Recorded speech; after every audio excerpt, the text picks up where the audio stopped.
then, old Lu was likely toiling away in an obscure corner, bewildered by the exorbitant price of 2,000 yuan per square meter. The homeowner was engaged in tangible industries in Hangzhou, primarily focusing on foreign trade. He expressed admiration for young individuals like Lu Wei who were venturing into the financial sector. They exchanged contact information, with an invitation for Lu Wei to visit for tea should he find himself in Hangzhou. The primary purpose of today's meeting was to submit documentation for review, as another visit would be necessary for the transfer of ownership. After the review was completed, the homeowner bid farewell and returned to Hangzhou, promising to return during the transfer process. Lu Wei then suggested treating Jiang Yiru and her colleague to a meal, yet they politely declined, citing company obligations and the need to report back. It seemed that even a simple invitation for dinner had become a challenging endeavor. Lu Wei received a phone call from a local number, with the caller identifying themselves as a courier. They inquired whether he was Lu Wei and if he resided at Building 4, Apartment 502 in Fumin Community. Lu Wei clarified that he lived in Building 6, to which the courier responded that they would redeliver upon his arrival. Puzzled, Lu Wei wondered if the package could be left at a convenience store or collection point, but the courier insisted on a personal signature. Dismissing the matter, Lu Wei requested for the delivery to be rescheduled for tomorrow, with a prior call to notify him. Qiu-san felt a sense of satisfaction with his own cunning as he had discerned the target's building from the package information. He began plotting the timing meticulously, contemplating whether to confront the individual directly at home or to lure him out. Qiu-san was no stranger to violence. He had engaged in brawls and thefts before, and as long as he didn't take it too far, he felt little fear. The community was equipped with numerous surveillance cameras, compelling him to exercise caution. Sun Zihan had been pressing him incessantly, to the point of annoyance, lamenting that their target was perpetually elusive and lacked a stable routine, rendering the chances of an opportunity scarce. Lu Wei, on the other hand, found himself reluctant to leave his home today, feeling a sense of relief as the acquisition of the property drew near. Lu Wei called Lao Lu and his mother, who informed him of his recent house purchase and inquired about the necessary preparations. Lao Lu mentioned that once the house was officially theirs, a housewarming ceremony must be conducted before they could move in, as this would bring good fortune to the homeowner. Lu Wei estimated that the property certificate would be obtained within the next 10 to 15 days, suggesting that Lao Lu select an auspicious date and ideally come with his mother to assist with the arrangements. Lao Lu, however, was conflicted, as his household was in disarray. He was busy supervising the delivery of meals, learning to drive, and overseeing the renovation of a house in the county. He was reluctant to travel to Shanghai, especially when Lu Wei expected him and his mother to come. Li Xiuying, in a moment of exasperation, chastised Lao Lu, questioning how he could possibly neglect to support his son in this significant milestone. How could you not care for your child's first home? If you don't help him choose a good date and manage the ceremony, can you truly rest easy? Startled by his wife's outburst, Lao Lu quickly surrendered, agreeing to go find a suitable date with a fortune teller. Lu Wei's parents had never visited Shanghai. During his university years, he had come alone with just a suitcase. Lu Wei decided to persuade Lu Ling to join them, believing it would provide reassurance.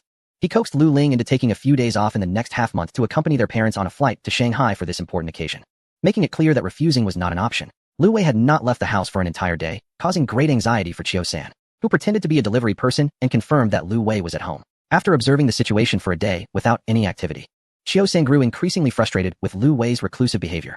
After carefully assessing the building's layout and the surroundings, he devised a plan and subsequently left the neighborhood. After a long afternoon nap, Lu Wei found himself wide awake that evening and began playing ranked matches, intending to celebrate once the house purchase was finalized. After several attempts at a mobile game, struggling to reach a higher rank, he grew weary of the monotony and switched to a different game. After practicing a few rounds and acquiring some skills, he began a random match with a 4-player team. As the match commenced, Lu Wei felt the urge to relieve himself and took his phone to the restroom. After the 4 players landed and began searching for equipment, Lu Wei noticed someone running outside and urgently warned his teammates, "Attention, there's someone at the window." He instructed them to prepare for an attack with a frying pan. Suddenly, he heard a loud scream, prompting him to remove his headphones for clarity. He then heard cries for help from outside. Peering out of the restroom window, he was astonished to see someone lying below. Had someone jumped? Was it from his building? Without even pulling up his pants, Lu Wei hastily dialed 110. "Hello, police. I need to report an incident. It seems someone has jumped from our building." As lights in the neighboring apartments flickered on and residents stepped outside to assess the situation, Lu Wei quickly pulled up his pants, grabbed his keys, and headed downstairs, fearing the worst outcome. In the open space on the first floor, a crowd had gathered, speculating about the identity of the individual lying on the ground. Could it be from the first floor? No, that's impossible. Perhaps the second, third, or fourth. There's no one from the sixth either. Might it be someone from the fifth floor? An anxious woman inquired. "Is anyone from the fifth floor here?" "I am from the fifth floor, but not this person," replied another. The individual on the ground, wearing a hat, was curled up, groaning in discomfort. "Not from our building. Could he be a thief?" Someone suddenly mused. Chapter 102. Sun Zihan is captured. Lu Wei thought the figure looked somewhat familiar, as if he had seen him before. The crowd buzzed with conversation, while the person on the ground continued to moan, offering no response. 10 minutes later, the police arrived, accompanied by an ambulance. After questioning the bystanders, it became evident that no one recognized the individual, who remained silent. Lacking any pertinent information, they decided to transport him to the hospital for treatment, intending to conduct an interrogation later. Once the ambulance departed, the crowd dispersed, returning home to rest. The following day, Before Lu Wei had risen, he received a call from the police, requesting his presence at the station. Confused, he wondered how this concerned him. Yet he felt obliged to cooperate and agreed to come by shortly. At the police station, 2 officers were preparing to take his statement. Mr. Lu, the injured party is still unresponsive. We found your number in his recent call log, so we need your assistance with the investigation. What call log? I don't even know that person, Lu Wei replied. Do you recognize this phone number? They handed him a lengthy sequence of digits. What is this? I can't remember such a long number. Lu Wei shook his head. Mr. Lu, please check your call history. Lu Wei retrieved his phone and examined the call log. Isn't this related to a delivery? What delivery? This number called me a couple of days ago, claiming I had a package that he would personally deliver. He called again yesterday, but I waited at home all day and he never showed up. The police then presented a photograph of the individual for Lu Wei to identify. Take a close look. Do you recognize him? He seems somewhat familiar, Lu Wei remarked, pulling out his album to compare with a photo he had taken secretly that day. Officer, this should be the same person, right? The officers scrutinized the images and nodded in agreement. This individual was watching me intently a few days ago at the restaurant near our community, and I captured a candid shot of him. However, I truly do not know him. After completing his statement, the police advised Lu Wei to return home and to keep an eye on his phone for any updates. Thanks to the diligent efforts of the police, the next day, Chiu-san confessed. He had attempted to climb into Lu Wei's apartment through the open bathroom window that night, intending to bind him. When Lu Wei entered the bathroom, Chiu was hiding his head below the windowsill. Suddenly, he heard a sound from inside the room and realized someone was at the window. Fearing discovery, he prepared to escape to the other side when another voice urged. He is coming. Quickly, kill him and smash his head with a frying pan. Startled, he lost his grip and fell from the building. When Lu Wei heard the confession, he was both amused and bewildered. Comrade officer, I was merely playing a battle royale game, referring to the characters within it. I had no idea that someone was outside my window. The crowd exchanged glances. Do you know Sun Zihan? Yes, he was the owner of my previous company. Though I hardly ever met him. Is there a connection? The suspect revealed that he had been hired by Sun Zihan to take care of Lu Wei. Did you have any grievances with him? Lu Wei began to comprehend that Sun Zihan had likely learned about his recent troubles and was seeking revenge. Officers, you must protect me. I previously reported Sun Zihan's company for tax evasion. He may be planning to retaliate. The officers gathered a basic understanding of the situation. You should refrain from going out for the next few days or find alternative accommodations, as your current residence is likely compromised. We will increase patrols and apprehend Sun Zihan. The suspect has implicated him, and he has many questions to answer. Once we capture Sun Zihan, you will be safe. Lu Wei patted his chest, feeling terrified. He had nearly been cornered in his own home. I must move quickly and find a place with better security. That person lurked in the neighborhood for so long without anyone noticing. Meanwhile, Sun Zihan was preparing to contact Chiu-san for updates when several police officers burst into his company, brandishing an arrest warrant. Are you Sun Zihan? He was utterly dumbfounded. He realized that his misdeeds had been exposed. Chiu-san had undoubtedly been captured. Sun Zihan slumped in his chair, allowing 2 officers to escort him away. The remaining employees were also taken to the police station for questioning, the nature of their involvement still uncertain. Under Chiu-san's confession, various past incidents where Sun Zihan had hired thugs to intimidate rivals came to light. Years ago, in a bid to seize a project, he had instructed Chiu-san and others to break a competitor's legs, effectively driving them out of the city. When Lu Wei received a call from the police, he finally felt a sense of relief. The scoundrel Sun Zihan had been apprehended, and his numerous wrongdoings suggested that he deserved a lengthy sentence. That night, still shaken, Lu Wei secured all the doors and windows, propping 2 large chairs against the door and hanging cups on each window. He dared not linger near the windows, his years of watching action films convincing him that if he exposed himself, someone might be lurking nearby, aiming a sniper rifle at his room. Ready to deliver a lethal shot, Lu Wei spent a restless night, contemplating where he could hide for a couple of days. Fearful that Sun Zihan might have further plans to eliminate him. After a moment of reflection, a thought struck him. He picked up his phone and called Wang Daxiao. Wang Daxiao, is your club accessible to outsiders? What is the matter? That is a place for meetings between my father and me. It's generally not open to the public. I'd like to stay there for a few days, if possible. What is going on? Have you been kicked out of your home? Lu Wei briefly explained the situation, prompting Wang Fun to chuckle. You really know how to play the game. You've driven someone to bankruptcy, yet you're not afraid they might retaliate. Fearful, I now seek a place to stay for a couple of days, as my current residence has attracted unwanted attention. Haha, well then, you may stay at my club for a few days. I will not be in the metropolis for a while. I shall make a call shortly. You can head over on your own. Thank you, thank you. Upon your return, I shall host you, and we will revel at a bar. All right, I'll reach out to you when I return. Lu Wei hastily packed his belongings, ensuring he had his identification, and slung a bag over his shoulder. He donned a mask and hat, slipping out through a side entrance. Hailing a taxi to his destination, he frequently glanced back, wary of any followers. Observing this, the driver, puzzled, inquired, Young man, what are you doing? I just want to see if anyone is tailing me. Lu Wei replied awkwardly. Rest assured, I have been driving cabs for over a decade. I would notice if anyone were following us. Just sit tight, the driver reassured him. Only when he entered the club did Lu Wei finally feel at ease. He was safe at last. He still had plenty of money to spend, and it seemed prudent to be more cautious in the future, ensuring no one could encroach upon his personal space. Chapter 103. It's time to buy a car. Lu Wei comfortably nestled within Wang Fun's club, indulging in food, drink, and entertainment, completely absorbed in the pleasures of the moment. It was not until Jiang Yiru called, urging him to handle the property transfer paperwork, that he was persuaded to venture outside. After paying the necessary taxes at the property transaction center, he proceeded to complete the transfer formalities, anticipating the arrival of the new property deed within approximately 7 days. In accordance with the previous contract, Lu Wei paid half of the property price, with the remaining balance to be settled upon receiving the property deed. Once the funds were transferred, the previous owner joyfully invited several of them to dinner. Now that the property belonged to Lu Wei, he insisted on treating them. Having upgraded his status to that of a landlord, Jiang Yiru politely declined, explaining that they had already received their commission today, which constituted a substantial gain, and they needed to return to the company to make arrangements. Ultimately, Lu Wei and a companion sought a restaurant in Lujiazui, where Lu Wei seized the opportunity to glean insights on investment and entrepreneurship from the former owner, leading to an enjoyable conversation. The previous owner had come with a driver and, after their meal, expressed his intention to return to Hangzhou. My dear brother, it seems we are destined to cross paths. Do remember to seek me out for tea when you visit Hangzhou. Indeed, it is all about fate. I wish you prosperous business. I shall join in the festivities at a later date. Lu Wei, elated, called both old Lu and his mother to confirm that he had secured the property, urging them to calculate the auspicious date and prepare accordingly. Li Xiaoying advised him against keeping the second-hand bed, dining table, and sofa, as they belonged to the previous owner. And their history was uncertain, it would be best to forego them. Lu Wei nodded in agreement. Although the furniture appeared nearly new, it was decidedly outdated, and he indeed needed to replace it with styles he favored. He then reminded Lu Wei of the items required for moving in, noting that once the date was confirmed, he should procure them. Lu Wei diligently took notes. However, he found himself pondering whether to invite Han Shuo and others to join in the festivities during the housewarming. He hesitated, recognizing his parents and sister would be present that day. Perhaps it would be best to invite them for a gathering at a later time. In the following days, Lu Wei ventured to Maikelong Home Furnishings, selecting several pieces of furniture with a primary focus on health and environmental sustainability, ensuring that everything could be used immediately upon return home. He purchased 3 beds and a sofa, spending nearly 500,000 yuan. While waiting on the street for a taxi to return home, Lu Wei suddenly recalled an important matter. He needed to buy a car. His parents and sister would be visiting soon, and it would be inconvenient without a vehicle. Typically, he preferred taking taxis over driving himself due to his laziness. Lu Wei pulled out his phone and called Han Shuo, who was presumably quite knowledgeable about car purchases. Shuo, are you busy? He inquired. Whenever you ask me if I'm busy, I can't help but feel there is something at hand, so I'll certainly respond that I am very busy.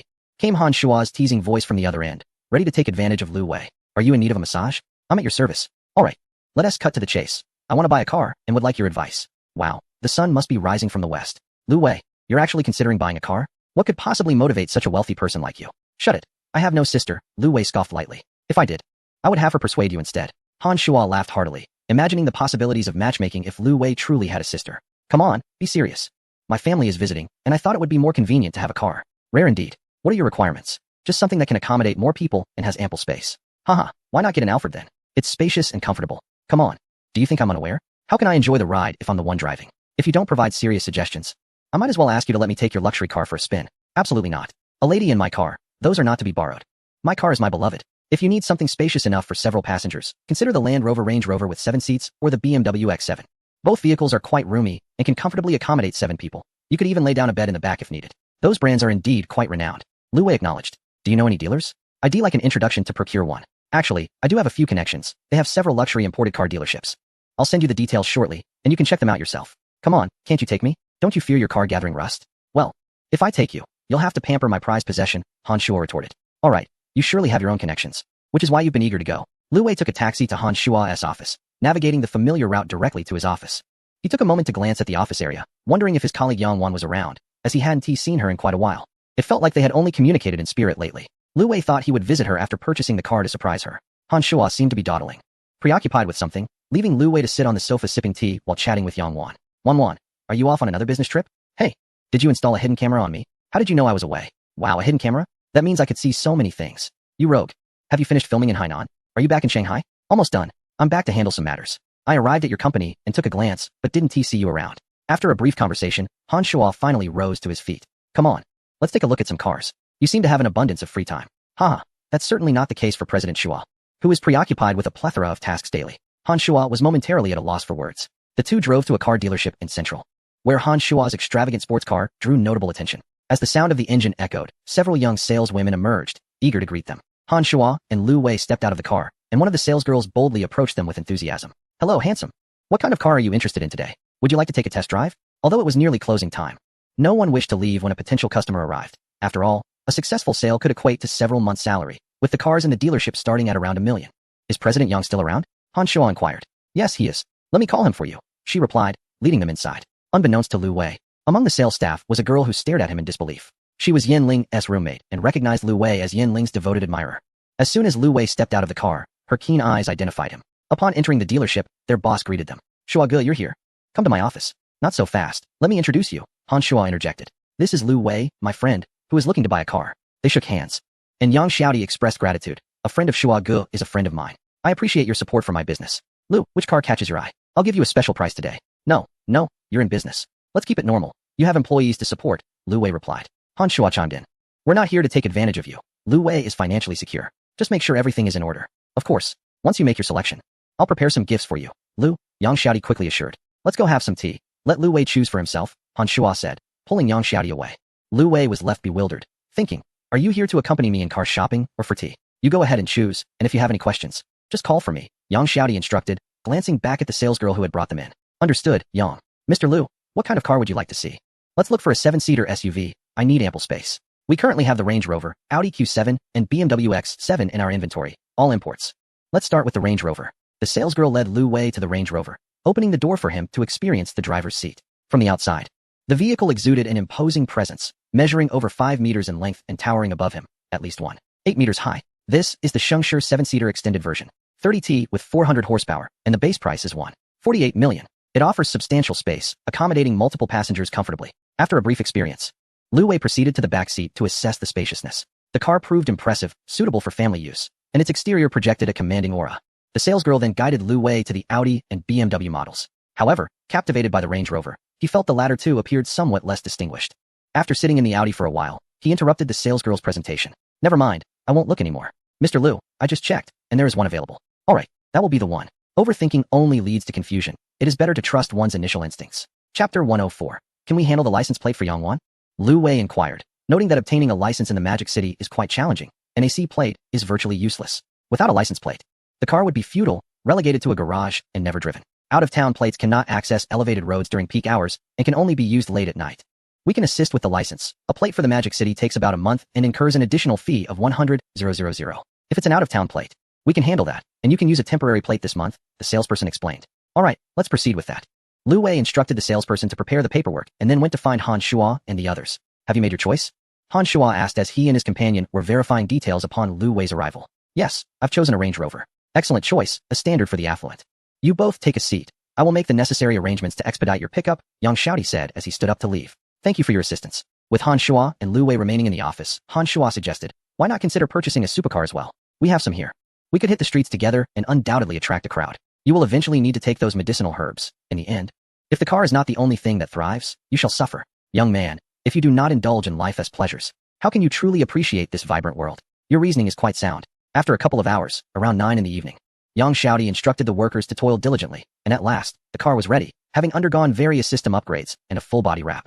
The keys were handed to Lu Wei, who completed the payment. Yang Xiaodi assured him that the license matter would be taken care of within a month, requiring only Lu Wei's identity information. Yang Xiaodi intended to treat the two to dinner, but with Han Shua absent, he asked if they wished to join him at TXX, to which they readily agreed. The three of them took their respective vehicles to the destination. Han Shua in his Lamborghini, Lu Wei in his Range Rover, and Yang Xiaodi in his Porsche sports car. On the road, Lu Wei felt more like a bodyguard following the others. During the handover, Chun-Li discreetly captured a few photos. Once the trio departed, she finally finished her shift. On her way home, she sent several photos to Yin-Ling, excitedly sharing the news. Ling, guess who I saw today? It's Lu Wei, the notorious admirer from our school days. Do you know what he is up to? He actually came to our dealership and bought a car outright, a Range Rover, totaling over $1.8 million. Isn't that impressive? And he paid in full, not in installments. Yin-Ling, while applying a facial mask, sat up in shock upon receiving Chun-Li's message. What? Are you certain it's Lu Wei?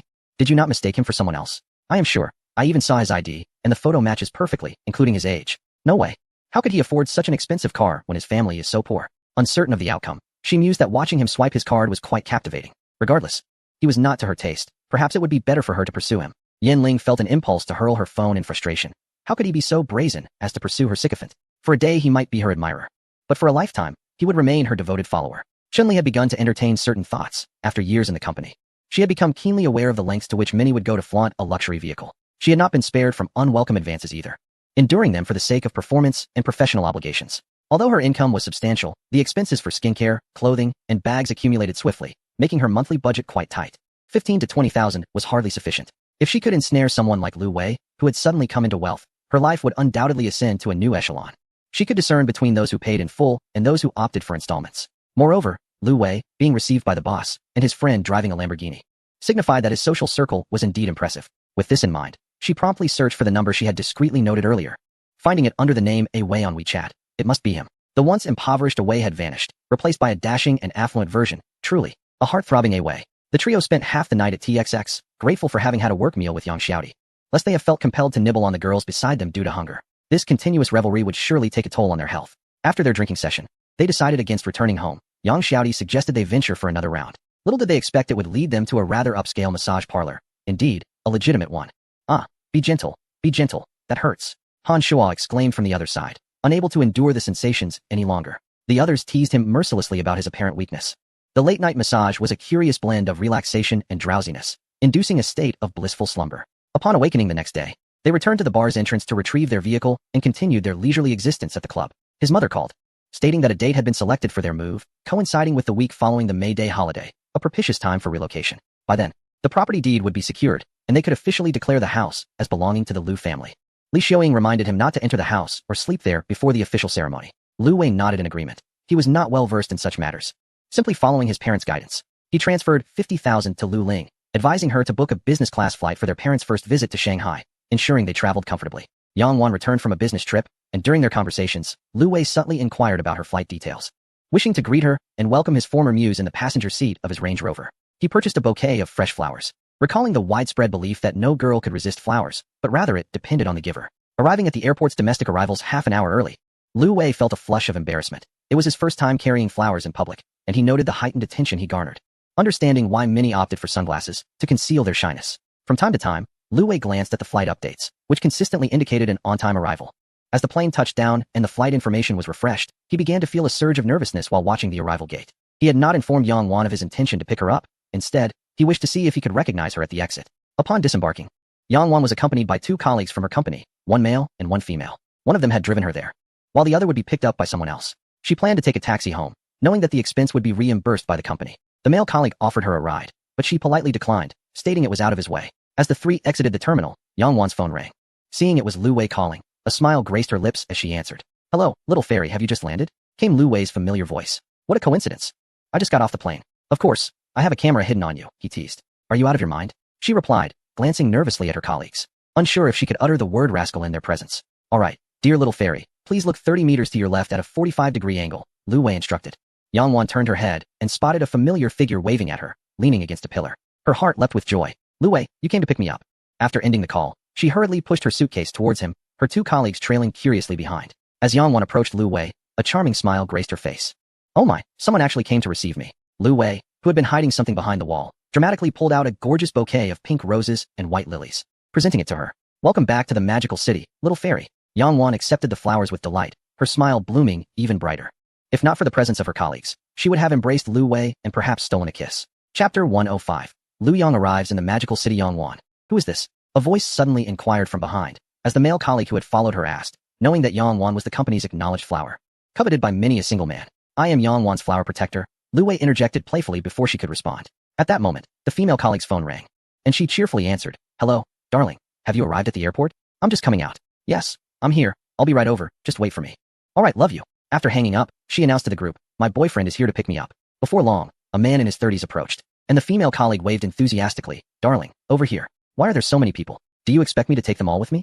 he complained upon noticing the group of 4. "I have my own car," the male colleague defended. "We'll take a taxi, and 1 TB joining you," Yang Wan added. The man scrutinized Yang Wan for a moment before his expression softened into a warm smile. "Oh dear, we are all friends. Why not join me in my car? Taking a taxi can be quite a hassle. I just acquired a Kian, it's rather spacious." "No, thank you. We can take a taxi ourselves," Yang Wan declined, pulling Lu Wei along towards the taxi stand. After a few steps, Lu Wei grasped her hand and directed her towards the parking lot. "Rest assured, I drove here too." Accepting her suitcase, Yang Wan willingly followed Lu Wei, indifferent to their destination. Behind them, the 3 onlookers mused in unison. "Look at that. They claimed they were heading for a taxi, but they are off to the parking lot instead. Soon enough, they will probably tell us they couldn't catch a cab and ask for a ride." Upon reaching the parking lot, Lu Wei led Yang Wan to his vehicle, pressing a button on the key fob. "My little fairy, your chariot awaits. Please, step inside." "Oh, Lu Wei, you bought a car?" Yang Wan inquired, her excitement palpable. "I came to pick you up. How could I do so without a car?" The trio behind continued towards their own vehicles when suddenly, a Land Rover approached, honking its horn. They thought they were blocking the way and stepped aside. As the vehicle passed, it halted, and the window rolled down, revealing Lu Wei's sunny smile. "Ladies and gentlemen, we shall take our leave now." Yang Wan reciprocated with a smile and waved goodbye. Once the vehicle was out of sight, a female colleague scoffed. What is so impressive about that? Ours is still a Kian. A male colleague pondered his BMW 3 Series, muttering to himself, I didn't expect Yang Wan to be such a materialistic woman, settling for a guy like him. Only the boyfriend of the female colleague remained silent, recognizing that it was a Range Rover, which had a market price of around 1.7 million, significantly more expensive than his second-hand Kian. Yang Wan slipped off her high heels, comfortably leaning back in the passenger seat, transforming into a chirpy little bird as she shared amusing anecdotes from her business trip and inquired about Lu Wei's recent circumstances. Shall we dine first? Or would you prefer to drop off your luggage at home? Lu Wei casually turned to glance at Yang Wan, noticing her slender legs clad in stockings, her skirt resting at her knees, her calves proportionate and elegantly defined. Are you looking at me or my legs? Looking at the legs? Ah, no, I mean you. Humph. I napped on the plane. Let us go eat first. The luggage can stay in your car, right? Ah, yes, I forgot. Lu Wei's gaze frequently wandered to her delightful calves. Focus on driving. Keep your eyes on the road, Yang Wan playfully admonished him. With the May Day holiday approaching, during their meal, Lu Wei inquired about Yang Wan's plans. A sudden thought struck him. He envisioned a road trip together. However, that idea was swiftly dashed when Yang Wan revealed she needed to return to her hometown to visit her ailing grandmother. His plans were thwarted. After their meal, disheartened, Lu Wei took Yang Wan to Tong Ren Tang, purchasing a multitude of ginseng and deer antler supplements, which he insisted she take. Yang Wan accepted them all, only to hand them back to Lu Wei, who was now responsible for carrying them. When they arrived at Yang Wan's home, Lu Wei drove directly into the community, parking downstairs. After switching off the engine, Yang Wan lingered, showing no intention of alighting. Would you like to come up for a while? She softly suggested, her eyes sparkling. Is your roommate home? I am uncertain, perhaps so. Should I inquire? No, I shall wait until she is absent before proceeding. Very well, Yang Wan pouted. Lu Wei could not resist leaning closer, and Yang Wan felt his breath near her, causing her to close her eyes. Their lips met in a tender kiss, the barrier of a storage box proving inadequate to separate them. After a fervent kiss, they breathed lightly, lost in a haze of emotion. Lu Wei's hand began to wander restlessly along Yang Wan's leg, caressing her calves clad in stockings, moving upwards to gently knead her thigh, inching towards forbidden territory. At that moment, a sudden beam of light pierced the darkness as a car approached, startling the entranced pair. Yang Wan lowered her head to fix her hair and adjust her skirt, while Lu Wei feigned decorum by returning to his seat. Shall I head up first? Yang Wan softly inquired. Allow me to assist with your belongings, Lu Wei quickly replied, opening the car door to retrieve the suitcase and the gifts he had just purchased. After escorting Yang Wan to her doorstep, she glanced at him and pecked a kiss on his cheek. Drive safely, she advised. Indeed, Lu Wei replied joyfully, departing with a smile. In the elevator, he caught a whiff of the fragrant scent lingering on his fingers, a delightful reminder of Yang Wan, which made him beam even wider. A call from the police station informed Lu Wei that Sun Zihan had been transferred to the detention center, where he would face prosecution, and following the court's judgment, he would likely spend 5 to 10 years behind bars for hiring thugs to inflict harm. Lu Wei felt a sense of relief.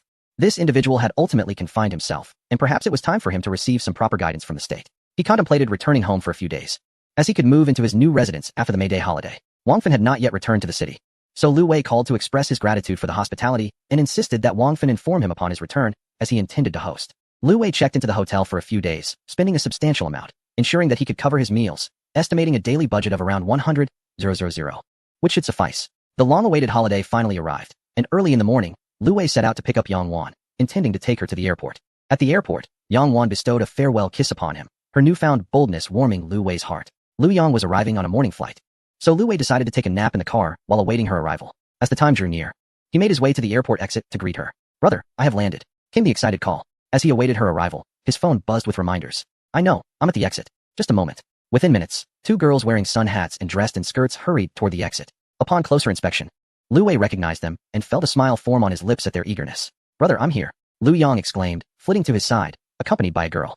I saw you already, why the rush? Lu Wei teased. Brother, this is my roommate, Jiang Qinghan, Lu Yang quickly introduced, as a cute girl with big eyes and a rosy complexion gazed up at him. Hello, I'm Lu Yang's roommate, Jiang Qinghan. I'm from Rongqing, standing at 165 centimeters, weighing 94, and my measurements are. Lu Yang promptly interrupted. What are you saying?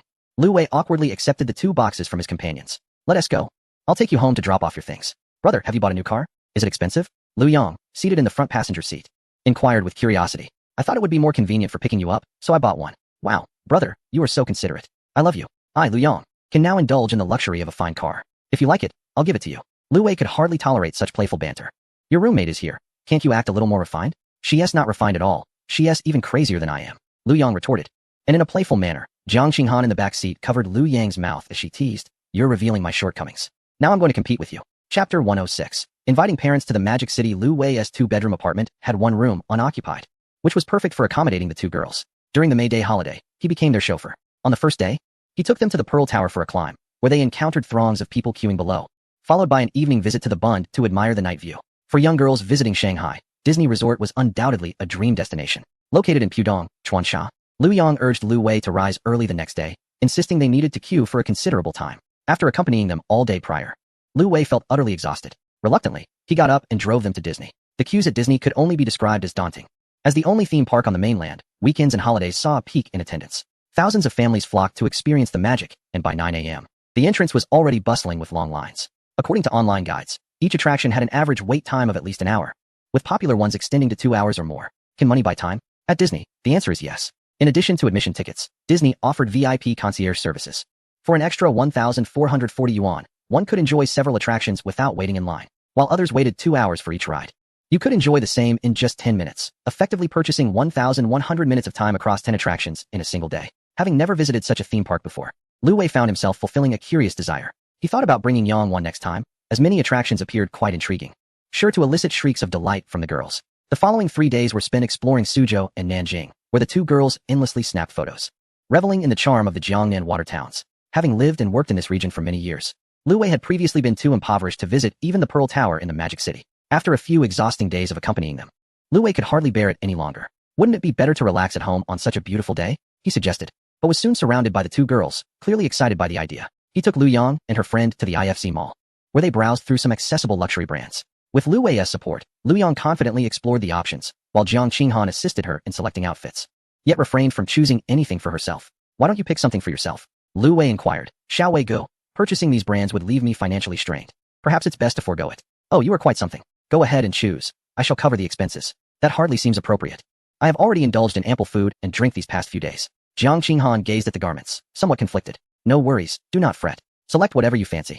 Today, I wish for both of you to enjoy your shopping spree. Encouraged by Lu Wei, Jiang Qinghan set aside her hesitations and began to select items that piqued her interest. After visiting 4 or 5 stores, with the assistance of sales staff, Lu Wei finally settled onto a sofa, waiting patiently. However, every now and then, they would emerge to solicit his opinion on outfits or inquire about the appeal of certain bags. Indeed, it was a laborious task. Their delightful outing eventually came to an end, and Lu Wei resolved to send them off before returning home to sleep until the following day. As they approached the security check, Jiang Qinghan suddenly set down her belongings and embraced Lu Wei. Whispering in his ear, she said, "Thank you, shall we go? I will remember you.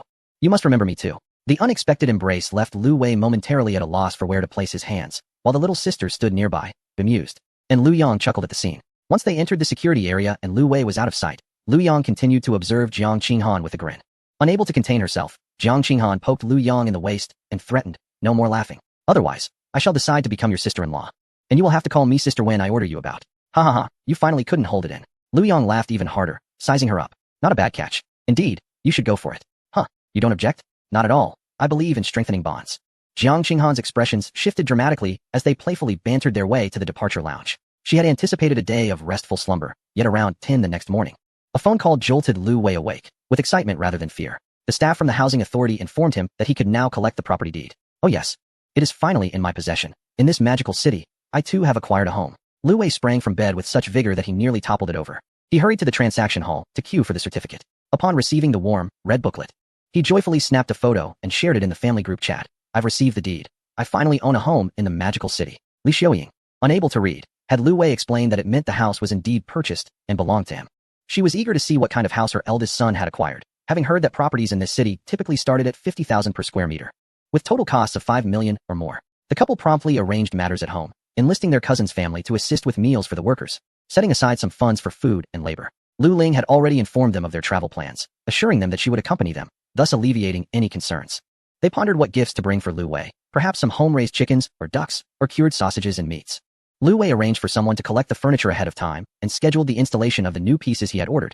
Everything was in place, awaiting the arrival of his parents. He playfully prodded Lu Yang, asking if she wished to join the festivities. The mere suggestion ignited her enthusiasm. How could she miss the occasion at her elder brother's house? With their parents and sister attending, being left behind would undoubtedly lead to tears. Very well. Consider whether you can take a day off or skip class. After all, it's the weekend. Just take a flight back and forth. It won't be an inconvenience.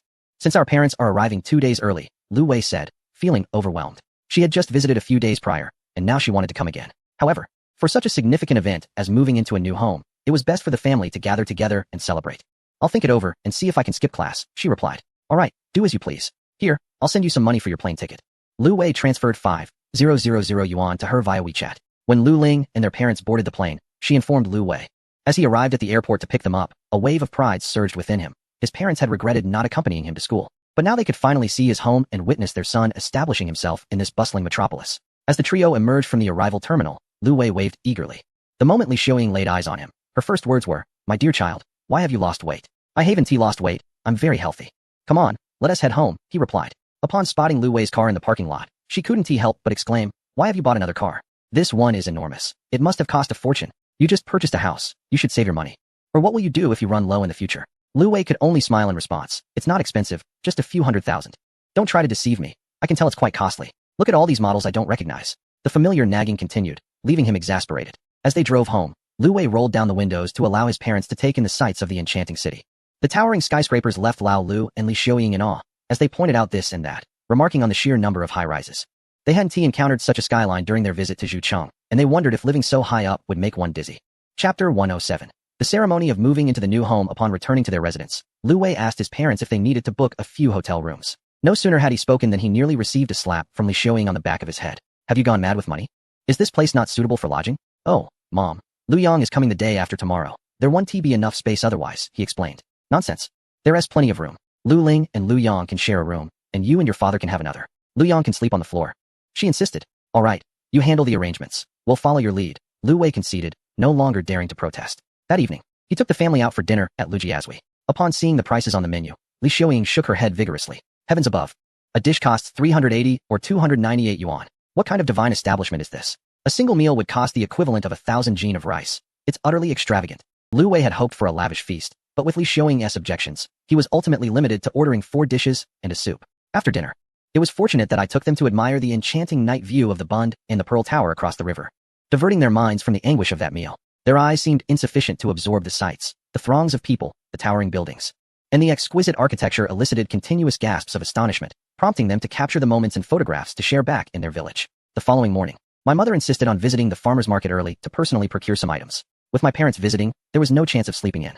Lu Wei consulted a map and discovered a nearby vegetable market sufficient for our needs. Concerned he would forget, he recorded the list on his phone, prompting his mother to dictate item by item, only to realize the list was rather extensive. Roosters, buckets, rice jars, bowls, chopsticks, pots, red cloth, brooms, and mops. Astounded by the multitude of tasks, the family promptly set out, scouring for various supplies. Fortunately, the spacious vehicle accommodated the chaotic assortment of purchases. By evening, fatigue had settled in, and no one wished to move. Even a dinner invitation was declined. My mother suggested resting, promising to cook later. Thus, Li Xiaoying and old Lu embarked on their first experience with takeout, marveling at the convenience that city dwellers enjoy, having meals delivered to their doors. Before moving in, a ritual cleansing of the new home was necessary, cleaning, airing out, illuminating the rooms, and burning incense to purify the atmosphere. Equipped with tools, the group set off. Lu Wei had previously registered the vehicle information with the property management. The previous homeowner had been exceptionally considerate, even purchasing a parking space. As the car entered the community, Li Xiaoying and old Lu lowered the windows. "Goodness, is this where you will be living?" they exclaimed, gazing at the surrounding buildings and greenery.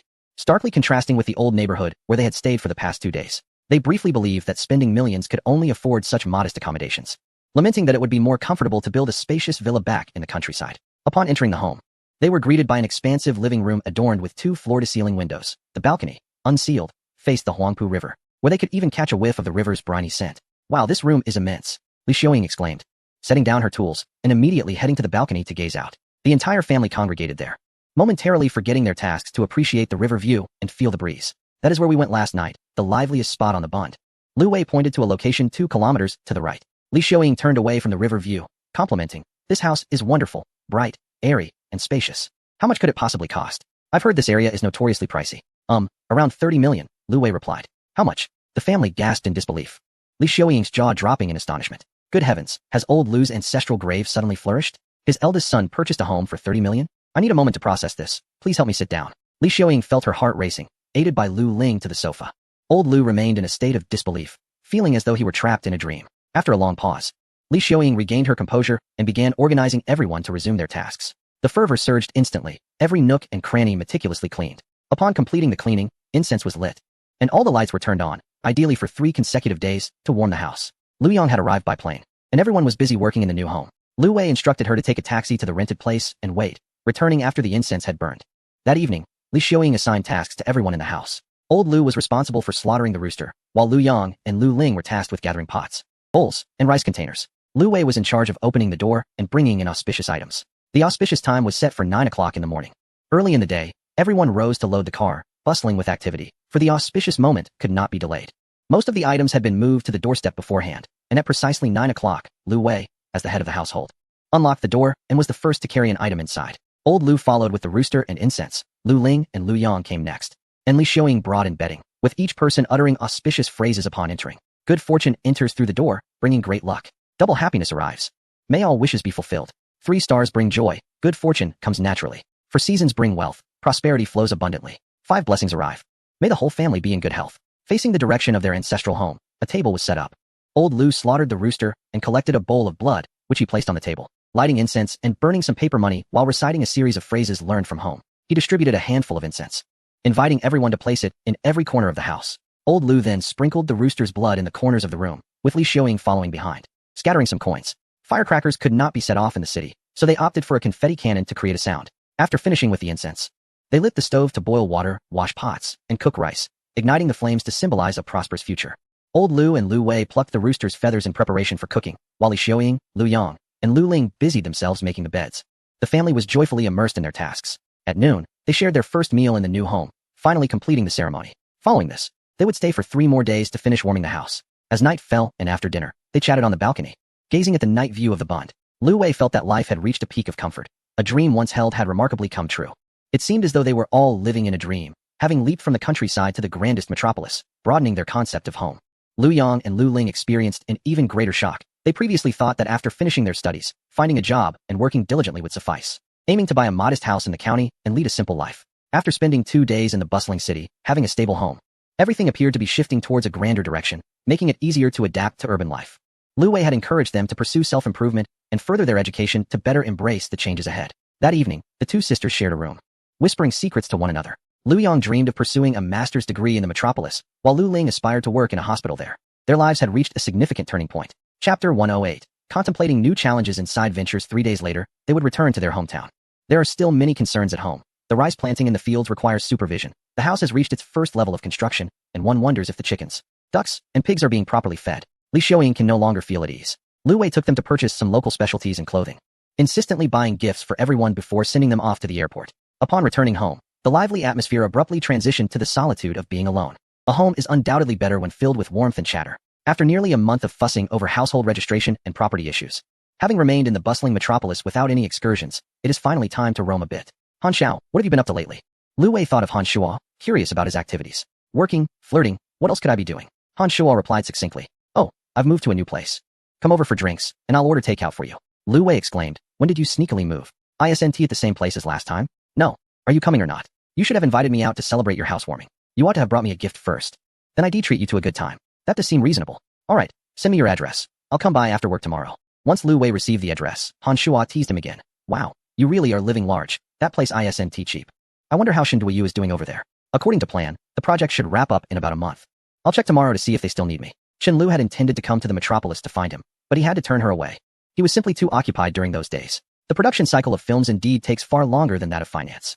I wonder what degree of success the film I am involved in will ultimately achieve. It's better to diversify one's ventures. While fortune still favors me, I should lay down more foundations. Ideally, I would stabilize my wealth to a level where further struggle is unnecessary. Yet, I am uncertain how much capital would allow for such a carefree existence. 1 billion? 5 billion? Or even 10 billion? Surely, 100 million is insufficient. After buying a house, my assets shrank by nearly half, and life may become quite frugal. Although reaching this point already surpasses the efforts of many generations in my family. Continuing this legacy for another 3 generations seems rather precarious. Previously, a consultant from a securities company had sent him some reports on the futures market, which he had occasionally glanced through. Given the current circumstances, there should be an opportunity to make a windfall. Futures trading is significantly more complex than stock trading, with intricate variables and environmental influences. The assets can range from agricultural products to minerals, chemical products, and financial indices. Domestic futures can only involve local varieties. To engage with international ones, one must open an account in Hong Kong to profit from foreign markets. However, the risks of futures trading are immense. Domestic leverage stands at 110, while international can reach 10 to 20 times. This means that if you invest 100 yuan to purchase a futures contract worth 1,000 yuan, a mere 10 drop in the contract's value would wipe out your initial investment entirely. When the price rises by 10, your investment of 100 yuan doubles to 200. Futures trading epitomizes the concept of leveraging modest sums for substantial gains. Numerous stock market magnates have amassed fortunes, only to venture into futures. ultimately facing catastrophic losses that leave their investments at a mere zero. Such a scenario warrants only a cautious approach, engaging a small portion of one's capital for experimentation. Losses must never be compensated. Unlike stocks, where patience may yield returns in due course, futures trading carries its own peril. Of course, exceptions like PetroChina and CRRC should not be considered, as the odds of success are akin to 1 in 3,000, an utter stroke of misfortune. PetroChina's stock has remained stagnant for 2 decades. One cannot predict whether it will appreciate by the time it reaches the next generation. Currently perched at 45 yuan, it remains uncertain whether there will be further opportunities to recoup losses, especially as it fluctuates between 4 and 6 yuan, ensnaring a wave of domestic investors. Tomorrow, I shall reach out to Masiki to ascertain the process of opening an account, perhaps investing 5 million to test the waters in this new domain. After all, such a sum poses no significant risk. Masiki has been quite troubled this month, initially believing she had secured a high-profile client, anticipating a life of luxury, only to discover that this client is a silent giant with a remarkably low trading frequency. As investment advisors, their compensation comprises a base salary plus commissions. The more active the client and the larger the transactions, the greater the commissions. Throughout April, Lu Wei executed only a handful of trades, resulting in a mere commission of over 10,000 yuan. Finding ways to stimulate the trading enthusiasm of such subdued clients has become a frequent contemplation for their brokers. When Lu Wei called her for advice, she was filled with excitement. However, she felt somewhat deflated upon realizing that the inquiry was regarding a futures account. Nevertheless, she could refer him to the subsidiary futures company and earn a referral fee. Masiki enthusiastically provided the necessary introductions and promised to arrange for a broker from the futures company to assist Lu Wei in opening an account. With subtlety, she inquired why Lu Wei had not engaged in stock trading recently. His response left her speechless, as it was entirely reasonable. He had not encountered any stocks worth investing in given the current market conditions. Lu Wei went to purchase some ingredients, intending to prepare a meal for Han Shuo. As Han Shuo arrived in his ostentatious luxury car, Lu Wei met him in the underground garage. Usly 1. Quietly acquiring a lavish residence in this prime location, where the price per square meter begins at a staggering 160,000 to 170,000. Have you been secretly visiting Rueli without informing me? Not at all. That money from Rueli was just right. Brother, take me along next time. I want to be your neighbor, old Han. Goodness, how terrifying. You're already scheming to be my neighbor. Han Shuo retrieved a large box from his car and handed it to Lu Wei. This is for you. Congratulations on your new home. Lu Wei accepted the box, feeling its weight. What is this? Are you gifting me gold bars? Dream on. It's a jade ornament I got from my uncle, a jade cabbage. May it attract wealth to you, and don't forget to take me along. Take you along for what? Are you dissatisfied with the hospitality at my place? Of course. I also need my personal space. I think your community is quite nice. Let us get rich together as your neighbors. Thank you for your flattering words. But I might just lead you astray. As Han Shuo stepped into the house, he began to voice his grievances, lamenting that his life paled in comparison to Lu Wei's. Lu Wei, it seems you truly know how to relish life. The night view here is splendid, and to embrace a lovely companion in the evening, how unbeatable that is. Back in my hometown, there is not a glimmer of night scenery, devoid of any charm. You must quickly devise a plan to amass wealth. I yearn to purchase a property of my own. Do not fret. Once we complete our film and secure the distribution channels with Wang Fun, I believe fortune will smile upon us, Lu Wei replied. Keep dreaming. If Shun Duiyu were that remarkable, he'd have already ascended to the heavens. As long as we don't incur losses, we'll be fine, Han Shuo retorted. He viewed the film industry as an unpredictable venture, expressing skepticism about any potential for success. His only hope was that Shun Duiyu would at least recoup the investment. Why not join me in finance? Han Shuo proposed. I don't have much capital. Achieving a 30 annual return would be quite impressive. It would take ages before I could afford a riverside property here, he mused. I've been considering dabbling in futures. Would you care to join me? Futures? The risk is far too great, exceeding even our angel investments. Do you possess such audacity? Lu Wei questioned. Our company has taken some positions in stock indices, but the returns seem precarious. Han Shuo's investment firm had ventured into various projects, and finance was his forte, leading him to regard Lu Wei's suggestion with skepticism. He believed that exploring opportunities in Rueli would yield the most substantial profits.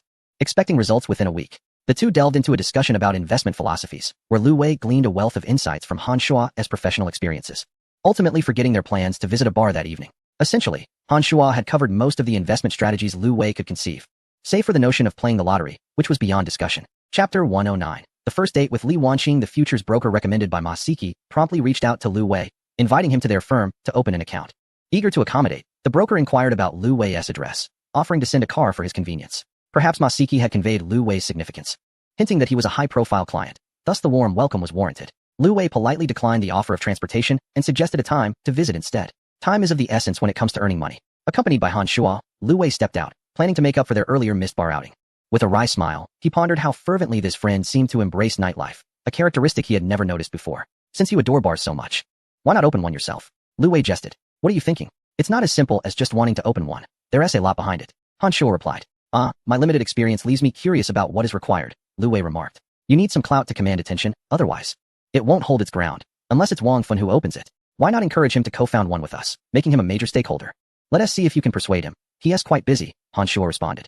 Upon arriving at the futures company, Lu Wei called the broker, and a young man promptly emerged. Good day, Mr. Lu. My name is Xiaoma. You may park your vehicle right here, he greeted. Following his guidance, Lu Wei parked the car. The broker escorted him to the reception area, where he began to explain the rules of futures trading. Lu Wei listened, bewildered, wishing for a simpler explanation. Can you open an account for me now? When can I begin trading? Certainly, Mr. Lu, we can finalize the account today, and you may commence trading tomorrow. The broker beamed with delight, pleased by the gentleman's straightforwardness. I am also interested in international futures. Is that feasible here? Mr. Lu, domestic regulations do not permit international futures trading. You would need to open an account in Hong Kong. Do you possess an overseas bank card? Ah, how troublesome. I do not have one. Presently, domestic banks support the opening of Hong Kong accounts. You may contact your bank to facilitate this. Once you have the account, we can assist you in activating it. Very well, I shall inquire at the bank shortly. By the way, I just noticed that your surname is also Ma. Are you related to Masiki? Lu Wei suddenly recognized the broker's name. Yes, Masiki is my cousin. It is indeed a privilege to have met two members of your family. Lu Wei then called Li Wanqing to check if she was available, as he needed to arrange a Hong Kong account. The exclusive VIP title truly has its advantages, as calls are almost always answered immediately. Mr. Lu, how may I assist you? Li Wanqing's melodious voice came through, tinged with a hint of melancholy. Can your bank facilitate the opening of a Hong Kong account? Certainly. But you would need to come in person to complete the process. Very well, I shall come over shortly. Please wait for me at the bank. Lu Wei's mind wandered to the image of Li Wanqing's long legs clad in stockings. The allure of her uniform had indeed lingered in his memory. Upon arriving at the bank, Lu Wei found Li Wanqing as impeccably dressed as ever in her professional attire. She led him to the VIP room, stealing glances at Lu Wei along the way, sensing a notable change in him since their previous encounters. What had transformed? Sitting in the reception area, Lu Wei caught Li Wanqing's gaze, and it wasn't long before she blushed first. Mr. Lu, would you care for a drink? Li Wanqing inquired, diverting her eyes. I shall have whatever you are having. Well, I enjoy coconut milk. Would you like some as well? Lu Wei observed Li Wanqing's preferences, confirming her fondness for coconut milk. Yes, I would like that. Lu Wei swallowed hard. Li Wanqing subsequently assisted Lu Wei in establishing the Hong Kong account. Are you planning to conduct business in Hong Kong? Not at the moment. I merely wish to explore overseas finance, perhaps international futures. That carries significant risk. Do you not fear it? No worries. I intend to experiment with a few million. Li Wanqing felt a wave of disbelief. Trying with a few million seemed absurd. He might as well give it to her. Very well, just be mindful of the risks. I have heard tales of many futures traders suffering catastrophic losses, with billions vanishing, far exceeding the risks associated with stocks. Out of genuine concern, Li Wanqing cautioned Lu Wei, suggesting that if he could engage with just a few million without substantial impact on his assets, he might fall prey to the lure of gambling, leading to reckless investments and eventual ruin. Rest assured, I am well aware of what I am doing. It is merely an experiment. When do you finish work? I would like to treat you to dinner. Lu Wei felt a surge of interest, suddenly desiring to share a meal with the enchanting lady. Once your duties are fulfilled, you have no obligations. Are you not concerned that I might take advantage of you? Ha ha ha. Feel free to indulge. A meal is still within my means. Please wait a moment while I make arrangements, and then I shall be off work. Li Wanqing readily agreed. After all, as a young woman of prime age, it is only natural for her to wish to engage with quality young men. Coming from a modest background herself, the likelihood of attracting a wealthy heir for mere amusement far outweighed the prospect of one who might consider marrying her. She considered herself quite discerning in her choices, and Lu Wei was a self-made millionaire whom she had witnessed transform into a billionaire. Furthermore, he was not an elderly gentleman, and he met many of her criteria for a partner. Shall I wait for you in the car, or here? Lu Wei inquired. Please wait in the car. If I were to leave directly with you from here, I would likely become the subject of gossip, she replied. All right, let me know when you're ready. Lu Wei finished his coconut milk and exited the VIP room, informing Han Shuo that he would be dining first and would join him later. To which Han Shuo responded with a playful gesture. Li Wanqing expressed a desire for Western cuisine, while Lu Wei was not particularly familiar with the restaurants available and thus encouraged her to make the choice. The Bund boasted some of the finest Western dining establishments in the city, including Bund 18, Bund 3, and Yuanminjuan Road. Dining in this area offered a view of the Huangpu River, adding to the romantic ambience. Several restaurants along the Bund required reservations, but Lu Wei's status as a private banking VIP allowed him to bypass this requirement, as the bank had partnerships with premier establishments, including the one they would visit tonight. After ordering the main course, Lu Wei asked if she would like to enjoy some red wine. But aren't you driving? Perhaps it would be best to abstain. She suggested. Not to worry, I'll simply call for a designated driver afterward. He felt that a Western meal accompanied by red wine would enhance the atmosphere, making it more fitting for the occasion. Lu Wei inquired with the waiter about wine recommendations. Sir, we have Romanée-Conti, Petrus, and Lafite. Which would you prefer? Lu Wei attentively asked Li Wanqing. Let us go with Lafite, she replied, choosing something more familiar. She had heard of Romanée-Conti, but knew that a single bottle cost as much as her salary for 2 or 3 years, making it an unthinkable choice. Lu Wei nodded, and the waiter went to fetch the wine. After a short wait, the waiter returned with a bottle for their approval. Once they nodded in agreement, he uncorked the bottle and allowed it to breathe beside them. Enjoying their meal against the backdrop of the Huangpu River at night, they shared a romantic dinner. Lu Wei, having undergone extensive training, had grown accustomed to such settings. Li Wanqing finally understood what had changed in Lu Wei, his demeanor. Each time she had encountered him, his aura had subtly evolved. Indeed, Wealth brings with it confidence and a certain charisma. Chapter 110. Procuring supplies for flood-affected areas. The saying wine does not intoxicate, but it intoxicates the spirit rings true. Moreover, it does not necessarily pertain only to men or women. Anyone could be susceptible. In this enchanting atmosphere, the two shared a bottle, feeling pleasantly tipsy. Li Wanqing's cheeks had taken on a rosy hue. After their meal, Lu Wei, ever the gentleman, paid the bill in advance, which amounted to over 80,000. Unable to drive, he inquired about Li Wanqing's address and arranged for a designated driver online. During the journey home, Lu Wei found himself sitting naturally beside Li Wanqing in the second row. Uncertain whether she was intoxicated, he noticed her resting her head on his shoulder. Reluctantly, he did not push her away, allowing her to lean against him. Upon arrival at her destination, he gently tapped her, causing Li Wanqing to awaken, her face still flushed. She tidied herself up and prepared to exit the vehicle, with Lu Wei accompanying her to the entrance of her residential complex. Thank you for the dinner tonight. I'll head back now, she said. All right, you take care, he replied. Li Wanqing lived with her parents, so she hesitated to invite Lu Wei inside, waving him goodbye. Once back in the car, the designated driver inquired, Boss, shall we change locations? I need to adjust the address. How much can you earn in a night? Lu Wei asked. If I work until 2 or 3, I could make 200 to 300. If I go until 6 in the morning, around 400 to 500. The driver replied. Lu Wei, contemplating his own plans to visit a bar later, found it cumbersome to call another driver at midnight. How about this? You don't need to run around tonight. I'll be going to another place, and you can wait there for me. I'll give you 500, he proposed. Boss, the place you're going isn't too remote, is it? The driver asked with slight concern. No. Just heading to Huaihai Road, Lu Wei assured him. All right then, would you like to settle this fare first or change the address to Huaihai Road? You decide. If you're taking a cut, just settle it. The driver, pleased, completed the transaction and drove towards the new address. With this arrangement, he could relax for the night without the hassle of searching for new fares, potentially earning even more than usual. Upon reaching the bar, Lu Wei invited the driver inside to sit, offering him water or juice to avoid waiting outside in the evening chill. Han Shua had already arrived, familiar with the venue, and had even ordered 2 striking foreign ladies, truly impressive, not the usual sizes one often sees. Lu Wei signaled for a server, instructing, please take him to find a place to sit. Whatever he wants is on me, but no alcohol, otherwise, you'll take his place tonight. The server nodded with a smile. Certainly, sir, I will ensure that. Come on, take a seat. It's not every day I manage to snag 2 lovely ladies like these. It's worth all my previous visits, Han Shua boasted excitedly. Lu Wei took another look at the foreigners, noting their attractive features and fair complexions. Giving Han Shua a thumbs up. Shall we order 2 more? That's enough for tonight. Let us enjoy this first. In a couple of days, I'll take you somewhere really nice. Han Shua surprisingly opted to stick with just 2, earning Lu Wei's respect. Where exactly? Lu Wei inquired, intrigued. It's a secret. I only got in after making some connections, an exotic car club. There's plenty of excitement there. And you can meet some interesting people when you have the time. But I don't own a supercar. Can I really go? The Supercar Club, as its name suggests, is a gathering of individuals possessing extraordinary sports cars. Lu Wei, currently without such a vehicle, pondered whether his presence would feel awkward. However, with a chuckle, his friend reassured him, I'll accompany you, so there's no need to worry. You should hasten to acquire a car. Even a 911 worth over $1 million would suffice. Han Shua, perplexed by Lu Wei's indifference towards supercars, remarked that any affluent young man ought to prioritize purchasing one, an enchanting tool for wooing women, possessing an almost magnetic allure. Lu Wei found himself in a quandary about whether to invest in a sports car. Now that he owned a property with a parking space, it seemed feasible. I'll visit Yang Xiaodi tomorrow and see if anything catches my eye. After all, money is not an issue for you, his friend suggested. Yet, Lu Wei decided to reserve judgment for the moment and merely observe. The weather in May proved unpredictable, as forecasts warned of an impending typhoon, leading to incessant rain and gusty winds. Han Shua's plan to visit the club was dashed, but fortunately, Lu Wei had successfully opened an account in Hong Kong, which he relayed to his futures broker, Ma. He could now engage in both domestic and international futures trading. However, the Hong Kong account required a prior deposit of USD, which posed its own frustrations due to foreign exchange restrictions, allowing only a transfer of $50,000 per year, a sum that felt insufficient for meaningful trading. Thus, Lu Wei contemplated exploring domestic futures instead. After researching stories of prominent futures traders online, he discovered unsettling similarities in their fates. Many had once flourished in the market, amassing fortunes in the hundreds of millions, only to succumb to devastating losses, and, tragically, some even took their own lives.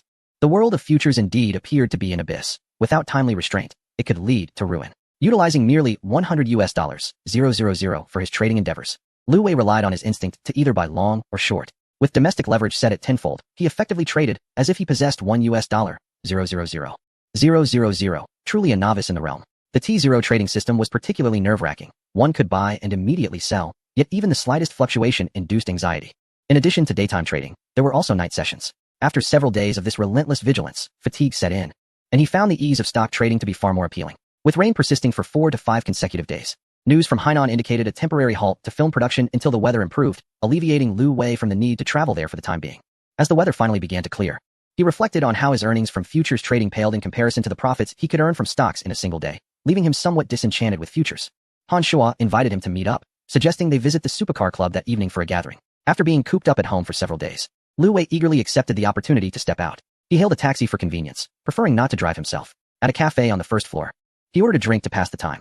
While scrolling through short videos, he noticed reports of severe flooding in several southern provinces, including his home province. Leaving him anxious about his family's situation, Lu Wei promptly called his mother, as the rain in the metropolis was light, dulling his awareness of the external turmoil. The gentle voice of my mother came through the phone. "Son, what's the matter?" I replied, "Mom, I heard there has been flooding recently. Is everything all right at home?" She reassured me, "Everything is fine. Our village doesn't have any major rivers. The recent rain has actually filled the fields nicely, though it has delayed some work on the house." Relieved to hear that all was well at home, I chatted with her for a few moments before ending the call. Reports indicated that numerous areas had been severely affected. Hundreds of homes had collapsed, and over 10,000 people required urgent assistance, with more than 4,000 needing immediate relocation. I watched a video that featured a charitable organization urging donations to aid the victims of the disaster. I navigated to their official website to explore their appeals for aid. The charity statement on flood relief read, "Dear compassionate organizations and individuals, since May 1st, our province has experienced persistent heavy rainfall, resulting in severe flooding across multiple regions. This calamity has devastated infrastructure, inundated farmland, and inflicted significant losses on the livelihoods and properties of the people. Essential supplies needed in the disaster-stricken areas include 1. Daily necessities, blankets, tents, summer clothing, rice, noodles, cooking oil, bottled water, instant noodles, and 8 treasure porridge. 2. Disinfectants, bleach, medical alcohol, etc. 3. Other supplies, flashlights, generators, water pumps, and more. The list of required items is extensive, and I was uncertain if I could procure everything in time. After careful consideration, I decided to transfer 500,000 yuan to the charity's bank account. As for the supplies, I wondered if I could arrange for them to be delivered by the next day through e-commerce platforms.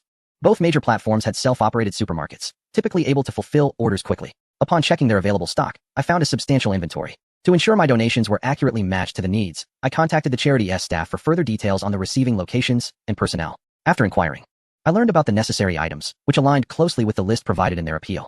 I was informed that the supplies could be sent directly to the charity's branch in the disaster-affected county. Armed with precise information, I swiftly embarked on a significant shopping spree online. I ordered 2,000 boxes of instant noodles, 1,000 boxes of 8 treasure porridge, bottled water, disinfectant, and other essentials, totaling nearly 500,000 yuan.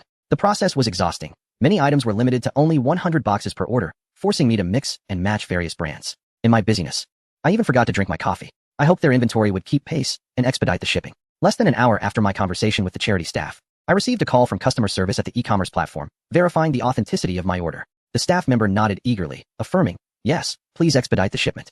These supplies are urgently needed for disaster relief." The platform took the matter seriously, promptly arranging for warehouse staff to work overtime and prioritize packaging my order. Chapter 111. The supercar club having finalized the procurement, I took a cup of coffee and made my way to Han Shua's company. Upon arriving, I happened to encounter Lu Jili working. "Sisterly, are you busy?" Lu Jili hurriedly looked up, her eyes glistening upon seeing Lu Wei, and she quickly wiped them with her sleeve. After such a long time, she finally encountered Lu Wei. Typically, she refrained from sending messages, as her daughter often expressed her longing for the handsome uncle, lamenting how long it had been since they last met. Lu Jili could only reassure her that the handsome uncle was busy working to earn money, but would visit when he found the time. "Xiao Wei, where have you been recently?" "I was out of town working on a project, just returned a few days ago. Nuan has been mentioning you. She misses you quite a bit. I've been too busy lately, but I shall visit her tomorrow." "Yes, Nuan will be overjoyed to hear that. Thank you," Lu Jili replied, her heart brimming with happiness. "I have some matters to attend to. I'll reach out to you later." Lu Jili nodded in agreement. Upon entering Han Shua's office, she found him leisurely scrolling through his phone. "Wow, you finally arrived. If you had come earlier, you could have seen more cars. Why the excitement? Is there a girl over there?" "Girls? That's nothing. It's a paradise for supercars. You'll see all kinds of exotic vehicles, including Bugattis, Koenigseggs, and Pagani. It will surely be an eye-opener for you." All right, let's go. Let me broaden my horizons." "Absolutely." The C Supercar Club is undoubtedly the largest supercar club in the metropolis, boasting over 1,000 members, primarily from the post-80s and 90s generations. To join, the primary requirement is to own a car valued at over 1.6 million, such as a Porsche 911 or an Aston Martin V8, which is just enough to meet the entry criteria. Owning a car is merely the first step. One must also have 3 existing members co-signing for their application to be considered. It's not as simple as just purchasing a car to gain membership. Your social resources and financial strength are also evaluated. Observing Han Shua's gleeful demeanor, Lu Wei inquired, "Are you a member now?" "Of course, with me leading the charge. How could I not be a member? Rest assured, I still have a few friends there." "Oh, such influence. What do they usually do?" "They frequently organize races, engage in charitable activities, and, most importantly, build a vast network of connections." "Racing? An underground racing organization?" Lu Wei recalled tales from numerous novels where individuals would race through the streets late at night, competing on the slopes of Akina. "Police, we are quite legitimate. Thank you very much. The club has its own racetrack where we can race. The club is located in the outskirts of Jiaoding, covering at least 200 acres. According to Han Shua, there is a 2-kilometer track where they regularly hold races. Upon their arrival, they found dozens of supercars already parked inside, Ferraris, Porsches, Lamborghinis, McLarens, and more, with racing cars scattered throughout. As they stepped into the club's grand hall, Lu Wei spotted familiar faces in the crowd, Yang Xiaodi and Qin Kanan. They made their way over. Shua Gu, Lu Gu, Yang Xiaodi greeted them. You're here quite early. Taking a break from business today? Han Shua patted his arm, and Lu Wei nodded with a smile towards Yang Xiaodi. Lu Wei, it's rare to see you. I thought you were off enjoying the breeze in Hainan. Qin Kanan jested, teasing Lu Wei. How can you still say that? None of you even bothered to take a glance, just leaving it all to me. What an occasion today, so many people gathered here. Soon, there will be a grand showdown between the LaFerrari and the Bugatti. Lu Wei quietly inquired. Which one is more expensive? To his surprise, Lu Wei was not well versed in cars, and Yang Xiaodi took the liberty to enlighten him. Both are priced around 25 million. They're in the same league. Lu Wei was astounded. Such extravagant spending. Purchasing a car like that would mean hardly being able to drive it a few times. What a waste. The owner of the LaFerrari was a second-generation individual surnamed Li, reportedly hailing from Hong Kong or Taiwan. While the Bugatti belonged to the Jiang family from the Magical City, Lu Wei was taken aback to learn that the Bugatti was not owned by Wang Fun. It seemed there was a second Bugatti in the Magical City. There will be a betting pool later. Everyone can wager on whether the Bugatti or the LaFerrari will win. Just for fun, the maximum bet cannot exceed 1 million. Would you like to participate? Qin Kanan said mysteriously. You affluent second-generation heirs certainly know how to have fun. Lu Wei felt as if he had been pricked again, realizing that he was out of his depth in this circle and utterly unaware of the hidden stories. The betting limits were merely their pocket money, harmless in the grand scheme. Well, I'm not a club member. Can I still place a bet? Lu Wei voiced his concern. Of course, Lu Gu. As long as a member endorses you, you're good to go. The 3 of us are sufficient. Alright then, I'll bet on the Bugatti. Let South go place our bets. Wait, the person in charge hasn't arrived yet. The betting hasn't opened. An announcement will be made shortly, Qin Kanan explained, sharing some information he had heard. I've heard they raced on the track during the day before. The LaFerrari won by several dozen meters. You can observe everyone's attitudes tonight first. As it approached 8 o'clock, several individuals entered the hall, and all eyes turned towards them. In the center, one person was busy greeting everyone, flanked by 2 cooler figures, with a few others trailing behind. The central figure was the club's founder, Huang Yi, and the 2 on either side were likely the protagonists of the evening, the racers. Lu Wei glanced around. Recognizing none of the faces, merely nodding, Huang Yi stepped into the center of the venue and addressed the crowd. Welcome, everyone, to the club tonight. We will witness the showdown between the LaFerrari and the Bugatti. The 2 gentlemen beside me are the main characters of the evening, and they will soon prepare for the race. To enhance interaction, he announced, our club has opened a betting pool for your entertainment. With even odds, the emphasis is on participation. The crowd applauded enthusiastically. Once the 3 descended, club staff began preparing for the betting records, and a throng of people rushed to place their bets. I'm betting 200,000 on the LaFerrari, and I'm putting 250,000 on the Bugatti. Are you all placing bets? Qin Kanan asked the trio. Of course, this adds to the excitement. I believe the LaFerrari has a hybrid system, equipped with a 120 kW electric motor, so its acceleration will be more ferocious. The Bugatti is too heavy. I still prefer the LaFerrari. Yang Xiaodi articulated his analysis. I'm indifferent to all that. I'll just place a random bet on the Bugatti, Han Shua shrugged. I, too, shall support the Bugatti, huh? Standing firmly by our local pride. Lu Wei seems to have found a casual excuse. Let us proceed to place our bets. After approximately 20 minutes, the betting concluded, and everyone moved to the starting point of the racetrack. Temporary structures had been erected in this area, adorned with several monitors displaying footage from the track's cameras, providing a clear view of the racing conditions. A thunderous roar erupted as 2 supercars approached the starting line, one trailing the other. The sound was almost deafening, evoking gasps from the crowd, for these 2 supercars were indeed the epitome of automotive excellence. The race commenced with the signal lights. 5 lights illuminated one after another, and when they all extinguished, the competition began. The 2 cars revved their engines in anticipation, as the lights lit up and then abruptly went dark. The LaFerrari launched forward like an arrow, swiftly overtaking the Bugatti by a car length. As the race progressed, everyone turned their attention to the screen. Upon navigating a bend, the Bugatti trailed by nearly 50 meters, suggesting a slight technical disadvantage. In the first lap, the LaFerrari maintained its lead, while the Bugatti steadily closed the gap. In the second lap, as they approached a sloped turn, the Bugatti accelerated fiercely, narrowing the distance, and the 2 cars drew closer together. Entering the final lap, both vehicles were nearly side by side on the straightaway. On this flat stretch, the car that could accelerate quicker would hold a slight advantage. Overtaking and racing relies heavily on the curves, and judging by the previous laps, the Bugatti's driver seemed more adept at navigating bends and inclines. The upcoming turns and slope would present the Bugatti with its sole opportunity to triumph. Currently, the LaFerrari had surged ahead by a car length. As they approached the first turn, the LaFerrari attempted to block the Bugatti, denying it a proper overtaking chance. Both cars now reached the slope. The Bugatti accelerated, surging up the incline and gaining inertia. After racing up the 100-meter slope, it had pulled 20 meters ahead of the LaFerrari. With less than 300 meters to the finish line, both cars were accelerating, the distance between them diminishing. The onlookers held their breath, captivated by the roaring engines as the finish line came into view. Here they come, the Bugatti leading with the LaFerrari close behind. The Bugatti crossed the finish line first, winning by a slender margin. With the race concluded, the crowd returned to the hall to redeem their betting chips. Lu Wei had wagered 500. 000 on the Bugatti with even odds, effectively reclaiming the funds he had donated that day. Upon returning to his seat, Lu Wei was unexpectedly joined by several new faces. Hanshua, I hear you've acquired a Lamborghini. Come race me. Let me witness your skills, taunted a young man with bleached hair. Li Jiaoyang, what are you so boastful about? Let us race. Who fears you? Hanshua retorted defiantly. What is going on? Lu Wei discreetly nudged Qin Kanan, inquiring about the confrontation. They've come to provoke. Clearly at odds with Hanshua. At odds? There exists a certain contradiction. It appears that a prior incident occurred at a bar. Lu Wei was rendered speechless. As Hanshua did not seem to embody the characteristics of a typical rogue, his temperament appeared rather amiable. A competition is indeed in order. And it ought to have some stakes, remarked a young man named Li Jiaoyang. Let us set the wager at 1 million. Hanshua, surely you can afford that. I can play the game. Let us go, declared Hanshua. The crowd in the hall, having sensed the prospect of yet another contest, lingered on to witness the unfolding spectacle. Hanshua felt compelled to participate. Surrendering was not an option, and he was determined to maintain his dignity. Although he had only been acquainted with this vehicle for a mere couple of months, he recognized the necessity of giving it his all. Li Jiaoyang's car was a Ferrari 488, boasting an 8-cylinder 720 horsepower engine, with an official acceleration time of 2.85 seconds to reach 100 kilometers per hour. Comparable to the Lamborghini Aventador, which possessed a 12-cylinder 770 horsepower engine and an official acceleration time of 2.8 seconds. The essence of this race rested primarily on the driver's skill, and Hanshua felt a considerable weight upon his shoulders. Don't burden yourself with stress, just drive steadily. Lu Wei reassured him. That young man is rather arrogant. He is bound to falter. Lu Wei approached and patted Hanshua on the shoulder in a gesture of encouragement. I sincerely hope your words ring true. If I triumph over Li Jiaoyang, I shall celebrate for 3 days and nights. Go ahead, go ahead. We're here to cheer you on. Please, exercise caution, echoed the encouragement from the group. The two drivers positioned their cars at the starting line, and Li Jiaoyang flashed an obscene gesture at Hanshua, who, in turn, mimed a retort. As the starting lights illuminated, both cars revved their engines in anticipation. At the instant the lights extinguished, they surged forward simultaneously. The Ferrari, being relatively lighter, gained an advantage, leading by half a car length. During the curve, it maintained its lead, forcing the Lamborghini to follow closely behind without the opportunity to overtake, leaving Hanshua uncertain about his cornering abilities.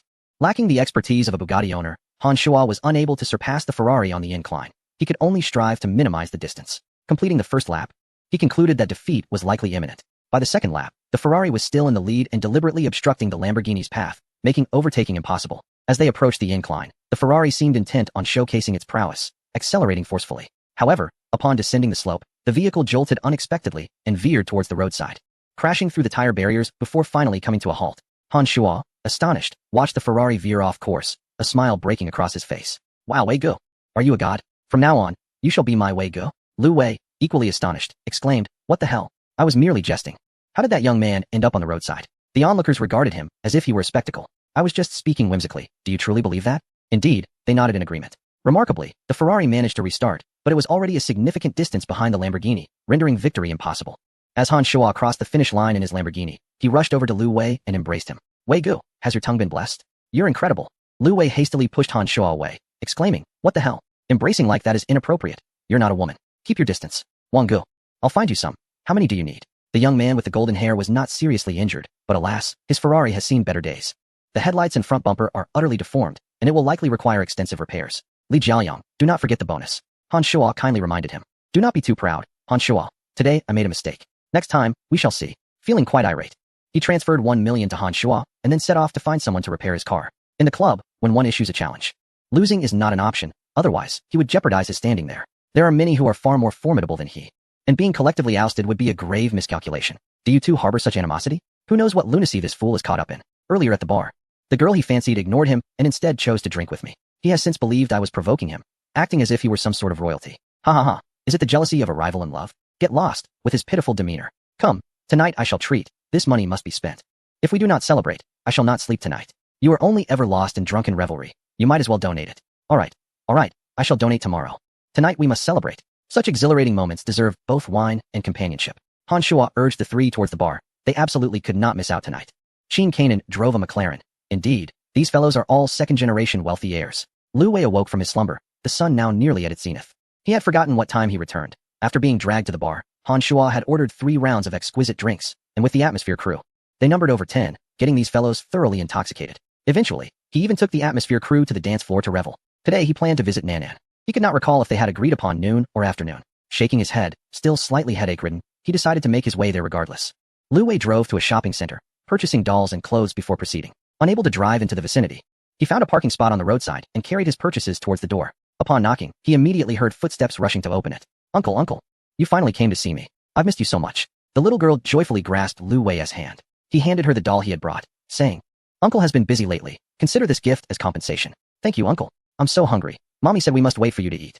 Lu Jilly walked over, admonishing, why do you always buy things? That is not good. Oh, it's nothing. Children need toys. This is a dress I bought for her. I'm not sure if it fits, but if it doesn't, we can exchange it. Lu Wei handed the clothes to Lu Jilly. Xiao Wei, thank you. I came to mooch off a meal. Is dinner ready? It's ready, and there's also soup. I'll bring it over so we can eat. Yay. We can eat now? Nan set down her toy and rushed to the dining table. Lu Jilly's cooking was quite commendable, and the home-style dishes greatly whetted one's appetite. Lu Wei devoured 3 bowls of rice. During the meal, he casually inquired how Lu Jilly was faring at Han Shua's company. The workplace over there is quite relaxed.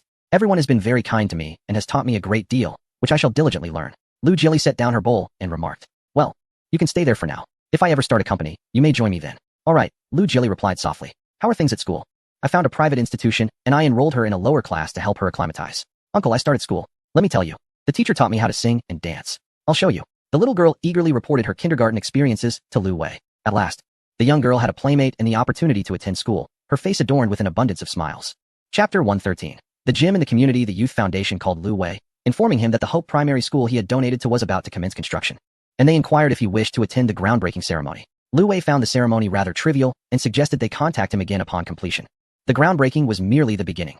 Only upon completion could one truly appreciate the results and enjoy the fruits of their labor.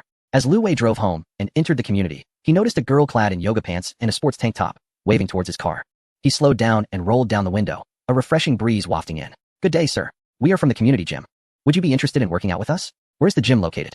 Lu Wei, having just moved in, was not well acquainted with the neighborhood. Sir, it's on the basement level near the property management center. Our gym is exclusively for community residents, ensuring a high level of privacy, with fewer people and a tranquil atmosphere. We have professional personal trainers available, and family memberships can be arranged for everyone to use. The facility is fully equipped, including a swimming pool and sauna, among other amenities. Are you a personal trainer as well? Indeed, I am. The young woman nodded, handing Lu Wei some information to review. Feeling a bit tempted, Lu Wei recognized that his leisurely lifestyle had left him rather unfit. He was beginning to notice a belly forming. It was time to engage in some exercise. Please wait for me here. I will go park the car. All right, sir. My name is Ella, and I will wait for you. Lu Wei parked his car and approached Coach Ella. The young woman called over a colleague to take her place, as she was to escort Lu Wei on a tour. This was a matter of performance, after all. The Seaview Garden is also a high-end community, boasting well-developed living facilities such as clubs and gyms, all managed in-house. The fitness enthusiasts here possessed admirable physiques. Their curves were pronounced, and a hint of muscle definition was evident, even displaying well-defined abs. Lu Wei couldn't help but feel envious of their toned bodies. He had been a waste of potential in his youth, neglecting his career, relationships, and health. Had it not been for his childhood running in the mountains, he likely would have struggled to ascend even 6 flights of stairs without gasping for breath. Following the fitness instructor, Lu Wei toured the gym, noting the temperature-controlled swimming pool beneath a glass roof that allowed ample sunlight. The sauna offered both dry and steam options, while the relaxation area was stocked with snacks and fruits, providing a pleasant spot to sip tea. This is quite nice. How do you charge for your services? Sir, we offer seasonal passes, half-year passes, and annual passes. When you purchase an annual pass, you will receive 20 complimentary personal training sessions, which is particularly advantageous. Well then, I shall opt for the annual pass. However, will you be my personal trainer? The annual fee is 20,000, and I will indeed be your personal trainer. Lu Wei happily proceeded to complete the membership registration, made the payment, and added the beautiful coach on WeChat. He needed to buy an entire set of gear first, and then he would schedule his sessions with the coach, who smiled and nodded in agreement. Lu Wei perused her social media, where she shared numerous snapshots of her life and fitness journey. Indeed, she appeared slender in her attire, yet revealed a more voluptuous figure when undressed. Oh, there was that lingerie photo. No, rather, it was a sports bra photo, one you might have seen before. She showcased a variety of activities, from lifting weights to practicing yoga. This summer, he was determined to sculpt a set of defined abs to flaunt during his trip to Hainan. As Lu Wei envisioned himself at the gym with the stunning personal trainer by his side, an invigorating energy surged within him. He realized he must quickly purchase workout clothing. Nearby, the 800 Plaza beckoned, and without hesitation, Lu Wei rushed to the mall to acquire a complete set of sports attire. He resolved to commence his fitness journey the following day, determined to cease his nightly escapades at the bar with Han Shua. However, his plans were swiftly thwarted. When he intended to schedule a session with his trainer the next day, Wang Fan returned. Having previously owed Wang Fan a favor, Lu Wei had been contemplating a proper expression of gratitude. Wang, the scion, had a penchant for gaming and internet celebrities, frequently frequenting bars. It posed a challenge to find an appropriate way to express his thanks. Introducing an internet celebrity was beyond Lu Wei's means, as he didn't know any personally and seldom watched live streams. Furthermore, introducing a celebrity felt somewhat akin to being a mere puppet. Bars in the bustling metropolis were familiar grounds for Wang Fan. He had visited nearly every popular spot. Even if Lu Wei were to treat him to an extravagant experience, it would hardly be novel for someone so affluent and experienced. How does one express gratitude to someone who seemingly has it all? Perhaps inviting him for a simple meal at a local eatery would suffice. After all, Wang Fan might not have indulged in such fare before, providing an opportunity to experience the essence of life. Lu Wei dialed Wang Fan's number, which was answered promptly, suggesting he was not preoccupied. Wang, you've decided to return to the metropolis. Ha ha ha, how did you know? Where did you see me? Didn't you post on social media about your club? Oh, I hadn't even noticed. When will you be free? I'd like to treat you to a meal. No need for such formality. I'm actually planning an outdoor barbecue. If you're available, feel free to join us. To Lu Wei's surprise, Wang Fan extended an invitation. He truly hadn't anticipated Wang Fan indulging in such leisure. I would love to join. I'll send you my location shortly. We should arrive at the same time. After hanging up, Lu Wei received a location pin from Wang Fan, likely for some resort or gathering place. Lu Wei mused that he had intended to invite Wang Fan to dinner, but ended up crashing Wang Fan's gathering instead. However, one must not arrive empty-handed. How about bringing some wine? Champagne and red wine should suffice. Wang Fan drinks only the finest water, fit for European royalty. A mere small bottle is enough to astonish. Therefore, the champagne and red wine must also be of exceptional quality. Lu Wei drove out in search of a store that sells prestigious cigarettes and fine wines, and fortunately, there was a specialty shop for renowned tobacco and alcohol nearby, operated by the Magic City Tobacco Group. Surely, one would not encounter counterfeit products here. Should he inadvertently purchase fake liquor, Lu Wei's reputation would be irrevocably tarnished. Upon entering the store, Lu Wei noticed the lack of warm greetings, such as the demeanor of large state-owned enterprises, where service takes a back seat. Which red wine and champagne do you recommend? He inquired. We have Romani Conti, Lafite, Lipon, and Leoville for red wine, and for champagne, we offer Mode, Ace of Spades, Krug, and Dom Perignon. It all depends on your budget. The red wine is priced around 50,000 per bottle, while the champagne ranges from 5 to 10,000. That seems rather steep for a barbecue, but it is indeed appropriate for the occasion. Ultimately, the staff selected 3 bottles of Romani Conti and 5 bottles of Dom Perignon champagne for Lu Wei, totaling 200,000. Lu Wei prudently requested an invoice. Despite the store's size, he feared being taken advantage of, especially as someone unfamiliar with such matters. Each bottle was exquisitely packaged, which certainly elevated their aesthetic appeal. Upon arriving at the barbecue venue, Lu Wei found Wang Fan already present, along with 4 or 5 others, including Lin Xian. What a coincidence. We just arrived, and we're about to set things up. Wang Fan greeted Lu Wei. I came from quite a distance. You must have taken a shortcut. Lu Wei replied, then greeted Lin Xian, who responded with a somewhat goofy smile. Chapter 114. The allure of futures. Lu Wei returned to the car to carry down a few bottles of wine. What did you bring? I have my share too. Wang Fan inquired. I brought some champagne for the barbecue, Lu Wei replied. How will you drive back? This is the suburbs, after all. I suppose I must trouble your bodyguard then, Lu Wei responded. Wang Fan introduced another young man, Qin Song, a friend from the capital with whom he played games. Lu Wei extended his hand in greeting. I'm Lu Wei, a pleasure to meet you, Qin. Do visit the capital sometime. I'll treat you. Qin Song responded amiably. Wang Fan's influence was significant, and Qin Song reciprocated Lu Wei's pleasantries warmly. Wang Fan's preferences were rather direct, as he assigned the grilling duties to their female companions and pulled the 4 of them aside to play games instead. Brother, are you here for barbecue or outdoor gaming? Someone jested. Your obsession is palpable. Is nothing but games enticing to you anymore? Wang Fan often gathered a crowd, yet few were true friends, and even fewer were invited to his exclusive club. Many did not receive equal treatment. It felt as though they were merely flattering him. He believed it better to invest such camaraderie in the realm of gaming.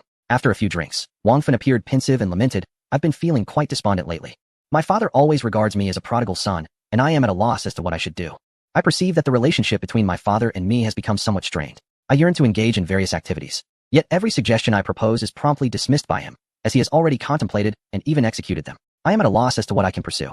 Indeed, I find myself firmly ensconced in the role of a second-generation heir. My mother incessantly urges me to take over the family entertainment company, which I find utterly uninspiring, and I feel powerless to resist. I truly believe that I lack the qualities necessary for effective management.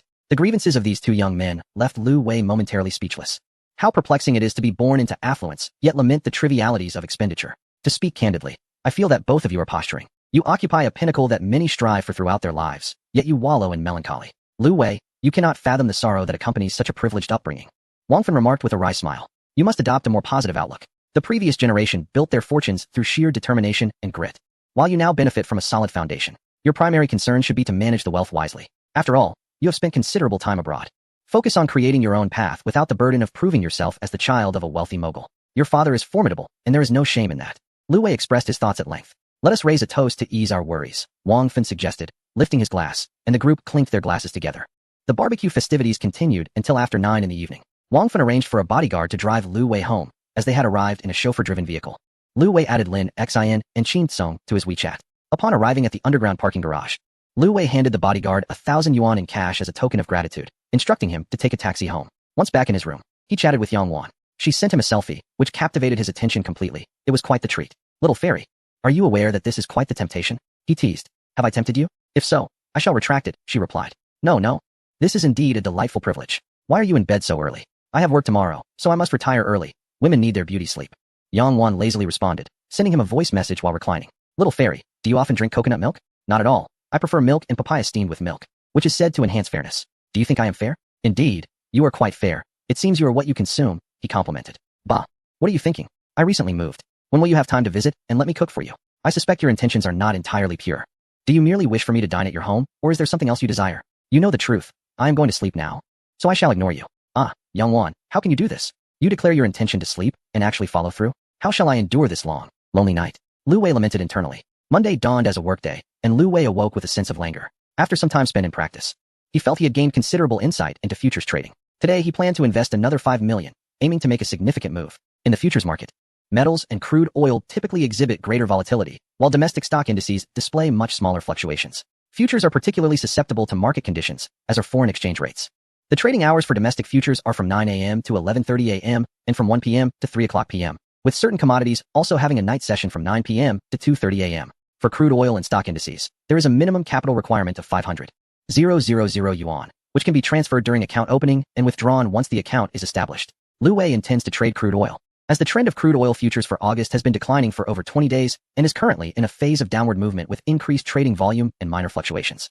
This situation indicates a pivotal moment. It could either continue to descend or reverse upward. Given the prolonged accumulation of volume, Lu Wei believes it will rise.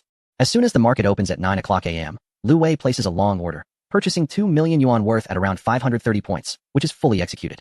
Observing a consistent increase in buy orders, he decides to add another 2 million yuan at 535 points. His several million yuan is but a drop in the ocean, and within mere minutes, the transaction volume skyrockets to 3.5 billion, with the support of long positions, in less than 20 minutes.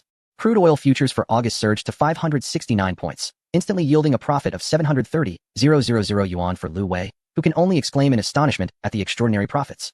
In just half an hour, his investment of 4 million yuan has nearly doubled to 7 million yuan. Aware of the perils of greed, he decides to be content with a 7-point gain and promptly closes his position. As he watches the funds secure, he takes a moment to calm his exhilarated heart, marveling at the fact that earning 2 million yuan in half an hour surpasses even the wealthiest individuals on the planet. After the crude oil futures soared to 85, they stabilized, oscillating between 564 and 572 points. Lu Wei feels he has earned enough for the day. He has thoroughly experienced the allure of futures trading and the potential for wealth creation in finance. Having made a substantial profit, Lu Wei resolves to treat Yang Wan to an exquisite takeout meal and share his success with her. He sends her a message, instructing her not to go out for lunch, as he has a surprise. What is this? Are you inviting me to lunch? She responds, it's a secret. Just don't go out or order anything. Intrigued, she wonders what he is up to. Lu Wei searches online for upscale restaurants that deliver and orders several dishes tailored to Yang Wan's hometown flavors.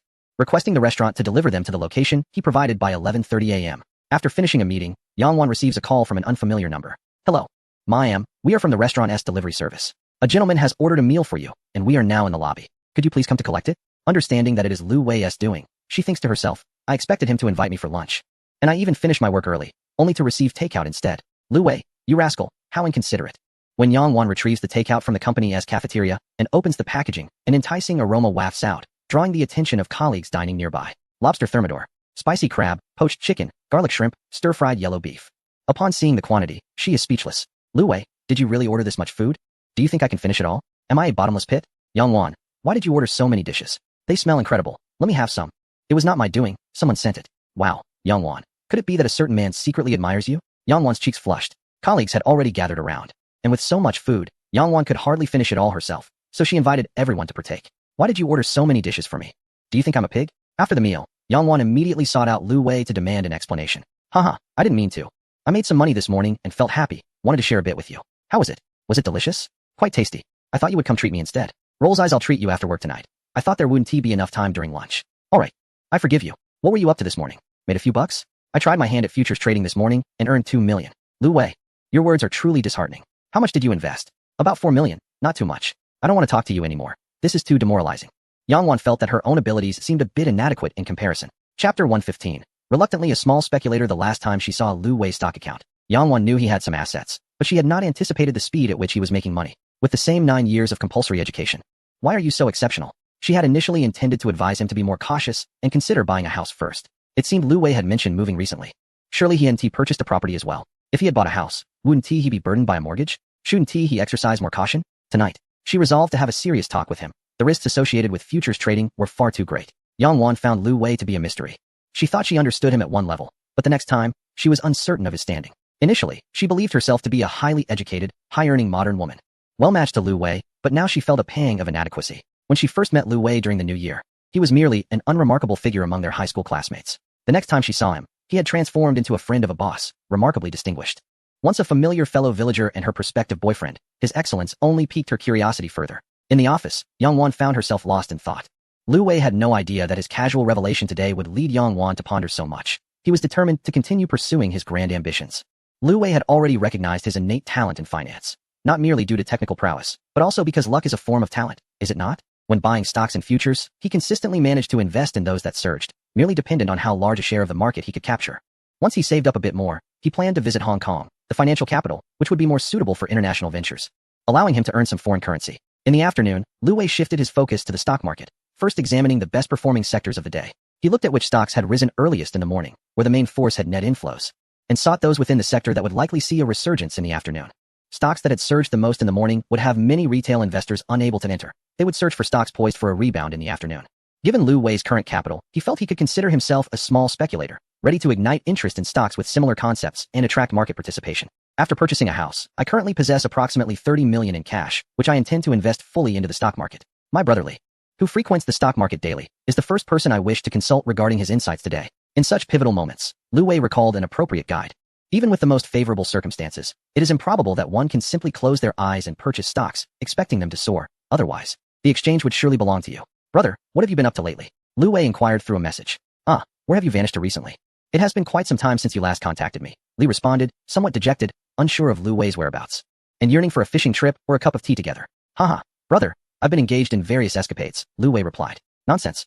It seems to me you have simply been idling away. What brings you to seek me? I suspect you wouldn't come to me unless you had something to discuss. Please don't paint me as heartless. I've been preoccupied with buying a house, but I'll invite you over for tea soon. That sounds delightful. I would be pleased to visit.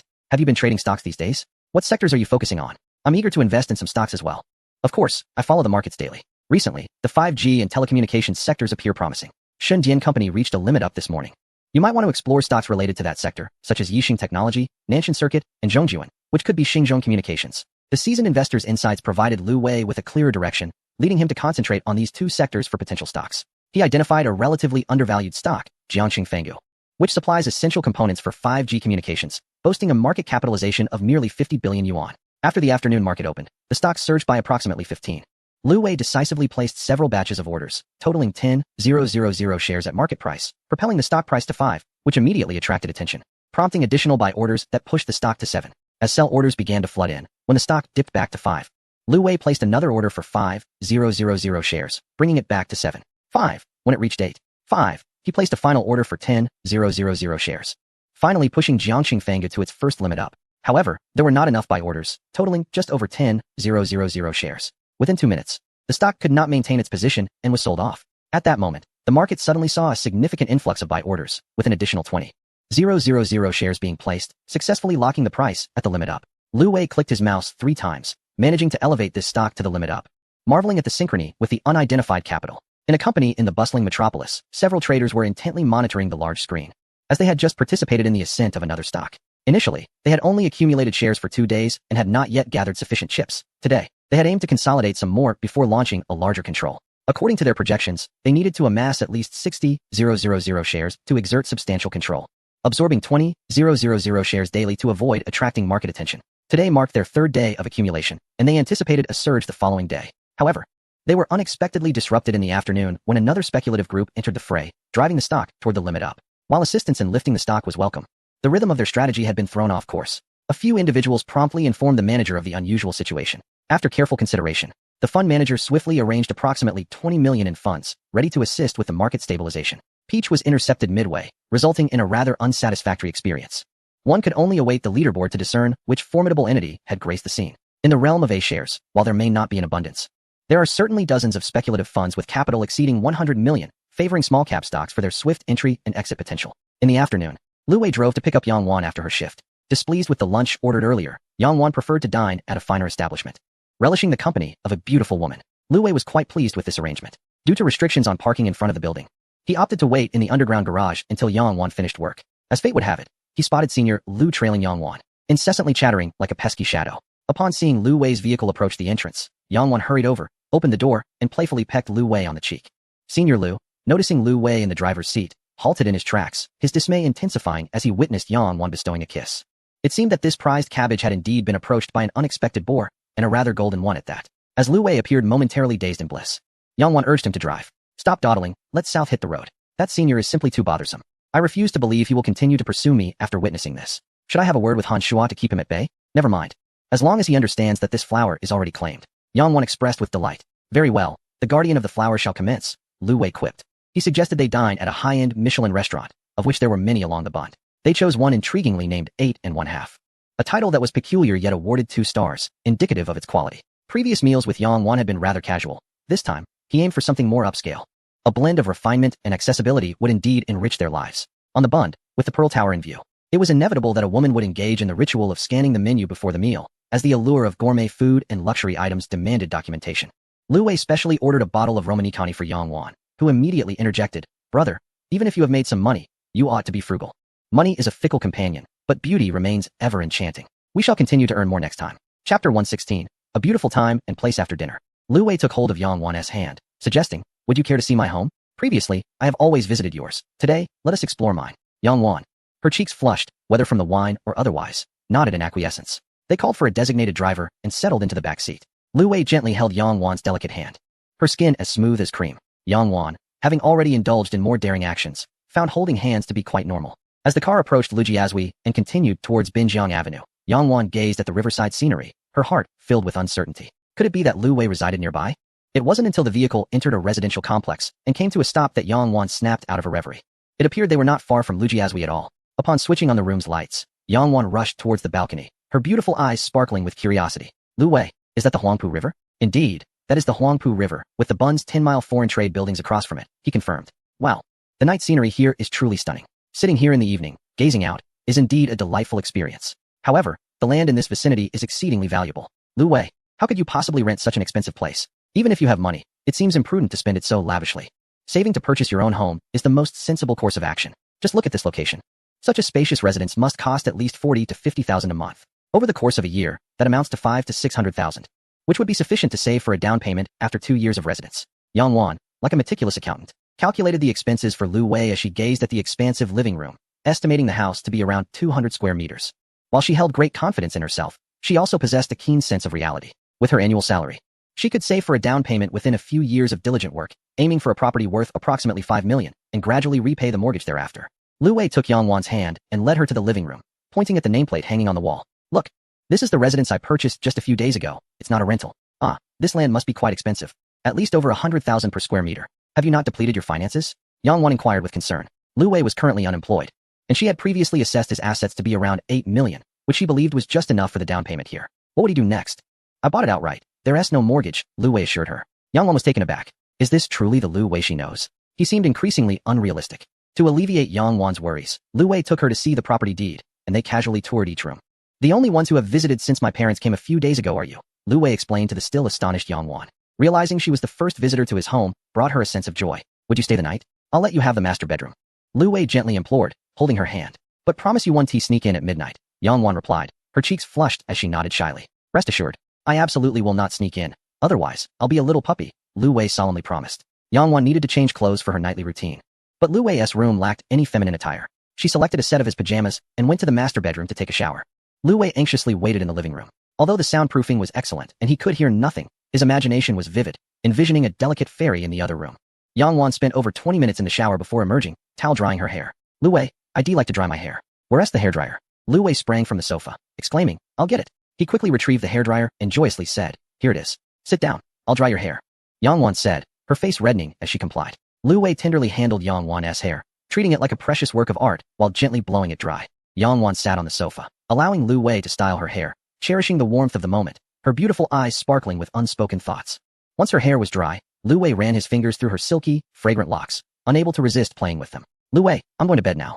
I have work tomorrow, Yang Wan finally interrupted. All right, you go ahead, Lu Wei replied. Yang Wan gently kissed Lu Wei on the cheek, whispering goodnight as she dashed back to her room, shutting the door behind her. Lu Wei remained in the living room, contemplating whether he should sleep in the guest room after having promised not to enter. After freshening up, he lay in the guest bed. his mind ensnared in a web of inner conflict, pondering whether to indulge his base instincts or to suppress them, a conundrum he was acutely aware of. Suddenly, a notification pinged on his phone. Lu Wei, I forgot my charger. Could you help me find one? His heart leapt at the opportunity. I'm on my way, he replied eagerly. Moments later, he grabbed the charger and hurried to the master bedroom, knocking lightly before turning the handle, finding the door unlocked. He handed the charger to Yang Wan, whose long, fair arms reached out to accept it, momentarily dazzling Lu Wei. Taking a seat on the edge of the bed, he asked, Why aren't you heading back? I thought I'd keep you company for a bit, she replied playfully. Who was it that said the one who enters is a puppy? He teased, barking playfully. Oh, Lu Wei, you're such a scoundrel. Yang Wan shot him an amused glare. Lu Wei then slipped under the covers, wrapping his arms around Yang Wan. I want to hold you while I sleep. Then hold me properly and don't fidget, she instructed. All right, he responded, kissing her forehead. He turned off the light, and the soft rustling of sheets filled the dark room. Yang Wan's light laughter echoed as they settled in. But soon her giggles turned into muffled sounds as Lu Wei playfully covered her mouth with his hand. Oh heavens, what are you doing to me? He exclaimed, sensing something amiss. Emerging from the covers, he found Yang Wan laughing at his bewildered expression. My relatives are visiting these days, so be good, she said, affectionately stroking his hair. Lu Wei, resigned, shifted his focus. The following morning, both awoke refreshed, Lu Wei's exuberance almost causing Yang Wan to miss work. He drove her to the office, where she bestowed a kiss upon him before departing, her face alight with joy. Lu Wei lingered in the car, savoring the lingering sweetness of her soft lips as she disappeared into the building. Chapter 117. The first outing with Yang Wan Masiki was in high spirits yesterday. A significant investor had made a move, finally acting after a long period of inactivity. She had checked the leaderboard last night and noted that this influential investor had made headlines again, although not in the top spot. A place among the top 5 was still impressive. It seemed that when major investors decided to act, they aimed straight for the leaderboard. She hoped this investor would continue to make such moves monthly, securing her modest lifestyle. Upon returning home, Lu Wei began monitoring the stock market. One particular stock had just reached its second limit up, with ambitions for 5. He found himself at the second-to-last position on the leaderboard, with collective effort. They could push it further. The manager who had been feeling despondent the previous day was now even more so, unable to discern who had ignited the momentum at the top of the leaderboard. His own position was second, while the first belonged to a well-known speculative fund, notorious for targeting low-position stocks and avoiding self-promotion. Fortunately, it is not on Shangtong Road or Liang Road. The stock market continues to maintain a favorable atmosphere, with aspirations for this particular stock set at a minimum of 50. To arouse the fervor of the market, one must entice investors to elevate its value. The stock has already reached its limit up, prompting Lu Wei to pivot to the futures market, where he reaped rewards yesterday and intends to pursue further today. With a newfound purpose in life, Lu Wei's days have become particularly delightful, occasionally picking up Yang Wan after work and engaging in playful banter. During work hours, he immerses himself entirely in stocks and futures. In less than a month, a notable small-cap fund named Dongfang Road has emerged in the stock market, with individual stock investments exceeding 10 million and a remarkably high success rate. In just 15 trading days, 3 stocks have made the list, yielding an astonishing return of 200. With 10 days remaining, Shen Duyu feels that the film can soon be completed, and he will then dedicate time to post-production in preparation for its release. Although he has been in this industry for many years, his experience has primarily been within the realm of directors and crews. He feels his network is insufficient for negotiating with cinemas and believes it is time to call upon his financial backers. This film represents his largest investment to date, and Shen Duyu holds high hopes for it, aspiring to achieve recognition through this work. For the first time, he has garnered significant support from investors, alleviating financial concerns during production. Yet as the finish line approaches, new worries arise regarding its theatrical release. Shen Duyu seeks assistance from Lu Wei and Qin Kanan. Among the 5 major investors, Lu Wei is the most frequently interacted with, and he finds Lu Wei to be a kind individual, while Qin Kanan is an old acquaintance, making communication easier. Upon receiving Shen Duyu's call, Lu Wei realizes it has been quite some time since he visited Hainan, and the film is nearing completion. Old Shen, has the recent shoot gone smoothly? Lu Wei inquires. Mr. Lu, if you don't come soon, we will wrap up. Shen Duyu responds. That's good news. I'm quite looking forward to it, Lu Wei replies. Mr. Lu, I called to discuss something important. After the wrap, we will likely have a completed film in about a month, and we need to consider the release date and partnerships with cinemas. As someone in this industry, when do you think would be the best time to release it? Shen Duyu asks. For a film like this, targeting the summer release window is ideal, preferably around late July or early August. However, the competition is fierce, with several foreign blockbusters and domestic hits vying for that period. Given our lower visibility, negotiations may prove challenging, Lu Wei explains. Apart from a few renowned directors and top-tier actors, cinemas are not in short supply of films to showcase. For directors of lesser renown, securing partnerships with major cinemas in China is notoriously difficult. A couple of years ago, an art film faced a mere one-screen distribution upon release, and the creative team had to plead for an increase, which ultimately rose to 10, resulting in a nearly billion-dollar box office. Shen Duyu has contemplated this scenario. Recognizing that appealing to investors for assistance is not a viable option, he may have to swallow his pride and seek help himself. He is currently considering whether to approach some smaller cinemas to distribute the film widely, aiming to maximize profits and ensure a broader release. Sure, I understand. I will contemplate a solution to this matter. I will discuss it with the others. After all, this is our first investment in a film. We should all strive together and not be fearful. Lu Wei discerned the general concerns and first sought to reassure Shen Duyu, as his trump card remained with Wang Fan, yet to be revealed.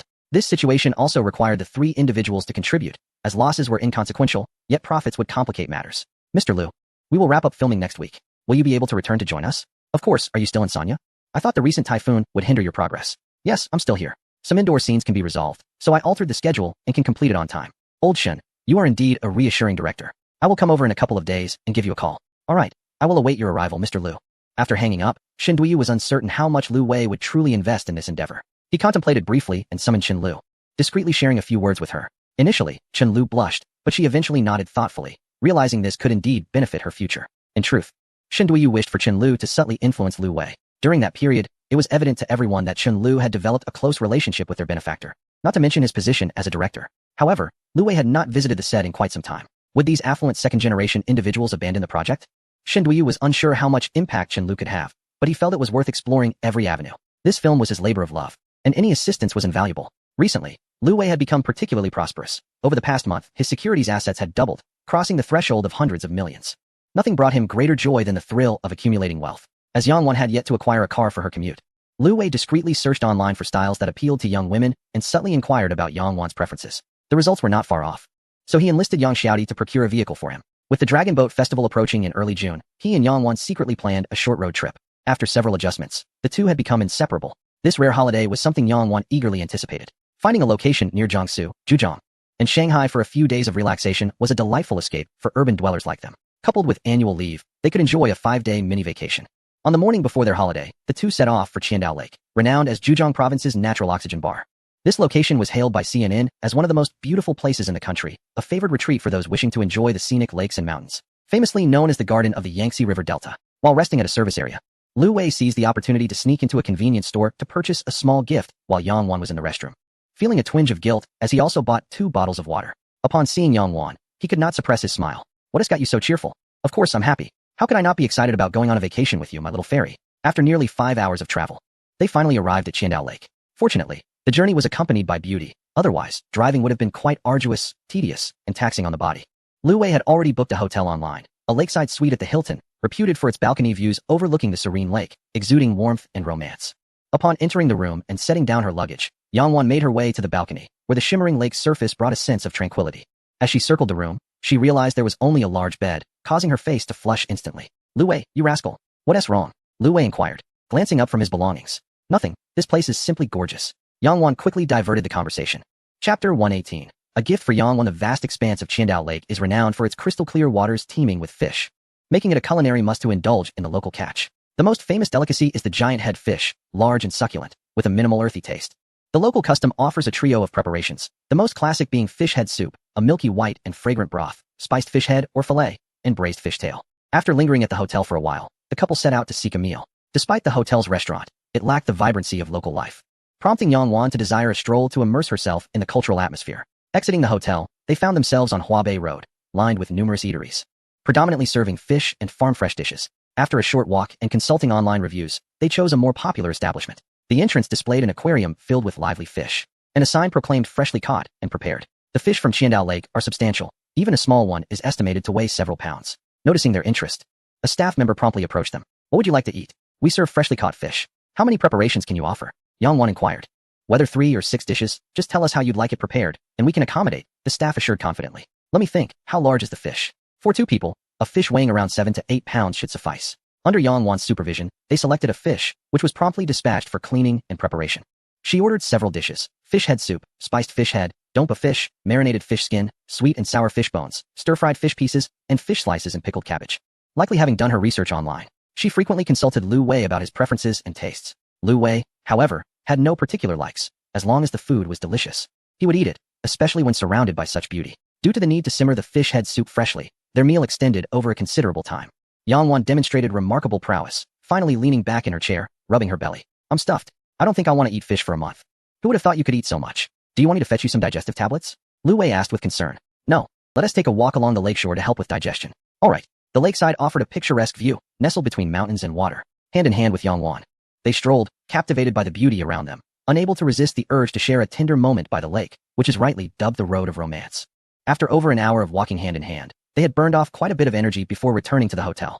As June's warmth began to envelop the days, the fastidious Yang Wan returned to her room after a lengthy outing, eager to indulge in a refreshing bath, while sending Lu Wei to the living room. Upon noticing the bathtub in the bedroom, she decided to luxuriate in a soak. Having arrived early that morning, Lu Wei settled onto the sofa, soon succumbing to slumber. However, the pressing urge to relieve himself stirred him awake, prompting him to stride directly to the bathroom. Upon opening the door, Yang Wan's voice rang out. "Ah, how did you come in?" Her exclamation roused Lu Wei, who blinked awake to find Yang Wan reclining in the bathtub, with only her head visible. "Hee, I just dozed off and forgot you were bathing. I'll just use the restroom first," he replied. "Please hurry out once you're done," Yang Wan said with a playful wink, then submerged herself back into the water.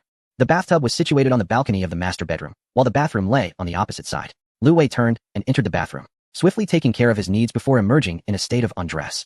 Although they had already shared intimate moments, Yang Wan still felt a rush of shyness. Covering her eyes with her hands, "Hee, I too wish to bathe," he announced. Almost as soon as the words left his lips, Yang Wan felt Lu Wei slip into the bathtub beside her, causing her to shiver slightly as he wrapped his arms around her. With her eyes closed, she anticipated the day's unfolding events and whispered a soft remark into Lu Wei's ear. Moments later, they were both enveloped in a fervent embrace. After what felt like an eternity, Yang Wan found herself nestled in Lu Wei's arms, drifting off to sleep, her cheeks still flushed. They remained in this serene state until darkness fell, finally stirring from their slumber. Lu Wei planted a gentle kiss on Yang Wan's lips, and as she attempted to turn over, a sharp pain in her legs caused her to frown. "Still hurting?" Lu Wei inquired softly, caressing her head. "It's all your fault for being so rough with me," she teased, playfully striking his chest. "Hee, I wish to wash up, but I can hardly move," she lamented, feeling the discomfort of sticky perspiration clinging to her skin. Rising from the bed, Lu Wei pulled back the covers and lifted Yang Wan into his arms. A striking crimson rose bloomed prominently on the sheets. "Oh no, don't look," Yang Wan exclaimed, bashfully covering Lu Wei's eyes. Their days at Qiandao Lake were filled with unrestrained joy, and once Yang Wan regained her mobility, they rented a yacht to fish in the lake and watch the sunset, savoring their leisurely life. In the evenings, they engaged in profound discussions about life's philosophies, reveling in each other's company. As their short holiday came to an end, they reluctantly set off back to Shanghai. Upon entering the city, Yang Wan noticed that the car was not headed homeward, casting a puzzled glance at Lu Wei. "Aren't we going home? Are we going out to eat?" she asked. "Hee, just hold on a moment. We'll be there shortly, and you'll see," he replied. The car soon arrived at Yang Xiaoti's car dealership. The sales representative, spotting Lu Wei stepping out, hurried over, eager to assist her valued client and prevent any rival saleswomen from swooping in. "Mr. Lu, welcome. What brings you in today?" she inquired warmly. As Yang Wan also disembarked from the passenger side, the saleswoman quickly realized she might be an unwelcome presence. Sensing the obvious connection between the two and guessing Lu Wei was there to purchase a vehicle for his lovely companion. "Oh, no need for that. I'm here to see your general manager Yang today. If I require assistance, I will call for you," Lu Wei replied. "Certainly, sir. This way, please." "Our general manager is in the office," the representative responded. The saleswoman enthusiastically led the two of them to the general manager's office. Yang Xiaoti was inside, and upon seeing Lu Wei, he immediately stood up. "Brother Lu is here. Is this your sister-in-law?" "Yes," Lu Wei replied. "How is that matter I asked you to help me with a few days ago?" Yang Wan was oblivious to the specifics of what he meant, as the term sister-in-law had already clouded her mind, filling her heart with sweetness. "Brother Lu, rest assured, I'll take care of what you entrusted to me. It's for your sister-in-law, right?" "Indeed," Lu Wei nodded. "Sister-in-law, don't worry, it will be absolutely splendid." "What is it?" Yang Wan couldn't help but inquire. "You'll find out when you go outside." Yang Xiaoti picked up the keys and led them to the garage, pressing the button for a red sports car, which flashed its lights in response. "Brother Lu, I've already serviced the car. It's ready to go, though the license plate will take some time." "All right, thank you, brother," Lu Wei said, pulling Yang Wan over to the sports car. "Xiao Wan, this is a gift for you. What do you think?" "For me?" Yang Wan exclaimed, her expression one of surprise. The stunning sports car, with its fiery red exterior and trident emblem, was a Maserati, an eye-catching masterpiece. "Get in and give it a try. It will be your ride from now on." "But this is a sports car. It looks so expensive." "What does expensive matter? Can anything be more valuable than my little fairy?" "Don't say that. I really like it, but it's too extravagant. I think I'd rather save the money for a house," Yang Wan replied. Although she adored beautiful supercars, owning one felt excessive to her. "Once you accept the car, I'll share a secret with you." "What is it?" Yang Wan looked at Lu Wei with curiosity. "Xiaoti, please help my sister-in-law with the paperwork," Lu Wei instructed, disregarding Yang Wan's confusion and ensuring she had no opportunity to refuse. Yang Xiaoti took her documents to handle the procedures, leaving Lu Wei and Yang Wan alone. "Hee. Now it's officially yours. There's no turning back. But you mustn't decline. If you want to thank me, do so when you get home tonight," Lu Wei said with a mysterious smile. "Oh, you rogue." Yang Wan blushed, guessing his implication. Chapter 119. The transformation brought by the sports car with her documents now in the hands of the dealership owner, Yang Wan realized she could no longer refuse.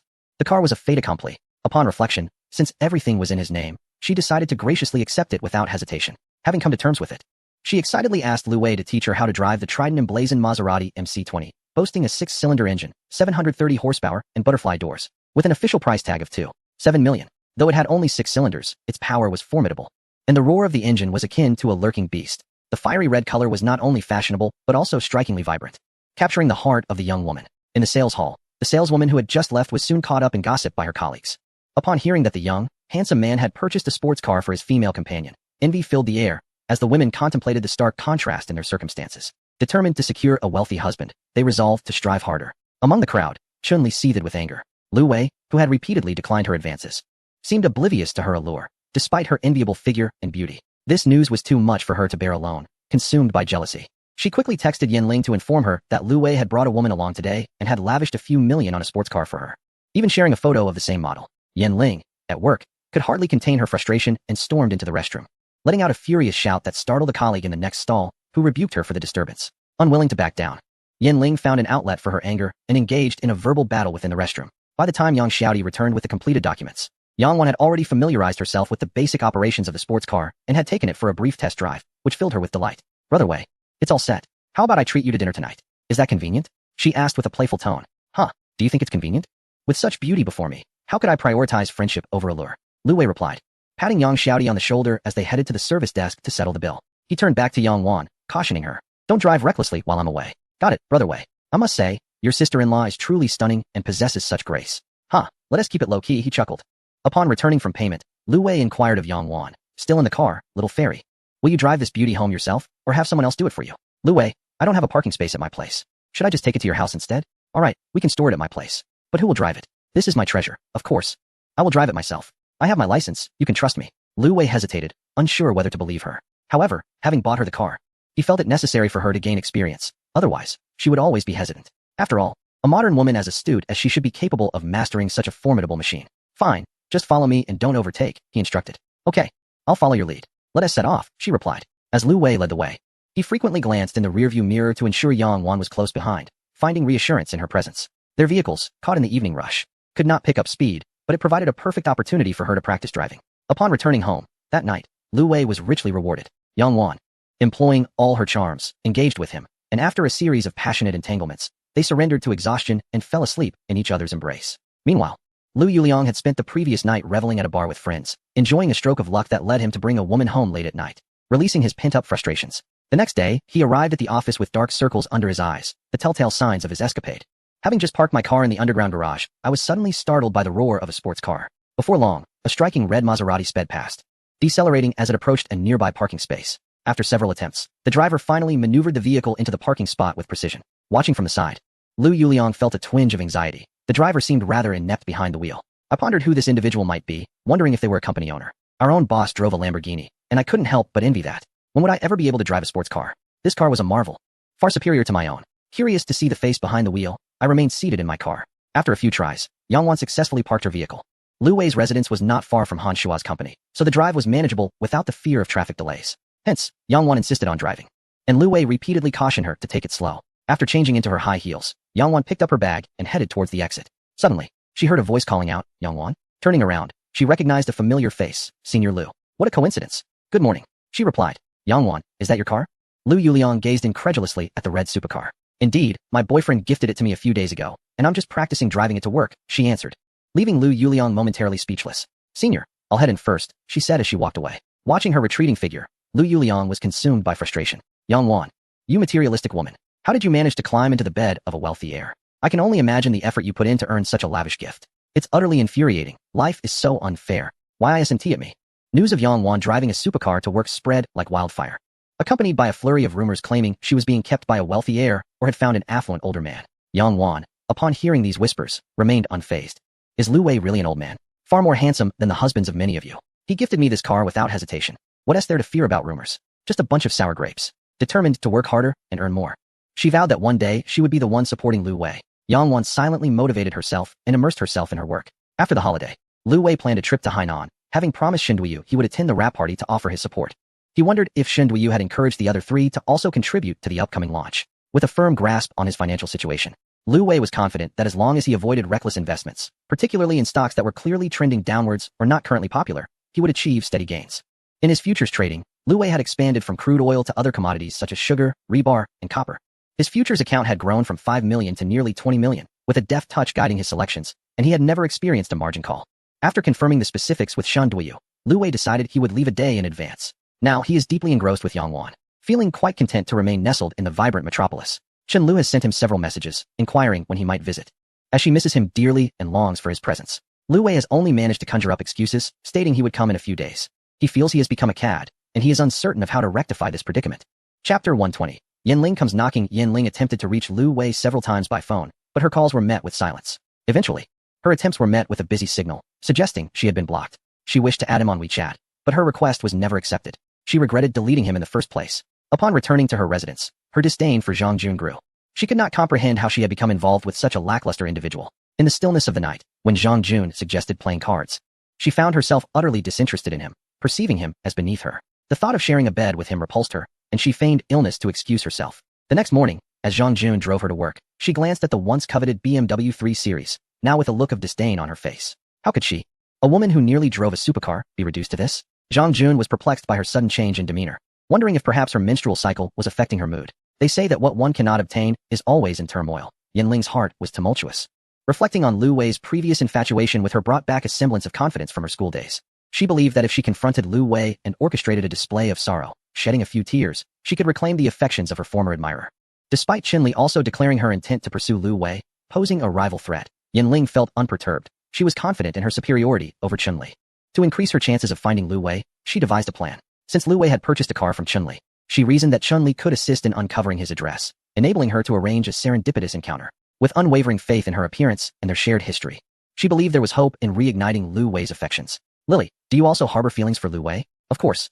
A single man and a single woman. What's to stop me from liking him? Qinli promptly asserted her claim. Oh, I did not intend to blame you. How about we compete fairly? Fair competition? Are you willing to relinquish your position as student council president? Can he afford to buy me a sports car? Only Lu Wei can fulfill my desires. Qinli was left speechless by Yanling's audacity. She was indeed the seasoned seductress of their dormitory, ever coveting what lay before her. How fortunate I am, neither pursuing nor rejecting. They are all fish in my pond, and when the time comes, I shall choose the finest one to release. While at work, Qinli, under the pretense of maintaining client relations, discreetly uncovered Lu Wei's address. A brief online search revealed it to be Seaview Garden, where the average price per square meter was 170,000, with the cheapest units starting at 20 to 30 million. She was uncertain whether to declare herself blind or to label Yanling as such, for there was a potential gem right beside her. No. It should be a catch of a lifetime. They had all overlooked it, much like how they had dismissed Zhang Jun, a pitiful creature who, without sustenance, would likely never amass enough to buy a home. Once upon a time, the four sisters of their dormitory had dedicated their university years to the noble pursuit of finding a wealthy husband, sifting through numerous suitors only to end up with a collection of unworthy choices. Fortunately, Qinli remained single, while she thought to herself, Yanling, you shameless hussy. How dare you compete with me? Both women were acutely aware of each other's escapades during their university days, and Qinli believed that Yanling's chances were slim. Such exhilarating news need not be concealed. It was only right to share it with Yanling. She suggested that Yanling visit the neighborhood, knowing that once Yanling learned of the property values, she would regret her choices deeply and rush to the hospital for a remedy. Upon receiving the address from Qinli, Yanling joyfully took a day off work. After a meticulous transformation, she resolved to stake out the entrance of the community, or perhaps blend in to orchestrate a serendipitous encounter. Taking a taxi to her destination, she discovered the staggering property prices along the way, each apartment costing no less than 20 to 30 million, with the more luxurious ones exceeding 100 million. Even renting here would set one back by 40 to 50,000 monthly. She marveled at Lu Wei's transformation, her spirit rekindled. With her alluring charm, the security guard granted her access to the community. As she strolled through the upscale neighborhood, she was captivated by its aesthetic appeal, the lush greenery, pristine environment, and beautiful homes. Luxury cars passed by, and Yanling envisioned herself as a resident, reflecting that this was indeed the life she had always desired. Attempting to call Lu Wei, she found the line busy. Patiently, she waited, and after a quarter of an hour, she switched to a new SIM card and dialed again. This time, Lu Wei answered. Hello, who is this? Lu Wei, it's me. Are you home, Yanling? Why do you keep haunting me? Please stop calling, he responded, exasperated. Lu Wei was baffled as to how he had become entangled with this woman, regretting his past blindness. He had gained nothing substantial and felt utterly foolish. Yet he was somewhat grateful for her mercy in the past. Lu Wei, I'm downstairs at your building. Would you come out to see me? I admit I was wrong. I have always held a fondness for you since our freshman year. Yanling, how can you be so disgusting? Do you even deserve to utter those words? Lu Wei, you misunderstood me. I was coerced by Zhang Jun, who threatened me into being his girlfriend. My heart has always belonged to you. Believe me, I have not let him succeed. Lu Wei hung up, utterly speechless. This woman was truly relentless. He doubted her claim of resisting Zhang Jun's advances. Ugh. Yanling was lost in her own fabricated narrative, continuing to embellish her tale. Hello, Lu Wei, are you listening? Only then did she realize he had ended the call, and her subsequent attempts were met with a deadline. All her theatrics had been in vain, and she was infuriated. The Seaview Garden boasted several buildings, and she pondered how long she would have to wait to encounter Lu Wei. She yearned to engage the security guard in his customary dialogue. Previously, Qinli had sent her a photograph of a luxury sports car.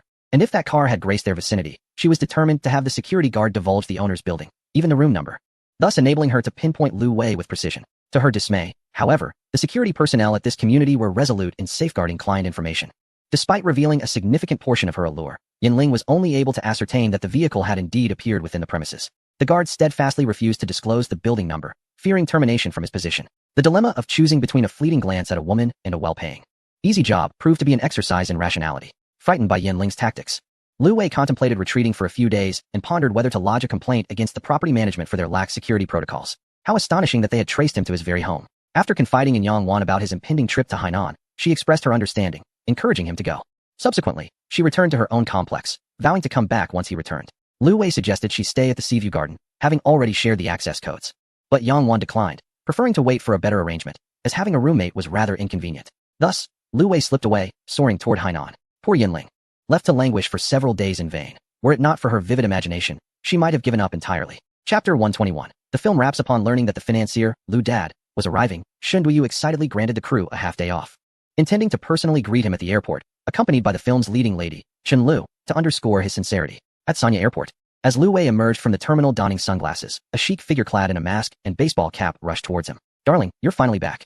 I've missed you so much," Chen Lu exclaimed, wrapping her arms around his neck in a soft whisper after more than a month apart. Her boldness stemmed from Shen Duyu's prior acknowledgement of her relationship with Lu Wei, offering no objections, and even encouraging her to speak favorably of him. With the director aware of their connection, secrecy had become a futile endeavor. Lu Wei gently supported Chen Lu's form, whispering, "With so many people around, aren't you afraid of being photographed?" "Not at all. I'm merely a minor celebrity. The paparazzi don't concern themselves with me." At that moment, Shen Duyu approached, feigning ignorance of their interaction. "Ah, Mr. Lu, you finally arrived. The entire crew has missed you dearly," he declared. Chen Lu then stepped away from Lu Wei. "Haha, old Shen, your sentiment makes me feel quite anxious." "No, truly, we have missed you." All right, I know your flattery all too well. Let us notify the entire crew. Tonight, we shall celebrate at the hotel as a welcome for me." "Where are we headed? What was the name of the last place we dined?" "I can't recall." He admitted. It was Addison. Chen Lu chimed in, demonstrating the attentiveness of women. "Yes, let us go there. We should head over now. Old Shen, please make the arrangements." Once again, a sumptuous meal had won over Shen Duyu, who willingly acquiesced to Lu Wei's directives. Shen Duyu dropped a bombshell in the crew group chat, announcing with great enthusiasm that Mr. Lu has returned to us. This afternoon at 5 o'clock, everyone is to gather at Addison to welcome Mr. Lu. It is imperative that we arrive with empty stomachs, ready to indulge in a sumptuous feast. The news of the benefactor's arrival invigorated the group. They were eager to extend their warmest greetings to Lu Wei. Lu Wei and his companions arrived first at Addison, even though the hotel typically requires a day's advance reservation. However, leveraging Lu Wei's status as a VIP from a private bank, they secured a spacious private room. With ample time before dinner, Lu Wei planned to rest in a room, having only consumed a modest in-flight meal. He also arranged for Shen Duyu to have a room, insisting that he and the driver take a break. Shen Duyu hesitated, suggesting they could simply find a place to sit in the hotel. Lu Wei, not concerned about the expense, handed him the room key without further debate. As for Chen Lu, she naturally accompanied Lu Wei to rest, a silent understanding among them. Upon entering the room and closing the door, Chen Lu leapt onto Lu Wei, exclaiming her longing in affectionate terms. "Darling, I've missed you so much. How could you be so cruel, not coming to see me for over a month?" She embraced Lu Wei passionately, and he could only respond with actions. "You mustn't stay away for so long again. I will miss you dearly," she complained while nestled in his arms. "All right, it's all my fault. How can I make it up to you?" "You need not make amends. Just visit me often and keep me company," Lu Wei replied. "Once filming wraps, I anticipate having some free time." "Very well, I shall spend more time with you," Lu Wei, the charming rogue, promised. That evening in the banquet hall, a festive atmosphere enveloped the attendees, filled with song and dance, as glasses clinked in celebration. Everyone raised a toast to Lu Wei, their fortunate star, whose presence promised success and abundant refreshments. The lively spirits were irresistible, and Lu Wei found himself at the center of attention, raising his glass in response. While the cost of a meal may not be substantial, the camaraderie fostered through such gatherings created a sense of unity among the crew, who appreciated the generosity of their benefactor. In the following days, the crew, under Lu Wei's leadership, seemed infused with renewed vigor. Their collective enthusiasm surged, leading to an exceptionally smooth final phase of production. Shen Duyu took to the microphone, announcing to the crew, "Cut. The final shot of The Richest Man's Troubles is complete. We have wrapped." Cheers erupted as tools were set down, and jubilant individuals spun in circles, celebrating the culmination of more than 2 months of hard work, during which many had not even returned home, remaining steadfastly with the crew. "Next, let us invite Mr. Lu to say a few words about our wrap-up." Shen Duyu unexpectedly nudged Lu Wei forward, leaving him momentarily bewildered. Just as he contemplated declining, Shen Duyu had already thrust the microphone into his hands, and the crowd erupted into applause. "Very well, I shall muster the courage to speak," he thought to himself. "Dear colleagues, Director Shun has graciously passed the opportunity to speak to me. I feel as though I have been called upon by a teacher, and I must admit I am somewhat anxious. In truth, I have spent the least amount of time in the crew and contributed the least, making my presence here to speak rather unwarranted. However, as a member of this team, I feel compelled to express my gratitude for everyone's hard work over the past few months, which I have keenly observed. This film has been a product of our collective perseverance and effort. Your professionalism and dedication have seen us through countless scorching days and late nights, culminating in today's completion. Each one of you has been remarkable. Please do not fret about the film's performance. If it does not meet expectations, the blame will undoubtedly rest with Shun Duoyu. Conversely, if it succeeds, I believe we must credit each and every one of you present here today. Upon hearing Lu Wei's praise, some of the young women were moved to tears while applauding, a testament to the collective effort everyone has poured into this film. Today marks the conclusion of our film, and I propose we celebrate without restraint this evening. No one is permitted to be late for the beach barbecue, where director Shin and I have prepared a delightful surprise for you all. The sound of applause echoed, with some girls even embracing one another in joy. The wrap party took place near the beach, organized by Lu Wei in advance, featuring an abundance of seafood, fine wine, fruits, and more. Shin Duoyu pulled Lu Wei aside to inquire quietly, "Mr. Lu, what is tonight's surprise?" Lu Wei replied, "I am uncertain. I had planned to reveal it later." "After all the hard work, shouldn't we show our appreciation?" Shin Duoyu insisted. "Indeed, we absolutely should." Lu Wei then suggested, "Tonight, we shall distribute red envelopes." "But I have not prepared any," Shun Duoyu protested. "I intended to do that at the celebration banquet." "No worries," Lu Wei reassured him, gesturing to his bag filled with red envelopes. "Mr. Lu, your thoughtfulness is overwhelming. I feel quite ashamed." Lu Wei chuckled. "We are all family here. There is no need for such formality. Let us enjoy together." "All right, I shall follow your lead." As the banquet commenced, Shun Duoyu delivered a speech, expressing gratitude for everyone's efforts before inviting everyone to indulge in the feast. Toasts were an essential part of the evening, and Lu Wei encouraged Shun Duoyu to join him in distributing the red envelopes from table to table, ensuring everyone received their due. "Thank you for your hard work. Wow, these envelopes are quite substantial. Thank you, boss." Some had already opened theirs to discover cash gifts of 1,000 yuan, elevating the atmosphere to that of an award ceremony. Chun Lu gazed into Lu Wei's eyes, sparkling with admiration. This man was truly impressive. Chapter 122, a minor collision with the film now completed. The responsibility for the post-production process fell entirely to Shin Duoyu. He was urged to expedite the work, as July was fast approaching, and there was a pressing need to submit it for approval in the capital. Shin Duoyu confidently promised to deliver the finished product within a month, jokingly stating he would accept being torn in half if he failed. "I have no interest in tearing you apart. Just focus on meeting the deadline. I shall await you in the bustling city, where I will present you with a grand surprise." "Mr. Lu, you are keeping me in suspense," Shin Duoyu remarked. Lu Wei laughed. "It is all for a good cause, and the surprise is still pending your completion." "Very well, I shall endeavor to hasten my efforts."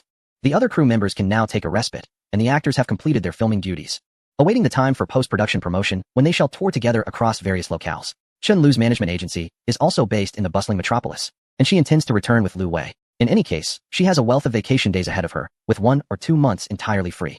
So she plans to cling to Lu Wei and extract every bit of enjoyment from their time together. Lu Wei feels akin to a clandestine operative, occasionally having to manage Yang Wan's video calls, which bring a sense of trepidation each evening, fearing discovery. The two spent several days in Hainan, where Lu Wei rented a car through the bank, taking Chun Lu on a scenic self-drive tour around the island. They also chartered a yacht to venture into the sea, where they reveled in fishing and sunbathing while watching the sunset. Life was indeed delightful, though Lu Wei worried that his back might suffer from the indulgence. Sensing that he could not remain in such leisurely pursuits for long, he suggested they return to the metropolis. It has always been said that only the overworked ox perishes, while the land remains unscathed. "Where do you reside in the metropolis?" "The company has arranged accommodations, and as a minor actor like myself, I may share a residence with others." "Do you possess a household registration in the metropolis?" "No, acquiring such registration is quite arduous. One must at least achieve prominence to be eligible. Upon your return, I shall assist you in renting a place to stay. Sharing with others can be inconvenient, and I will seek a way to help you secure your residency." "Certainly, Xiao Weiwei, you have the final say." Upon hearing this moniker, Lu Wei playfully smacked Chun Lu on her backside. "What did you say, Xiao Weiwei?" Chun Lu's face flushed from the playful strike. "My mistake, my dear. You are De Weiwei." "Now that is more fitting." Yin Ling has visited the Seaview Gardens several times, only to be informed by security that the luxury sports cars have not returned recently, each time leading her to leave in disappointment. Her calls to Lu Wei have been blocked, which troubles her greatly, as it seems she cannot even secure a meeting with him, complicating her plans for the upcoming grand performance. Chun Li inquires daily about Yin Ling's progress. Frustrated, Yin Ling informs her that she has yet to see Lu Wei, which delights Chun Li immensely. "Ha ha ha, look at you now." However, Yin Ling's actions have provided Chun Li with a revelation. The girl who accompanied Lu Wei to purchase a car appeared innocent and demure, likely his preferred type. Chun Li plans to create a secondary persona, cultivating an innocent image to entice Lu Wei. While she was discerning during her school days, she never publicly claimed a boyfriend, unlike Yin Ling, and thus garnered no scandalous reputation. As for the matter of purity that these men seem to value, that can be easily addressed. She can discreetly visit a clinic to remedy that aspect, thereby maintaining the facade. It is rumored that many affluent second-generation heirs are quite fond of such purity, and even if she cannot attain a legitimate relationship, compensation should be abundant. Unbeknownst to Lu Wei, he has suddenly become quite the desirable figure, attracting the attention of the stunning women from his school days. He merely finds Yan Ling bothersome. During their school years, she consumed his thoughts, leaving little room for impressions of others. Now, after having moved past that phase, he finds her type utterly unappealing. A good horse does not graze on old pastures, let alone on worn-out shoes from years gone by. Lu Wei and Chun Lu returned to the bustling metropolis, and on the very same day, they ventured to the vicinity of their former residence to seek assistance from a real estate agent in finding a new abode. Chun Lu seemed to understand that securing a place to live would facilitate Lu Wei's visits, thus she acquiesced to his arrangements. After all, for a man as affluent as Lu Wei, with a net worth exceeding 100 million, renting a 2- or 3-bedroom apartment for Chun Lu would scarcely cost him 20,000 a year. He could easily recoup that amount in a single day of stock trading. Yet, he couldn't shake the feeling that he resembled the wealthy patrons of old, engaging in a clandestine affair, akin to keeping a beloved in a gilded cage. Lu Wei pondered this, but decided to take it one step at a time. Chun Lu's enthusiasm was irresistible, and he found himself ensnared in this relationship. After all, she was indeed his woman. After perusing several properties, they settled on one. The landlord initially insisted on a 1-year lease, a common tactic to raise the rent come next year, a ploy Lu Wei was all too familiar with. Ultimately, they agreed to a 5-year lease at a premium. Signing the contract swiftly, it suddenly dawned on him that he still had a previous rental property that he had not vacated. He would need to address that matter at some point. At Chun Lu's urging, Lu Wei accompanied her to tidy and adorn their new love nest, helping her procure furniture and art pieces. Indeed, the ambience of a woman's domain contrasted starkly with that of a bachelor. From the arrangement of furnishings to the quality of light, the warmth and comfort of the space were vastly enhanced, surpassing all expectations. In this cozy haven, they left traces of their affection throughout various corners of the room. Lu Wei, have you been missing in action lately? Why haven't I heard from you? Have you been abducted? The boisterous voice of Han Shuo broke through from the other end of the line, tinged with a hint of discontent. Just after enjoying a spirited interlude with Chun Lu in their little sanctuary, Lu Wei was reclining on the sofa when Han Shuo called. What's wrong with you, young Master Shuo? You seem rather melancholic, Lu Wei jested. Come over and drink with me. I'm feeling quite vexed. Who's been bothering you? The illustrious Han Shuo vexed? Are you coming or not? If not, I'll find someone else. Today, Han Shuo seemed devoid of his usual frivolity, prompting Lu Wei to respond without hesitation. Of course. I'll come. Where are you? Send me the address. Same old place, hurry up. What a sight. Han Shuo, alone at this late hour, drowning his sorrows in drink. This wasn't typical behavior for a man of his caliber, a seasoned connoisseur of romance. After informing Chun Lu, Lu Wei set off for the bar. Upon arrival, the bartender directed him to their usual spot, familiar faces greeting him as they recognized both him and Han Shuo. To Lu Wei's surprise, Han Shuo was without a companion, a rarity indeed. Approaching the booth, he found Han Shuo sulking over his drink. Young Master Shuo, indulging in solitary spirits tonight? Lu Wei teased. Leave me be, don't bother me, Han Shuo mumbled, his head bowed, clearly inebriated. Observing the array of drinks before him, Lu Wei noted that it was not champagne, but rather a bottle of whiskey. How much had he consumed? Han Shuo, have you really drunk this much? Lu Wei inquired. Taking a seat. Only then did Han Shuo lift his gaze to recognize Lu Wei. Why are you so late? Pour me a drink. Let us indulge tonight until we can drink no more. You are inebriated, yet you still insist on prolonging the revelry. The scent of alcohol emanates from you. Unmistakable from afar. Very well, allow me to escort you home. Refrain from drinking further this evening. No, Lu Wei, are you not my brother? If so, accompany me in my libations. I am not yet intoxicated. Han Shuo babbled incoherently, prompting Lu Wei to summon a server to tidy up, putting aside the untouched bottles of wine. He then supported Han Shuo to his feet, realizing he would have to bring him back to his own place tonight. Having unwittingly acquired a male companion. Do not take it away. I have not yet had my fill. Han Shuo protested. Lu Wei, let us drink. I refuse to leave. With Han Shuo leaning on him, Lu Wei climbed into his Range Rover, leaving Han Shuo's formidable vehicle for him to drive tomorrow. The car had barely traversed 2 streets when Lu Wei activated his turn signal and executed a right turn. Just as he completed the maneuver, a Porsche surged forward from behind, colliding with the rear of his vehicle. The impact jolted the car. He had been rear-ended. Lu Wei had been watching the rearview mirror and had no choice but to halt the car. Before Lu Wei could exit, occupants of the Porsche had already disembarked. The driver and front passenger swiftly approached Lu Wei's window, rapping on the glass. Lu Wei pressed the button to lower the window, and the potent aroma of alcohol wafted from within, eliciting expressions of delight from the 2 young men. How could you drive like that? They immediately inquired. What do you mean, how did I drive? I used my hands, of course. Have you never learned to drive? Lu Wei retorted. Do you realize you changed lanes illegally? You are liable for the entire situation. I was unaware. Which regulation did I violate? Lu Wei questioned. You changed lanes unlawfully and scraped my vehicle. This is a Porsche Cayenne worth over $1 million. How shall we resolve this? Come down and take a look, one of them insisted. Lu Wei stepped out to inspect the damage, noting that his rear light had indeed sustained damage, while the Porsche's front had noticeable scratches and dents. Upon closer inspection, he noticed another person inside the Porsche. What is your proposal? Lu Wei inquired. Shall we settle this publicly or privately? Oh, what are the implications of either choice? Publicly. We shall call the authorities. Privately. You simply compensate me for the repairs. The Porsche owner continued. I can smell the alcohol on both of you. You just exited a bar. If we go public, your license will be revoked, and you might even face jail time. Lu Wei comprehended the situation. They had evidently been waiting for someone exiting the bar, displaying a level of professionalism. Had he been intoxicated tonight, he might have truly been intimidated. So, how would a private settlement work? Lu Wei asked. It is quite simple. My Porsche Cayenne has a market value of 1 million. Just look at the damage, scratches and dents that will certainly require bodywork, costing at least 50,000. Goodness, how audacious. A mere palm-sized scratch. And yet you have shattered one of my car's lights. Lu Wei thought to himself, contemplating how to handle these individuals. Listen, my friend.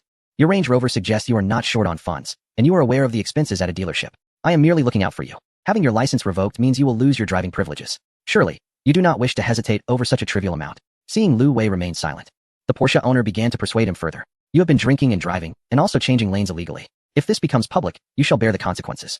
Look at you two, reeking of alcohol. We are all kindred spirits in this matter, so let us settle this privately. The companion of the car owner chimed in.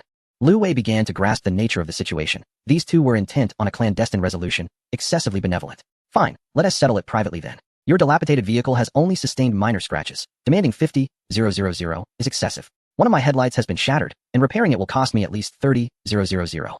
Lu Wei feigned negotiations, attempting to lower the price. My friend, that is not right. Look at the situation, you are entirely at fault. You were driving under the influence and violating regulations. You must take responsibility for your own headlight. 50,000 is the minimum. After several minutes of haggling, they finally agreed on a sum of 40,000. Lu Wei seized the opportunity to snap a picture of the Porsche and then took out his phone to transfer the funds. I have no cash. Let us proceed with the transfer. The car owner eagerly produced his payment code. Upon seeing the successful transfer, he immediately accepted it. Very well, since you were so agreeable, we shall not prolong this discussion. Take care of yourself. He called his companion, and they drove away. Once they had distanced themselves, Lu Wei promptly dialed 110. Hello. Police officer, I am reporting an incident. Someone has crashed into my car and is attempting to extort me. They have now fled the scene in a Porsche Cayenne, a wine red model. After reporting the incident, he called Zhang Yida. Zhang Yida had just finished a cup of goji berry tea and was preparing for bed. Upon seeing the call, he immediately smiled and said to his wife, It's the boss calling. I'll step outside to take it. He dashed out of the bedroom. Brother Yida, I apologize for disturbing you at this late hour. Don't mention it, Xiao Wei. What is the matter? I believe I have just been extorted on the road, and I need your assistance. What should I do? Lu Wei recounted the events. And upon confirming that Lu Wei had not been drinking, Zhang Yida felt relieved, agreeing with Lu Wei's suspicions. In that case, provide me with your location. I will come over now. Is that really necessary? You should stay home and spend time with your wife. Once the traffic police arrive, I am ready to leave. Oh, it's better for someone like me, with expertise, to handle this. It's also a form of self-preservation. Zhang Yida had already decided he would come, regardless. All right, I will wait for you here. After ending the call, Zhang Yida joyfully returned to the bedroom, only to don a frown. Dear, the boss called. There has been an accident on the road, and he wants me to help sort it out. What do you think? Mrs. Zhang, infuriated, threw a pillow at him. Your boss is too much. He treats you like a mule even after hours. Can't you just not go? Darling, considering that he pays my salary, I must go. Otherwise, how will I earn money to buy you a bag in the future? All right, just hurry back. I will definitely return early.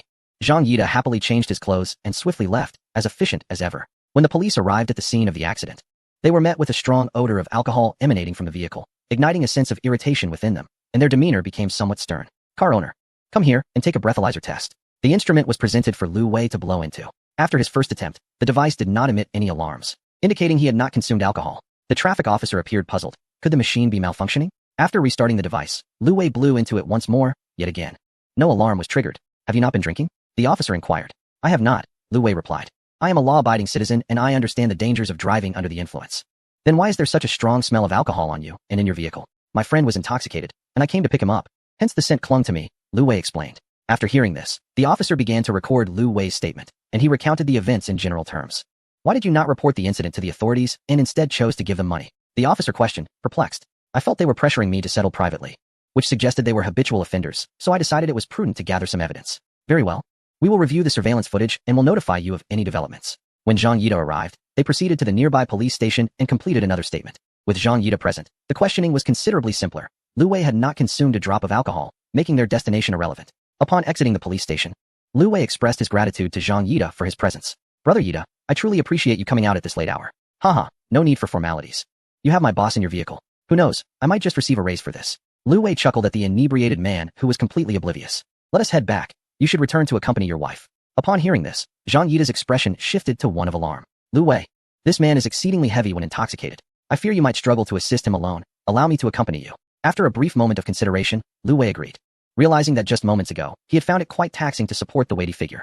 All right then, I appreciate your help, Brother Yida. Let us go to my place. If I take him home so late, I fear he will face the wrath of his family. Absolutely, lead the way, let us be off.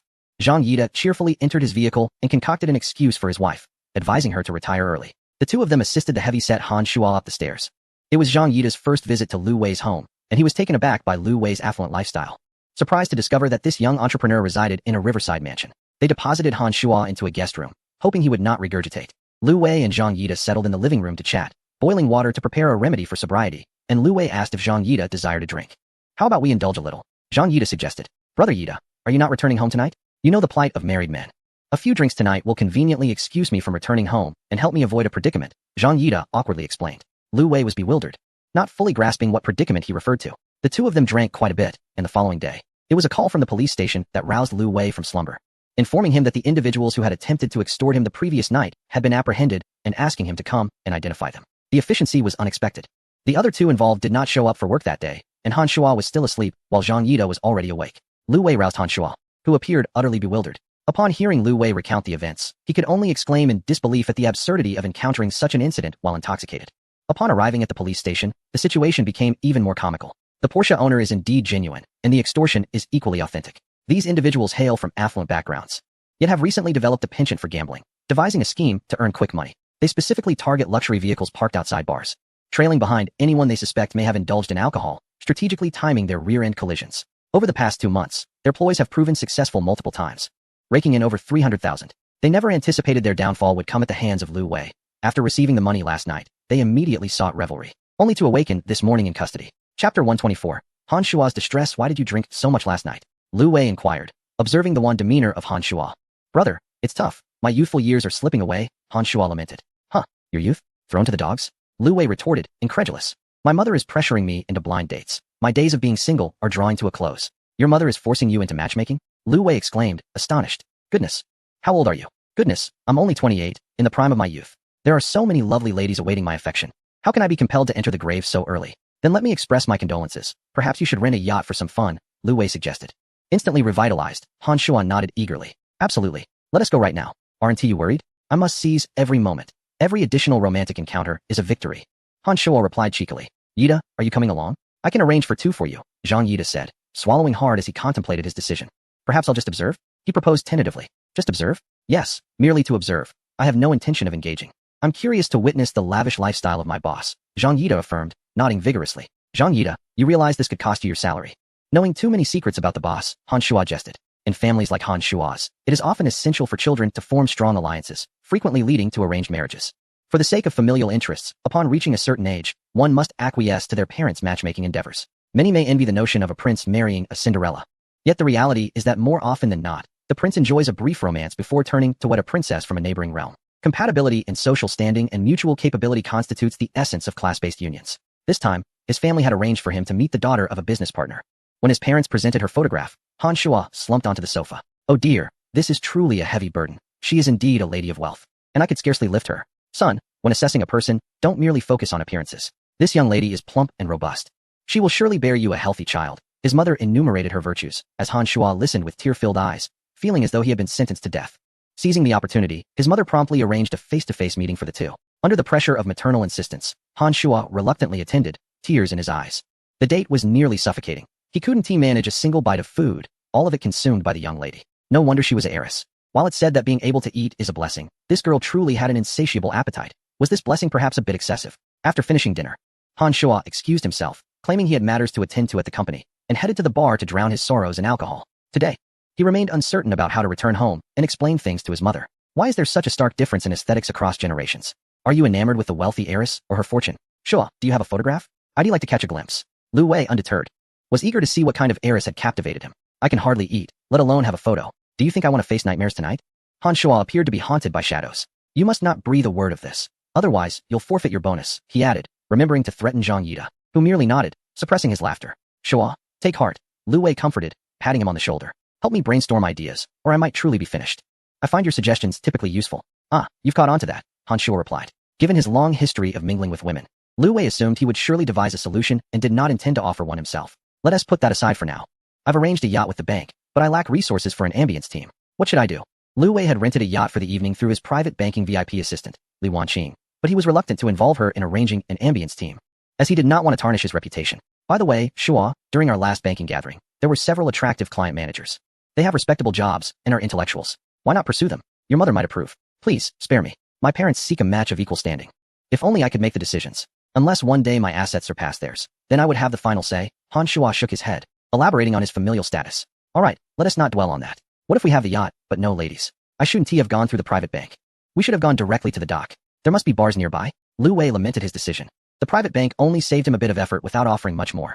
Han Shuo, however, utilized his connections, directly summoning 4 ambient staff and a DJ from the bar, covering their transport expenses and urging them to arrive swiftly, assuring that Lu Wei would foot the bill for the evening. Tonight promised to be a lively night on the Huangpu River, and Han Shuo intended to cherish every moment of revelry. Yang Wan had gone on another business trip, leaving Lu Wei to return to the Seaview Garden alone. He decided to take his time with Chen Lu, as he had not yet recovered. Last night, he had indulged in a night of debauchery with Han Shuo, which somewhat alleviated his psychological burdens regarding women. By midnight, the trio disbanded, and Zhang Yida, fearful of returning home late, requested to stay over at Lu Wei's place for the night. In his drowsy state, Li Xiuying called Lu Wei to inform him that the house they were building was nearing completion, having reached nearly 3 stories with a layout of around 10 rooms.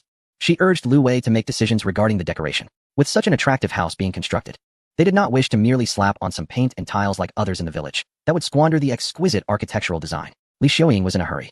She envisioned moving into her new home by the end of this year, which would facilitate hosting a banquet and reclaiming the red envelopes she had given over the years. She urged Lu Wei to finalize the arrangements promptly. Lu Wei readily agreed, promising to make the necessary arrangements within the next couple of days. It seemed that as time progressed, the head of the family role that once belonged to old Lu gradually shifted to him.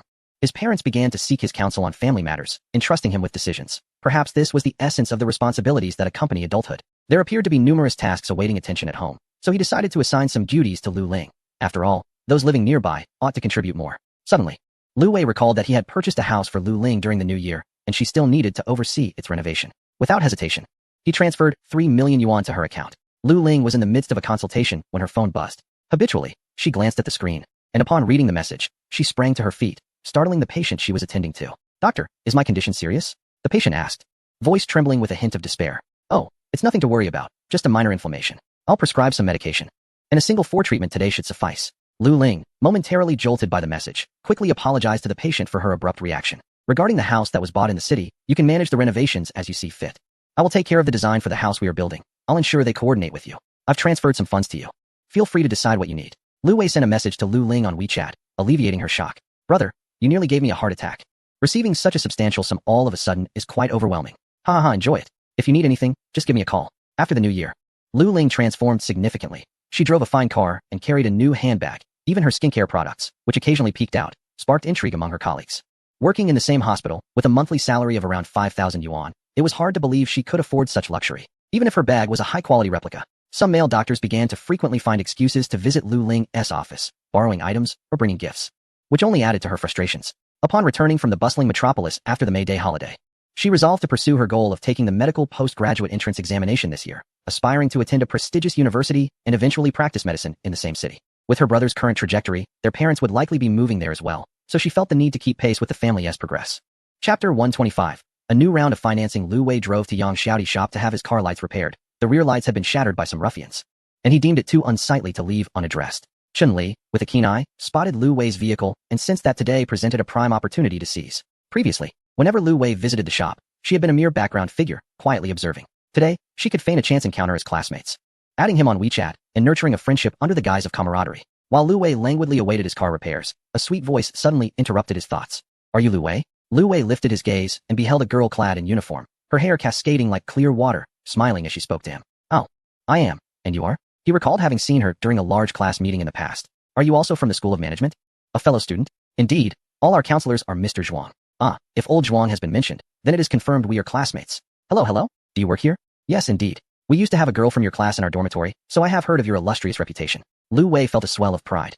He had not anticipated being recognized by another girl during his school days, especially one as attractive as her. Why had he not discovered this potential back then? Haha, what a surprise. "Lu Wei, may I have your contact information?" Sure. Let me scan your code." Enveloped in flattery, Lu Wei promptly took out his phone and opened WeChat to scan Chen Li's QR code. "Did you come here to buy a car?" "No, my car broke down. I'm here to get it repaired." "Oh, I see. If you need anything, feel free to call me. I must get to work now." Alright, you go ahead." After Chen Li departed, Lu Wei habitually browsed through her moments on social media. Wow, I never realized there were so many beautiful girls in our department back then.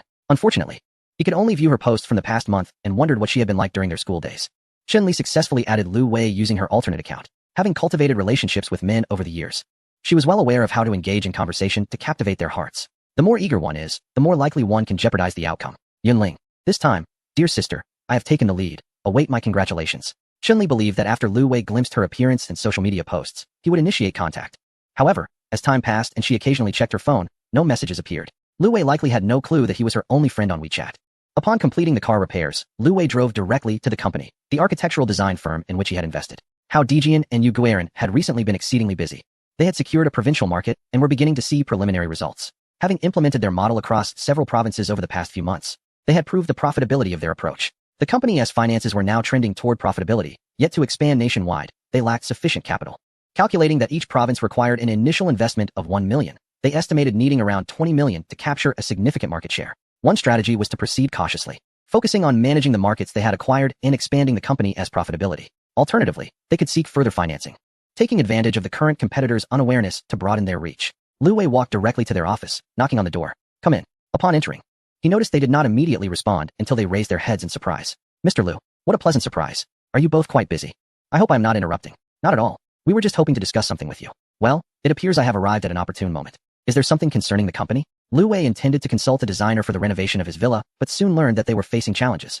"Mr. Lu, allow me to update you on the current progress of our company. We have now expanded into 5 provinces surrounding the metropolis, reaching prefecture-level cities.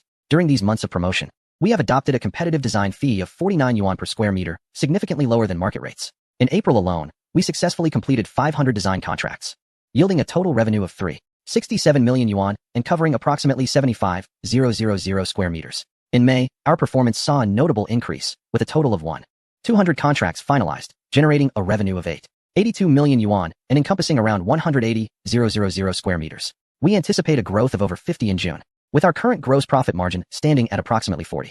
All designers and sales personnel operate under a base salary plus commission model. We achieved profitability in May, and we expect our profits to double in June. At this juncture, we face 2 options. One is to deepen our engagement in the markets we have already penetrated, aiming to increase our market share and expand to other provinces once we have scaled our profits. The other option is to seize the momentum and aggressively expand our reach to an additional 20 provinces. However, our current financial reserves are inadequate for such an undertaking, necessitating further financing. Should we delay our expansion, we risk encountering greater barriers and competition as other provinces become aware of the market potential, leading to an influx of competitors. This encapsulates our current situation, Mr. Lu. How do you suggest we proceed? Lu Wei pondered for a moment and inquired.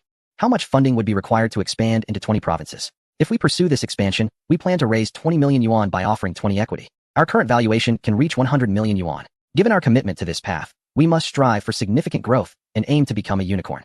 I am willing to invest the 20 million yuan, but I would like to know if you have any objections. Lu Wei has indeed been their primary investor, remaining largely hands-off in management and operations since the initial round of funding. Allowing for another round of financing without exceeding 50 ownership, the company remains under their control. They exchanged glances and nodded in agreement, indicating their support for Mr. Lu's continued investment. Very well, I will arrange for a lawyer to assist with the contract. In the meantime, I will transfer 5 million yuan to the company account. Do not halt your plans, Lu Wei instructed. He contacted Zhang Yida, requesting his assistance in preparing the equity contract. Following 2 rounds of investment, Lu Wei had become the largest shareholder in the company. This type of investment, where he provides capital without involvement in daily operations, eagerly awaiting returns, is what Lu Wei relishes most. After completing the funds transfer, he requested that the 2 find an interior designer, as his primary purpose today was to fulfill his mother's request. Upon learning that they would assist the esteemed boss in designing a villa, the interior design team eagerly vied for the opportunity, their enthusiasm palpable. Unable to accommodate everyone, Hao Dejian instructed each to create a design when available, allowing the boss to make his selection. Upon receiving this report from Hao Dejian, Lu Wei was pleasantly surprised by his popularity. With a grand gesture, he declared an afternoon tea for the entire company. Amidst the warm send-off from Hao Dejian and Yu Guiran, Lu Wei departed from the company, now facing the necessity of generating more revenue. Chapter 126. A venture into international opportunities. From my current observations, finance appears to be the swiftest avenue for profit, with the financial markets accommodating vast sums of capital. Even if one were to draw upon their memories, it seems to stir little commotion. Engaging in industry, on the other hand, necessitates a continuous infusion of funds. A rupture in the financial chain could spell disaster. It seems the small investors from the East are poised to make their next move. Yet Lu Wei's interest lies more in international futures. To not seize a slice of capitalist gains would be a disservice to his fortuitous disposition. The following day, he invited Zhang Yida to the company to formalize the transfer of shares, as the financing arrangements were nearly complete. In the presence of a few colleagues, Lu Wei transferred 15 million to the company's account. With these matters settled, it was indeed a cause for celebration. Lu Wei treated everyone to a meal, followed by a visit to the Platinum Han Club. The other 3, already settled in their families, initially intended to decline, but after the meal and a few drinks, they found themselves swept away by nostalgia. Who among the young has not indulged in recklessness? To prepare for the challenges they would face upon returning home, Lu Wei indulged in a late-night spa session, erasing the scent of smoke and dissipating any traces of makeup before parting ways just past 2 in the morning. Rather than returning to the Seaview Garden, he found himself drawn to Chun Lu's abode, slipping under the covers with her, nearly startling her awake. What ensued was a playful reprisal, one that lasted until exhaustion set in. Upon awakening, Lu Wei discovered Chun Lu was no longer by his side. Rising, he ventured into the kitchen to find her diligently at work. "You're awake. Are you hungry? It'll be ready shortly. Surprised to see you cooking," he remarked. "I'm not a pampered heiress. How could I not know how to cook? Otherwise, I'd have starved long ago," she teased, prompting Lu Wei to embrace her from behind, greedily inhaling her delightful scent. "Little dear, you are both adorable and capable." "Stop it," Chun Lu laughed, offering him a bite of her dish with her chopsticks. Lu Wei accepted, nodding in approval. "Quite impressive. You've reached a commendable standard. Unbelievable. Can you do better?" she challenged playfully, preparing to enact her punishment with her chopsticks. "Oh no, the spatula is slipping." Their breakfast stretched nearly an hour, filled with youthful exuberance. "Do you enjoy driving? Do you have a license? Dear Brother Wei, are you planning to gift me a car?" "Indeed. It would make your trips to the market much more convenient." "What do you think?" "Absolutely. Give me a shopping car so I can brush up on my skills. My license has gathered dust." Chun Lu accepted without hesitation, her demeanor refreshingly candid. "Any preferences? A Mini Cooper, perhaps? It's charmingly compact and has ample storage."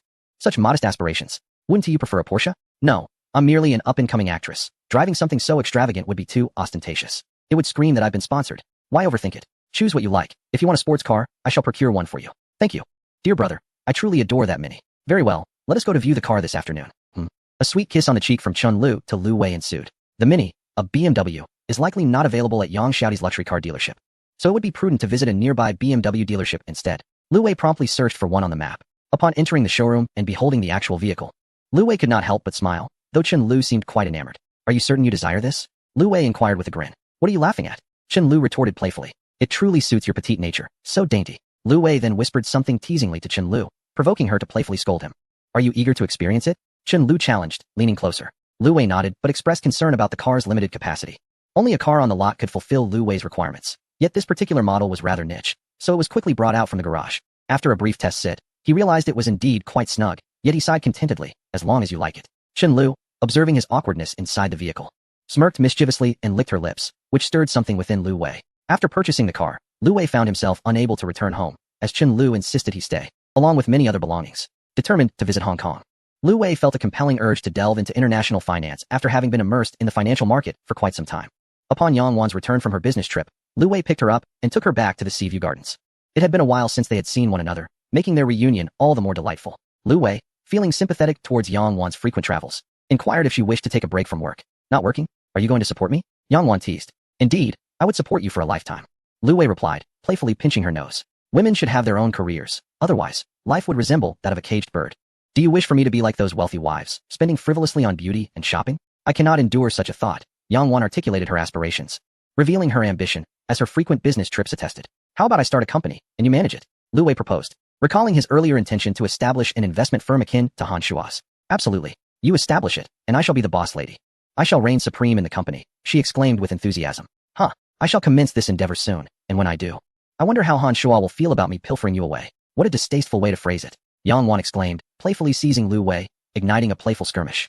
That evening, Lu Wei confided in Yang Wan regarding his plans to explore international finance and visit Hong Kong for research. Yang Wan, skilled in project investments but inexperienced in finance, understood the volatile nature of the international market. Many factors influence the international financial market, and seasoned capital giants are formidable opponents. "Have you truly considered this?" Yang Wan questioned, a hint of concern in her voice. "No one understands my fortune better than I do," Lu Wei reassured her. "I shall invest half my funds and reserve the other half for your company. Rest assured, I shall not engage in reckless gambles. It is commendable that you have your ideas. However, do exercise caution. Would you like me to accompany you? Do you have the time? If necessary, I shall take a leave of absence to be by your side." Lu Wei, moved, bestowed a gentle kiss upon Yang Wan. "Allow me to take the lead for now. Should there be any progress, I will bring you along. Is that agreeable?" "Very well, Boss Lu." "Oh, have you stepped into character so swiftly?" After spending several days with Yang Wan, Lu Wei boarded a flight to Hong Kong. This city stands as the financial epicenter of Asia, a battleground for numerous capital titans, drawing a multitude of investments. Chapter 127. Opening an account on the island Brother Wei. We are approaching our 3-year graduation anniversary. When shall we gather? A message arrived from the university roommate group, suggesting that Luo Hui had recently regained his vitality and was seeking entertainment activities with everyone. "I am currently in Hong Kong. Let us meet when I return." "What? Brother Wei has just arrived. Have you seen Chen Haonan?" Peng Yi jested. "Haha, you are still a mountain chicken. Brother Wei, if you have the time, could you help me with a purchase? I wish to buy something for a girl." Feng Qi remarked, evidently contemplating whom he intended to gift. "What? A purchase? I am not adept at that." We can discuss it when you are shopping, likely a handbag, I presume. Very well. I shall inform you when I am out shopping. Do you both have anything you wish to procure? Lu Wei inquired casually of Luo Hui and Peng Yi. Brother Wei, could you help me find a watch, somewhere in the range of 5,000 to 10,000? I wish to flaunt it. Luo Hui had indeed set a goal for himself. I do not require much, but if possible, a Switch would be splendid. Haha, that is truly a man's delight. Peng Yi, being an avid gamer, deemed this to be the true treasure. Alright, I shall mention it when I come across it. I anticipate staying a while. Brother Wei, you are quite the affluent one. I have heard that hotels in Hong Kong are exorbitantly priced. Lu Wei had booked a seaside suite at the Peninsula Hotel online, estimating his length of stay to be 13 days at a rate of 12,000 per night, inclusive of breakfast. Together with his airfare, he had already expended nearly 200,000. This trip, under a business visa, permitted a maximum stay of 14 days, during which he aimed to accomplish numerous tasks. Otherwise, this journey would be in vain. Around 5 p.m., Lu Wei landed at Hong Kong International Airport, having prearranged a pickup service through the VIP features of his private bank. At the passenger exit of the international terminal, someone held a sign reading "Welcome Mr. Lu Wei from Magic City." After retrieving his luggage and proceeding towards the airport exit, Lu Wei called the contact sent by the bank. "Mr. Lu, greetings." A voice with a standard accent greeted him. "Hello, I have landed. Where are you?" "I am at the airport exit, holding a sign to welcome you. Please take a look." "I am waving the sign." Upon exiting, Lu Wei spotted the bright sign. After ending the call, he approached the individual. "Mr. Lu, welcome. I am your designated chauffeur." Ahao? Ahao is, in fact, a man in his 30s. Impeccably dressed in a suit with a black tie and sunglasses, exuding the aura of a bodyguard, albeit with a slightly protruding belly. "Do you know me?" Lu Wei queried. Somewhat puzzled. "We have met before, Lu Sheng. The bank sent your photograph to me." Ahao explained. "Oh, I see. Well, let us proceed. Where's the car?" "Lu Sheng, allow me to assist you with your luggage," Ahao offered. "The car is in the parking lot. We just need to walk a short distance."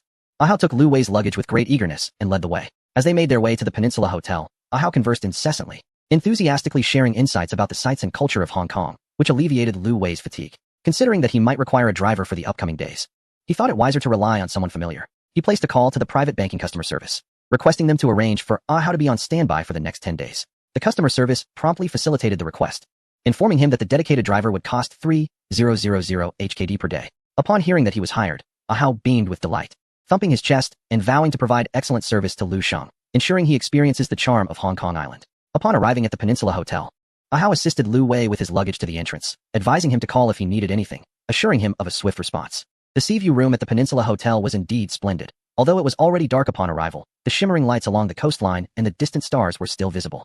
After a simple dinner at the hotel lobby, Lu Wei returned to his room to research options for making substantial investments in Hong Kong, preferably without restrictions.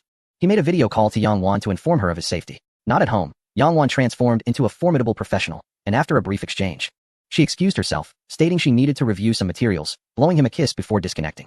As night fell, Lu Wei felt it was still too early to retire for the evening, so he called Chen Lu, who quickly answered the video call. In the video, Chen Lu had just finished showering, wrapped in a towel. "Darling, why are you video calling me? Where are you?" Chen Lu expressed surprise, as this was Lu Wei's first video call to him. "I am out of town. You just finished pampering yourself, didn't you?" Lu Wei remarked.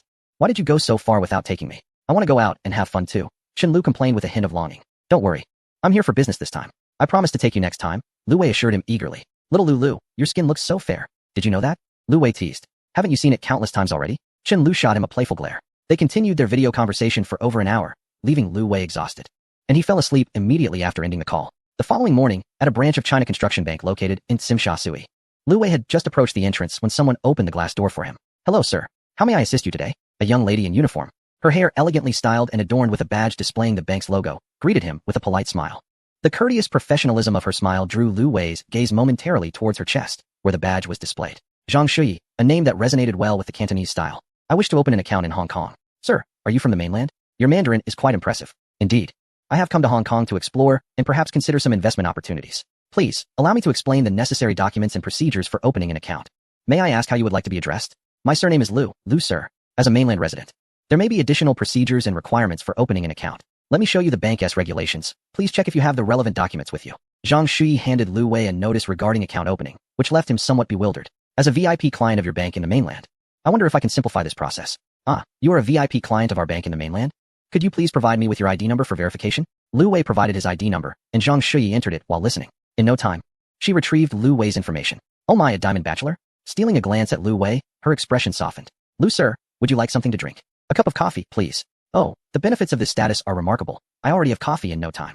Lu Wei and Zhang Shui had moved to the VIP reception room, and after serving Lu Wei's coffee, Zhang Shui sat across from him to continue their conversation. "Lu sir, what kind of investment are you planning in Hong Kong? Perhaps in finance, mainly futures and stocks, or possibly foreign exchange. In that case, it would be prudent for you to engage with a securities or futures company regulated by the bank, ensuring the safety of your funds and facilitating transactions. Does your bank have any partnerships? Please recommend one to me. Subsequently, Zhang Shi enthusiastically introduced Lu Wei to several relevant companies and prepared the necessary documentation for account opening. With the advantages of being a mainland VIP, his account opening proceeded smoothly. Upon noticing a transfer limit of 1 million per day and a fee of 100, he immediately raised his concerns. This 1 million is certainly insufficient. How can I invest that amount? Sir, my authorization only allows for a limit of 1 million. How much would you require? I will request the manager to assist in extending your limit. At least 20 million, please. 20 million. Lu Wei's request momentarily stunned Zhang Shuyi, who had not anticipated encountering such a significant client. Chapter 128. To invest, one must first purchase property. After calling the manager, Zhang Shuyi explained the situation. My surname is Huang, and I am the department manager at the bank. Welcome, Lu sir. Manager Huang approached Lu Wei warmly and shook his hand. I understand from Shuyi that you wish to open an account for convenient investments in Hong Kong? Indeed. I aim to explore the financial sector here, but as you know, it is rather cumbersome for mainland funds to enter. This is due to national policy. We have no control over it, as it is part of the foreign exchange restriction system. Besides establishing a company for investment, are there any alternative methods to facilitate the transfer of my funds from the mainland? Lu Wei humbly sought advice, recognizing that a formidable dragon does not easily suppress a local snake, especially when those familiar with the territory are often more adept at navigating it than outsiders. Should Mr. Lu express an interest in further collaboration with our bank, we would certainly be able to devise some strategies for you. Oh, how so? This largely hinges on Mr. Lu's investment intentions and the depth of future engagement with our services. After a moment of contemplation, Lu Wei estimated that he would initially consider an investment of around 50 million yuan. There exists a legal and compliant avenue, although the sum may be subject to some discounts. Discount? What does that entail? Might I inquire whether Mr. Lu has any thoughts of acquiring property here? Purchasing real estate in Hong Kong? The prices per square foot are exorbitant, ranging from 30 to 50,000. With my current funds, I might barely afford a modest 1,000 square foot residence, leaving me with little capital thereafter. Mr. Lu, the strategy is as follows. You would first invest in property here in Hong Kong, which is entirely legal, albeit with higher taxes. Once you secure the property, you could mortgage it with our bank for a loan, thereby freeing up your funds. Upon hearing this, Lu Wei felt the intricacies of the scheme. If it weren't for the allure of guaranteed profits, this mortgage loan could potentially lead to a lifetime of servitude to the bank. It felt like an all-or-nothing gamble. If he failed to profit, he would be left guarding nearly 30 million in savings. After considerable reflection, he acknowledged that those 30 million in fixed deposits provided him a lifeline, allowing for the possibility of a fresh start even if he incurred losses. Am I eligible to invest in property in Hong Kong? Given your current circumstances, that would indeed be unfeasible. However, we can facilitate the process for you. And the prospects remain promising. See, this is professionalism. While you could individually research the policies to ascertain your opportunities, there are already experts who have navigated these paths. With a modest effort on your part, you can gain access to their network, as both connections and information carry their own value. Very well, I appreciate your assistance. If this can be arranged, I am aware of the remuneration for your efforts. However, time is of the essence, as my stay is limited. Understood. 2 weeks should suffice. We will initiate the process of granting you account access, and shortly, I will escort you to coordinate with the futures and securities companies, where they have dedicated personnel on site. This afternoon, we will also arrange for you to meet with the real estate agents so you can begin viewing properties. Here is my business card. I will become your personal banking and financial advisor moving forward. Manager Huang rose and handed Lu Wei his card, confirming Zhang Shuyi's role in assisting with future dealings. Zhang Shuyi felt compelled to pay homage to the god of wealth upon returning home. As fortune had smiled upon her this day, having graduated just a year prior, she was still rotating through positions as a lobby manager. Today, however, she encountered a stroke of good luck, potentially transitioning into a role dedicated to serving high-net-worth clients as a financial consultant. Mr. Lu, please make yourself comfortable while I summon the representatives from the securities and futures companies to assist you with account setup. Very well, go ahead. Lu Wei took a sip of coffee and settled into the reception area, awaiting further developments. Scrolling through my phone, I recalled my previous experience purchasing property in Shanghai, where the service provided by Zhong Yuan was commendable. I wondered if they had operations in Hong Kong. A quick glance revealed that indeed, Zhong Yuan Real Estate had a presence in Hong Kong, so I made an appointment. To my astonishment, the prices were exorbitant, truly staggering. In Hong Kong, property prices are calculated per square foot, with rates ranging from 30,000 to 50,000 for a single square foot. Given that 1 square meter is approximately 11 square feet, this translates to a starting price of 300,000 per square foot. Even the prestigious Thomson Riviera across from the Bund commands a similar price. This is considered affordable compared to other offerings, as prices in the heart of Hong Kong are notoriously outrageous. It is no wonder that in the Hong Kong dramas of yore, they frequently spoke of grand mansions measured in thousands of square feet. A home of 1,000 square feet can cost upwards of 30 to 40 million. Thus truly embodying the adage that every inch of land is worth its weight in gold. While Lu Wei was still reflecting on the astonishing property prices, Zhang Shuyi arrived with 2 associates, 1 male and 1 female. They greeted Lu Wei warmly. Hello, Mr. Lu. I am Yiming Zhong, a broker from Hongda Futures. Hello, Mr. Lu. I am Zheng Jiamin, a broker from Xinji Securities. Lu Wei nodded in acknowledgement, and with their assistance, he proceeded to open accounts with both firms.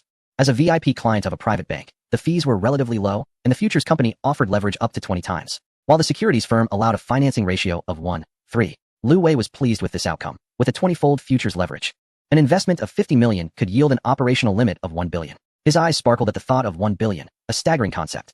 Capable of purchasing approximately 150 prime cattle or establishing a ranch in the suburbs like Wangfun. However, he was acutely aware that even a mere 5 fluctuation could lead to disastrous consequences, and if he failed to close positions in time, he might find himself in significant debt. Not dwelling on the potential pitfalls, the two brokers guided Lu Wei in downloading their company's app and familiarized him with several key functions. Once Lu Wei had grasped the basics, they took their leave. By this time, it was already noon. Zhang Shui mentioned that the bank offered VIP light meals for clients, which Lu Wei dismissed, insisting that she accompany him for lunch instead. Zhang Shui felt a mix of anxiety and trepidation. Had she, merely half a day into her role, already fallen prey to the unspoken rules of client relationships? Oh dear, she thought, I am not prepared for this. I yearn for sweet romance. Though he is wealthy and handsome, I am not yet ready. Manager, perhaps I should forego high-profile clients, she mused. Let us go. I'm starving. Take me somewhere to indulge in your local delicacies, Lu Wei urged. Oh, all right, Zhang Shui replied, her heart racing as she hurried to keep pace, her heels clacking behind him. Surely nothing untoward would occur in broad daylight. Outside the bank, Ahao waited, reluctant to stray far, as he was now the designated chauffeur and must await his employer's commands. Ahao, take me somewhere nearby to grab a bite. You've been waiting all morning and must be hungry too, Lu Wei instructed, seeing his boss in the back seat with a lovely bank representative. Ahao couldn't help but feel a twinge of envy. Sure thing, boss, he replied. Under the guidance of Ahao, the trio indulged in a modest meal at a nearby restaurant. Lu Wei relished his first authentic Hong Kong cuisine, which was surprisingly affordable and quite palatable. Upon returning to the bank in the afternoon, Zhang Shui had already arranged for a representative from a real estate agency to come over, one that could collaborate with the bank. Coincidentally, it was the same agency Lu had perused earlier that morning. The agent introduced himself as Lu Ditsai, expressing his delight in assisting Lu Wei. Upon their initial meeting, the agent greeted Lu Wei warmly, who reciprocated with a handshake rather than a cold demeanor. Lu Ditsai? Are you perhaps a brother of Wajai? Lu Wei inquired. I hope to be of service, he added with a chuckle, wishing he were indeed related to the famous figure. Zhang Shui had previously provided a brief overview of their business dealings, and given their past interactions, the two were familiar with each other. May I inquire if Mr. Lu has any preferred locations? We possess listings throughout Hong Kong Island. I am particularly fond of properties with a sea view, preferably from Sham Shui Pi to Tsim Sha Sui, with a total budget ranging from 40 to 50 million Hong Kong dollars. Lu Ditsai continued. Do you have any specific requirements regarding the size? Based on your local calculations, I would suggest properties starting from 1,000 square feet. Taking note of Lu Wei's preferences, Manager Lu retrieved a tablet from his pocket to search for suitable listings. Typically, mainland investors tend to have limited time, necessitating prompt arrangements. Ideally, exclusivity and representation is preferable, allowing for immediate negotiations upon selection. In less than 10 minutes, Manager Lu presented 5 potential properties, spanning from Victoria Harbor to Yuan Fat Pier, and handed the tablet to Lu Wei for review. Lu Wei scrutinized the options and selected 3 comparable listings, requesting Manager Lu to arrange viewings. In Chapter 129, it is emphasized that location is paramount in real estate investment. This was not Lu Ditsai's first endeavor assisting mainland investors with property acquisitions. Since establishing a partnership with the bank, his branch consistently ranked first in performance, largely due to successfully facilitating housing arrangements for mainland clients, leading to a significant increase in commission. Typically, mainland clients have limited time, and to expedite transactions, there is considerable flexibility regarding commission and property prices, resulting in a markedly shortened transaction cycle and heightened efficiency. Each professional has their own expertise, and Lu Ditsai's ability to navigate this specialized sector is bolstered by a well-established network. As policies and strategies evolve, there are always opportunities for those who are resourceful. The first property Lu Wei considered was located in Tsim Sha Sui, within a prestigious 68-story building that houses K11 Mall and the Hyatt Hotel on its ground floor. Residential units occupy floors 27 to 67, with lavish penthouses above that Lu Wei could not afford. It was rumored that the duplex on the top floor was priced around 2.6 billion Hong Kong dollars. The unit Lu Wei was interested in was situated on the 32nd floor, measuring 182 square feet, with a listing price of 43 million Hong Kong dollars, featuring 3 bedrooms, 2 living rooms, and 2 bathrooms. According to mainland calculations, this equates to approximately 109 square meters, with a price of around 3.95 million Hong Kong dollars per square meter, which translates to nearly 320,000 RMB per square meter, a price akin to that of prestigious properties. However, it is essential to note that Hong Kong's area measurements differ from those of the mainland. The 109 square meters refers to usable space rather than gross area, thus offering a more spacious living environment. From the living room, one can behold the splendid vista of Victoria Harbor and the ocean, a truly magnificent sight. The location of Tsim Sha Sui East is quite advantageous, with the high-speed rail station merely a kilometer away. The second property is situated on the Kowloon side, even closer to the station than the previous one. The landmark, the Gateway, encompasses a space of 963 square feet, comprising 3 bedrooms and a living room, with a price tag of 39 million Hong Kong dollars, translating to approximately 89 square meters. Indeed, the living room is considerably smaller than in the prior residence. The third property leads us to Sham Shui Pa, near Nanchang Station. Adjacent to Nanchang Park, the project, known as the Summit, is developed by Sun Hung Kai Properties and boasts around 50 floors. In Hong Kong Island, without a capital exceeding 100 million, one cannot afford a villa. One might barely manage a luxury flat of 1,000 square feet, as described here. The unit price at the Summit is relatively lower, possibly due to its distance from Tsim Sha Tsui by several kilometers, spanning 235 square feet with 4 bedrooms. It is priced at 33.8 million Hong Kong dollars, located on the 28th floor with a sea view. However, it is somewhat peculiar that the living rooms and balconies in Hong Kong properties are consistently diminutive, contrasting sharply with those in the mainland, lacking a sense of grandeur. This morning, I accidentally stumbled upon properties listed on the Zhongyuan real estate website, where I discreetly observed transaction records indicating sales prices ranging from 28 million to 40 million, with 32 million being the most common. Properties in this area are predominantly of an investment nature, as residents likely do not spend much time in Hong Kong. Therefore, property investment is naturally focused on location. Lu Wei pondered for a moment, contemplating some practical matters, and decisively chose the unit at Mingzhu.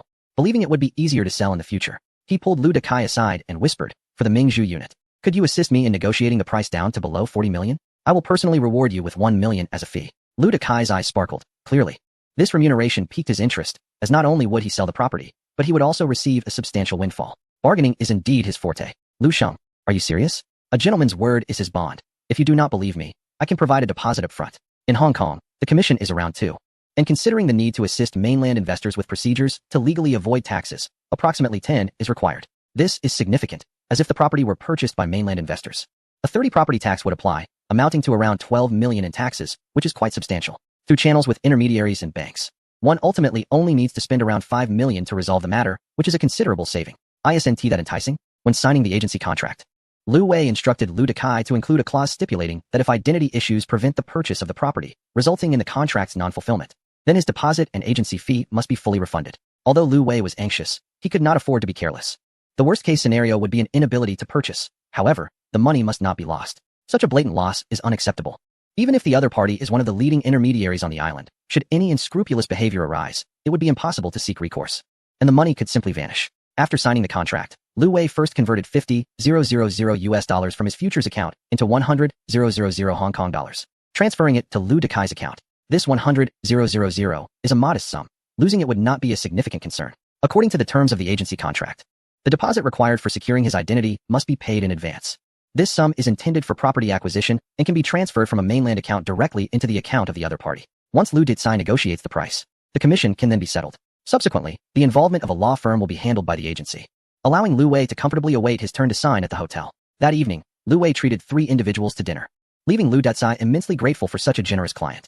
However, Zhang Shuyi was filled with trepidation, questioning the necessity of the dinner. What if he refused to let her return home afterward? Should she accuse him of sexual harassment? And how would she prepare evidence? Would she become pregnant? If so, should she carry the child to term? Would the child resemble her or him? Shaking her head, Zhang Shuyi chastised herself for spiraling into such chaotic thoughts. After dinner, Lu Detsai departed to make preparations, bidding farewell as he hurried on his way. Lu Wei instructed how to inquire about Zhang Shuyi's address, ensuring she was safely returned home before he and Ahao returned to the hotel. Zhang Shuyi's previous fantasies were rendered futile, and upon safely reaching her building, she patted her modest bosom, finally feeling a sense of relief. Lu Wei, observing her, was left perplexed by her demeanor and simply said goodbye before leaving with Ahao. As Zhang Shuyi watched their vehicle disappear into the distance, she pondered her thoughts. Ahao, are you not tired? Lu Xing inquired. Not at all, I merely drove today. Is there any place for entertainment tonight? I would love to broaden my horizons, he replied. Well, there's only Lan Kwai Fong, a bustling street of bars. It's quite lively at night, she suggested. Is it solely bars there? Of course. Only bars and beautiful women. Lu Sheng, you would surely enjoy it. Never mind. We can visit another day. I'm exhausted from house hunting today. Next time, let us go for a drink without you driving. That one tea do. I must still drive you. Trust me, once we return to the hotel, let Ahao rest. Upon returning to the hotel, Lu Wei had a video call with Yang Wan, discussing the property purchase and sharing affectionate moments.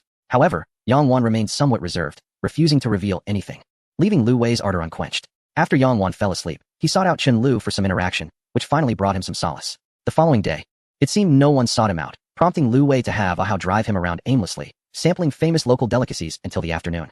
When they finally returned to the hotel, utterly drained, around 8 o'clock that evening, Lu Detsai called. Lu Sheng, congratulations. I've negotiated the price down to 38 million. What do you think? Manager Lu, rest assured, the promised amount will not be shortchanged. On the other end, Lu Detsai chuckled and asked Lu Wei to come to their office the next day to pay the property deposit. For the sake of this 1 million, Lu Dicai had spent the entire day negotiating with the homeowner, articulating every possible argument until, at last, the homeowner relented, assured that the full payment would be forthcoming. Chapter 130. A Night in Lan Kwai Fong. Lan Kwai Fong, a name almost synonymous with revelry in Hong Kong, is a celebrated street of bars and a quintessential attraction of the city, nestled along an L-shaped, ascending pathway. It boasts a plethora of establishments ranging from quaint bars to fine dining restaurants. The ambience here exudes a European charm, with international visitors gracing the streets. It can be regarded as the favored haunt of the younger generation, a prime spot for drinking, socializing, and courting. This vibrant locale is formed by the convergence of Dajayalai Street, Wellington Street, Yinham Street, Onley, Rinshou Lane, and Ronghua Lane, creating a mid to high-end consumption area filled with various bars and eateries. Most establishments operate from midday until the early hours of the morning, often past 3 o'clock, as the night descends, attracting a fashionable new generation from all corners. On this particular evening, Lu Wei, along with Ah Hao and Lu Dicai, ventured into the lively realm of Lan Kwai Fong. As darkness enveloped the city, nightlife blossomed, with the most vibrant hours typically occurring between 9 and midnight. Young revelers could be seen throughout the streets, clinking beer bottles in conviviality. The presence of alluring young women, clad in striking outfits, added to the incessant flow of life. The nocturnal vibrancy here is beyond imagination, as throngs of men and women intermingled, lost in a euphoric haze. Earlier in the day, Lu Wei had accompanied Ah Hao to Lu Dicai's company to finalize the initial deposit and subsequently visited a law firm for preliminary contract signing. With the remaining details entrusted to Lu Dicai and his team, Lu Wei felt confident that having made the first payment would only motivate them to exert themselves further. Lu Dicai had saved him a considerable sum, prompting Lu Wei's decision to revel with his companions that night. Upon inquiring with Ah Hao, he learned that the epitome of joy that evening lay in Lan Kwai Fong. With such an intriguing destination at hand, they could not afford to miss out. After parking their car at the hotel, the trio took a taxi to Central for dinner. However, arriving too early, they found the streets rather subdued, devoid of the anticipated excitement, which would only arrive later in the night. In the sweltering summer heat of Hong Kong, the temperature remained in the 20s even after sunset.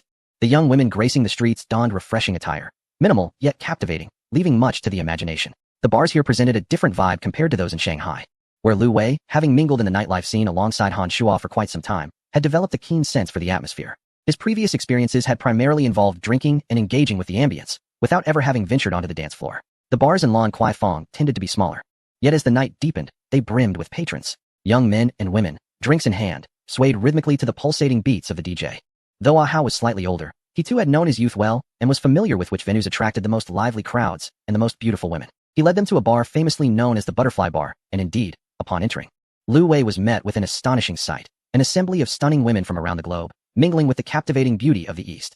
Lu Wei felt he had never before encountered such a dazzling array of international allure. Feel free to indulge. Whatever you wish to drink, I will cover it. Lu Wei shouted to Ah Hao and Lu Dicai, as the noise rendered softer conversations nearly inaudible. Thank you, boss. I'll start with a whiskey, replied Ah Hao, opting for something stronger, while Lu Wei requested, I would like a cocktail, please. Lu Dicai initiated the evening with a gentle ambience, ordering a bottle of beer. Lu Wei, uncertain of what to drink, observed the patrons in the dance floor, each clutching a beer bottle. He decided to emulate their behavior, engaging in their revelry. Lu Wei encouraged everyone to relax, drink freely, and enjoy themselves, as he was merely there to observe. As the night progressed, several young women approached him, asking, May I buy you a drink? Lu Wei was open to their advances, and his companions were equally receptive. Thus, throughout the evening, a dozen or so women flitted around Lu Wei and his friends, creating an amusing atmosphere of flirtation. By the time the clock struck 2, the trio prepared to leave.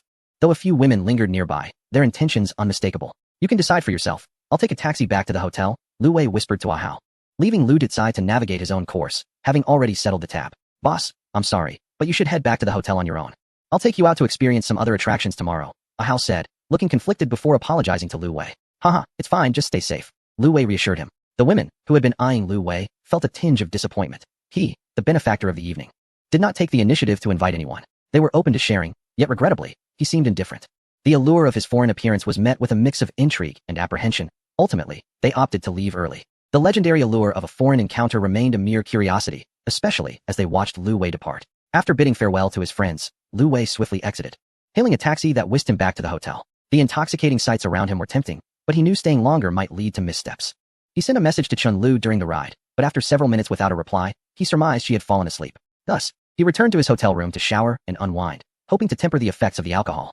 This visit to Lan Kwai Fong was driven by curiosity rather than a pursuit of romance. He recalled a previous trip to Macau, where he had unexpectedly become involved with Jiang Xinan, a reckless endeavor indeed. He wondered how she was faring now. He had not visited her in the capital, nor had she reached out much, though her social media often showcased her travels. Let it be, he mused. The following day, he awoke to find it was already noon. Chen Lu had replied early, sending a charming photograph of herself half hidden beneath the covers. Darling, You only reached out to me at midnight. I was already asleep. Why so late? Were you lonely and thinking of me? She teased. You're such a rascal.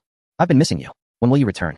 I miss you, Moa. Truly, she was a little enchantress. The subsequent days held little obligation for Lu Wei. As Lu Ditsai managed everything with full authority, Lu Wei engaged with the international futures software he operated in his home country, focusing primarily on crude oil, a market of vast potential where he could invest freely. With several tens of thousands of dollars remaining, he had enough to play around with. After 2 days of back-and-forth trading, oscillating between short selling and going long, the remaining 30,000 has blossomed into 70,000. With a margin of 1 to 10, a mere 10 increase would double the principal. Every purchase leads to a rise, and every sale results in a decline. Truly a stroke of fortune, aligning perfectly with my desires. During the day, Ahau took him to explore the new territories, Lama Island and Lantau Island, while at night, he would watch the night market or engage in light banter with Chen Lu. Lu Wei's life has been quite fulfilling. He also took the opportunity to prepare gifts for many in the nearby shopping mall, women's handbags, jewelry, and men's watches. As he dabbled in the role of a personal shopper, after nearly a week, he finally received a call from Lu Ditsai, whose laughter filled the line. Lu Sheng, the house matter is almost settled. The final payment will be made tomorrow, and everything will be complete. Lu Wei has successfully accomplished his first major task. The wine has not been consumed in vain. Chapter 131, Complex Financial Mortgages. The city lights flicker in the Pearl of the Orient. Victoria Harbor is aglow, with skyscrapers on both sides gleaming in competition. Gazing at it, one cannot help but recall the Oriental Pearl Tower in Shanghai, as both cities share certain similarities. Along the Bund, one can find the Pearl Tower and the Shanghai Center, with their splendid and orderly arrangement of high rises. Lu Wei chose not to venture out tonight. Having experienced the nightlife a few times, he found it somewhat unremarkable. Genuine feelings are scarce in this world, where $2,000 can vanish in half an hour, devoid of soul. Lu Wei raised his glass, gazing out at the sea view and the shimmering lights.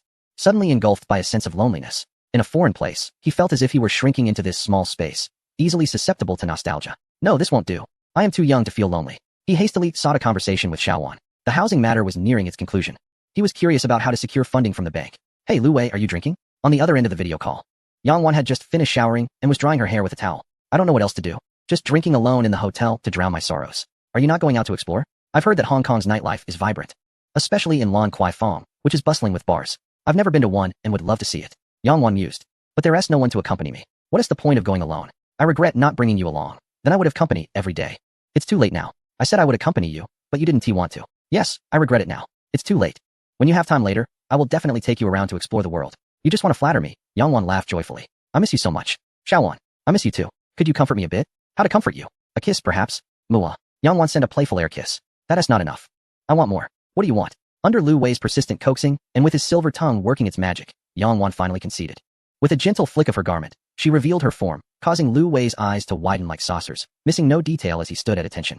Yet before he could fully appreciate the moment, Yang Wan hastily donned her clothing, her face flushed with embarrassment. This abrupt end left Lu Wei in a state of unresolved anticipation. Xiaowan Wan, how did you manage to dress up and leave? Humph, I've provided ample benefits. When you return, you can indulge as you please. No more viewing for now. Hurry off to bed. Xiaowan Wan, are you truly tormenting me like this? Is it my fault? After all, you didn't take me with you. You brought this upon yourself. Before long, the two ended the video call.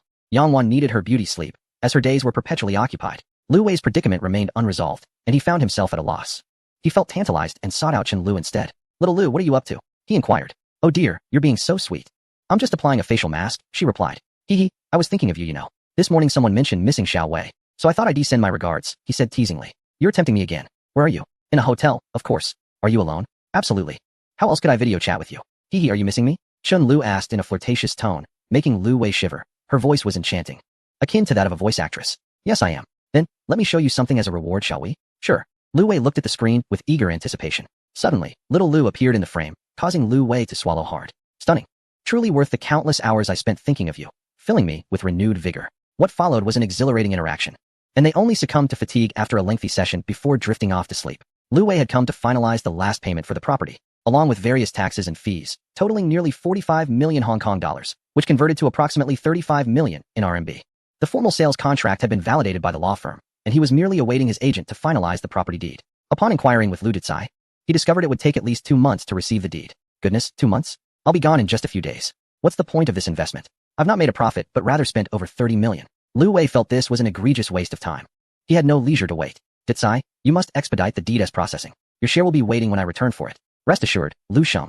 I will closely monitor the progress and notify you at the earliest opportunity. Do you think this sales contract could be used to secure a loan at the bank? That may not be feasible, but it would be prudent to consult Manager Huang at the bank. Ah yes, I almost forgot about that fellow. He was the one who encouraged me to purchase the property. I must speak with him. After rummaging through his pockets, he found the business card and dialed the number. Hello, who is this? A voice greeted in Cantonese. Manager Huang, good day. This is Lu Wei, who conducted business at your bank last week. Do you remember me? Oh, Mr. Lu, of course. Have you finalized your property acquisition? I've purchased the apartment, but the deed has yet to be issued. Is there any chance you could facilitate a loan for me? Once it's processed, that's fine. Mr. Lu, are you available to visit the bank for a more detailed discussion? Manager Huang seemed knowledgeable about the procedure and proactively invited Lu Wei to come to the bank. Lu Wei and Lu Ditsai bid farewell, asking how to escort him to the bank. Upon his arrival, he found Zhang Shuyi waiting for him at the entrance. After a few days apart, the beauty appeared even more enchanting than before. Mr. Lu, I am your dedicated consultant. Should you require assistance, feel free to approach me for arrangements, she said with a smile. Is that so? What a pity I didn't think of it sooner.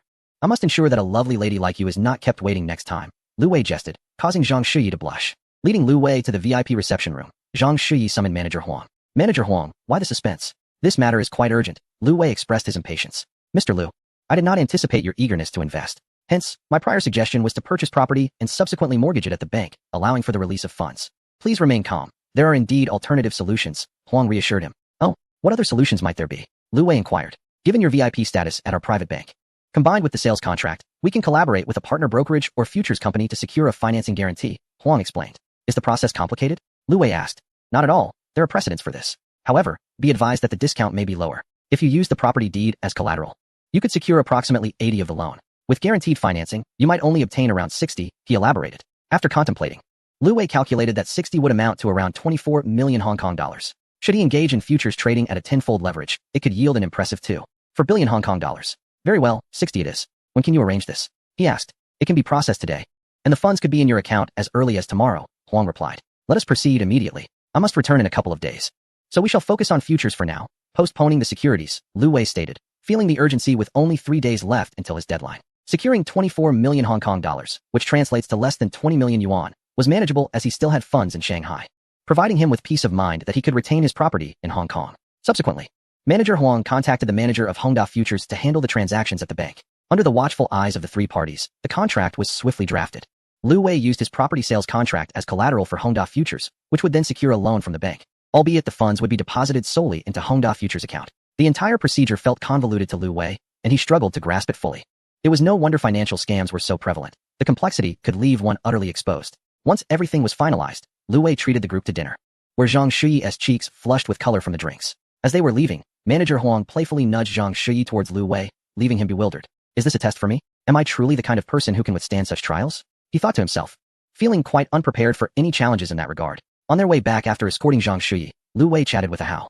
Ahao, what entertainment activities do you locals typically enjoy? He inquired. Boss, we often indulge in horse racing, sailing, and visiting Lan Kwai Fong, Ahao replied. Horse racing? What sort of activity is that? Lu Wei asked, intrigued. If you're interested, I can take you to the racecourse tomorrow, Ahao offered.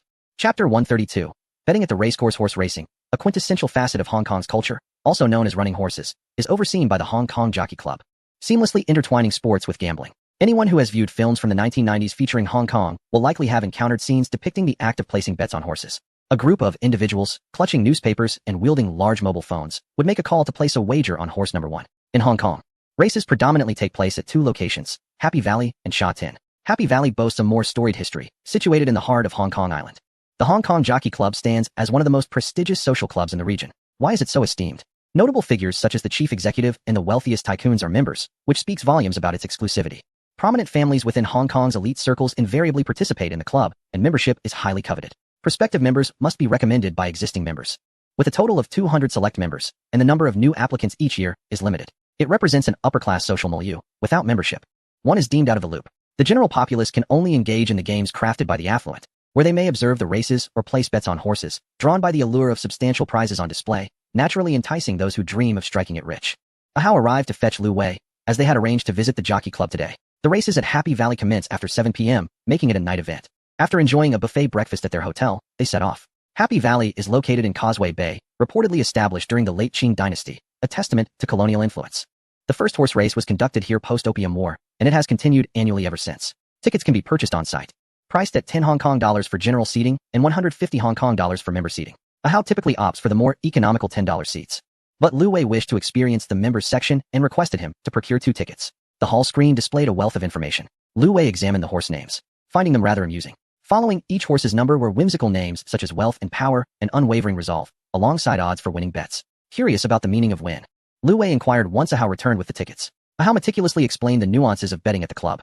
Having immersed himself in the world of horse racing for over a decade, he was well versed in the intricacies of the sport. Each race features a maximum of 14 horses, and win signifies selecting the horse that finishes in first place, which corresponds to the odds it offers. For instance, if one bets $10,000 on horse number 1 with odds of 91, a victory would yield a return of $910,000. Ahau further elucidated other betting options, such as placing wagers on the first, second, or third horses in a given race, or selecting the first or second horse in races featuring only 4 to 6 competitors. In the realm of horse racing, one can select the first and second place horses from a given set of competitors, irrespective of the order.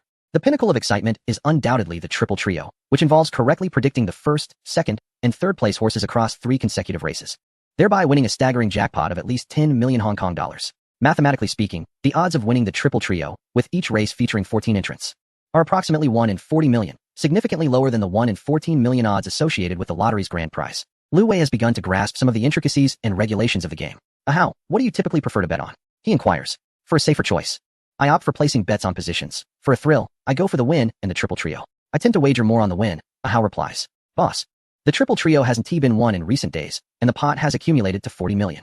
If I win, I could retire, he chuckles. How many races are there tonight? There are 10 races, and for the triple trio, we need to bet on races 4, 5, and 6. Boss, let me assist you in filling out the betting slips. I need to fill mine out as well. Once inside the racing club, Ahau is eager to place his bets, being a familiar face there. If Lu Wei is reticent, he plans to submit his bets and discreetly emerge to wager. However, Lu Wei's approachable demeanor has piqued Ahau's interest, prompting him to invite him to experience the thrill together.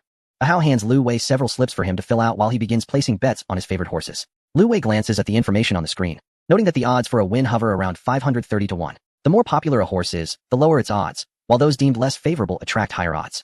With over $100,000 in his account, which translates to about 1 million Hong Kong dollars, he finds that his futures account is earmarked for specific use and is thus inaccessible. He decides to wager with the spare change he has. If he loses it all, he can simply return home the next day. Lu Wei selects his numbers for the win bets, allocating around $100,000 for each of the 10 races.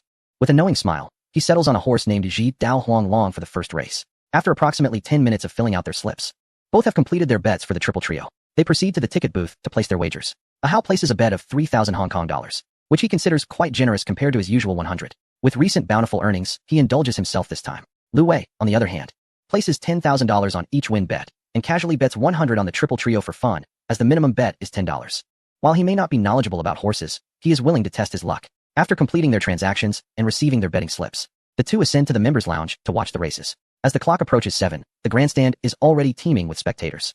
This event reportedly attracts a tenth of Hong Kong's population to participate in betting, with the venue accommodating 35,000 attendees, often reaching full capacity. The sound of the gong reverberates, awakening the racecourse. Everyone is aware that the moment of thrilling anticipation is imminent. At the starting line, a row of gates, standing at half the height of a person, closes, with the horses and jockeys poised at the ready. As the time elapses, the gates swing open automatically. The competitors galloped forth on their steeds, and the atmosphere grew tense and exhilarating. Many spectators cheered for their favored numbers. Number 1, number 1, number 1, oh. Now leading was the steadfast number 9, occupying half of the track. Number 2, is charging ahead, striving to catch up. The commentator was equally animated, stirring the crowd's emotions. A race typically spanned approximately 1650 meters, lasting no more than 2 minutes. The riders bent slightly forward in their saddles, vigorously wielding their reins. Lu Wei's chosen contender, Ji Dao Huang Long, currently held third place, with about 500 meters remaining to the finish line. The riders began urging their horses to accelerate. Some wielded their whips, stinging their mounts into a fervent sprint. In the final 50 meters, Ji Dao Huang Long surged ahead, neck and neck with the leader, both horses racing towards the finish line. As the large screen displayed the results in slow motion, thunderous applause erupted. Ji Dao Huang Long crossed the finish line ahead. Boss, I won. Straight win. Ha! Exclaimed Ahau, brimming with joy. Chapter 133. Hello, cunning boss, how many races did you bet on? Lu Wei inquired of the jubilant Ahau. Everything, boss. Ha! I copied a few of your bets. Oh, you're quite the sly one. What does sly mean, boss? Ahau asked, puzzled. Oh, it's merely a compliment to your cleverness. Thank you, boss. You are the slyest of all. Ahau praised Lu Wei with delight. Well, you're sly, and your whole family is sly, Lu Wei awkwardly countered. Each race lasted approximately half an hour.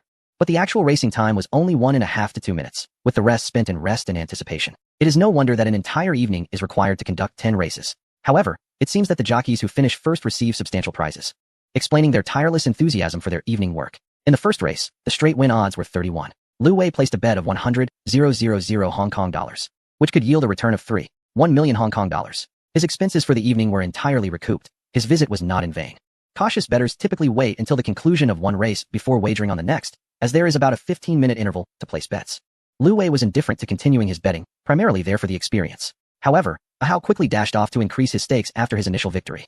Though the horse race lasted but a brief 1.5 minutes, the spectacle was undeniably thrilling. Perhaps it mirrors the fleeting joys of certain men, concentrated in those exhilarating moments.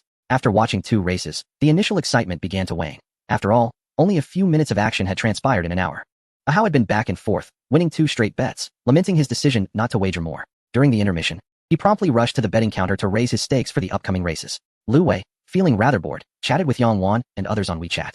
Snapping a photo of the ongoing race and posting a playful update on his social media, mischievously asking, which number should I bet on? Before long, Chen Lu took the initiative, saying, darling, you're off to the horse races without me. Please place a bet on my behalf. All right, which number shall I wager on? If it wins, the winnings are mine. If it loses, the losses are yours. Okay, if it wins, it's all yours. Just tell me which number to bet on. Under Chen Lu's playful coercion, Lu Wei placed a bet of 10,000 Hong Kong dollars for her. Upon returning to his seat, Lu Wei was surprised to find a message from an unexpected person on his phone. Mr. Lu, are you at the racecourse? It was a message from Zhang Shuyi, likely prompted by a photo he had shared on social media. Yes, indeed. I came to experience the lively atmosphere of Hong Kong. Are you alone, Mr. Lu? May I come over? In the audience, Zhang Shuyi was seated with a girl of her age, watching the horse races. She had casually scrolled through her phone and stumbled upon a post from a major client at the racecourse. After some hesitation, she decided to greet him. Considering he was a significant client. Yes, just me and the driver you've met. It's convenient. I'm in the members section. Lu Wei, without a second thought, shared his location with her. Ah oui, my major client is over there. I'd like to go say hello. Would you mind waiting here for me? Zhang Shuyi said to the girl beside her. What major client? You're actually going to greet him? Is he handsome? The girl asked curiously. He is quite pleasing to the eye, very charming. Wow, can you take me to see him? Zhang Shuyi felt a bit conflicted. What if her friend's exuberance scared away her important client? Alright, but let us set some ground rules. You must behave, no loud outbursts, and just observe quietly. Understood. Her friend replied eagerly. Mr. Lu, hello. Lu Wei turned around, and there was Zhang Shuyi, dressed in a lovely, feminine dress, looking youthful and graceful, accompanied by a girl in very short shorts who flashed him a bright smile. You've arrived. Please, take a seat. Lu Wei gestured to another spot. Miss Zhang, hello. Ahau, who was also watching the races, turned to greet Zhang Shuyi before shifting a few seats over. Zhang Shuyi's friend leaned in to whisper. He is handsome and wealthy. Can you add me on WeChat? Zhang Shuyi discreetly pinched her friend's waist, and they settled into their seats. Just then, the race concluded, and Ahau suddenly stood up, exclaiming, Boss, number 11, I won. The other 3 were taken aback by his excitement. Ha, I've won again.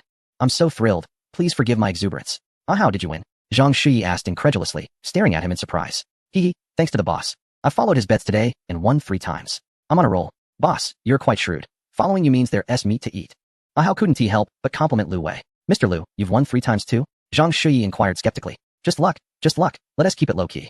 Ahau slipped away once more, while the girl beside Zhang Shuyi took the initiative to engage Lu Wei in conversation. Lu Wei found it impossible to resist such an energetic young woman, and before long, they had exchanged WeChat contacts, with her calling him Wei Gu enthusiastically. I remarked. Do the girls from Hong Kong not know what Wei Gu means? Lu Wei felt a wave of embarrassment wash over him, amidst the light-hearted teasing and banter among the group. The 4th race commenced. Number 6. As the race began, Ahau was already on his feet, caught up in the rhythm of the event, cheering for the horses. Moments later, he knelt down, shouting, I won. Ahau was ecstatic, having successfully backed 4 straight wins alongside his boss. What a clever character he was, a true master of the game. Boss, please take me under your wing. I want to follow you. You are the emperor of cunning. Ahau, still on his knees, shouted towards Lu Wei. This startled Lu Wei, who quickly urged him to get up. Ahui had already settled next to Lu Wei, wrapping her arm around his. Wei Gu, did you win again? She inquired eagerly. It seems so. Look at Ahau's excitement, Lu Wei replied, modestly rubbing his nose with one hand. Wei Gu, I want to place a bet too. Can you tell me what to choose? Ahui shook his arm playfully, the heat of the day palpable even through their thin shirts, creating an intimate atmosphere. All right, I'll take you both to place your bets. Lu Wei found himself being led by Ahui towards the betting counter, while Zhang Shuyi, though silent, had her eyes betray her desire to join in. Wanting to maintain her composure, at the betting area, they opted for the same straight wins that Lu Wei had previously chosen, each wagering 3,000 Hong Kong dollars. Wei Gu, I've staked my entire living allowance for the month. You must bless me. Ahui clung to Lu Wei's arm, refusing to let go, and he found it hard to decline, enchanted by her warmth and charm. All right, if we don't win, I'll treat you both to dinner. Sounds good. They chirped in unison. Wei Gu, you're such a handsome guy. Suddenly, Lu Wei wondered if every male here was referred to as handsome. As the 5th race began, the other 3 were fixated on their tickets, cheering for the horses they had backed. There was no room for embarrassment. Everyone around them was equally engrossed in the excitement. The racetrack alive with shouts and cheers urging the horses to run faster. The screen displayed a slow-motion replay of the leading horse, and Lu Wei was immediately bombarded with excitement. Wei Gu, we won. Ahui exclaimed, leaping onto Lu Wei with uncontained enthusiasm. It was overwhelming and rather hot. Zhang Shui, unable to bear the sight, thought to herself that her friend was beyond saving. Though she too felt exhilarated, she dared not behave in such a manner. The odds for this race were 20, and with their recent bet of 3,000, they stood to win 60,000. With 5 more races to go, Lu Wei felt the intensity of Ah Hui's enthusiasm, which had playfully ambushed him multiple times, and he could almost feel her lip gloss lingering on his lips. By the end of the remaining 5 races, they had won 3, with the 2 young women collectively amassing nearly 200,000. Ah Hui clung to Lu Wei like a piece of sticky candy, refusing to budge even when Zhang Shi called out to her. "Oh, benevolent benefactor, lead me to prosperity," she exclaimed. "Boss, it seems you've hit the jackpot with the 3 T's," Ahau said with a woeful expression as he approached Lu Wei. "What, 3 T's?" Zhang Shi and Ah Hui were taken aback, for this was the grand prize among prizes, having previously awarded over 100 million in winnings. "Is this the walking embodiment of fortune?" Ah Hui pondered. "Wei Ge, have you truly won the 3 T's?" Lu Wei chuckled. "Let's go and check the winning information." He led the astonished duo towards the service counter. Chapter 134. A windfall in USD to qualify for the 3T payout. A bet of over 10 Hong Kong dollars was required. If this singular bet was the only winning one, the entire prize would belong to the bettor. In the case of multiple bets, each would earn at least $1 million. The dream of winning the 3 T's resonates deeply within the hearts of many in Hong Kong. A gamble that transforms one's life. A chance to escape financial woes. At the counter, Lu Wei's ticket and personal information were verified, and he was asked to register his Hong Kong bank account number for the prize transfer. The total payout would depend on the accumulated amount in the jackpot pool. In the afternoon, it was noted to be over 40 million Hong Kong dollars. With Lu Wei having placed 10 bets, if he alone was the winner, the entire 40 million would be his. If there were others, each bet could expect a payout of between 3 to 4 million, after taxes, still leaving over 30 million Hong Kong dollars. The consolation prize of the 3 T's was akin to the second prize in mainland lotteries, roughly a tenth of the first prize. Ahau, having won the consolation prize, couldn't he help but beam with joy. Indeed, fortune favors those who choose wisely. With such a cunning boss, perhaps I should consider moving to the mainland, he mused. Once all procedures were completed, the 2 girls wore uncontrollable smiles. "Wei Ge, let us go for a late-night snack to celebrate," Ah Hui exclaimed, wrapping her arm around Lu Wei's, seemingly unbothered by their proximity, which she welcomed with open arms. At that moment, the screen in the racecourse hall displayed the 3T winning information. Today, the 3Ts awarded 10 grand prizes, each yielding a payout of 4.36 million. "Wow. Wei Ge, that is 4.36 million. I'm so envious." Ah Hui openly expressed her admiration, while Zhang Shi felt her brief exchanges with Lu Wei were overshadowed by Ah Hui's incessant chatter. After verifying their details, the 4 made their way to the parking lot, where the payout was swiftly transferred to Lu Wei's account. "It's here. I've received over 200,000 tonight. What do you want to eat?" "It's on me," Ah Hui declared generously. "Ahau, find us a place for a late-night feast." "Certainly, boss." Ahau drove alone, while the remaining 3 squeezed into the back seat, with Lu Wei nestled in the middle, basking in the warmth of their affectionate embraces. Zhang Shi maintained her demure demeanor, keeping a slight distance, whereas Ah Hui leaned directly against Lu Wei, as if inviting indulgence. "Ah Hui, please exhibit a bit more decorum. Be mindful of your image," Zhang Shi gently reminded her. "Hee, I don't care. Today, Wei Ge helped me earn a fortune, so I will cling to him," Ah Hui retorted. Lu Wei, feeling awkward and unsure of where to place his hands, thought to himself how much easier it would be if they were isolated in a less crowded setting. Ahau took them to a restaurant still open for business. In the South, late-night dining hours extend well into the early hours of the morning. "Order whatever you like. It's on me," Ahau generously declared, having had a lucrative day. "Ha ha ha, all right. Since we've finally struck it rich, let us not be too restrained." "I'll take care of it." Lu Wei declined the offer. "Oh, come on, boss. Today, thanks to your cleverness, I was able to earn money. So I must treat you," Lu Wei said, looking somewhat dejected. "Well then, let me give you a chance to shine. Tonight, it's your treat," Ahau replied, still needing to drive, so no one drank alcohol. Lu Wei enjoyed the attentive service, with Ah Hui constantly serving him food, leaving Ahau envious. Being the boss is great. There are beautiful women wherever you go. After dinner, they dropped the 2 ladies off at home before returning to the hotel. "Boss, why didn't you bring them back to the hotel?" Ahau inquired on the way back. "Both of them are here. How can I choose?" "It's impossible," Lu Wei lamented. "Ha ha ha. Actually, bringing both ISNT out of the question, as long as they agree," Ahau teased. "You have too many ideas. Just focus on driving," Lu Wei replied, feeling overwhelmed after being surrounded all night. Upon returning to the hotel, he hastily took a cold shower to cool off. Should he seek out Xiao Lulu for some interaction? "Mr. Lu, thank you for tonight. I would like to gift you a dress. I hope you will accept it." Zhang Shi messaged him. "No need for that. Let us just enjoy ourselves together. Don't be so formal. Call me a Wei," he replied. "You're older than I am. So can I call you Wei Ge?" she asked. "What? Don't the girls from Hong Kong know what Wei Ge means?" he teased. "I know. It's a kind of medicine." Zhang Shi blushed involuntarily. "I thought you didn't know. Can't we come up with something more pleasant to call me?" he suggested. "Then, how about calling you Xiao Wei Ge?" she agreed. The charm and generosity of a man often leave a delightful impression on a woman. And even Zhang Shi began to harbor feelings for Lu Wei, especially with an air of mystery surrounding him. Ah Hui was even more exuberant. Upon arriving home, she immediately messaged Lu Wei, inquiring if he had reached the hotel. "Wei Ge, I'm so excited. I can't sleep. Let us go to a bar and drink." She directly invited Lu Wei, With such an enticing proposition, how could Lu Wei refuse? He arranged for a car through the front desk to pick up Ahui. When he arrived, the girl had changed into a charming little camisole dress, carrying a small bag, her long hair cascading down, exuding a sensual and alluring aura. Let us venture to Lan Kwai Fong, suggested Wei Go. Master, to Lan Kwai Fong it is, came the reply. This time, they traveled in the hotel's luxurious Rolls-Royce. With a mere press of a button, the partition was activated, creating an intimate sanctuary in the rear, completely isolating them from the driver. It was akin to lamb entering the lioness den, where their clandestine actions in the back seat would remain a secret. Upon arrival, the driver gently rapped on the window. Flustered, they hastily adjusted their attire before alighting from the vehicle. Ahui, regaining her vivacity, led Lu Wei to her favorite bar to revel in the night. She was quite familiar with the surroundings, guiding Lu Wei to dance with the exuberance of youth. It was Lu Wei's inaugural experience of the pulsating energy of a dance floor. Though his moves were far from refined, the thrill was exhilarating enough, or so he believed. They indulged in the revelry until midnight, eventually retreating to the car, where Lu Wei discreetly slipped the driver a tip. As the partition was lowered, the vehicle glided back to the hotel. The following morning, Lu Wei awoke to a floor strewn with their discarded garments. Ahui remained in slumber, oblivious to how long their frolic had lasted. He quietly rose, gathering their clothes and neatly placing them on the nearby sofa, before heading to the bathroom for a refreshing shower. Wrapped in a towel, he approached the desk and powered on his computer. Today marked a significant turning point as the collateral funds had been deposited. He was ready to commence trading in futures. Lu Wei transferred an additional 20 million to his futures account, combining it with over 20 million from his collateral, thus enabling him to wield a leverage of 20 times. This maneuver granted him more than 800 million in trading capacity, equivalent to approximately $100 million when converted from Hong Kong currency. Hong Kong had granted Lu Wei this leverage, but a miscalculation resulting in a 5% loss could obliterate over 40 million Hong Kong dollars. Exercising caution, he initially allocated half of his funds to purchase crude oil futures, which exhibited the highest volatility. Given yesterday's trends, the likelihood of a margin call seemed minimal. Thus he positioned his stakes at 50. At this juncture, he could comfortably utilize the remaining margin to manage any fluctuations.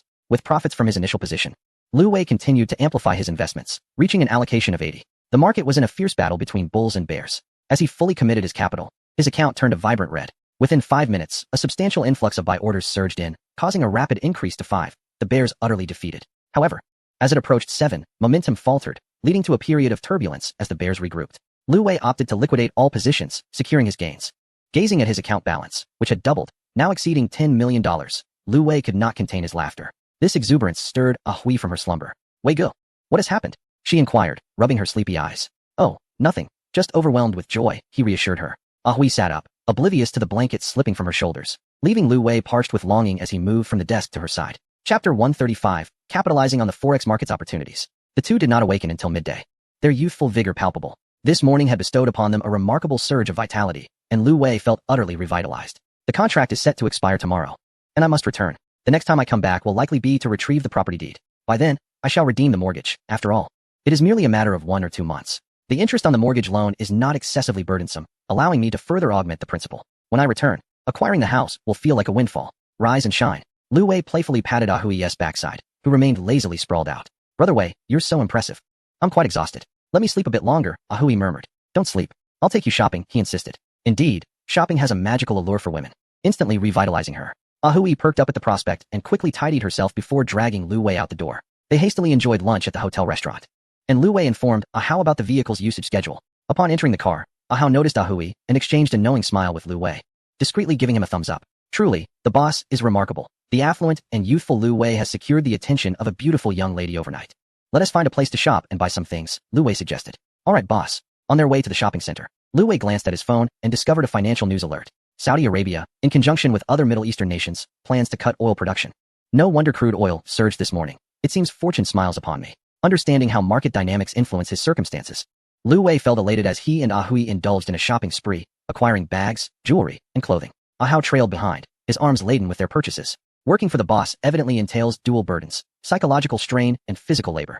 Brother Wei, stop buying. That's enough, Ahui exclaimed, observing Lu Wei's relentless shopping spree. By now, they had spent nearly 500,000. You truly are a tycoon, she remarked. Is there anything else you desire? He inquired. No, Brother Wei.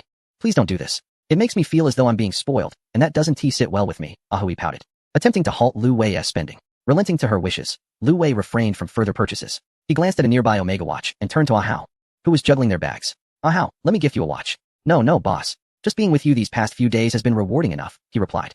It's merely a small token of appreciation, Lu Wei insisted, ultimately persuading Ahau to select a watch, which turned out to be the least expensive option at over 10,000 Hong Kong dollars. Are you sure you don't want to choose something else?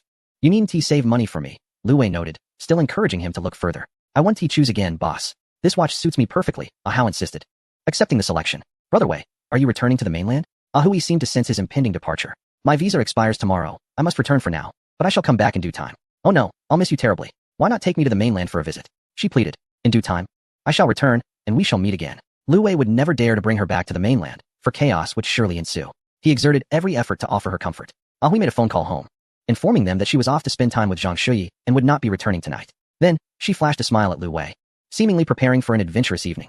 Dear sister, perhaps you should head back. I still have night trading to attend to, and earning money is paramount. Lu Wei pondered whether to escort her home, yet he felt reluctant to part ways. The night trading session spanned from 9:30 p.m. to 2:30 a.m., with varying times depending on the commodity, generally occurring between 11:30 p.m. and 2:30 a.m. Upon returning to the hotel, Lu Wei instructed Ah Hui to amuse herself while he engaged in trading. Brother Wei, what is trading? Am I not doing well? You're leaving me behind. Ah Hui exclaimed, her words almost causing Lu Wei to stand at attention. Calm down, I am involved in international finance. It's work, just entertain yourself until I return.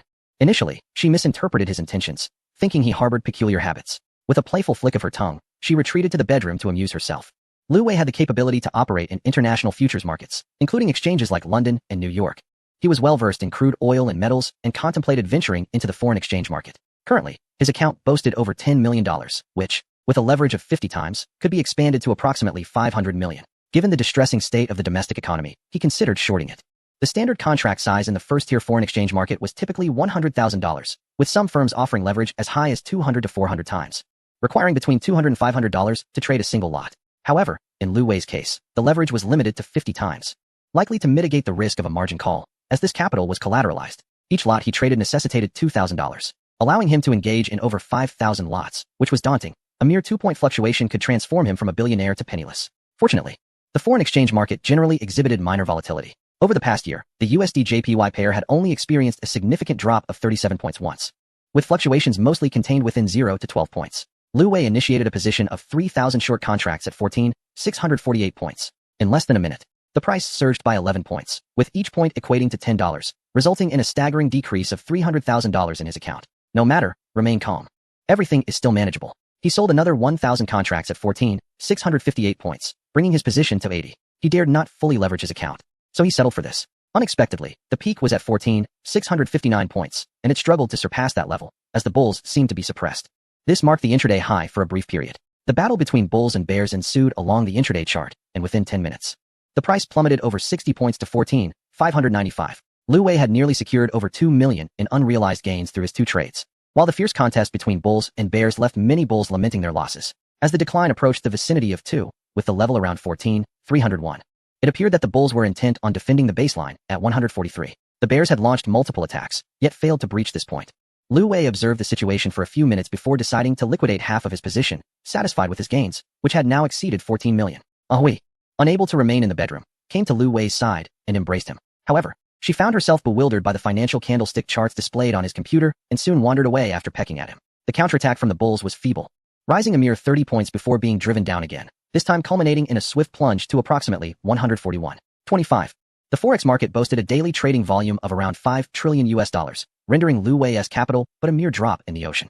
The magnitude of today's decline was considerable, likely spurred by some news. The unusual occurrence hinted at underlying disturbances. Approaching a 36-point drop, Lu Wei had encountered significant downturns before, having experienced such a drop once in the past year. With just 0.01 away from the year's lowest point, he decided to close his positions, recognizing that if the market could not sustain its downward momentum, a rebound was imminent. The instant he closed his positions, transactions were executed, leading to a profit exceeding $17 million that evening. Truly, the allure of international markets was enticing. Closing his laptop, Lu Wei rubbed his hands together in delight, making his way to the bedroom, exclaiming, "Darling, I'm coming." Moments later, a piercing scream resonated from the bedroom.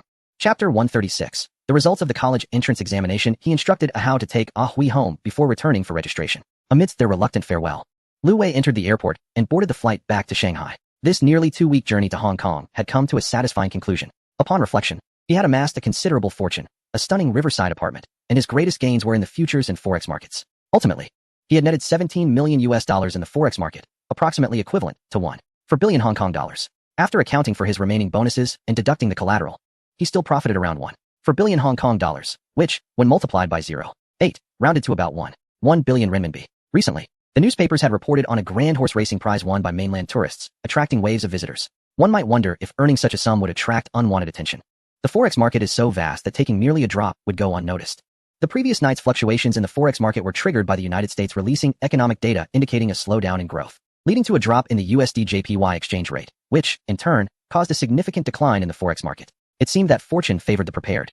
As Lu Wei fortuitously encountered this news while trading forex. To exercise caution, he transferred 80 million Hong Kong dollars to his mainland account, ensuring the withdrawal was completely legal and compliant, having also paid the exchange tax. However, the process was rather cumbersome and did not yield immediate results. After half a month, he finally landed in Shanghai. As Yang Wan had yet to finish work, Lu Wei decided to drive to her company to pick her up. The car had been parked in the airport garage for 2 weeks and was accumulating dust. Unexpectedly, he encountered a rather unfortunate figure in the underground parking lot, Han Shua. Han Shua was preparing to drive home when he noticed the Range Rover pulling in, which bore a striking resemblance to Lu Wei's vehicle. He stopped to take a closer look, and as the car drew nearer, the window rolled down, revealing Lu Wei's mischievous grin. "How on earth did you end up here?" Han Shua exclaimed in disbelief. "Are you here to find me? Who would seek you out? You're not even a woman." Han Shua's expression shifted as he suddenly pondered. "Wait. You haven't developed an interest in any of the women at my company, have you? Planning to steal someone away? Ha ha ha, what are you up to?" Lu Wei quickly diverted the conversation. "I just finished work and am heading home. What else would I be doing? My mother called me back for dinner." "Wow, so obedient. You, the esteemed Mr. Shua, no longer frequenting bars?" Han Shua remarked. "Where have you been lately? You didn't invite me out. I thought you had vanished." "I just returned from Hong Kong," Lu Wei responded. "I went there to take a look. Tomorrow night, I'll treat you. You can choose wherever you want to go." "Are you seriously trying to charm one of the women in our company?" Han Shua teased. "Ha ha ha, that's a secret. Secret, my foot. I'm right here waiting to see who you've set your sights on." Han Shua persisted, adopting a playful demeanor. Lu Wei parked the car adjacent to Yang Wan's Maserati, feeling exasperated by Han Shua's antics. What's with the theatrics? Knowing won't change anything. Just then, the sound of high heels echoed, drawing closer. Yang Wan approached the vehicle, surprised to see Lu Wei and Han Shua. Instantly, her face lit up with a smile. "Lu Wei, you're back. Senior Han, you haven't left yet?" she inquired. Han Shua gestured towards Yang Wan, and Lu Wei nodded. "Impressive," Han Shua exclaimed. "Senior Han, what's wrong?" Yang Wan asked, concerned. "Nothing at all. I'm leaving now. Heading home. I wouldn't want to interrupt your quality time together. I should have realized it was you with that sports car." Han Shua lightly tapped his forehead in realization. "I'm off. Enjoy yourselves." He climbed into his Lamborghini, revved the engine, and departed. Once Han Shua had driven away, Yang Wan embraced Lu Wei and planted a kiss on his cheek. "You're finally back. It's been half a month. Did you miss me?" "Of course. As soon as I landed, I came straight to the office to pick you up. Then I won't drive. Let us head home," she suggested. Settling into the passenger seat as Lu Wei took the wheel, and they made their way to Ocean View Garden. Upon returning to their home, Lu Wei retrieved a collection of small gifts he had purchased in Hong Kong, hoping to make up for the time they had spent apart. Yang Wan joyfully examined each gift while playfully chiding Lu Wei for not taking her along. In the comfort of their own home, surrounded by warmth and the knowledge that someone awaited them, a sense of fulfillment and stability enveloped them. The brief separation felt even more profound than a newlywed couple's experience. And after a night of intimacy, the beloved fell into a sweet slumber. As June drew to a close, the results of the college entrance examinations were released, dominating the news cycle with headlines about top scorers, making it a hot topic during this period. Teacher Zhang called Lu Wei to discuss this year's examination outcomes at the school and the status of the students he sponsored, which included several third-year students. Among the 11 third-year students, 4 achieved scores above the first-tier threshold, 5 reached the second tier, while 2 did not pass. Overall, the results were quite satisfactory. The teaching resources at their county high school are quite average. Apart from the experimental classes that receive the majority of attention, the regular classes consider it a significant achievement if around 10 students manage to meet the undergraduate admission threshold. With approximately 1,000 students, only about 100 reach the first-tier university line, while around 300 attain the second tier. Occasionally, a student may emerge who can gain admission to elite institutions like Tsinghua or Peking University, which brings immense pride to the entire county. Both the county and the town often provide substantial rewards. Teacher, please take extra care with these students who have met the admission criteria, and assist them in filling out their applications properly. Will their family circumstances hinder their support for attending university, as it did during high school? You need not worry about the application process. After so many years of teaching, I will communicate effectively with them. I have already investigated their family situations, and the students you are sponsoring indeed come from challenging backgrounds, with some living solely with their grandparents or being from single-parent homes. Once the admissions results are out, please inform me so that I can make the necessary arrangements. Additionally, you will need to continue managing the placements for the next semester. We will maintain the same total as before, and I will ensure timely transfers to your account. All right, Xiaowei, your enthusiasm is commendable. It's no surprise that I recognized your potential back then. You flatter me. Teacher, I am merely doing my modest part. Well then, you must have your own tasks to attend to. I will inform you once the admission news arrives. Goodbye for now. Yang Wan embraced Lu Wei from behind, feeling somewhat fatigued after a night of intimacy, and decided to take a day off at home. Are you on the phone with your high school teacher? I overheard you. Yes, I was speaking with old Zhang, discussing this year's college entrance examination situation. Old Zhang, are you referring to that somewhat pedantic Chinese teacher? You know him? How could I not? He taught our class as well. Haha, I almost forgot. It's amusing that we share both the intimacy of bed and the bond of classmates.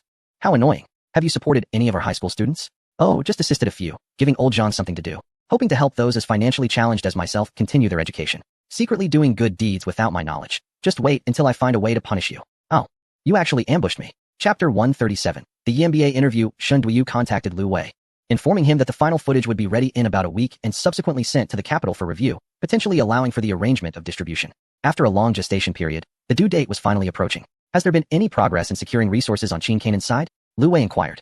Qin has introduced me to a film distribution company in the bustling metropolis. We will discuss details further once I arrive. The other two have also found some local independent distributors in the Zhejiang and Hangzhou regions without any issues. Are you familiar with the market in the capital? I've heard of it. It seems to be part of the Lin family's enterprise. The Lin family is currently the largest entertainment conglomerate in our country, owning not only cultural and entertainment companies, but also controlling a nationwide film distribution network. Lin Xian's family, you mean? I believe the new heir of the Lin family is named Lin Xian. Do you know him, Mr. Liu? I've met him a few times. Shen Duyu felt pleased. Every time he called Lu Wei, he always gained valuable insights. Mr. Liu, might I trouble you to accompany me to the capital to pay a visit to Lin Xian? Perhaps we could secure their support. Very well, when the time comes, give me a call, and I will make arrangements in advance. You must ensure everything goes smoothly. I cannot afford to lose face. Lu Wei repeatedly emphasized that once the materials are ready, he should be the one to review them first. For I am merely a guest appearance. I must ascertain whether I am photogenic. The teaching assistant from the graduate school called, utterly exasperated with Lu Wei, who had become as elusive as a dragon, rarely seen and never heard. To this day, there is no indication of how well he has prepared his English fundamentals. It seems that upon my return, everyone suddenly knows and converges upon me, which leaves Lu Wei feeling somewhat disheartened. To learn English effectively, one must be immersed in a conducive environment.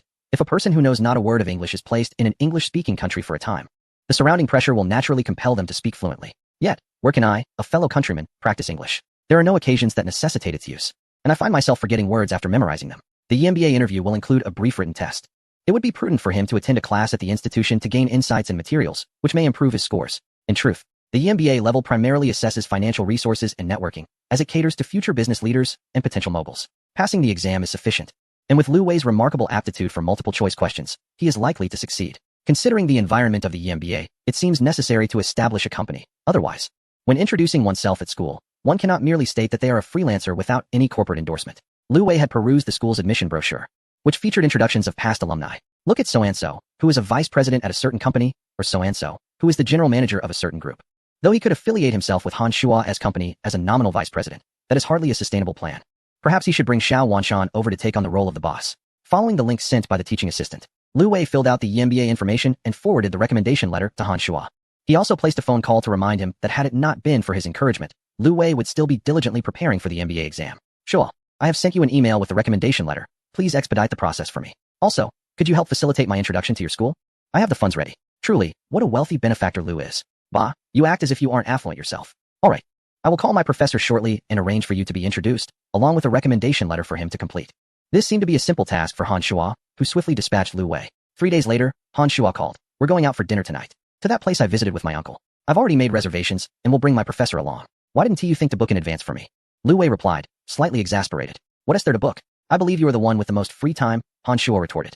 Lu Wei contemplated the necessity of seeking assistance from the elder, deciding that a token of gratitude would be appropriate. Fortunately, he had brought back a collection of jade ornaments from Rueli, and he selected a bracelet of moderate quality to present. Han Shua's teacher was a vivacious gentleman in his 50s, perhaps not quite an old man, but rather a middle-aged figure. Under Han Shua's mediation and with Lu Wei's gift, the teacher exhibited great enthusiasm. After several rounds of drinks, he patted his chest and assured Lu Wei that he would ensure everything was arranged, instructing him to come to the school the following day to partake in some sponsorship activities, with amounts ranging from 50,000 to 100,000 being acceptable. Lu Wei understood. The next day, he accompanied Han Shua for a stroll around their campus, requiring his guidance, lest he wander aimlessly. Once, this institution had been a beacon of aspiration for him, a prestigious university in the southern region excelling in the humanities, towering like a majestic mountain in the hearts of liberal arts students. Lu Wei, with his outstanding English scores from years past, had narrowly missed the mark by several points. Lacking any acquaintances studying at Xindian, he had spent years in Shanghai without ever visiting this place, perhaps harboring a sense of unfulfilled ambition. Han Shua's teacher, Professor Niu, facilitated Lu Wei's admission process through internal channels. The MBA program, standing apart from other disciplines, was an independent recruitment initiative of higher caliber. Upon the arrival of Lu Wei's sponsorship of 1 million yuan, arrangements for an interview were promptly made for the following day, merely a formality.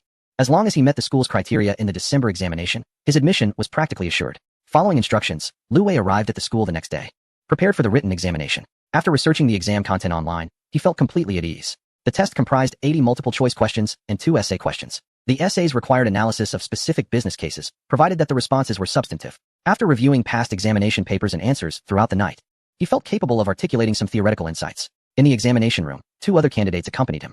Upon receiving the test paper, he noted a variety of foundational mathematics problems, including solving equations, sequences, and probabilities. For instance, a question posed: a batch of ore needs to be transported, and a truck moved 35 units in 7 days. How many days would it take to transport the remainder at this rate? Another question involved the number of occurrences where the sum of 2 dice throws is odd. There were also logical reasoning questions, such as, everything I say is true, but I may not express all truths, presenting a mental challenge. He answered the multiple-choice questions instinctively, relying solely on his first impressions. As for the essay questions, he had no choice but to diligently write. The topic was whether the market for plant-based meat and companies in the domestic sphere hold potential for development. Such questions only required substantiated arguments, lacking a definitive answer. He could weave narratives around brand collaborations, online promotions, product development, and brand image cultivation. Market analysis questions often seemed plausible, yet lacked concrete rationale.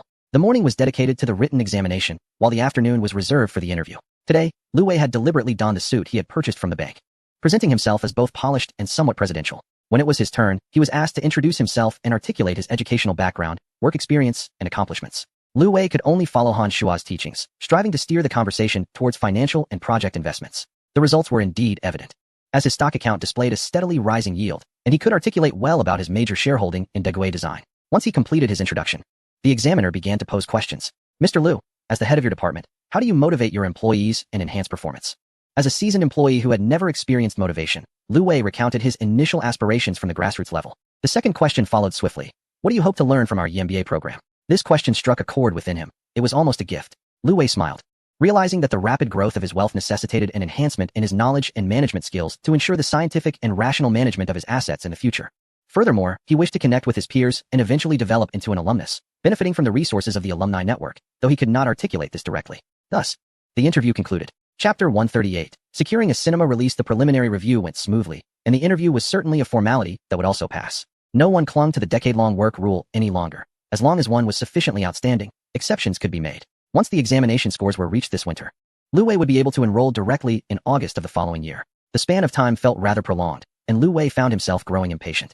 Shinduyu had come to the bustling metropolis, bringing along the completed film. After 3 months of effort, their first investment was finally bearing fruit. Lu Wei had been involved throughout those 3 months, and his anticipation was palpable. The trio in the city had gathered, but the other 2 seemed preoccupied with family obligations, remaining in their hometowns to inherit the family business, thus reducing their visits to the metropolis. Shinduyu remarked that their genre would likely face little trouble in passing the review process, as long as the film bureau expedited their approval. They could aim for a release by late July or early August. The critical issue at hand was securing a favorable time slot for the film.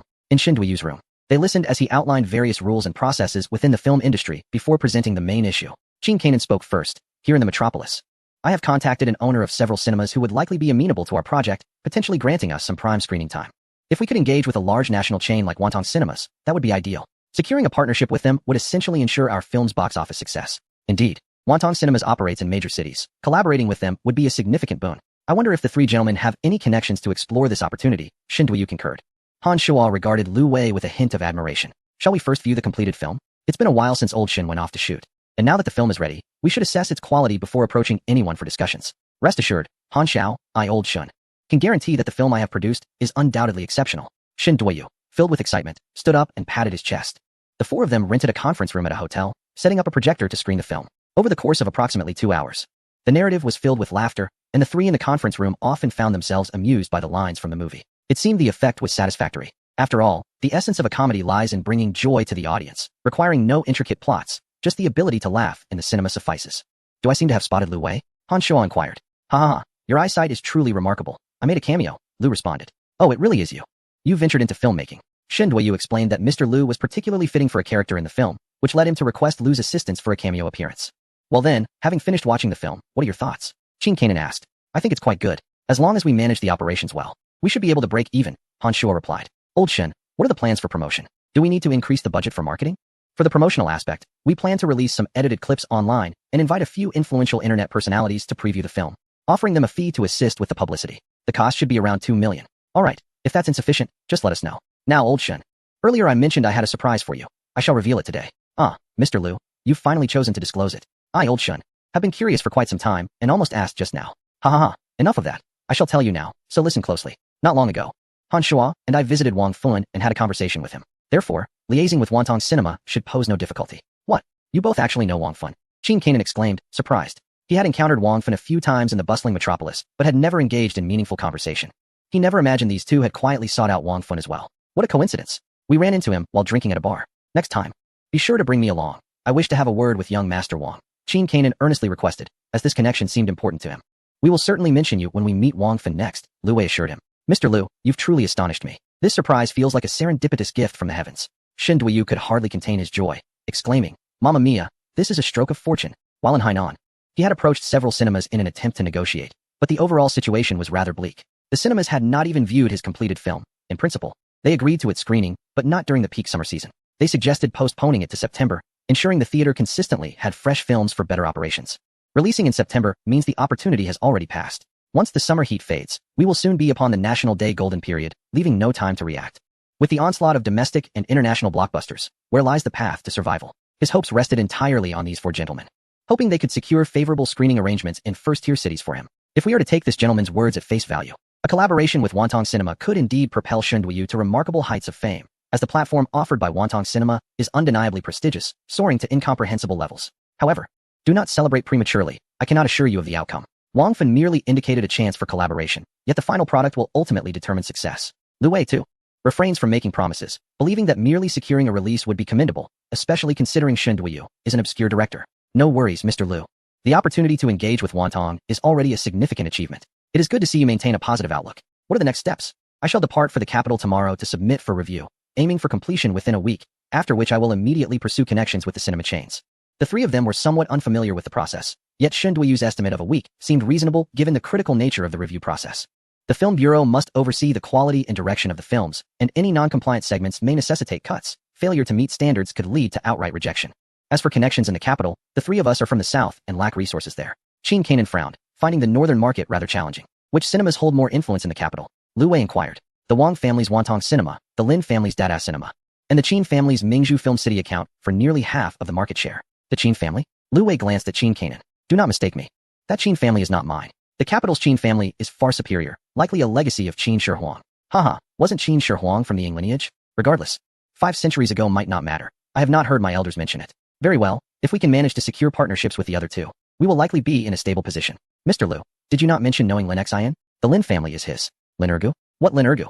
The three exchanged puzzled looks. Haha, it's nothing.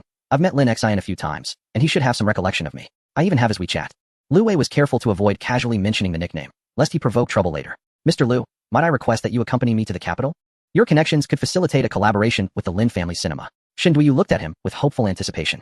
Lu Wei, if you have the time, perhaps you could make the trip? I can arrange some easy tasks for your girlfriend. Han Shua smiled encouragingly. Goodness, Han Shua, you truly are something else. Lu Wei, how about you take on this task and go to the capital? We, your brothers, are at a loss in the north, with very few contacts. Qin Kanan joined in the persuasion. All right, you three are quite insistent. I will go. Lu Wei conceded. Old Shen, you go ahead. Once you submit for review, I will join you in the capital. Very well, Mr. Lu. I shall await your arrival in the capital. Shen Duiyu stood up with excitement, nearly bowing to Lu Wei. Chapter 139. Inspiring 3 roommates to venture into entrepreneurship. Wei Go, when will you return to the Magic City? In the university roommate group, Luo Hui resurfaced. Have you all received the items I sent?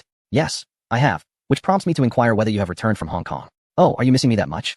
Absolutely. Wei Go, do you recall what I mentioned regarding our graduation anniversary? Of course, what about it? Our neighboring class organized a gathering. I have a friend from that class, and they convened near the school, with plenty of girls in attendance. This statement elicited a reaction from the other two. I sensed that Luo Hui harbored ulterior motives. Are you perhaps interested in a certain girl, which explains your enthusiasm? Feng Qi questioned. Haha. Your insinuation has sparked my curiosity as well. Could it be that Luo Hui is aiming to connect with someone? That seems plausible. Ultimately, Luo Hui revealed his intention. He wished to see if there were any single girls left in the class, hoping to cultivate a relationship with a university classmate. After several years of working in society, he believed that the bonds formed during university were inherently more stable compared to those made in the outside world.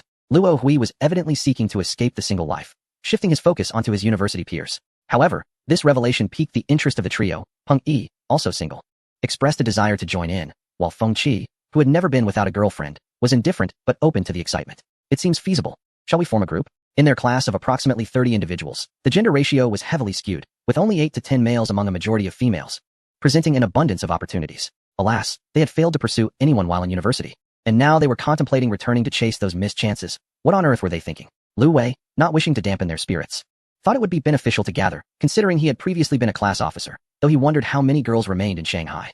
Perhaps one of the local female classmates had taken an interest in him, potentially saving him years of struggle. Alright, I'll send a message in the group to propose a gathering. I cannot guarantee how many will show up. Lu Wei felt compelled to look out for his friends. Do you three have time tonight? I'll take you out for some fun. Wei Ge dropped a bombshell. They certainly had the time. Luo Hui had been out once before and immediately agreed. Great, let us have an adventure tonight. Wei Ge will enlighten us. We can form a group. Let us first have dinner and then head out later when the attractive crowd is more likely to be around. Where are we going that seems so mysterious? The two were filled with curiosity. Lu Wei went to pick up Luo Hui, while Feng Qi, who had a car, went to get Peng Yi. And they all planned to meet at the dining venue. Luo Hui had already let his mind wander as he anticipated the evening. He was thrilled to discover Lu Wei now had a car and felt he must seize the opportunity to join in, sensing that Wei Ge's surprises kept coming. At 6 o'clock, Luo Hui promptly clocked out and rushed out the door. Lu Wei had already informed him that he was downstairs, urging him to hurry or he would have to pay for parking. Upon arriving at the building entrance, Luo Hui observed several cars, Jaguar, BMW Mercedes, and a Land Rover, yet he did not recognize Lu Wei's vehicle among them. He could only pull out his phone to call Lu Wei. Wei Ge, aren't you downstairs? I can't seem to see you. Lu Wei responded by flashing his headlights in Luo Hui's direction. Are you blind? I'm waiting for you. Hurry up and get in the car. Goodness, Wei Ge, exclaimed Luo Hui. I have no other words to describe this. Once I got in the car, all I could say was goodness. Is this Land Rover yours, Wei Ge? Yes, I just picked it up 2 months ago. Come on, give me the lowdown. Are you really being kept? Luo Hui inquired. What's it to you? Are you interested? Wei Ge teased. Hey, look at me. I'm quite fit.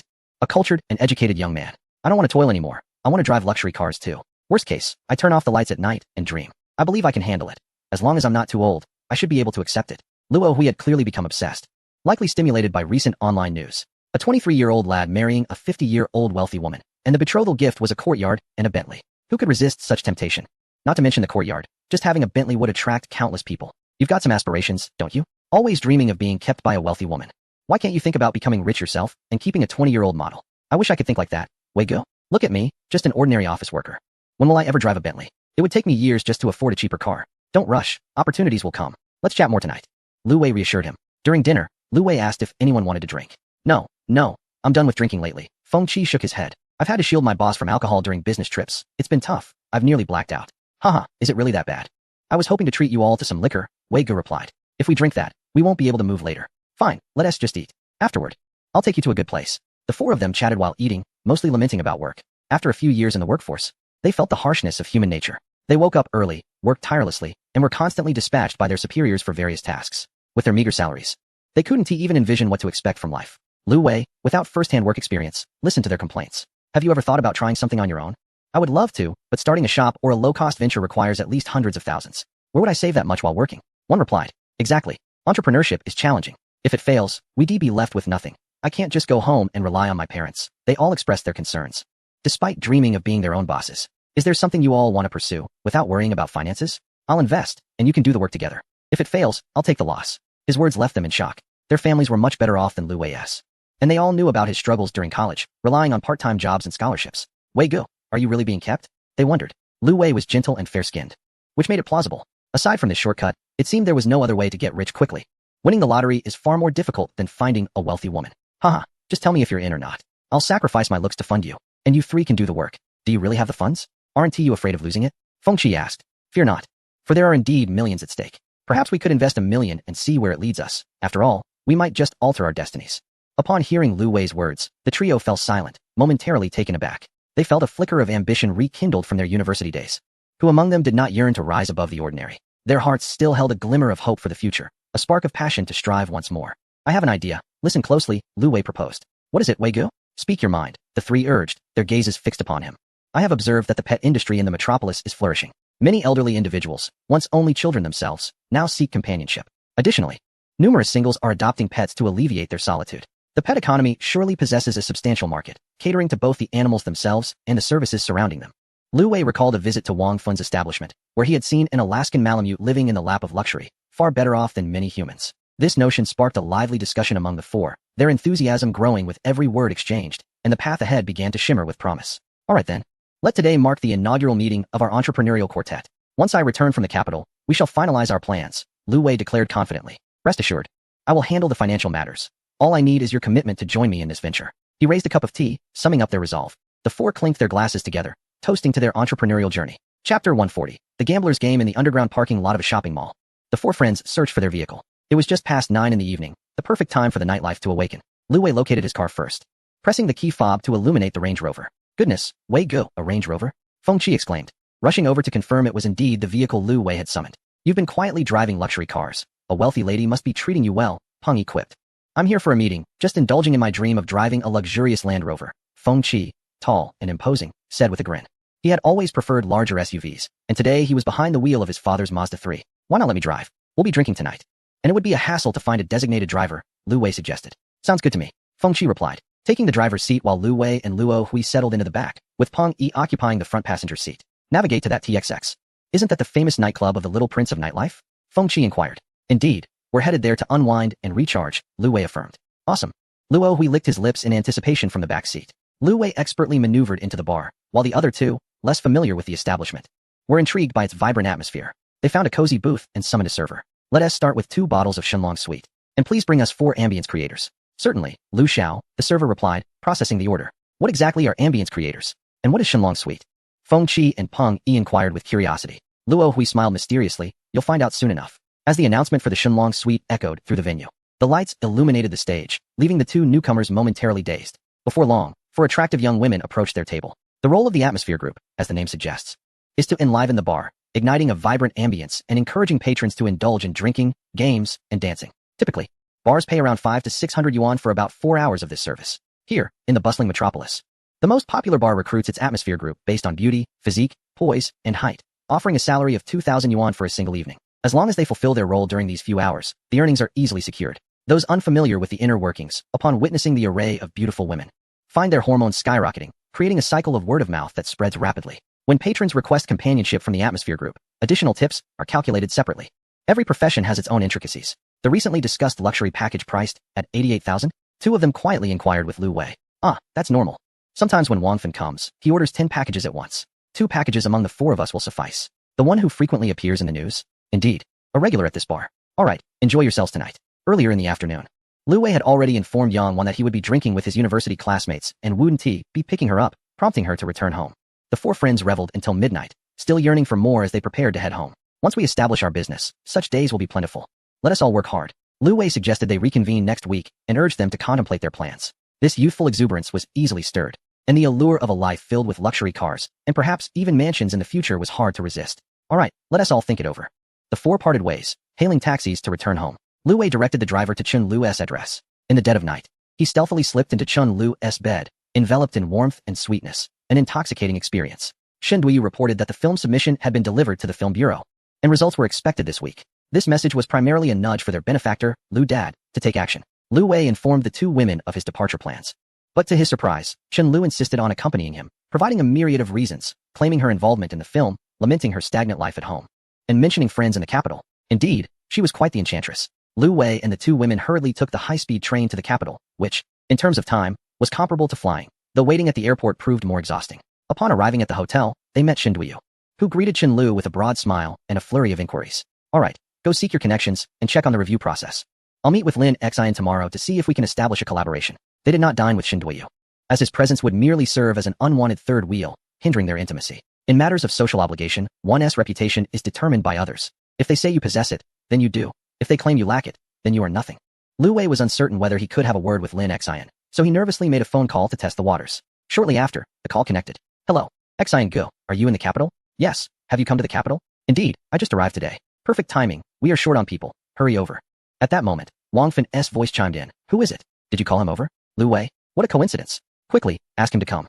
We need to gather numbers. Send him the address and have him rush over. Lu Wei was perplexed, uncertain about the nature of their conversation. Why were they short on people, and what could they possibly be planning? Wang Fan, I'll send you the address via WeChat shortly. Make sure to come over quickly. All right, I'm heading out now. Uncertain of what lay ahead, Lu Wei decided to leave Chen Lu at the hotel while he went to meet the others and ascertain the situation. The address led him to a club, where he was greeted by a staff member upon arrival. Inside the room, he found Wang Fan, Lin Xian, Qin Song, and an unfamiliar face. You're here. We've been waiting for you. Hurry up, Wang Fan urged as Lu Wei entered. After greeting everyone, Lu Wei inquired, Young Master Wang, what is going on? Are we here to cause a ruckus? What nonsense? Come and play games with me. I had called a few friends for backup, but your call was perfectly timed. Oh, I see. You summoned me in such a hurry just for a game? Today I encountered a lowlife who mocked my gaming company, claiming I knew nothing about games. I couldn't let that slide. Wang Fan continued, we can't recruit professional players, so it's just us, 5v5 in honor of kings. with a wager of 1 million per match. Best of 5 wins. After losing, he'll have to admit that playing games isn't as good as I am. I can't let that stand. I must take him on. I noticed our win rate was quite high when we played together last time. So you have to help me. Lu Wei chuckled. Young Master Wang, is it really worth it for a game? How shall we play? We'll follow the tournament rules. Everyone must upgrade their accounts to V10, purchase all skins, and fully equip their runes. Alright, I'll upgrade my account now. I've never done it before. Make sure to prepare several heroes. Why? Because the rules state that each hero can only be used once. Ah, I see. I don't have many heroes I'm familiar with. Lu Wei wasn't a frequent player, nor was he versatile, which posed a challenge. Chapter 141. Wang Fan also enjoys street food after about half an hour of preparation. A rather punkish young man with exaggerated ear piercings walked in. Wang Fan, are you ready? If not, just admit defeat. With an arrogant demeanor, he said, Zhang Neji, what are you so cocky about? Come on, let us start. I won't bear the Wang surname if I don't make you cry for mercy, Wang Fan retorted, standing up to confront him. No more talking. Let us get to it. The punk pulled out his phone, opened the game room, and sent an invitation to Wang Fan. You should come in quickly. I will call my people. Then, I walked towards the adjacent private room. Who is so arrogant? A pseudo-aristocrat, constantly bickering with me. Claiming to be one of the 4 young masters of the capital. Wang Fan explained. Is he the one who married that charming celebrity? Oh, you know? I don't recognize him. I only read about it online, never met him in person. Yes, that fool, calling himself one of the 4 young masters. How ridiculous. He should take a good look in the mirror. With merely a couple of coins in his pocket, I intend to make him cry again today. Lu Wei had gathered some understanding of the evening's context. No wonder Wang Fan was so displeased. Being provoked by someone he often looked down upon must have felt intolerable. Wouldn't he have come prepared, would he? Might he have professionals with him? Lu Wei expressed his doubts. Not at all. The few he called are just some friends of his, with a bit of money at home. If he dares to arrange for professional players, I will make him understand what Wang Fan truly means. Wang Fan asserted with confidence and authority. Fine, let us prepare then. Another person Wang Fan summoned was his cousin, Lin Xiaodo, whom Lu Wei had never heard of. The 5 of them entered the room to discuss their respective positions. Wang Fan would play jungler, Lin Xian in the solo lane, Qin Song in mid lane, Lu Wei as the marksman in the bottom lane, and Lin Xiaodo as support. It was evident that this was not a high-level match. Lu Wei played as Ho Yi, while the opposing marksman was a novice. Lu Wei's runes focused on attack speed, purchasing an attack speed knife as his first item. Uncertain of the opposing marksman's rune setup, their health seemed relatively comparable. Lu Wei approached the first tower to clear minions, and the opposing marksman arrived as well. They exchanged a few blows to clear the minions. Lu Wei unleashed his second skill upon the novice marksman, simultaneously triggering his passive ability. The novice marksman did not retreat, but engaged directly with Ho Yi. With an advantage in attack speed, Ho Yi reduced the novice marksman's health to a mere 10%. At that moment, he opted to use a flash to retreat to the tower, but Ho Yi, undeterred, followed with his own flash and delivered a finishing blow, subsequently activating a health restoration. First blood. Although the novice marksman managed to flash away, he was pursued by Ho Yi's rain of arrows, resulting in the first kill being claimed. 666, Lu Wei, you're incredible. The first kill boosted the morale of Wang Fan's team. Damn, where's the support? Why aren't you with me? The opposing marksman angrily questioned. The opposing support was also in mid lane assisting, so of course, I was there as well. Enough of the bickering, novice marksman, play more cautiously, Zhang Neji advised. Ho Yi had already gained a lead in both economy and level. He continued to pressure the novice marksman, who could only huddle in his base waiting for support.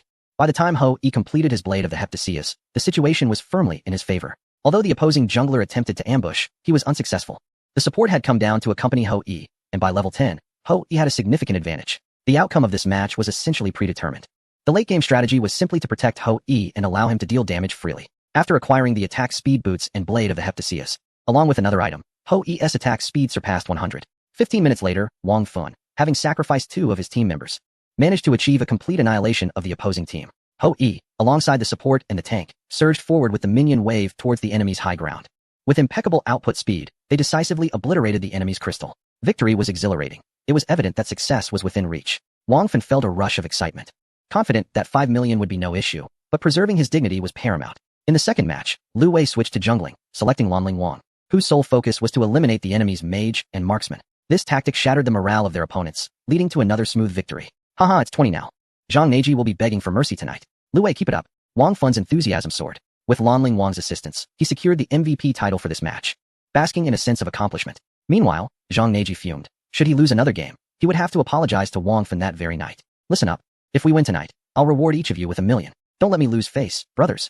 Zhang Neji implored, his face a picture of despair. Let's switch tactics and focus on one lane, suggested a teammate. Alright, let's implement a new strategy. Indeed, this time, they executed their plan so efficiently that Wang Fan's team was caught off guard, particularly Lin Xian, who was pushed aggressively. By the time they reacted to provide support, their second tower had already been demolished by the enemy's siege combination. Exhausted from futile attempts to assist, none of them managed to level up effectively. In the third match, they were ambushed by a cunning strategy. What the hell, can it be played this way? Wang Fan lamented, while Lin Xian wore a distraught expression, having been bullied mercilessly. It's alright, there's still a chance. It's only 21. If they use this tactic again next match, we'll adjust our gameplay, Lu Wei reassured him. The team then deliberated on their strategy, and true to form, Wang Fun, with his experience in gaming teams, laid down a solid plan. In the fourth match, the enemy attempted to replicate their previous strategy, but was thwarted. Under Wang Fun's guidance, they implemented countermeasures that slowed the enemy's tower-pushing progress. Lu Wei, playing as the support Chonk, displayed remarkable precision with his hooks, effortlessly pulling enemies from the grass. Once their strategy was unraveled, Zhang Neji found himself without a new plan and reverted to standard gameplay.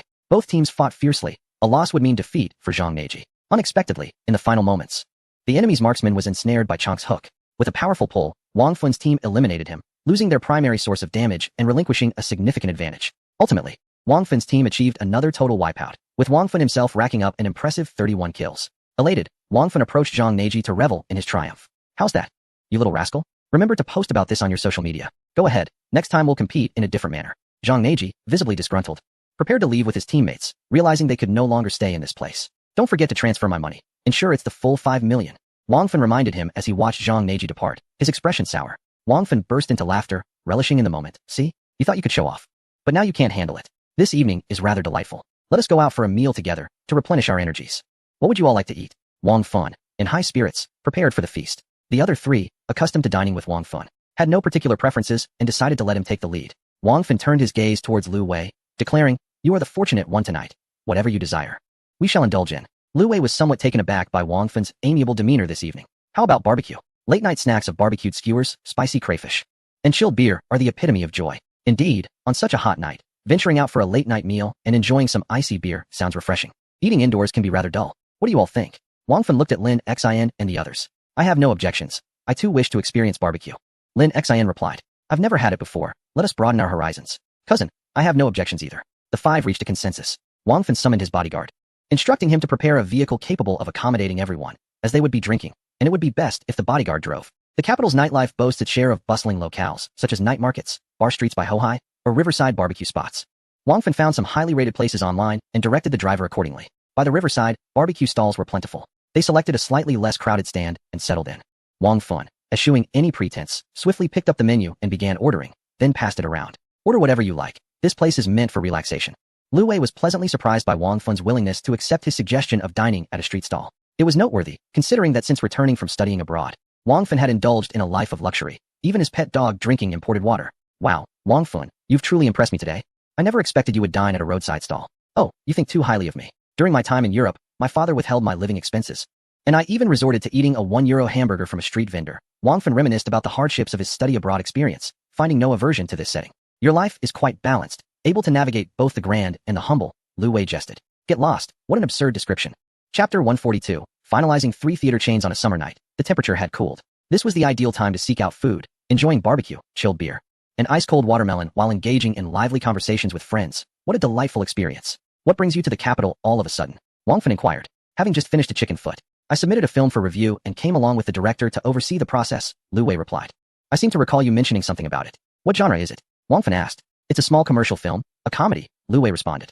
Wang Fun pondered for a moment, recalling Lu Wei's earlier mention of a potential collaboration regarding his family's cinema. Do you have a finished product? Let me have a look. And if it's satisfactory, I could make some introductions for you. Excited by Wang Fun's interest, Lu Wei raised his glass in a toast. Yes, indeed. I'll have him bring it over right away. Perhaps it's best to wait. It's quite late, and while you may not wish to sleep, we would like to rest. Let us save it for tomorrow. Chi, will you be joining us tomorrow? Your family also owns a cinema. Perhaps we could all watch a film together. Very well, Lin Xin and Qin Song agreed, for Wang Fun's words indeed held sway. Lu Wei raised his glass in a toast to the two of them. A great favor is not to be spoken of lightly. Suddenly, the prospect of collaborating with 3 cinemas appeared before them. If all went smoothly and they secured a favorable screening time, it would undoubtedly be a fortuitous event. Far better than their previous endeavors of pleading with others in distant locales. After all, this was not a matter of competition. Their cinemas would also be screening films. As long as it was a movie, it sufficed to maintain appearances and lend a hand, resulting in mutual benefit. For Wang Fun, Lin Xin, or Qin Song, it seemed merely a trifling task. The group labored at the barbecue stall for several hours. Initially, Wang Fun intended to have the driver take him home, but Lu Wei waved him off, insisting he would simply take a taxi. They arranged to meet for the film the following day and bid each other farewell. On his way back, Lu Wei called Shun Duyu to inform him that he would bring the film tomorrow, as there were 3 cinemas to discuss. Shun Duyu, brimming with excitement, yearned to seek Lu Wei for a heartfelt conversation, but was sternly rebuffed. Upon returning to the hotel, Lu Wei, reeking of barbecue, longed to dive into bed, but was promptly sent to shower by Chen Lu, who scolded him for being such a smelly man. After Lu Wei emerged from his wash, He shared the news about the film with Chen Lu, whose eyes sparkled with admiration. As an actress, she understood the immense significance of cinema chains for a film's success. Should the box office flourish, the value of the actors would naturally rise, along with their renown. Those actors boasting billion-dollar box office records, even if not the leads, would still take pride in their contribution and embellish their own accolades. Chen Lu believed that Lu Wei had pursued the cinema connections for her sake. Her gaze filled with tenderness. That night, she exerted all her charm, elevating Lu Wei to the heavens. Early the next morning, Shen Duyu awoke with a sense of urgency. By 10 o'clock, with no word from Lu Wei, he could no longer contain himself and knocked on Lu Wei's door. Lu Wei, lost in dreams, nearly lost his composure. He rudely kicked Shen Duyu away, advising him to keep calm and return in the afternoon. Have you ever seen a wealthy young master rise early to attend to business? Clearly, he lacked discernment. Lu Wei returned to his room, snuggling back into slumber with Chen Lu. It was not until after 3 in the afternoon that Lu Wei finally ventured out with Shen Duyu, heading to the address provided by Wang from the previous night.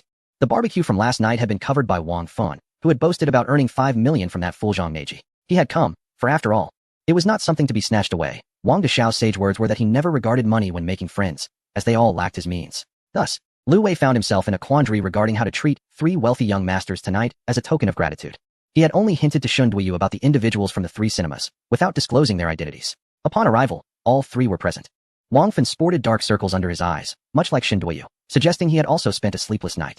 He greeted everyone and then offered Shen Duyu a brief introduction. This is Wang Fan, the slightly affluent young master from our side of the city. The Wang Deshao frequently featured in the news? Indeed, that's him. Shen Duyu's glasses were barely holding up as he found himself in the presence of such remarkable individuals today. Lu, the financial backer, truly had an extraordinary network. Even knowing someone of Wang Fan's caliber. Among the other 2 were Lin Xin, the young heir of Dada Cinema, and Qin Song, the young master of Mingzhu Film City. Shen Duyu stumbled slightly, struggling to maintain his composure. Brothers, this is the director of the film I invested in, Shen Duyu, who possesses a certain talent, he introduced nervously. Bowing slightly to the 3 financiers, feeling utterly awed by the might of capital. Let us commence the screening. After the film, I shall take you to experience the nightlife of the capital, Wang Fan declared. Shen Duyu handed over the film disc to the staff, then anxiously took a seat behind the 4. The nearly 2-hour screening concluded, and Wang Fan, having heard the film's title, was surprised to find the plot resonating with his own experiences. What the hell, why does it feel like it's about me? He exclaimed.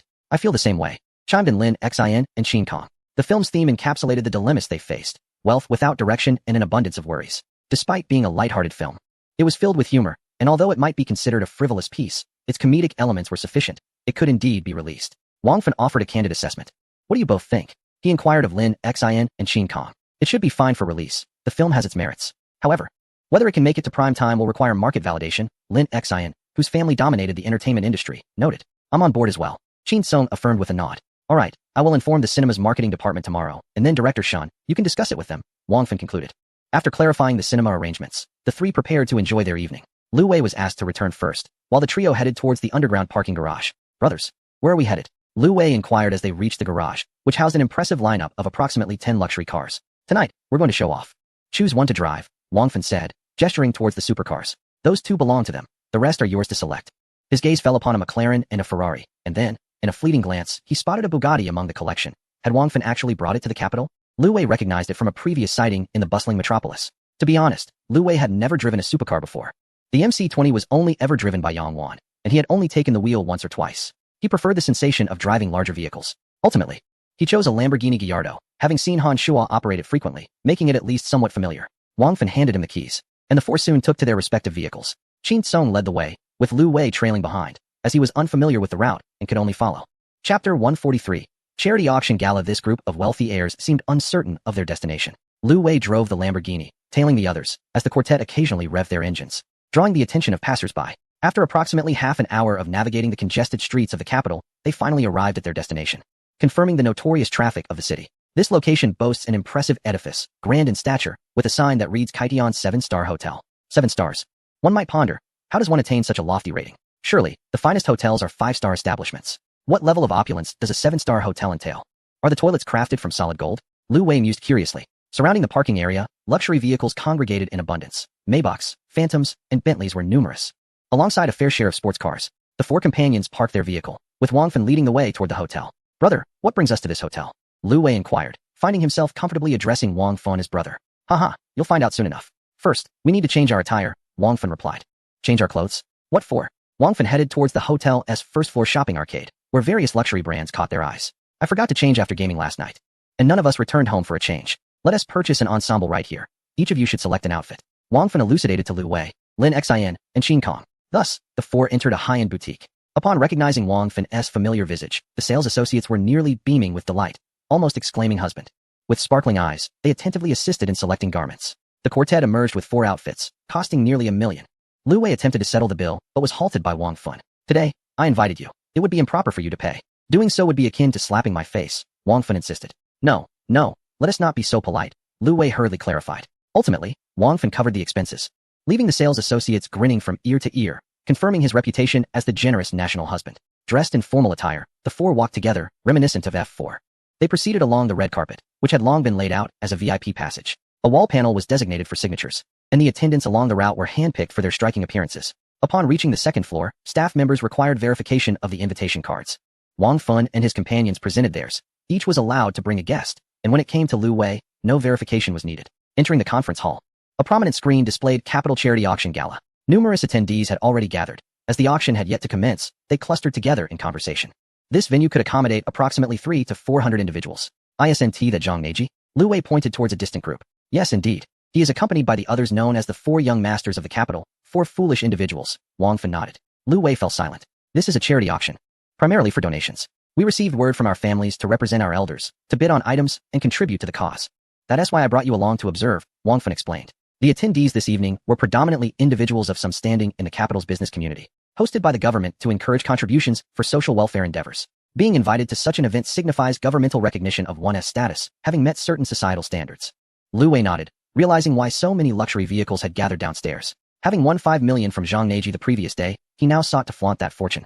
Perhaps even to provoke him. Shall I introduce you to some familiar faces attending tonight? Wang Fan jested. Never mind, I'm just a small fry. What good would that do? Lu Wei replied. You all go ahead and mingle. I see someone glancing your way. Aware of his own standing, Lu Wei felt unworthy to engage with those business magnates. All right, we'll greet a few people first. You stay here and wait for us, came the response. Since his seat had been prearranged, Lu Wei felt awkward wandering about aimlessly. Not a figure in the business realm himself, he had no intention of networking, and while accompanying Wang Fan and the others might earn him some familiarity, it would not change his anonymity once he parted from them. As a server passed by with drinks, Lu Wei ordered a glass of champagne. After taking a sip, he resumed chatting with Chun Lu on his phone, informing him of his whereabouts and encouraging him to seek out friends for the evening. A glance around revealed several directors and stars. Perhaps they, too, had business ties. Just as boredom began to set in, the trio returned. Haha, it's about to begin. Whatever Zhang Neji bids for, we shall outbid him. Let's make it painfully obvious. Wang Fan remarked with malicious glee as the three prepared to watch the show.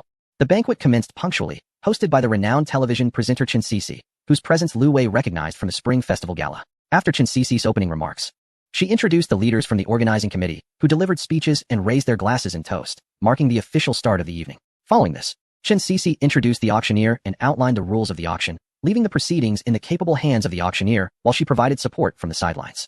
The auction items were categorized into 2 types. One comprised donations from affluent individuals, showcasing their personal collections as auction pieces, while the other included items collected or owned by the organizers, often carrying a commercial aspect rather than being purely charitable. As the auctioneer announced the beginning of the bidding, guests were invited to raise their paddles, each assigned a number for identification. The array of auction items was eclectic, featuring antique porcelain, calligraphy, jewelry, and collectibles donated by celebrities. The proceeds from the auction would wholly benefit the charitable cause of the evening. A commanding female celebrity, the president of a company, had donated a cherished painting, which Lu Wei had just glimpsed in the auction catalog. Prior to the opening bids, Zhang Neji had remained silent, as had Wang Fan. It was only when the painting was put up for auction that Zhang Neji made a bid, as there was no set minimum price, allowing for free bidding. 1 million. He called out. Wang Fan speculated. Zhang Neji likely hopes to win that painting to impress the female celebrity. Let's see him part with more of his wealth.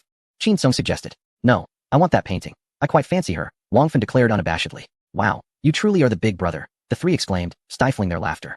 2 million. Wang Fan has already called out the price. 2,500,000. Zhang Neji swiftly followed suit. 2,800,000.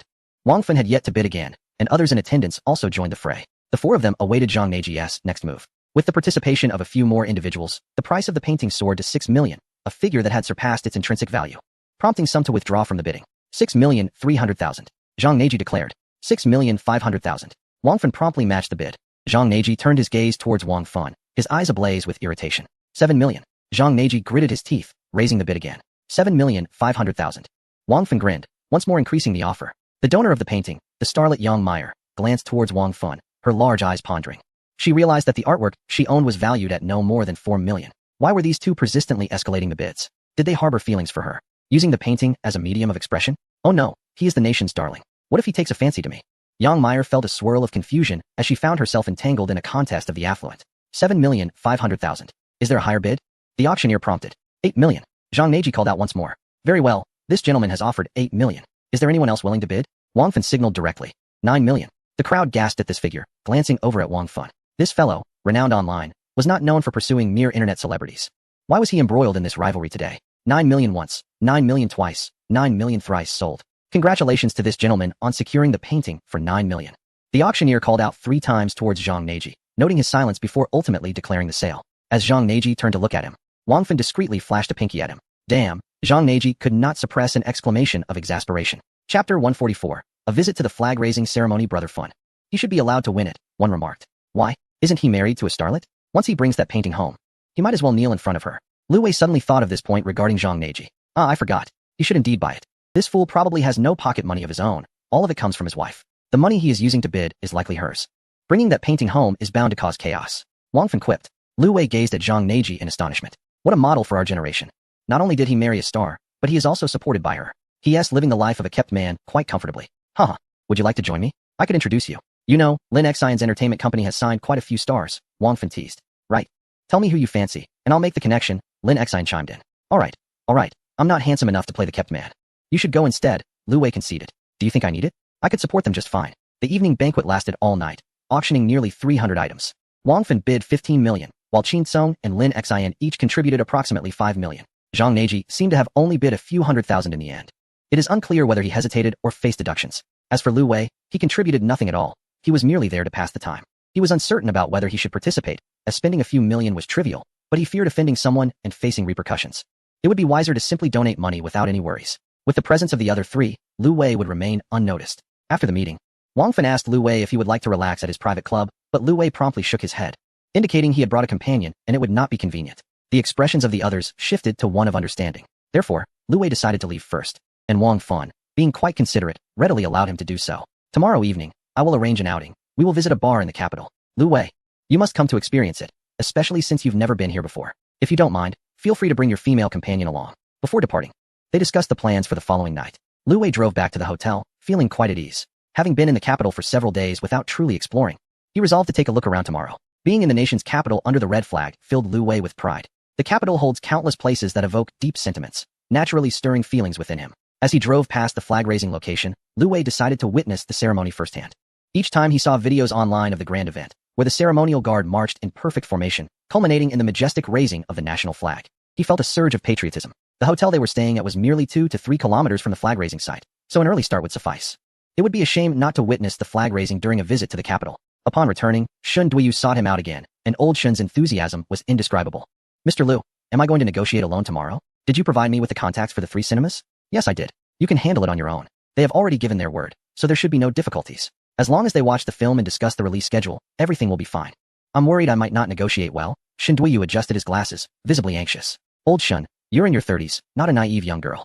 What are you afraid of? Just avoid scheduling for midnight or the early morning slots, and everything will be fine. Aim for prime time, and if that fails, settle for regular hours. Once we release the film, we can gauge the response and then discuss scheduling and optimal times. Lu Wei reassured him.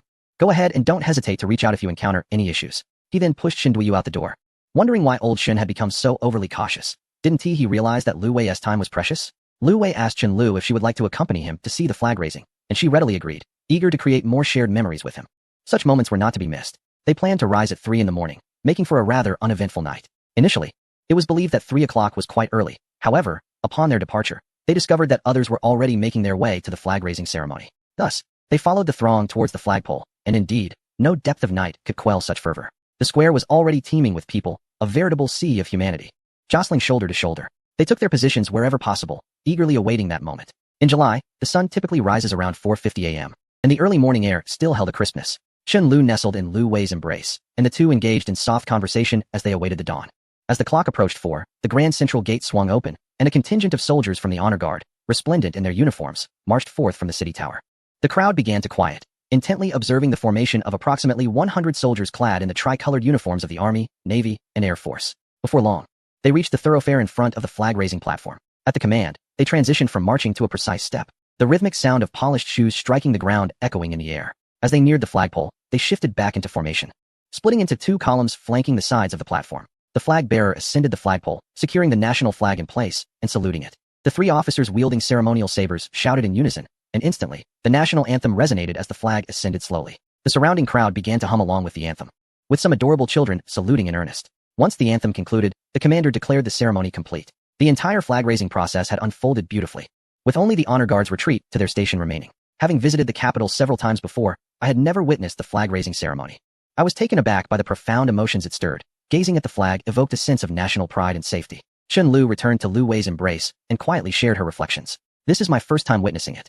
This scene is truly worth experiencing at least once in a lifetime. Shall we return to rest for a while and then enjoy breakfast, followed by a visit to pay homage to the great leaders? Chen Lu nodded. Of course, I will accompany you in whatever you wish to do. So obedient. Lu Wei couldn't resist playfully pinching her cheek. Not far away in the crowd, a somewhat boisterous female voice complained, Jiang Xinan, are you out of your mind? It's the dead of night, and you drag me here to see a flag raising? It's a rare opportunity. Stop complaining. I promise to treat you to roast duck later. Jiang Xinan retorted with a smile, managing to placate her companion with the promise of a meal. It was a rare occasion for a dear friend to visit the capital, and she was determined to share this moment of witnessing the national flag raising, even at the cost of a sleepless night. Hand in hand, the two friends made their way toward the subway station, their affection for one another evident. Lu Wei glanced toward the crowd, feeling a peculiar sensation, as if he were hearing things. What are you looking at? Searching for someone? Chen Lu gently inquired as she noticed Lu Wei scanning the crowd. No, just taking in the scene, so I can recount it to my mother when I return home for the new year, he replied, guiding Chen Lu in another direction. Chapter 145. Wang Fun's aspiration for a club with Chen Lu by his side, they explored several significant landmarks, thoroughly enjoying their time together. The memorial hall for great leaders saw a queue that stretched nearly 2 hours. Outside, white chrysanthemums were being sold, and two individuals purchased 2 bouquets to place before the memorial hall. As they entered the solemn environment, they slowly approached the crystal coffin that contained the revered leader's remains. Regardless of others' opinions, Lu Wei felt compelled to bow in respect. Chen Lu was influenced by this small man's gesture and visited several significant red-themed sites. In the afternoon, they briefly toured the palace complex, nearly exhausting their legs. Thankfully, Chen Lu was not wearing high heels. July's heat felt like a furnace, making every moment a trial. Upon returning to the hotel, Lu Wei collapsed, deciding that they would not venture anywhere the following day. They were simply too fatigued. Fortunately, the hotel spa services were quite satisfactory, providing some relief. That evening, there was a gathering at Wang Fun's bar. After ensuring that Chen Lu was settled, Lu Wei drove over. The bars in the capital congregated near the workers' stadium, and the roar of a sports car naturally drew attention, capturing the gazes of many as he drove through. After parking, before he could exit the car, he noticed several pairs of eyes lingering on him. Ladies, this car isn't mine. I'm merely a faux rich heir, so please keep your wits about you, Lu Wei murmured quietly. As he waited in the car for Wang Fun and the others to arrive, a beautifully made-up girl knocked on his window. Lowering the window, he was greeted by a wave of fragrance as a social media darling leaned closer. Handsome, do you have a makeup mirror in your car? May I touch up my makeup? She slightly bent forward, revealing her assets, which were unmistakably evident to anyone with sight. Before Lu Wei could respond, the sound of revving engines echoed nearby, and several sports cars pulled up to the bar.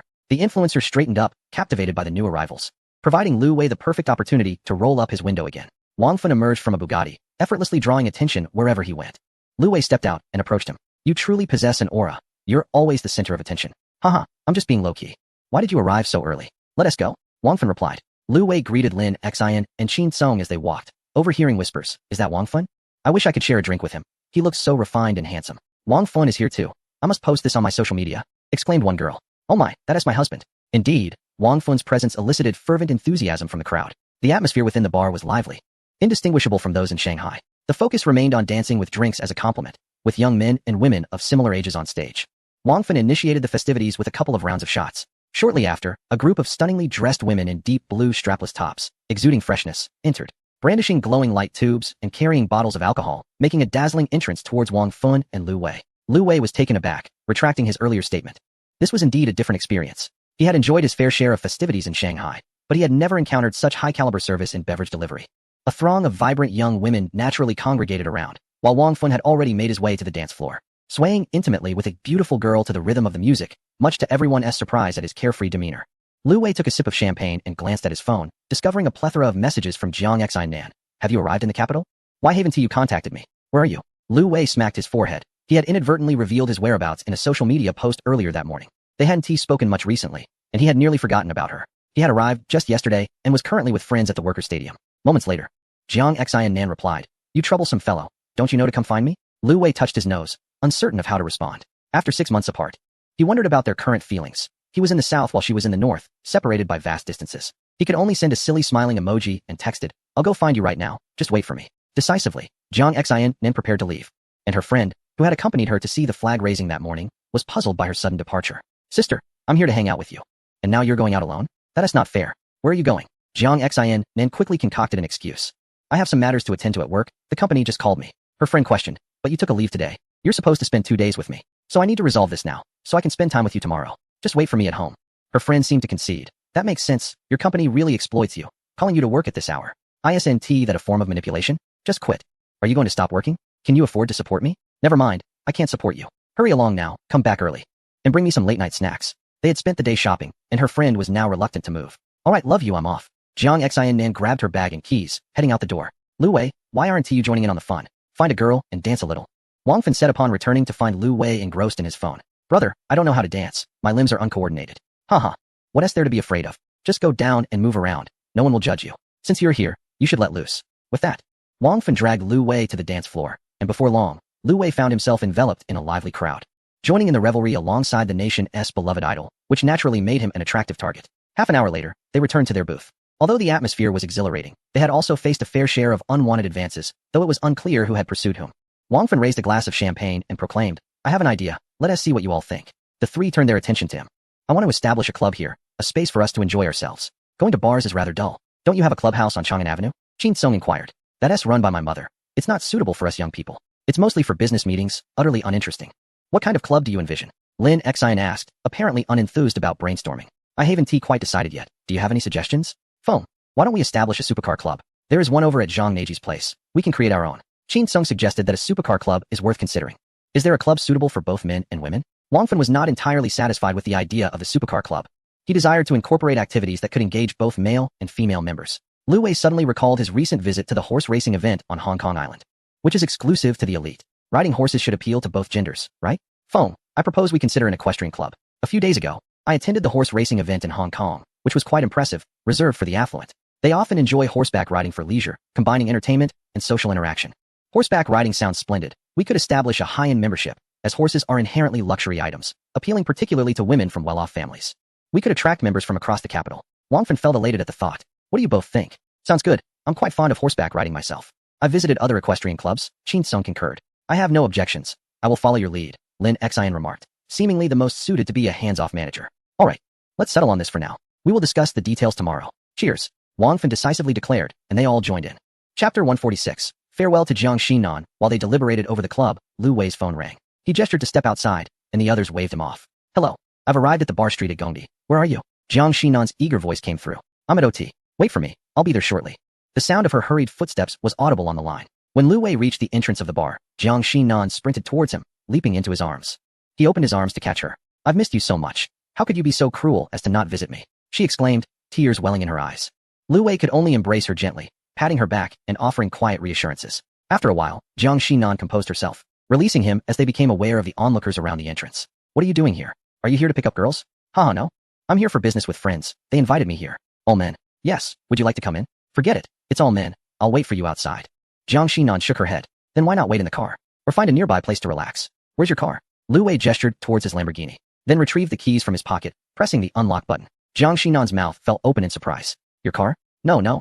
A friend lent it to me while I'm here. Your friend is quite generous, the son of a tycoon, allowing you to drive a supercar. Ha, you guessed it right. He truly is the son of a billionaire. Once aboard the vehicle, Jiang Xinan sat for a moment, sensing that the passers-by outside were casting furtive glances into the car, which made her feel somewhat uncomfortable. Perhaps I should find a nearby place to rest while waiting for you. It feels rather strange here. What's wrong? He asked. Just take a look outside. Those women's eyes are constantly darting in our direction. Haha, that's not my fault, Lu Wei replied. Searching for a nearby place to rest, he found an Asian Grand Hotel, which seemed acceptable, and Jiang Xinan did not object. He promptly started the car and drove towards the hotel.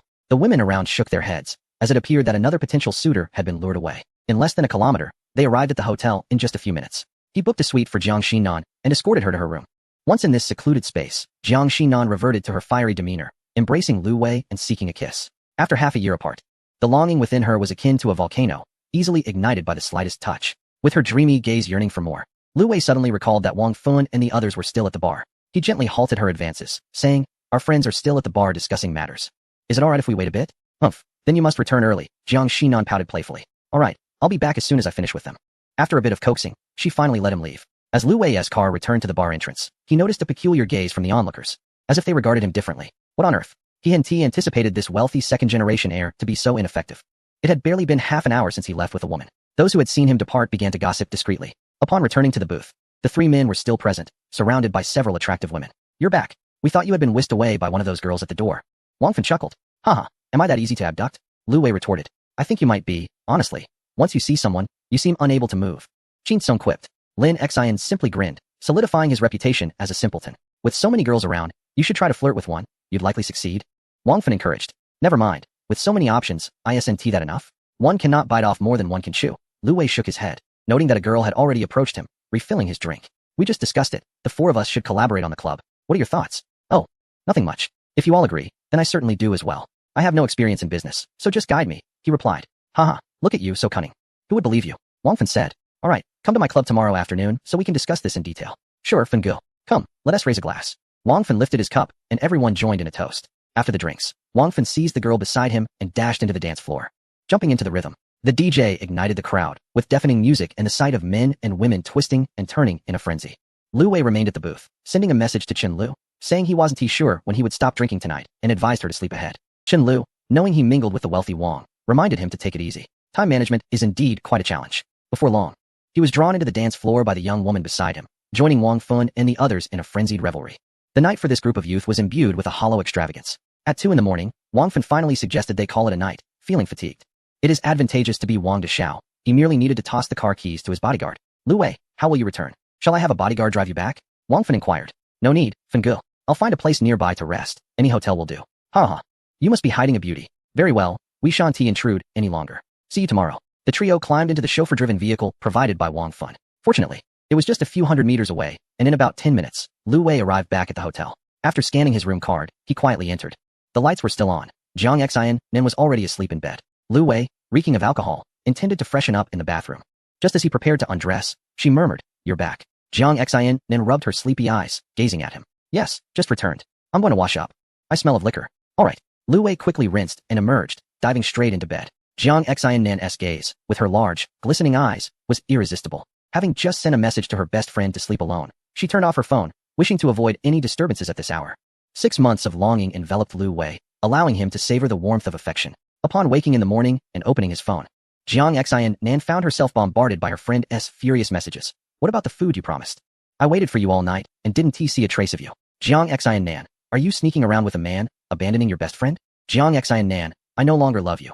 You've wounded me deeply by not bringing breakfast. Seeing her friend's relentless barrage, she could only cautiously explain, promising to take her out for a lavish meal to appease her. "Are you hungry? I'll take you out for a meal," Lu Wei asked. "Not hungry. I only want to feast on you," Jiang Xian playfully replied. "Oh, you haven't had enough fun, have you? Dare to tease me? Indeed, come at me.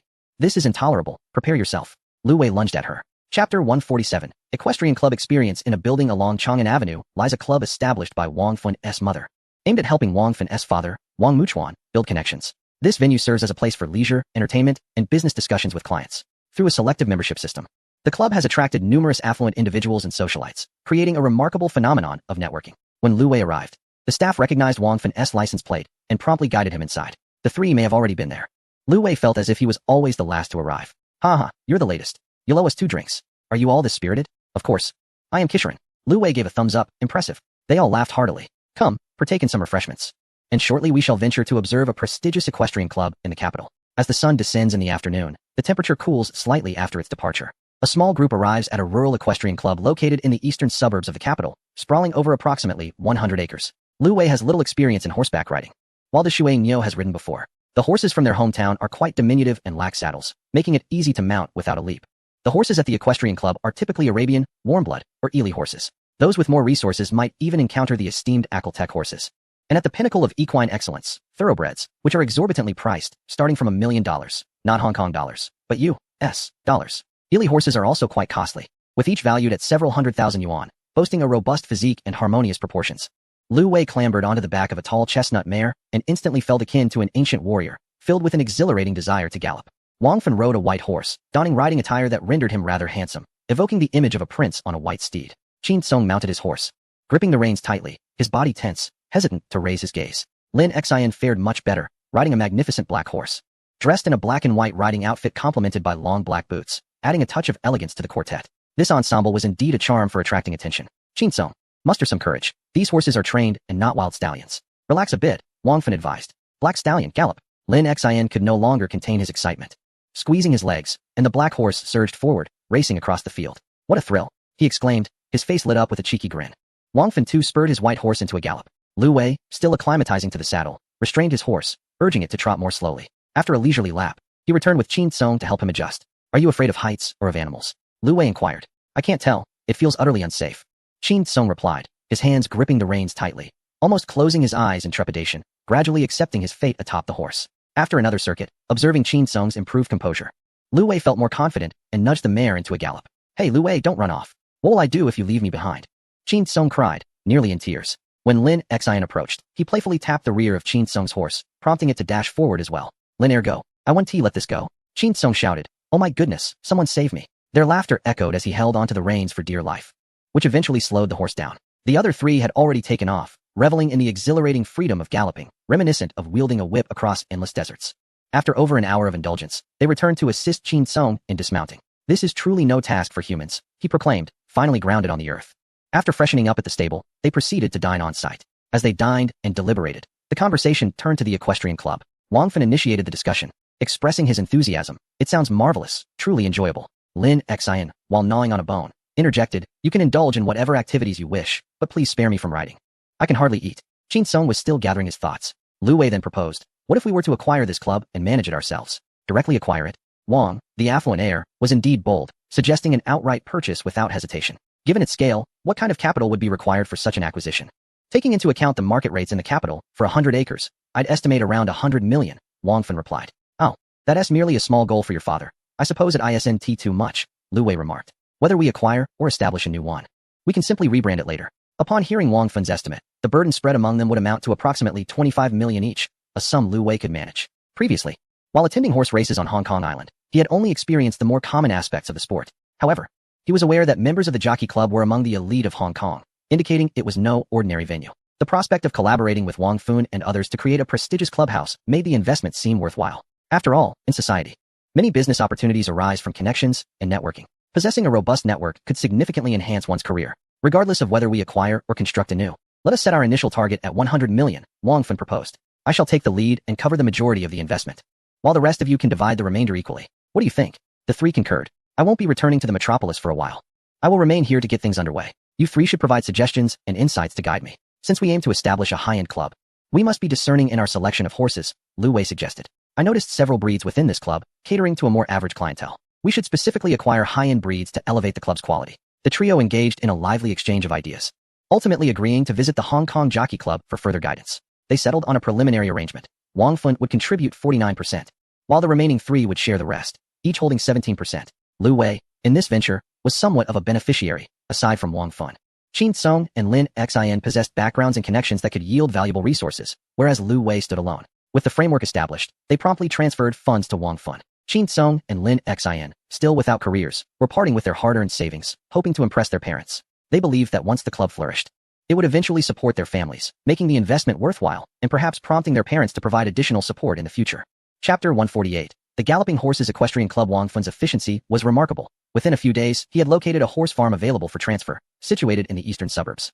With great excitement, the three of them eagerly explored the venue, which spanned approximately 200 to 300 acres and was quite spacious. Within the original horse ranch, there were still a few Ely horses and Mongolian horses. After unanimous agreement, Wang Fan dispatched someone to negotiate the price. Ultimately, they settled on a price of 20 million, which included several horses and the existing staff facilities. In no time, all necessary paperwork and contracts were signed. Let us bestow a name upon our club. Something grand and impressive. Wang Fan urged the trio as preparations for the club's launch were underway. They settled on Juanma, which aptly conveyed the idea of acquiring a multitude of spirited steeds. Lin Xin, having learned to answer quickly, quipped, why not call it Ergo instead? Juanma sounds a bit pretentious. Wang Fan promptly retorted, splattering Lin with a playful rebuttal. In ancient times, the horse that could run 1,000 miles was revered. Let us call it Wanli, he laughed, suggesting it could run 10 times farther than the famed 1,000-mile horse, envisioning a future of great achievements. Whenever horses were mentioned, Lu Wei immediately thought of the 1,000-mile horse and its discerning trainer, leading him to propose a name, Wanli Equestrian Club. The trio recited it aloud. It rolled off the tongue, though it felt somewhat ordinary. Wang Fan noted that it shared a character with his own family's company, Wantong, belonging to the same lineage. Qin Song, think of a name quickly, and then we can vote, he urged. Initially, Qin Song considered evading the task, but was called out. How about Ma Dao Gong Chung, he suggested. All right, I shall throw out a name as well, Wan Ma Bentong. Let us proceed to a vote. Wang Fan added another name, inspired by the Wan character. Wan Ma Bin Tung evoked a grand image, which was also quite fitting. Finally, when the votes were cast, Wan Ma Bin Tung received 4 approvals. Excellent. The Wan Ma Bin Tung Equestrian Club is now established. Next, we shall outline the structure and preliminary designs.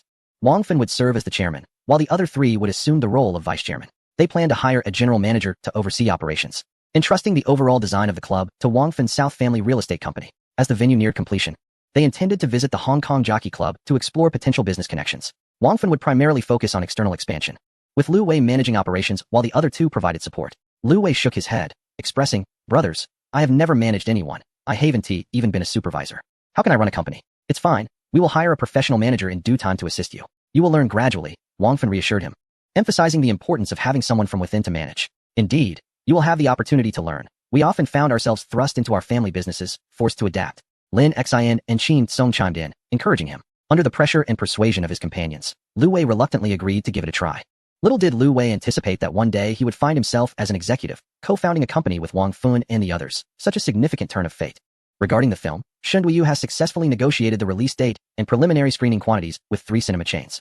Although it is not the prime time, under the influence of the 3 prominent figures, a couple of sessions during the subprime time can be arranged to gauge the audience's response. The approval from the Film Bureau has also been secured, and now the focus shifts to promotion. Shen Duiyu is entrusted with the responsibility of marketing, as he possesses a greater understanding of the process than the 4 major figures. After years of filmmaking, he has certainly gained substantial insights. Without delay, Shen Duiyu gathered the film's principal cast for a promotional tour across various locations. Shen Lu reluctantly followed the film crew, while Lu Wei found himself increasingly occupied with Jiang Xianan, spending time at the racetrack overseeing infrastructure while indulging in intimate moments in the capital. He reflected, "I do not wish to be a rogue, yet I find it hard to refuse them." Occasionally, Lu Wei felt a twinge of guilt as he struggled to decline the advances of the girls, wanting to offer them care and affection, especially since marriage was not yet on his mind. Time flew, and he had been in the capital for over half a month. Lu Yang called, expressing a desire to intern in the magical city to enhance his skills and experience life there. His mother also called, requesting Lu Wei to assist Lu Yang in finding a company for his internship. Lu Wei felt compelled to return to the magical city to make arrangements. Upon returning home, Lu Wei visited the supermarket to purchase ingredients, intending to prepare dinner for Yang Wan. There is a saying that when a man who seldom cooks suddenly prepares a meal, it is likely due to feelings of guilt, prompting him to make amends through actions. After dinner was ready, Lu Wei drove to pick up Yang Wan from work. With a romantic partner in his life, he neglected to visit Han Shua's office, fully embracing the notion of prioritizing love over friendship. Yang Wan thoroughly enjoyed the meal, as her busy work life usually consisted of takeout. Relishing the flavors of her hometown, her eyes sparkled with joy, showering Lu Wei with affectionate kisses. After dining, they relaxed in the living room. "Xiaowan, my sister will be coming to the magical city for an internship in a few days. I was thinking of having her stay here." "Sure, this is your home, so it's only natural for her to stay. You needn't worry about me." Yang Wan saw nothing unusual about it. After all, family is family. "Should I go back to my place during this time?" "No need, just show her around." "What if I miss you?" "Well, we can sneak away to a hotel," she playfully suggested. Lu Wei shook his head. "Xiaowan, you haven't moved your household registration from the magical city, have you?" "No, I applied for it right after my master's graduation. It's still at the police station. Tomorrow, let us go house hunting. How about I buy you a place?" "Oh no, that is not a good idea. Houses in the magical city are exorbitantly priced. Buying one would deplete your finances. Don't worry about the money. I made some profits from futures trading during my recent visit to Hong Kong Island, which is just enough for a house. Given the stringent purchasing limits in the magical city, we should seize the opportunity while you still have your registration here. However, let us not dwell on the buts. Consider this. When your parents come to visit, where will they stay? It would not be practical for them to continually book hotel rooms. Once they retire, they are likely to spend considerable time here." Lu Wei's persuasion deeply resonated with Yang Wan. Having a place for her parents to stay during their visits would indeed be wonderful. As their child, alleviating their concerns would bring honor to both her and her parents. "Very well, let us go and explore tomorrow." Seeking a more affordable option, she agreed. Upon hearing Yang Wan's consent, Lu Wei joyfully embraced her and planted a kiss on her lips. This ignited a passionate exchange between them. As Yang Wan was inexperienced, she inevitably found herself captivated. Having not seen each other for half a month, the kiss stirred her emotions, and she soon reciprocated. The two disregarded their surroundings in the living room, lost in their fervor. Chapter 149. Purchasing a home for Yang Wan early the next morning, Yang Wan began her search for properties. When Lu Wei returned, she took a leave of absence from work, eager to spend more time together. "How is your search progressing? Have you found anything of interest?" "I wish to view new homes, though the options seem limited." "That is to be expected. Developers are struggling to acquire land, and most urban areas have been fully developed. The inventory of new homes pales in comparison to that of second-hand properties. I encourage you to select a type that appeals to you, based on your own preferences. Purchasing new homes can be more complex due to city regulations. Not only must one meet qualification criteria, but they must also enter a lottery for selection. It is not simply a matter of having the means. Eligibility does not guarantee acquisition. The prices for new developments within the central area have skyrocketed to 100,000 per square meter, leaving Yangwan visibly distressed. However, there are some options in the suburbs, priced around 40,000 to 50,000 per square meter. Shall we explore Qingpu and Jiating? Several new projects have emerged there. Yangwan made her decision. Are there no options within the city? Must we travel so far? There are two, but they are exceedingly expensive, 100,000 per square meter. There is one near the outer ring of Pudong priced at over 60,000. That's all right. Let us view the two in the city and skip the one on the outer ring. Trust my judgment, Lu Wei decisively stated, leading Yangwan to the urban developments. The first property was located in the East Bund, conveniently situated about a kilometer from the subway station, and appeared to be well planned. It was currently in the subscription phase. Once the subscription rate exceeded a certain threshold, a point system would be activated, followed by a lottery. Given the high demand for new homes in this city, it was almost certain that the threshold would be surpassed. When the development officially opened, one would be astonished by the multitude of affluent buyers lining up for properties worth millions. Since Yangwan was eager to explore, Lu Wei encouraged her to pursue her desire, promising to support her should she secure a unit. After a full day of visiting 3 properties, they decided to view them all at once to avoid future complications. The subscription for new homes also required freezing funds to verify purchasing power. Upon learning about the first property, Lu Wei promptly transferred 15 million in cash to Yangwan's account, ensuring she could freely choose without concern. Reflecting on the process, he realized that it was less straightforward than when he purchased a second-hand home. Perhaps some individuals held an obsession with new properties. Lu Yang's work arrangement was set in motion when Lu Wei made a call to Hao Dijian, requesting that he find a suitable internship position for Lu Yang, allowing him to gain some experience for a brief period of 1 or 2 months, merely to pass the time. Unexpectedly, Lu Yang arrived accompanied by a shadow, Jiang Qinghan. Upon seeing Lu Wei at the station, her face lit up with joy as she affectionately called him brother. Well, since one companion had come along, having 2 was no trouble. They could simply share a room. Lu Wei drove the 2 of them back to the Seaview Garden, where Lu Yang proudly introduced the surroundings to Jiang Qinghan. Lu Yang, you 2 shall share a room, in the same one you previously occupied, he suggested. All right, big brother, she replied, enthusiastically pulling Jiang Qinghan towards the bedroom to stow away their belongings. The last time Jiang Qinghan visited, they had stayed in a rented house. And in just a few months, the transformations in Lu Yang's home were astonishing. Gazing out from the balcony at the Huangpu River, her mouth fell agape in wonder. Wow, Lu Yang, did your brother really buy a house here? She exclaimed. Indeed, he purchased it during the May Day holiday. I visited once before. Goodness, Lu Yang, how did your brother become so successful all of a sudden? I've heard that properties in the Magic City are quite expensive. I have no idea. You should ask him yourself. Humph, I will, just you wait. Jiang Qinghan pouted adorably. After Lu Yang's arrival, Yangwan returned to her own residence and would not be back for the time being. Lu Wei was eager to finalize the purchase of her home soon. After nearly a week of waiting, the properties with frozen funds began their lottery draws. The house they had chosen was during the subscription period. Hence the locations were not far apart. Yangwan persuaded Lu Wei to accompany her to the site for the lottery draw. Upon paying the deposit, they were immediately assigned a number. At the venue, everyone gathered to sign in, confirming their numbers and information. When the lottery commenced, the staff activated the lottery software, and the numbers began to roll. The winning numbers were displayed sequentially on a large screen. Some properties showcased a grand red board with numbers, while the computer drew numbers one by one. By the time the lottery started, the queue for confirmation had already exceeded 3,000, while the total number of units available was just over 400, yielding roughly a 10 chance of winning. The majority would inevitably become spectators. Yangwan's assigned number was 756. Should I go confirm it, or will you? Lu Wei inquired. Hee, I'll go. I feel lucky today. Yangwan playfully replied. All right then, test your fortune. When the lottery began, Yangwan returned with a forlorn expression. Number 666. My luck was indeed decent. A particularly auspicious number, 666, 66 smooth sailing. However, it seems this property is not meant for me. It's its fault, not mine. I'm not sad anymore. Let's move on to the next. Lu Wei could only offer her some consolation. The second property was located in the old city of Puxi, and by the time they received their number, many had already been reserved. Their number was 1312, and this development had only around 360 units available. I want to take another look. This time, I hope for number 66, Yangwan insisted, not yet ready to give up. All right, may your wishes come true. This time, Yangwan had a bit of luck, securing number 333 in the draw, out of a total of 360 households. However, being so far down the list meant that by the time they could choose their apartment, there would hardly be any desirable units left. The 2 exchanged glances and could only shake their heads in resignation. Fine, let us move on to the next development, which is located in Xiantan, a more upscale project with only over 200 units. By the time they received their number, they were already above 400, leaving it to chance. There will always be those who rise earlier and strive harder than you. After 2 exhausting days without securing a unit, it was indeed challenging. I'm not going to look anymore. You can confirm, Yangwan said, shaking her head, her disappointment evident after failing to select twice. All right, let me show you my prowess. Humph, if you don't choose well, you'll regret it tonight. Fine, let me see how you fare tonight. Yangwan sat waiting for Lu Wei to bring her the results, finding that not looking during the thrilling moments often led to delightful surprises. When Lu Wei returned, beaming with joy, Yangwan quickly inquired, did you get it? Guess. With that mischievous grin, you must have succeeded. Haha, make sure to treat me well tonight. But first, you tell me. Hee, let us go. It's time to choose the apartment. We are number 21. There are 20 units reserved for internal selection.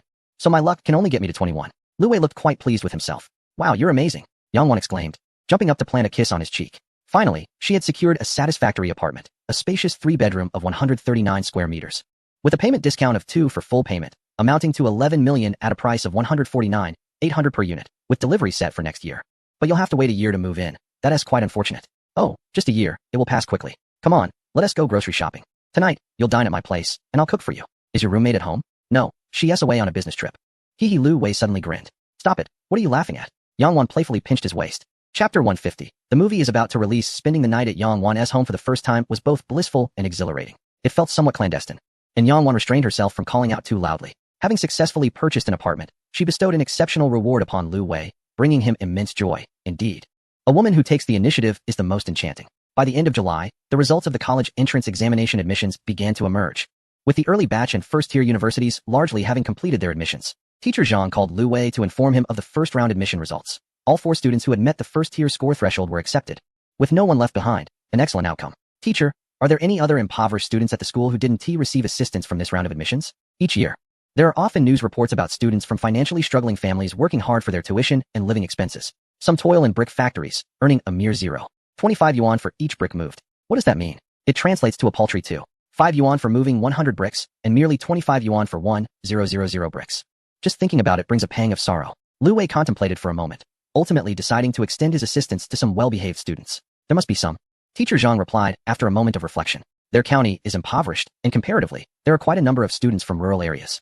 Perhaps some of them face significant hardships. All right then, once the second-tier universities release their admissions, please compile a list of around 20 to 30 students for me. When I return, I shall reward them, Lu Wei proposed. Will this not be quite costly? It is not easy for you out there, Teacher Zhang cautioned Lu Wei, mindful of the financial implications of rewarding a larger number of students. It's just a small sum. You need not worry, teacher. This will not affect my own finances. Lu Wei reassured. Very well, Xiao Wei, just act within your means. Acts of kindness, regardless of their scale, are commendable, Teacher Zhang acknowledged. Understood, teacher, I shall remember that. The film by Xin Duyu is set to be released on August 2nd, with pre-sales already underway. Following a recent surge in online promotion, aided by short videos, the film's online visibility has significantly increased. The 4 young men have returned to the bustling metropolis, gathering to discuss how they might further enhance the film's exposure. Lu Wei met Xin Duyu at the hotel and took him to a dining establishment, where Shun was to report on the effectiveness of their recent promotional efforts and any additional assistance needed. Xiaojia, you've gained quite a bit of weight. Have you been indulging since you returned? Zhang Xiaojia had noticeably put on weight in the months since they last met, even sporting a double chin. Please, no teasing. Since returning to Yancheng, my mother has been making soup for me every day. At this rate, I wouldn't be able to avoid gaining weight. I had to rush out to meet you. Otherwise, I'd soon be unable to leave the house. Laughter filled the air as they exchanged friendly banter. Chen Mingli, Zhang Xiaojia, Han Shuo, Qin Kanan, Lu Wei, along with Shun Duyu, comprised the core team for the first film. Now convening for their second meeting since the initial production discussions. This group of carefree individuals truly enjoys their fortune, Lu Wei remarked. Old Shun, could you please outline what we still need to accomplish? Qin Kanan inquired of Shin Duyu. Our film is officially scheduled for release. Mr. Lu had previously engaged with 3 cinema chains in Beijing, securing a standard screening schedule for us, with an initial allocation of over 10 showings. If the film performs well, we may even transition to primetime slots. Currently, the allotted screenings are during the day, and we have not been assigned any midnight showings, which is advantageous for the film. Shin Duyu acknowledged Lu Wei's contributions with gratitude. Thanks to this period of online promotion and the creative team's efforts, our film has maintained a decent level of buzz online. I plan to purchase several trending topics to cover the network on the 31st throughout the day and starting at midnight on the 2nd, aiming to maximize our visibility. Why not purchase on the 1st? Chen Mingli interjected. Are you foolish? The 1st is a red commemorative day. What kind of film are we making? It's not a mainstream piece. Do you wish to be censored? Han Shuo retorted sharply. Ah, my mistake. I was unaware. Chen Mingli responded awkwardly, offering an apology. What is the effectiveness of the pre-sale platforms? On major online platforms for purchasing movie tickets, such as Dogai Movies and My Piao Piao, the 3 primary cinema chains are expected to achieve a ticket sales rate of around 60 on the 2nd. We have successfully covered over 6,000 theaters, with current ticket sales projected at approximately 3 million. A few exchanged glances, pondering whether this figure was considerable or not. What does this box office mean? Lu Wei inquired, noting that with just about 3 days remaining until the premiere, if the next 3 days of reservations perform well, combined with offline sales, our first day's box office should reach around 10 million, which would be a commendable achievement for this film. The group nodded in agreement with such results. Recouping costs seemed assured. Is there anything else you need assistance with? If anyone possesses online resources, it could further ignite our efforts. Shin Duyu expressed a desire for additional resources. Qin Kanan contemplated for a moment, recalling a particular channel he had. I have a friend who specializes in online promotions. I will reach out to him for assistance. Excellent, Qin. Come, let us raise our glasses to our inaugural film and hope for its resounding success. Han Shuo had already begun to feel exhilarated, believing his investment was worthwhile. Cheers. Here's to a prosperous box office. The film's promotional activities continued, aiming to create a bustling atmosphere. In the days leading up to the release, the crew organized ticket giveaways through official social media and major video platforms, garnering some positive results. The 5 prominent figures involved in the promotion endeavored to cultivate an aura of scarcity around tickets, effectively transforming reservations into a situation where few tickets remained. Short video clips circulating online had already garnered trending attention, being released in waves. I'll be frank. I am a billionaire. Initially, I wished to interact with you as an ordinary person, but it seems you all look down upon me. I have no interest in money. My happiest days were when I earned nearly a few hundred. You are fortunate now, for your sole worry is financial. One day, when you possess wealth like mine, your concerns will multiply. A series of classic lines were edited and sparked widespread discussion online. Damn it. I have no interest in money. I am only interested in money now. This film is captivating. I hope to have many troubles, rather than the simple worry of being broke. I'll be honest. I am in significant debt. Excessive displays of wealth often evoke shared ridicule among netizens, inadvertently attracting more attention. Chapter 151. The movie that made me vomit on Saturday. August 2nd, the film officially premiered. A few days prior, Lu Wei had discreetly informed Yang Wan that he had invested in the film, which surprised her greatly. She promptly booked tickets for the afternoon of the 2nd, insisting on watching it alongside Lu Wei, who had made a cameo in the film, further piquing her curiosity. On Saturday afternoon, after dining together, Yang Wan changed into a new outfit, and Lu Wei drove her to the scheduled venue at Wantong Plaza. Arriving early allowed them to enjoy the air conditioning of the mall while browsing before the afternoon screening. On the way, Lu Wei playfully teased her.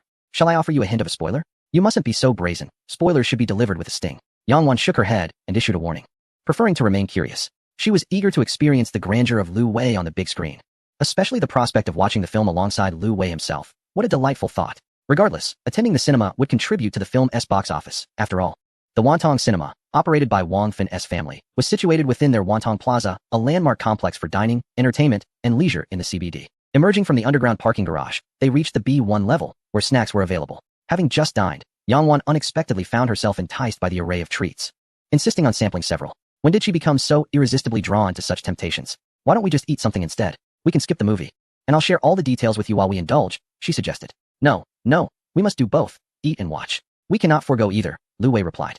He had a brief conversation with Shun Duoyu, inquiring about the film's reception after being released for half a day. Overall, the response was positive. The comedic moments had resonated well online, indicating the film was beginning to exhibit signs of becoming a dark horse. The negative critiques could be disregarded, as it was common for films featuring lesser-known actors to face skepticism. Are you nervous? Yang Wan asked, munching on her snacks, her curiosity unimpeded by her food. Nervous? Why would I be? Lu Wei replied, slightly perplexed. It wasn't their first outing together. Did she think he might be caught off guard? He was certain he had brought his own date. This is your film. You invested in it, and even have a role, she reminded him. Oh, the film. I thought you were referring to something else. Lu Wei finally comprehended. What is there to be anxious about? I've only invested a few million. If it flops, I won't lose much. There's no need for concern. Besides, my role is merely a cameo. I'm not the director. If there's blame to be placed, it will fall on Shin Duoyu, not me. Ha ha ha, how wicked you are. The director is the one who bears the consequences. Of course, I'm the investor. Must I also shoulder the blame? The director must feel fortunate to have you as an investor, Yang Wan teased. Indeed, I am his lucky charm, Lu Wei boasted. Such audacity. Yang Wan chuckled. Lu Wei maintained a nonchalant demeanor, even taking jabs at Shin Duoyu. Although he had been present throughout the filming and invested considerable effort, he felt satisfied with the process, deeming the outcome less significant. Naturally, earning a profit would bring joy, but he had no aspirations for fame. In truth, Yang Wan felt more anxious. Since last night, she had frequently checked Weibo and videos related to the film, monitoring the prevailing sentiments. She feared that the market would not favor Lu Wei's movie, as his involvement in it could lead to disappointment. She wished to be there to support him through any challenges. Upon reaching the cinema lobby on the top floor, they exchanged their tickets. Lu Wei had already seen the film twice and was now watching it for the third time. He found it somewhat tedious. Had it not been for Yang Wan's insistence, he would have preferred to simply contribute to the box office online. Shall we indulge in a Hollywood blockbuster? The cinema lobby is adorned with numerous posters, among which the most conspicuous is undoubtedly that of X-Men, The Last Stand, pointed out by Lu Wei. Yang Wan, filled with curiosity, pondered whether men are inherently drawn to such science fiction and action films. No, I wish to see your performance.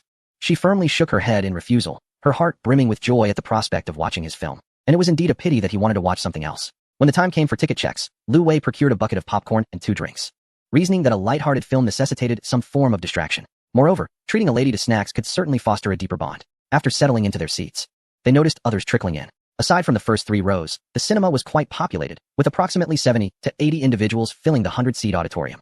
This indicated that the film had garnered a fair amount of attention, suggesting that their prior promotional efforts had borne fruit. The audience was substantial, hinting at promising box office results. Yang Wan leaned closer to Lu Wei, whispering her impressions, her fingers interlaced in a gesture of encouragement. The previous night, She had inquired with Shun Duoyu about the pre-sale ticket statistics, which had already surpassed the 10 million mark. Shun Duoyu expressed satisfaction with the box office, ensuring that they would not bring embarrassment to their esteemed sponsors. At the very least, they should be able to avoid a loss. As the lights dimmed, the film commenced in earnest. Yang Wan focused intently on every scene, unaware of Lu Wei's entrance, fearing she might miss it. Lu Wei, however, had already drifted into a reverie, his hand subtly finding its way to Yang Wan's leg. Behave yourself, let us watch the movie properly.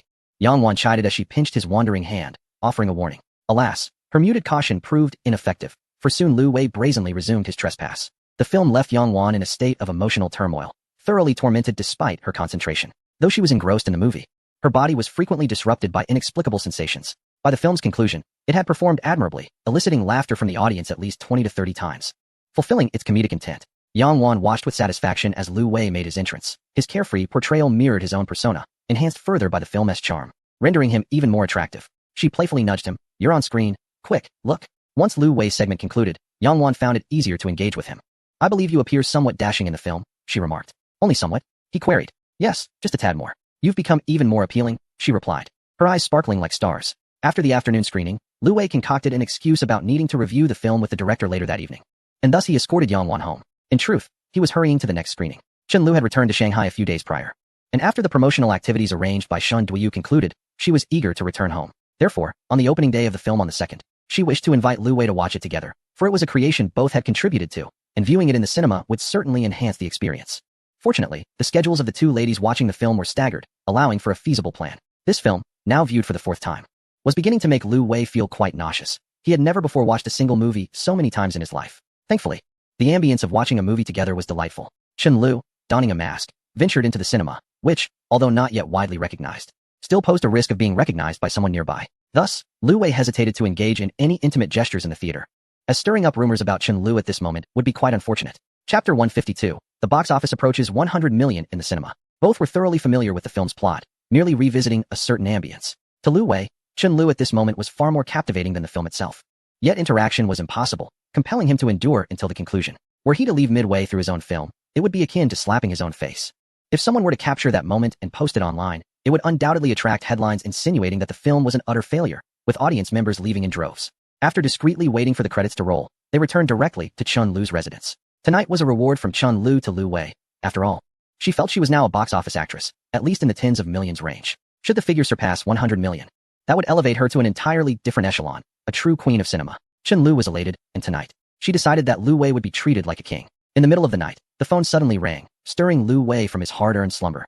Much to his annoyance, after such a long day, finally drifting off to sleep, he was rudely awakened. Upon glancing at the screen, he saw it was Shun Duoyu calling. What could it possibly be at this hour? If you can't provide a good reason, I might just toss you into the river, he thought. Mr. Lu, we've hit it big. The box office numbers from yesterday have come in. The total is 80 million. Shun Duoyu exclaimed excitedly from the other end of the line. Goodness, you're going to deafen me. Lu Wei quickly distanced the phone from his ear and rubbed it, trying to alleviate the ringing. Calm down. Tomorrow, you will be the director of a film that crosses 100 million. Haha, yes. I'm going to be a director with a film that surpasses 100 million. Shun Duoyu laughed uncontrollably, realizing his excitement was infectious. All right. Look at the time. It's 2 in the morning. Quit bothering me and hang up, Lu Wei urged, feeling his own excitement begin to wane. Shun Duoyu, filled with exuberance yet unable to express it fully, found himself abruptly silenced, longing to scream joyfully. Was that Director Shin's call? Chen Lu stirred awake and inquired softly. Yes. That fool is celebrating. He's calling to tell me the first day's box office is 80 million. He's bothering me in the middle of the night. I could just strangle him. Lu Wei responded with frustration. 80 million? Chen Lu perked up at the news, her excitement palpable. Wow, darling. There's a possibility my film could break 100 million. Do you realize? I might ascend to a secondary tier of actresses, no longer just a minor player. Exhilarated by her thoughts, Lu Wei, utterly fatigued, embraced Chen Lu affectionately before attempting to return to sleep. However, Chen Lu was too excited to rest, soon playfully rousing Lu Wei from his slumber. As for Shun Duoyu, it would indeed be a sleepless night. Due to him, Lu Wei found himself restless tonight. He did nothing but linger by his computer, awaiting the box office statistics. When the data from the marketing departments of the 3 cinema chains arrived, Shun Duoyu's heart raced. The total exceeded 60 million. Among them, Wantong Cinema contributed a staggering 31 million. Indeed, Wang Dashao's cinema wielded immense influence. With a total investment of 20 million, they broke even in a single day. From the 80 million in box office revenue, it seems only a little over 20 million remains for the investors. Remarkably, in just one day, Shun Duoyu had not anticipated achieving such success. During the film's production, the greatest fear was failure. One would not want to be dragged down by these financial backers. Now, at least his life was secured.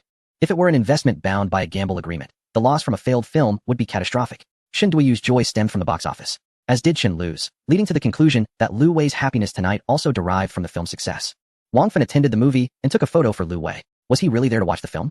Why did it seem he was accompanied by 4 or 5 women, having booked the entire venue? Was he flaunting something? Perhaps showcasing the comfort of his private cinema, or parading his entourage of ladies. This young master was quite audacious, elevating the film's stature. Look at Wang Fan taking girls to the movies. And you didn't even ask anyone. Aren't you a bit too low-key? If this photo were to circulate, it would likely generate a wave of publicity for the film. Yet, he feared Wang Fan would obliterate him for it. Never mind. He would still express gratitude to Wang Fan and casually inquire if he wanted some authentic deer antler. Once the box office surpassed 100 million, he would certainly seek out genuine Northeast deer antler to present as thanks for his support. Wang Fan responded with a few punctuation marks. Saturday unexpectedly garnered both acclaim and attendance, leading to an even higher turnout on Sunday. The online ratings were not low, hovering around 7 points. As a commercial film, expectations should remain moderate. Within the group of the 5 affluent youths, several lively souls chimed in. Shen Duiyu had likely briefed them, as they eagerly anticipated celebrating once the film hit 100 million. The idea of renting a yacht and making waves on the Huangpu River seemed quite appealing. Another call came for Shen Duiyu, who evidently regarded Lu Wei as his pillar of support. Lu Xiao, there is something I wish to discuss. What is it? Sounding all mysterious. No. It's good news. Today I received numerous calls. Several cinema chains are looking to collaborate with me. How should I negotiate this? You know better than I do about such matters. More cinema chains are certainly advantageous. It enables us to cover the nation and strive for greater box office returns. As for revenue sharing, as long as we don't suffer losses, there's no need to get bogged down over a few points. It's not shameful to earn money together. Mutual assistance is key. Is there anything else? Lu Wei inquired. No, just quite excited. Indeed, this evening. I kindly request that you refrain from calling me again. Otherwise, I shall be compelled to bring you to ruin. It suffices for you to send a message if you wish to express your joy. After all, it took me considerable effort to finally drift into slumber, only to be disturbed by your incessant calls, which left me with a sore back. With that, Lu Wei hung up, leaving Shen Duiyu in a state of bewilderment. How could a midnight phone call result in a back injury? What could be the mechanism behind this? Did he perhaps twist his back while rising to answer the call? Upon returning to Haijing Jiyuan, Lu Wei found Jiang Qinghan and Lu Yang at home, who greeted his arrival with immediate delight. Brother. A film was released today that is said to be quite humorous online. Will you take us to see it? What film? He inquired. The one titled The Wealthy Man's Troubles. The clips in the short videos were hilarious, and both Qinghan and I are eager to watch it. But this is such a last-minute plan. Surely there are no good seats left? Brother, I reserved tickets yesterday at the nearby Babai Plaza. We can simply walk there. By the way, could we perhaps indulge in a feast afterwards? The meals prepared by Qinghan and I have been increasingly unpalatable, and I fear I may starve today. Very well. So this is Lu Yang's ulterior motive. He wishes to take her out for a meal. Dining is permissible, yet might I opt out of the movie? This is the 5th time I've expressed my reluctance. I am truly at my wit's end. Lu Wei felt as if his mind were about to explode. No. Lu Yang and Jiang Qinghan replied in unison. Chapter 153. The invitation to the completion ceremony of Hope Primary School at last. Shen Duiyu obediently sent over the box office data in the dead of night, revealing that the following day's box office had soared to 1 billion. The film indeed continued to gain momentum, surpassing 100 million on its second day of release. At this rate, the prospect of reaching 1 billion seemed within grasp. Shen Duiyu now found himself dreaming with a beaming smile, lying in bed and indulging in fantasies. Over 100 million. A director with 1 billion in box office. Good heavens, our ancestral grave is surely smoking with pride. Duiyu has finally brought honor, no longer the superfluous Duiyu. Meanwhile, the male and female leads, along with other actors, suddenly felt as though their springtime had arrived. Their followers on Weibo surged unexpectedly, leading them to conclude that their acting prowess was indeed commendable, as they seemed to have begun gaining recognition from the audience. The male lead's followers skyrocketed from 200,000 to 500,000 in just a day, while Chen Lu experienced an even more dramatic rise, crossing the million mark by the next day. Some fans had already designated Chen Lu as their new object of affection on their wish lists. Weibo was abuzz with a myriad of comments. However, amidst the excitement, a discordant voice emerged. Does anyone know who that foolish nouveau riche character in the film is? I find him quite entertaining. Does he have a Weibo account? Could someone enlighten me regarding the name of the actor portraying the foolish nouveau riche? Some speculated whether the nouveau riche character was among the more handsome actors in the film. Lu Wei could hardly fathom that his brief cameo would draw such attention. In this vast world, preferences vary, and to his surprise, some had noticed and taken a liking to Lu Wei's unique charm. Lu Wei, however, was not a Weibo user. His participation in the film was merely acknowledged in the credits as a special cameo. For now, he remained an enigma. On the first day of its release, the film has already recouped its investment. From the second day onward, every day it screens translates into profit. The Film Bureau has allotted a standard screening period of 20-30 days. Perfect, a veritable windfall. The film's affairs are progressing smoothly.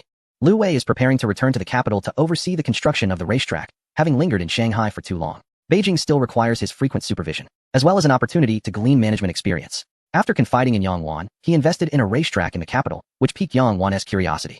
She eagerly implored him to take her horseback riding once it was completed, to which Lu Wei readily agreed. He would ensure they ride, without fail. As he was preparing to attend the first wave of celebrations for the 5 great young masters, he suddenly received a phone call regarding rent. It took Lu Wei a moment to recall the 2-bedroom apartment he had rented, which he had neglected since moving out. The time for the next rent payment had arrived. With over 6 months left on the lease, the apartment was vacant. Rather than letting it sit idle, he thought it would be better to let Lu Jieli live there, saving them some rent. It had been quite a while since he had seen them, and he wondered how they were faring. Were it not for the matter of rent, he might have forgotten all about it. Having finished work, Lu Wei drove to Lu Jieli's residence, stopping along the way to purchase some toys and snacks for the child. Lu Jieli had just returned from work, bringing her daughter, Nuan home, and was in the kitchen preparing dinner. Nuan was in the living room watching television when she suddenly heard a knock at the door. Nuan, go see who is at the door. Okay, Mama. Nuan immediately set down the remote and approached the door. Who are you? Guess who I am. I am the big bad wolf. Came a peculiar voice from outside. As Lu Wei waited after knocking, he overheard Nuan's inquiry and playfully responded in a high-pitched voice. Mama, there's a big bad wolf. Nuan, frightened, quickly ran to the kitchen to find her mother, tugging at her to come outside. Lu Jieli, perplexed and still holding a kitchen knife, followed her out. Upon opening the door, she was greeted by a familiar figure. Nuan peeked out from behind Lu Jieli and exclaimed joyfully, Uncle, I missed you. Did you forget about me? She dashed forward and embraced Lu Wei's leg. Xiao Wei, what brings you here? Lu Jieli asked softly, suppressing her excitement. I just got back and thought you might be off work, so I brought some toys for the little one. He handed the toys to Nuan, who chirped. Thank you, Uncle. Nuan loves you the most. Come inside quickly. Next time, don't bring so many things, Lu Jieli urged, stepping aside to let Lu Wei enter. Oh dear, my dish. As Lu Jieli caught a whiff of something, she hurried back to the kitchen. After sharing a light dinner with Lu Jieli and explaining his intention to have her move into his former rental, he mentioned that the environment there was significantly better. However, Lu Jieli shook her head in refusal, citing the high rent and her responsibilities for Nuan's expenses. Lu Wei could only deceive her slightly, claiming he had paid a year's rent, which was non-refundable, and that leaving it vacant would be a waste, as he could not let the landlords benefit at their expense. After much persuasion, Lu Jieli finally acquiesced. Lu Wei had matters to attend to that evening and arranged to pick up both her and her daughter tomorrow after work to visit the property. Qin Canaan had chartered a yacht today, docked at the Bund, with an hourly rate exceeding 8,000, boasting a length of over 70 feet. The yacht rental company offered various packages, including DJ services and beverage arrangements, with the slogan, DJ plus yacht equals double the joy. The group was aware that their film had been profitable, and tonight they were determined to indulge extravagantly. They ordered a variety of drinks, including Ace of Spades and Dom Perignon, along with an atmosphere crew, totaling 11 people. Their route would take them from the Bund to Huizhangkou, navigating the Huangpu River, and they aimed to find a less crowded area to avoid any potential reprimands. A night of indulgence promised to be more exhilarating than a typical night out at a bar. Lu Wei, what have you been up to lately? We hardly see you around, Han Shuo remarked as he approached Lu Wei. Haha, I recently visited the capital and happened to encounter Wang Fun and the others. We ended up starting a horse racing venture together, Lu Wei replied casually. Wow, you're really going big, partnering with Wang Fun to open a racetrack? Qin Canaan expressed with envy. It was quite the coincidence. I got swept up in it all, Lu Wei added. Brother Wei, take me along too. I want to join in on the fun, Qin Canaan exclaimed, calling Lu Wei Brother Wei for the first time. When Wang Fun returns, let's plan to open a track in the Magic City together. This time, we had some other people involved in the capital, Lu Wei suggested. Sure, Brother Wei. Just bring us along to drink with Wang Fun. It's a splendid way to expand our networks. I could even persuade my parents to foot the bill willingly, Canaan replied, sensing that Lu Wei had become the cornerstone of their group. Shuo, how's your daughter doing? Lu Wei inquired. How can you bring that up during such a joyful moment? Han Shuo reacted as if startled, immediately rising from his seat. Ha, what daughter? The others inquired curiously. Han Shuo pleaded for mercy, insisting they cease the questioning, or he might jump into the river. Lu Wei, once the racetrack in the Magic City is established, you must take me to Wang Fun's track. That way, perhaps my parents will stop pressuring me into blind dates. Han Shuo suddenly realized the connection and earnestly appealed to Lu Wei. Absolutely. First, I need to get the capital's racetrack up and running, and then I'll ensure Wang Fun comes to the Magic City to establish one. We'll go together then. Lu Wei assured. Come, let us raise a toast. Han Shuo proclaimed, lifting a bottle of champagne to clink glasses with Lu Wei, and the rest followed suit. After showing Lu Jieli the property and leaving her the keys, Lu Wei explained that he would be traveling for work, advising her to call a moving company at her convenience. With this matter settled, he prepared to depart for the capital the following day. He had already invested in 2 companies and was entrusted with significant responsibilities, feeling as though he finally had meaningful work to occupy his time. Just as he was about to bid farewell to Chen Lu, he received a call from a local landline. Hello, is this Mr. Lu Wei? This is the Youth Development Foundation. Yes, this is he, Lu Wei replied. Mr. Lu, regarding your previous donation to the Hope Primary School, we are holding a completion ceremony on the 13th of this month. Would you be interested in attending? Lu Wei suddenly recalled the 3 Hope Primary Schools he had donated to some time ago. To his surprise, they had been completed rather swiftly, within just a few months. Were all 3 finished? Not yet, Mr. Lu. The school on the 13th is located in Nangu, while the one in Daliangshan may require approximately another month. Very well, please send me the relevant information. As he was returning to his home province, which provided an opportunity to engage in other endeavors, Lu Wei resolved to attend the completion ceremony. Mr. Lu, may I add you on WeChat, or should I send the information to your email? The staff member inquired softly. Add me on WeChat. This is my number, he replied. After hanging up, he soon received a friend request. Upon accepting it, he clicked on the profile picture, which appeared to be a travel enthusiast, featuring a personal photo taken near a snow-capped mountain. Chapter 154. The makeshift ensemble of the pet company Luo Hui felt a bit anxious lately. He had already submitted his resignation to the company. After returning from a dinner with Lu Wei and the others, he found Lu Wei's suggestion quite enticing. After much contemplation, he decided to take the plunge. Based on 4 years of trust, he directly tendered his resignation. Although he was uncertain about what Lu Wei's suggestion entailed, he didn't know a thing or two about raising pets. His elderly father owned a Tibetan Mastiff, and the expenses for regular dog food and grooming amounted to a considerable sum each year, given the high costs in his hometown.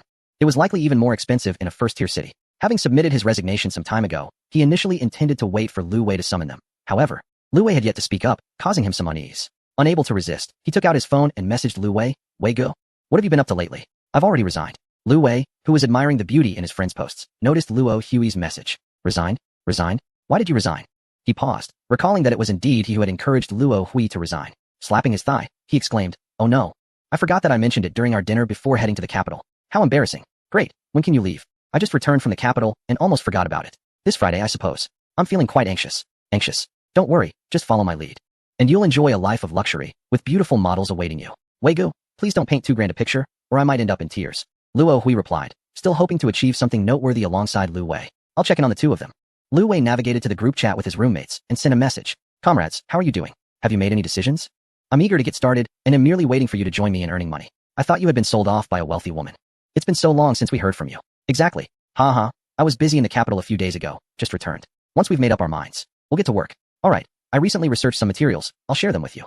Feng Qi shared a document containing information about the current operational models in the industry, as well as major brands. "No wonder you're in investment, you've done your homework.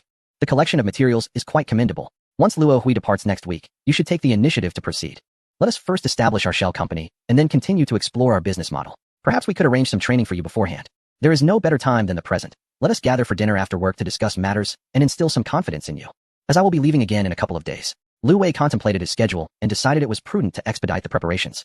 To avoid any misconceptions that they were being misled, he arranged to meet at a dining establishment located on the pedestrian street. Lu Wei arrived first, parked his car, and took a moment to stroll through the bustling street, which was always alive with activity. As he wandered, his gaze fell upon a Rolex store, and a smile crept across his face. What a fortuitous coincidence. He thought to purchase some gifts for his colleagues as parting tokens. "Sir, what type of watch are you interested in?" A charming saleswoman approached him, keen to assist. "Please help me select a few watches to gift," he replied. "What is your budget, sir?" "Approximately within 100,000. The saleswoman guided Lu Wei to the display counter and showcased several timepieces, introducing each one. However, after just a few moments, Lu Wei interrupted, pointing to 3 specific watches on the table. "Just these 3, please." Sir, do you mean 3 pieces?" "Yes. Please wrap them up." In less than 10 minutes, the transaction was completed. The saleswoman, her eyes sparkling with delight, wrapped the watches and assisted Lu Wei to the entrance. Bowing graciously as she bid him farewell, "Sir, have a pleasant journey, and we welcome your return." "Thank you indeed." Once at the restaurant and after the arrival of his 3 companions, Lu Wei ordered the dishes and retrieved 3 bags from beneath the table, placing them on the surface. The trio gazed at the Rolex gift bags in bewilderment. "Here, to welcome you 3, I have chosen a gift to celebrate your departure. Please select one that you fancy," Lu Wei announced as he opened the boxes, revealing the ostentatious Rolex watches within. "Wow, these must be quite expensive, right? I've seen them online for around 100,000, one remarked. "Not at all, merely a few tens of thousands. They are not of the extravagant kind. The receipts are in the bags for warranty purposes. You've really splurged, they are too costly. Perhaps you should return them," another suggested. "Indeed. We will need to allocate funds wisely for our upcoming entrepreneurial ventures." The 3 unanimously agreed. "Think about it. Soon you 3 will be the bosses, negotiating deals. You must demonstrate your capabilities. This is your foundational strength. Once we thrive, we can have 4 Rolls-Royces at our disposal." Lu Wei further inspired them. "Registering the company is merely the first step. You will then explore the market, seek mentorship, and undergo training as necessary. Previously, I observed that the pet industry primarily revolves around boarding, grooming, and the sale of live animals, along with food and toys. We can gradually develop these aspects. And once we expand, I will seek investors. I have other ventures to attend to, so this segment will rely on the 3 of you for execution. What business are we discussing? Winning over wealthy women? Haha. Let us brainstorm names. We can also select one from Feng Qi's materials. Simply raise your hand in agreement. Regarding funding, I shall invest entirely, while you will contribute through technical expertise or labor services. I will initially provide 1 million in startup capital, holding 49 equity, with the remaining divided equally among the 3 of you, each receiving 17. What do you think? Lu Wei briefly outlined the company's initial structure and capital to everyone. "Oh, Wei Gu, if I don't provide funds, will you still grant me shares?" Luo Hui inquired in surprise. "Do we not need to contribute capital?" The other 2 were equally astonished. No, you won't bear the entrepreneurial risk. During the startup phase, I will supplement you. Each of you will receive a monthly allowance of 10,000 until we become profitable, at which point it will cease. Consider that Luo Hui still needs to rent and eat. The pressure is too great. Wow, Wei Gu, are you essentially supporting us? Lu Wei's statement left the three in shock. Ha ha, to ensure your peace of mind and entrepreneurship, I will wholeheartedly support you. Remember, wealth and fortune should not be forgotten. Given your words, we have nothing more to say. Let us proceed. The three expressed their commitment. Well, I hope that in a few years, we will all possess fortunes in the millions and become wealthy. Cheers. The four raised their glasses and drank heartily. Thus, the framework for the pet company was officially established. Chapter 155. The general manager of the club Lu Wei's schedule became increasingly hectic as he rushed to the capital the following day. After more than a month of renovations, the horse ranch had incorporated some of its own elements, evoking a club-like ambience. Wang Fan had arranged several interviews for the general manager position, with headhunters already identifying suitable candidates, awaiting Lu Wei's arrival for the meetings. Wang Fan's reputation naturally attracted a multitude of elite individuals. Upon reviewing the submitted resumes, they were predominantly from overseas returnees, graduates from prestigious Ivy League institutions such as Harvard, Yale, and others, with the lowest qualification being a master's degree in fields like economics and management. Some candidates boasted experience with the Big Four and Fortune 500 companies, and several professional managers had resumes that were truly impressive. The overall impression conveyed was simply remarkable. This was Lu Wei's first experience interviewing others, having never had the opportunity before, leaving him uncertain about how to conduct the interviews. Should he reflect on the tricky questions he faced during his own job interviews? For instance, a bridge can bear 700 kilograms. A cow weighs 800 kilograms. How do you get the cow across? Or, what comes after 145, 2512, 3621, 811? Never mind. I'm looking for a general manager, not a riddle-solving champion. Wang, I've never interviewed anyone before, and I have no idea what to ask. Lu Wei confided in Wang Fan, feeling somewhat insecure about his limited experience. There is no rush. You may first observe my interview with one or two candidates, and subsequently, you can attempt your own. Wang Fan took the initiative to conduct interviews himself, readily providing opportunities for others to learn. After interviewing two candidates, he felt that neither was suitable. He listened as they passionately discussed the concept of a private club, seemingly aspiring to establish a global chain, which struck him as rather audacious. Their ambition was to cover first-tier cities this year, to venture beyond the Asia-Pacific region the following year, and in a few years, to reach Europe and America. Did they consider themselves to be of Rothschild caliber? Their current aim was merely to create a high-end club in the capital, targeting affluent families in the Bohai Bay area, each possessing assets in the hundreds of millions. Regardless of their educational backgrounds, these individuals appeared to be merely grandstanding. Some had experience working at racetracks in the United States, yet their tales elicited little more than skepticism. The racetracks there, after all, resembled mere pastures, akin to rustic taverns. They embodied the essence of a country club devoid of any sophistication, not aspiring to the image of Western cowboys. The primary focus of the interviews was to gauge how these elite professional managers envisioned the club's future. Their lofty rhetoric made Lu Wei feel invigorated, almost as if he had been energized by an injection of enthusiasm. However, Wang Fan shook his head, having studied in Europe himself. He sensed that these individuals' plans lacked substance in terms of execution. After conducting 4 interviews that morning, the fatigue was palpable, and he had not anticipated that the interviewers would also be subjected to such a taxing experience. Previously, he had only perceived the act of being interviewed from the opposite side as a position of prestige, which had sparked a sense of envy within him. The interviews were held at the racetrack, which indeed required considerable effort to attend. However, it was the workplace, and if one could not make the journey, perhaps they were not suited for the role. The racetrack had a chef, and the 2 candidates had lunch there, while Qin Song and Lin Xian were mysteriously absent. In the afternoon, a distinctive candidate arrived, markedly different from the 30-something elite professionals of the morning. He was a middle-aged man in his 40s, impeccably dressed in a tailored suit, with neatly groomed hair, exuding a clean and fresh demeanor. Introducing himself as Jiang Baiyan, he had studied at the University of Cambridge. Wang Fan found this intriguing, as they both shared experiences of living in Britain, leading to a delightful conversation about life in the UK, complete with a display of authentic British English. Lu Wei, on the side, appeared bewildered, feeling somewhat marginalized. Through their conversation, it became evident that the gentleman had worked in Britain for several years, possessing experience in English-style butler services and having overseen club operations, making him quite suitable for the role. Aside from his age, which was slightly advanced, everything else was commendable. Both Wang Fan and Lu Wei recognized his professional capabilities. They deliberated and concluded that the club, being established by their generation, lacked a more composed managerial presence. Moreover, the club would cater not only to younger patrons, but also to billionaires who, upon reaching such wealth, would typically be in their 40s or 50s. An older manager could resonate with customers on certain subtle levels. After completing the final 2 interviews, there were no further surprises. They unanimously decided to select Jiang Baiyan.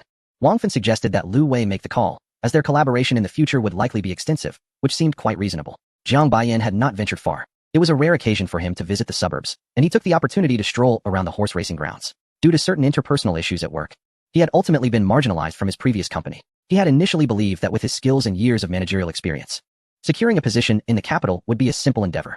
Although headhunters had contacted him multiple times with various job recommendations, none met his expectations. His initial salary demands of $1 million per annum had gradually diminished, yet few could afford such remuneration. having been unemployed for several months.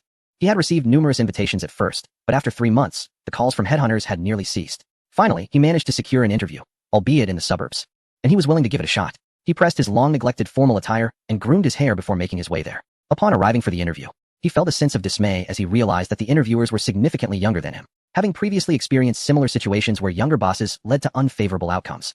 He felt the weight of his age rendering him vulnerable in the job market. After the interview, he wandered around the horse grounds, burdened by the pressures of life. His mortgage was not yet settled, and the expenses of raising children and household costs left him with little room for complacency.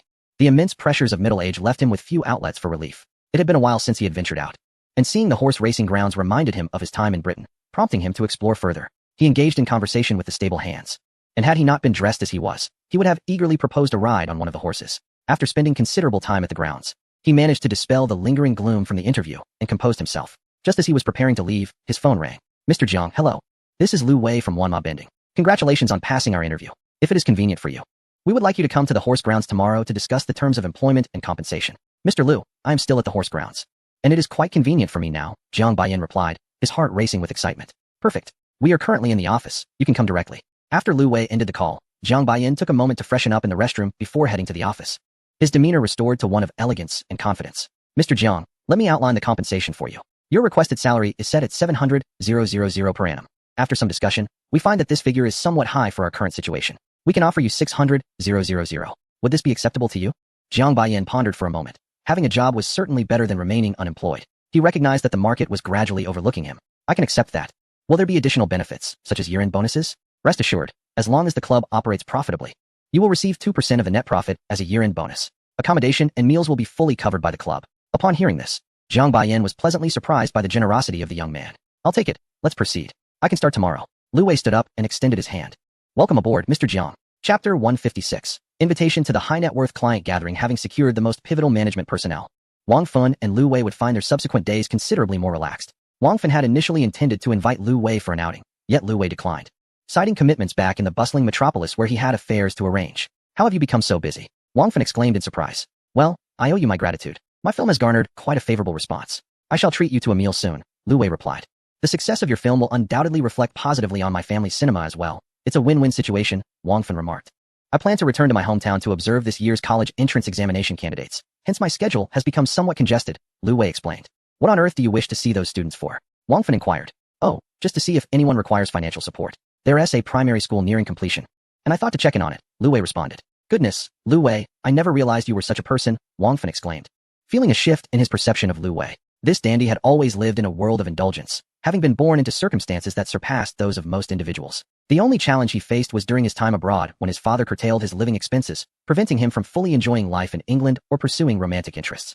The one girl who captured his heart ultimately left him, feeling that a life with him would be too financially burdensome. Thereafter, his relationships with women became purely transactional, devoid of emotional ties. Wang Fun was aware that Lu Wei had his own foundation, with his father ensuring that charitable endeavors and assistance to those in need were managed by the foundation. They often contributed to societal causes through their company as foundation, a facet in which Lu Wei's father excelled. Lu Wei, on the other hand, was primarily focused on leisure. In recent years, in a bid to prove himself, he had established a gaming company and organized esports competitions. You've got a higher sense of awareness than I do. Next time, take me along, Wang Fun remarked. What Wang Fun truly desired was his father's acknowledgement, to make his father proud, rather than being a source of concern as a seemingly aimless wealthy heir. These are trivial matters. Once our horse racing business becomes profitable, we can establish our own foundation, regularly allocating a portion of the earnings to assist those in need. What do you think of that idea? Lu Wei proposed. Absolutely, that sounds feasible. Let us proceed with it. Wang Fun agreed enthusiastically. All right, you have your tasks. I want to take you away for leisure. Let us reconvene once you're done, Lu Wei replied. Sounds good, Wang Fun concurred. The two then parted ways at the racetrack. Lu Wei indeed had pressing matters, specifically a rendezvous with his girlfriend. After not seeing Jiang Xinan for half a month, upon returning to the capital, she eagerly invited him to a movie. Scheduled for 9 p.m., the film would conclude around 11 p.m., and naturally, there would be no need for him to return home afterward. Lu Wei had an inkling that this film might lead to another financial misstep, as it was likely the very one he had invested in. True to his intuition, he was once again contributing to his own film's box office. Reluctant to decline Jiang Xinan's invitation, he decided to go along with her plans. In the grand scheme of things, she would watch a movie while he engaged in other pursuits, eliciting a knowing smile from Lu Wei. Jiang Xinan, intently focused on the film, was frequently interrupted by Lu Wei, who found her irritation amusing, provoking her desire to nibble at him in exasperation. I just spotted an actor who bears a striking resemblance to you. Could it be that you are a long-lost twin brother? Upon the conclusion of the film, Jiang Xinan suddenly remarked to Lu Wei. Haha, indeed, it must be so, he replied with a chuckle. Did you notice it too? Quite uncanny, isn't it? Jiang Xinan inquired eagerly, pleased that Lu Wei concurred with her observation. Yes, he is also named Lu Yang, my twin brother. Lu Yang? Lu Wei? Jiang Xinan repeated, feeling a strange sensation as a realization dawned upon her. You are teasing me, aren't you? Haha. Lu Wei laughed at her earnest expression, unable to contain his amusement. It's certainly a jest. How could your parents possibly have bestowed such similar names upon you both? You are deceiving me. Seizing the opportunity when the road was clear, Jiang Xinan playfully grasped Lu Wei's vulnerable spot. Are you perhaps experiencing impotence? I was wrong. Please let go, he pleaded. Dressed in thin summer trousers, her grip was precise, leaving Lu Wei with no choice but to confess the truth. Oh, so it truly is you. You are an actor? Not quite. I merely made a cameo. I actually invested in that film. And the director asked me to make a special appearance out of boredom. Wow, look at you in the movie. You look so handsome. You are the most dashing character therein, Jiang Xinan exclaimed, her large eyes sparkling with admiration. On his first day at work, Lu Wei met Jiang Baiyan at the horse racing track. While the latter had arrived promptly at 9 a.m., Lu Wei sauntered in at 11 a.m. Apologies for my tardiness. I appreciate your patience, Lu Wei expressed, feeling a sense of remorse for his lack of professionalism. Mr. Lu, there is no need for formality. Is there anything you need to discuss with me? Yes, indeed, there is quite a bit, Lu Wei replied eagerly. The two then delved into a plethora of documents in the office before stepping outside to meticulously review the plans and ongoing projects at the track. This is the preliminary plan. The next steps require your expertise, Mr. Jiang. As you are aware, we have our objectives. Please devise a more comprehensive plan for our club. Lu Wei expressed his anticipation for Jiang Baiyan's contributions, hoping to refine their goals. As the four of them lacked professional acumen and had eagerly awaited the arrival of an expert. Understood, Mr. Lu. I will provide a plan within 3 days. Jiang Baiyan affirmed. There's no rush. Take your time to assess the situation, and feel free to contact me by phone when you are ready. Mr. Lu, are you planning to leave the capital? Yes, indeed. I must burden you with this task so soon after your arrival, as my schedule is quite full. I apologize for the inconvenience. Mr. Lu, you are too courteous. This is part of my responsibilities. I will contact you once I have prepared the plan. With satisfaction. Lu Wei departed from the horse racing track, relieved that someone was finally taking charge. At the VIP waiting lounge in the high-speed rail station, Lu Wei awaited his train. After several comparisons, I still find the high-speed train more convenient. Traveling to the airport is quite cumbersome. The round trip takes nearly 5 hours, which makes the high-speed train, with its city-centric accessibility, a far more appealing option. Moreover, the business class on the Fuxing train rivals that of first class on an airplane, offering not only the company of charming attendants but also the luxury of privacy behind closed partitions, allowing for a restful slumber as one journeys back to the bustling metropolis. Just then, my phone rang, and upon glancing at the screen, I was surprised to see it was Li Wanqing. It had been quite a while since I last saw her, that delightful and charming personal consultant. Mr. Lu, are you busy? She inquired. Not at all, Wanqing. What prompted your call? I replied. Am I not allowed to call you? She responded with a hint of melancholy. It had been a month or two since we last connected, and she couldn't help but wonder why he hadn't reached out first. After all, she had shown willingness to dine with him previously. Surely he must have sensed something. Fortunately, the bank was organizing a gathering for high-net-worth clients, or she might have struggled to initiate contact with Lu Wei, as Lu Wei's personal banking advisor. She was aware that all of his cash flow was primarily with their institution. Observing Lu Wei's wealth increasing, at only 26 years of age, he had already amassed over 100 million, stirred her youthful heart daily. However, his lack of initiative to contact her was disheartening. Did it imply she was unattractive? No. She reassured herself, it was merely a sudden thought, hence her inquiry. Quickly, Lu Wei clarified. Our bank is hosting a gathering for high-net-worth clients, and I would like to invite you. Are you available? What kind of gathering is it, and when? She asked.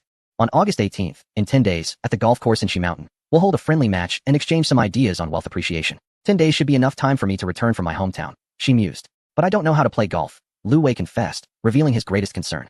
Really? You've never played? No, I've never even set foot on a golf course. What is that like? I would feel utterly embarrassed. Well, if you find the time, I could teach you, Li Wanqing offered. Is that possible? Can I really learn? Absolutely, it's quite simple. You just need to master the swing and get the ball into the hole. Into the hole. What hole? Lu Wei was left with a plethora of questions. Chapter 157.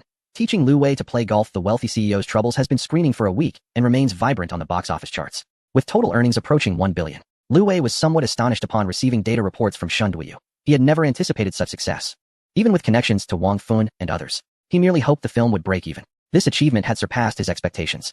And it was no wonder that investors were so keen on financing films. Partnering with a renowned director and signing a profit-sharing agreement seemed a surefire way to profitability. Congratulations, old Shen. It appears you are on track to become a director of the billion-dollar club. Lu Wei sincerely congratulated Shen Duyu. With the rising box office, Shen's stature would undoubtedly strengthen, solidifying his place among esteemed directors. Lu Xiao, your support will forever be etched in my memory. Shen Duyu is immensely grateful to Lu Wei. Throughout the filming process and the eventual release, Lu Wei played a pivotal role, providing assistance at critical moments. Haha, it's all a result of our collective efforts. You have now ascended to the status of a renowned director, ready to scout for your next cinematic endeavor. Indeed, Mr. Lu. Recently, I have been approached by several individuals expressing interest in investing in my next film, though I have yet to finalize my decision or select a script.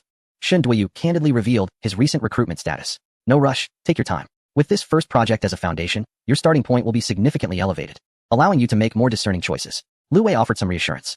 Mr. Liu, should I decide to embark on another film, would you still have investment interest? After a moment's hesitation, Shen Duiyu voiced his thoughts. It is rare to encounter such a generous benefactor who is willing to assist without imposing demands. Although he has a penchant for his actresses, it is a mutual affair, and Liu, the benefactor, has never coerced anyone. Shen Liu indeed has a discerning eye, decisively seizing opportunities in Hainan. By aligning with him, Shen Duiyu felt he had struck gold, having gained a substantial ally. He couldn't help but think of Chen Liu.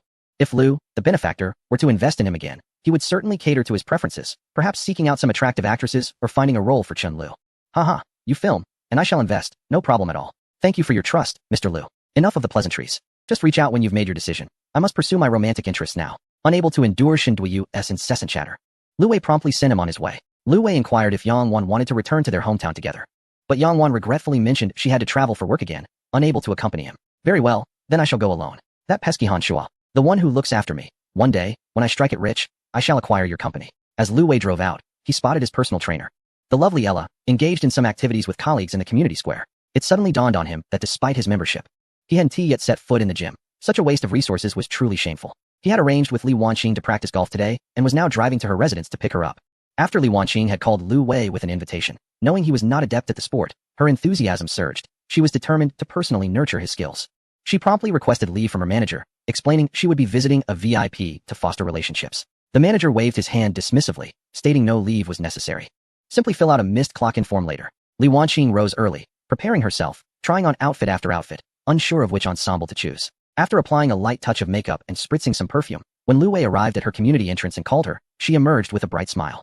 Upon seeing Li Wanqing, Lu Wei's eyes sparkled. Was this truly a trip to play golf? Dressed in a JK uniform, her skirt reaching just above her knees, one might question her ability to play sports. Her slender calves adorned with short, white socks caught the eye. Once inside the vehicle, Lu Wei retracted his gaze, filled with admiration. How do we proceed? He inquired, seeking the destination.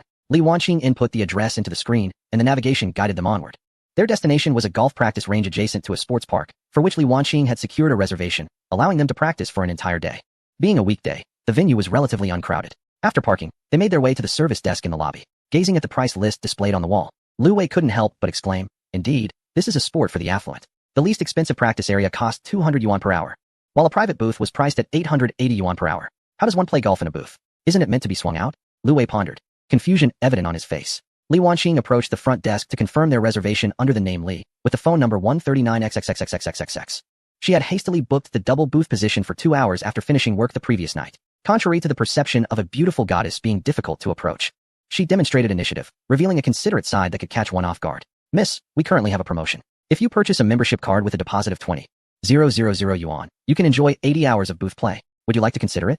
The front desk attendant began to pitch the offer. Li Wanqing bit her lip, hesitating, as 20,000 yuan represented her entire monthly salary. All right, let us get one for us. Lu Wei spoke up from behind her. Very well, sir. I will process that for you. Our membership card includes complimentary cocktails and snacks with every visit, making it quite a bargain. The attendant chimed in. Sir, may I please see your identification? Use yours, Lu Wei suggested to Li Wanqing. Oh, mine. Li Wanqing was taken aback, pondering if he was hinting at something. Perhaps he wanted her to accompany him for golf in the future? As she entertained her thoughts, the membership card was finalized, and they proceeded to rent a few clubs before heading to their booth. The booth was quite spacious, approximately 10 square meters, featuring a set of comfortable sofas for relaxation, a coffee table adorned with an assortment of snacks, and a carpeted floor. A transparent glass door led to 2 practice areas, covered with a layer of green turf. Lu Wei stepped outside to survey the field, noting that the adjacent practice spots were not overly crowded. I'm going to change clothes. Please don't come in, Li Wanqing instructed as she turned to him. Okay, Lu Wei replied, feeling a mix of curiosity and restraint. The moment she mentioned it, he found himself unable to resist glancing in that direction. Remaining on the green carpet, he observed the few individuals present, noting that some women were posing provocatively for photos while others were dressed in revealing outfits, with skirts nearly reaching their thighs. They held their clubs in a playful manner, arching their backs as if poised to swing, or resting the club against their waists while striking a confident pose. What might one call this display? Golfing goddesses? Before long, Li Wanqing emerged from the changing room. She wore a figure-flattering outfit, the top resembling a fitted polo shirt, accentuating her form, while the lower half consisted of a short skirt that reached mid-thigh, showcasing her long legs. Lu Wei glanced around and noticed that many others sported similar attire, which surprised him as he hadn't anticipated Li Wanqing to possess such allure. Shouldn't you change your clothes? Li Wanqing inquired. Huh, change into what? Your sportswear for playing golf. I don't have anything else. This should suffice, right? You have a gathering in a few days. You will need a proper outfit. All right then. Could you accompany me to shop later? I'm unsure of what to buy, Lu Wei earnestly suggested. Okay, Li Wanqing replied, her cheeks slightly flushed as she nodded in agreement. Let me teach you how to play, Li Wanqing said, moving to the designated spot, grasping a club, and began instructing Lu Wei on various techniques and postures. The scene was captivating. Lu Wei's gaze fixed upon her, utterly entranced. Chapter 158. A misunderstanding at the pool. The ensuing moments on the golf course were undeniably tantalizing, filled with allure. At times, Li Wanqing would gently correct Lu Wei's stance, their hands brushing against one another, and he felt a soft, warm sensation. It was surprising how resolute Li Wanqing was. When Lu Wei's posture faltered, she encircled him from behind, their hands joining together as she guided him in his swing. As the club swung, they turned, and their bodies made noticeable contact, akin to a gentle squeeze. Li Wanqing blushed, retreating slightly to avoid Lu Wei's gaze. In the summer heat, with only a thin layer of short sleeves between them, it was difficult for Lu Wei not to notice. Eventually, after Lu Wei gained some proficiency, he no longer received such intimate guidance. After practicing for several hours, his hands began to blister. Realizing the effort was excessive, after all, it was not a competition. He concluded that merely mimicking the form would suffice. I'm exhausted. Let's take a break for today, Lu Wei pleaded. Just 10 more swings. And I'll assess your progress, Li Wanqing insisted. Lu Wei felt his waist ache, but complied, stepping back into position and executing 10 more swings as she requested. Quite impressive. You're nearly standard, she affirmed, pleased with the day's achievements. Must we keep practicing? Lu Wei felt a bit disheartened. This upcoming golf gathering was meant to be a friendly competition over 3 holes. You've only learned the posture. You must also practice, Li Wanqing explained patiently. Posture and practice. Lu Wei mused, his thoughts wandering. Let us postpone the practice until tomorrow. For now, let us dine and then shop for equipment, Lu Wei suggested. Very well. I'll change clothes, and then we shall depart, Li Wanqing replied. As Lu Wei followed her into the room, Li Wanqing suddenly turned, and they nearly collided. Lu Wei instinctively reached out to steady her, his hand inadvertently squeezing her waist. Oh, how did you get in here? Li Wanqing asked, her face flushed. As I entered to quench my thirst. Weren't you supposed to be in the restroom? With a soft huff, Li Wanqing picked up her bag and headed towards the washroom. Lu Wei stood there, still savoring the warmth of that earlier embrace. After finding a place near the court for dinner, Lu Wei inquired about where to purchase golf equipment.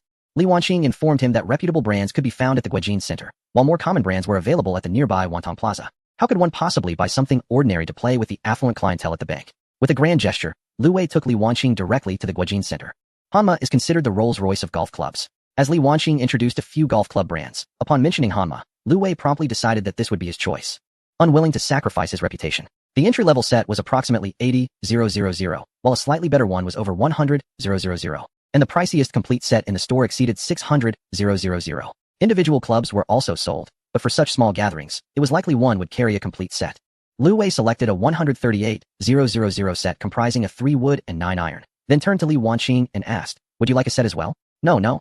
That would be too wasteful, as I hardly play, she quickly declined. Lu Wei pondered. Then how did she acquire her golfing skills? Didn't you just get a membership card? You'll be using it often, so just choose a set as a gift for accompanying me today.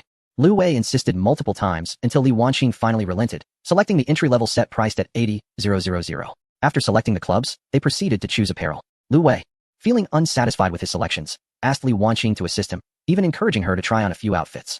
After each had chosen 2 outfits, Lu Wei headed to the cashier, spending around 230,000 in total. The clothing was far more affordable compared to the clubs. With an array of items, they were unable to carry everything and requested the staff to deliver their purchases to the parking lot. Upon arriving at Li Wanqing's residence, Lu Wei parked the car, and she mentioned that she wouldn't need to take the golf clubs upstairs, suggesting he bring them over tomorrow instead. I'll head back now, my parents are home, and it would be awkward to invite you up. Please don't take offense, Li Wanqing explained. Not at all, you should go inside. You've had a tiring day. Rest well, Lu Wei replied. Li Wanqing hesitated as she exited the car, nervously clutching the edges of her clothing. Lu Wei took the bags from the trunk and handed them to her, noticing that she had her head down, seemingly lost in thought. Here, take this, he said. Oh, all right, she finally responded, accepting the clothes. After she had everything, Lu Wei turned and got into his car, waving goodbye as he started the engine and drove off. Li Wanqing, feeling a wave of frustration, stomped her foot. Li Wanqing, why can't you be bolder? Just kiss him already. She felt a tinge of disappointment in herself. The following day, Lu Wei arrived punctually at Li Wanqing's doorstep. She was dressed in the new golf attire they had purchased, and her long legs, revealed by the outfit, were undeniably captivating. Today, Lu Wei intended to take Li Wanqing for practical lessons at the golf course, specifically the 18-hole course, not the other one. A standard golf course must authentically accommodate 18 holes with a par of 72, with a total length exceeding 7,000 yards, which is approximately 65 kilometers. This does not imply that the straight-line distance of the course must be this extensive, but rather the distance between the 18 holes. The competition necessitates only the use of short holes requiring 3 strokes, rendering the longer 4 or 5-stroke holes unnecessary. Thus, there is no need to venture to the golf course over the mountains. Dressed impeccably in golf attire, Li Wanqing exuded elegance and vigor as she executed a powerful swing, prompting Lu Wei to applaud, though the nature of his commendation remained unclear. This was significantly more relaxed than yesterday's driving practice, albeit involving considerable walking back and forth. The August heat made the experience somewhat torturous. Within an hour, they were both drenched in sweat, a stark contrast to the comfort of practicing in a private booth. Eventually, Lu Wei conceded defeat to the heat, suggesting they seek refuge in a private lounge. Li Wanqing, equally perspiring, readily agreed with a smile. The golf course boasted a swimming pool, and after a brief respite, Lu Wei proposed they indulge in a dip in the indoor pool. However, Li Wanqing expressed her concern, stating, "But I did not bring a swimsuit, and I cannot swim." Lu Wei reassured her, "No worries, they sell swimsuits at the front desk, I noticed earlier. I can swim. Let us just stick to the shallow end to cool off in this sweltering heat." Lu Wei wore a playful grin, and after a moment of deliberation, Li Wanqing acquiesced. The two made their way to the front desk to select swimsuits before heading to the pool. Lu Wei swiftly donned his swimsuit and waited at the exit, while Li Wanqing took considerably longer to emerge, her arms crossed over her chest, as if to shield herself. Upon her arrival, onlookers could not help but admire her striking beauty. Her figure was exquisite, with long, fair legs, although her upper body remained concealed. Lu Wei beamed with delight and entered the water first, beckoning Li Wanqing to join him. After a moment of hesitation, she tentatively stepped into the pool but lost her balance and began to fall backward. Lu Wei quickly rushed to support her. Li Wanqing, unfamiliar with the water, panicked, flailing her arms and legs, inadvertently grasping a firm object. In the ensuing chaos, Lu Wei found himself inadvertently touched in a rather intimate manner. Once Li Wanqing regained her composure, Lu Wei promptly released her. Suddenly recalling what she had touched, she glanced at Lu Wei, her face flushing crimson with embarrassment. Feeling utterly mortified, Lu Wei, sensing the shift in her demeanor, reassured her, "Take a moment to acclimatize. I'll swim a bit." He quickly feigned swimming, submerging himself in the water and gliding away. Chapter 159. A brief return home. Chen Lu had instantaneously ascended to become one of the most sought-after stars in the entertainment industry, her popularity on several major platforms rivaling that of top-tier celebrities. A week post-release, her fanbase had surged to 3 million. Numerous companies were already in discussions with her, seeking to enlist her as a spokesperson for clothing and cosmetics brands. The transformation was beyond her wildest imagination, as her schedule suddenly filled with engagements. The agency revised her contract, elevating her from the previously modest status of a lower-tier talent to a level befitting a second-tier star. Consequently, resources began to shift in her favor, granting her opportunities for commercial performances, television appearances, and film roles. Chen Lu's inner self underwent a gradual transformation. As she acclimated to the newfound spotlight, images of her began to surface online, marking her departure from the days of being an inconspicuous actress. Over the past few days, she had been exceedingly busy, and finally, she was granted a half-day off to return home and rest. The company had arranged for a new manager and assistant, and they were prepared to relocate her to a new residence. All she needed to do was give her consent, yet she temporarily declined the offer.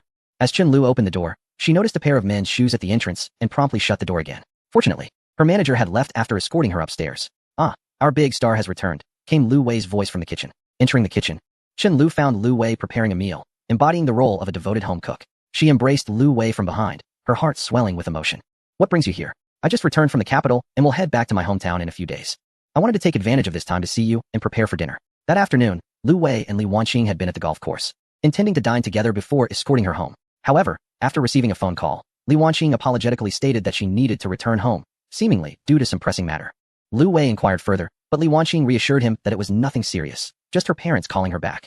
Thus, Lu Wei accompanied her home. Yet the atmosphere in the car grew quiet as Li Wanqing, somewhat shy, refrained from conversation. Upon arriving at her community, she collected her belongings, bid Lu Wei a distracted farewell, and entered the complex. Lu Wei shook his head in confusion. With Yang Wan away on a business trip, he decided to visit Chen Lu, uncertain of when he would next see her. Feeling hungry, he rummaged through the refrigerator and began to prepare a meal. After spending the night at Chen Lu's, he reassured her both mentally and emotionally. Chen Lu shared the changes her company had initiated, to which Lu Wei advised her to embrace the situation, as long as it was commensurate with her current worth. Regarding the housing matter, he suggested that if it facilitated her work, she could move without hesitation, as she could maintain residences at both locations without conflict. Once Chen Lu returned to the company, Lu Wei drove back to Seaview Garden, preparing for his journey back to his hometown the next day, while also needing to brief Lu Yang. When Lu Yang and Jiang Qinghan finished work, Lu Wei arranged for them to meet at a restaurant to treat the two young ladies to a lavish meal before his departure. Upon returning home, Lu Wei addressed the duo in the living room. "I will be heading back to my hometown for a few days. You both must ensure your safety while home alone, and return early if you go out at night." "Understood, big brother. We'll stick to our routine of going from work to home and one tea wander off." They replied. "Yes, little Wei go. I will keep a watchful eye on Lu Yang." Jiang Qinghan nodded in agreement. "Oh dear. Do I really need you to look after me? Can you manage to take care of yourself?" Lu Yang retorted, feigning exasperation. "I have transferred some money to both of you. Please order takeout for your meals recently, lest you starve while waiting for my return." Lu Wei continued, having sent 5,000 yuan to each person. "Hee, thank you, big brother." Lu Yang beamed with delight. However, Jiang Qinghan shook her head, saying, "You needn't give me anything, Xiao Wei. I can afford my meals. Accept it and treat yourself well. Do not starve yourself." for it would not be good if you grew thin, Lu Wei insisted, refusing to let her decline. The completion ceremony for the primary school was approaching, and the donors wished to attend, with expenses to be borne personally. Lu Wei flew back early on the 11th. Naturally, given the considerable distance, flying was the most appropriate choice, considering the long journey home after landing. Lu Wei arranged for a car service through his private bank, opting for an SUV better suited for mountainous roads. He selected a GLE 450 model, with a daily rate of 2,000 yuan for the car and driver. Upon landing, the driver was already waiting at the airport exit. After being picked up, Lu Wei provided his home address and let the navigation guide them. Unlike the last time he drove himself, which left him sore and fatigued, this journey was a pleasurable experience. Occasionally, he engaged in light conversation with the driver or shared scenic views with Yang Wan via messages. When they reached the town, Lu Wei stopped by a tobacco shop to purchase some fine cigarettes, leaving one for the driver. As the driver followed the navigation into the village, villagers began to glance curiously at the prominent three-pointed star on the vehicle, which appeared quite luxurious, even more so than the Havel that Ergo had driven previously. The car turned into Lu Wei's home, with onlookers trailing behind. Li Xiaoying was in the yard drying corn. Upon seeing the car, she glanced over and noted that Lu Wei had already exited. "Mom, what are you doing?" he asked. "What do you think?" "I'm drying corn. What else would I be doing?" she replied, somewhat irritably. Noticing the villagers lingering behind, Li Xiaoying invited them to sit in the shade. Lu Wei retrieved some cigarettes from the car, distributing them among the crowd, and encouraged the driver to take a break as well. Before long, word spread throughout the village that Lu Wei had returned in a very expensive car, complete with a dedicated driver, which evoked admiration and envy. Some villagers, however, scoffed, dismissing it as mere showiness. Lu Wei then went to inspect his new house, which occupied nearly half an acre and featured a striking three-story structure that stood out amidst the neighboring buildings. The interior was still under construction, with workers diligently attending to their tasks. Lu Wei handed out a pack of cigarettes to each worker, expressing his gratitude for their hard work. Old Lu was also present in the new house. "What brings you back?" he inquired. "I returned to handle some matters and to see how you were progressing with the new house," Lu Wei replied. "Rest assured, if I can't manage this, I might as well not have lived," Old Lu assured him. "Do you have enough money?" "Yes, I have enough," Lu Wei replied succinctly. After a brief visit, Lu Wei returned to the old house, and on the way, he transferred 1 million yuan to Old Lu's account, accompanied by a message on WeChat. "Take this discreetly and keep a low profile. Do not let my mother know. A man stands tall when he has wealth." "Understood," came the reply. Later, Lu Ling returned from the town in the afternoon, having heard from their mother that her elder brother was back home. "Brother, what brings you back? Are you here for business?" "Yes, I'm departing tomorrow." "Brother, I have something to ask you. Could you help me decide?" "What is it?" "I wish to take the graduate entrance exam this year, specifically in the Magic City. Which school do you think I should apply to?" "Any of them would be fine. Zhenduan and the Medical College of Transportation are both excellent choices. Are you managing to study on your own, or should you consider enrolling in a preparatory class? Those schools can be quite competitive. Should I resign to focus solely on my studies then? I have been reviewing on my own, but will my parents be upset?" Lu Ling inquired anxiously. "Don't worry, I'll talk to them later. Would you like me to get you a new car?" Lu Wei asked, glancing at Lu Ling's small home one. Now that the larger vehicles are assigned to Old Lu. "No, there's no need. If I start school, this car will just sit idle. It's better to keep it." After dinner, Lu Wei informed his parents that he needed to attend to business in the province. As they bade him farewell, he instructed the driver to head towards the provincial capital. His arrival was swift, and so was his departure. Chapter 160, Completion Ceremony. Nangua, located in the southwest, is renowned as one of the nation's impoverished regions, consistently ranking among the bottom 5 in economic performance. Lu Wei once believed his hometown was destitute until he ventured out for his studies, discovering that some areas required traversing several mountains and extensive distances just to reach a transportation point. Many of his university peers had never even boarded a train before. However, an unexpected aspect of Nangua is its comprehensive highway network, being the first province in the West to achieve complete highway coverage across its cities and counties.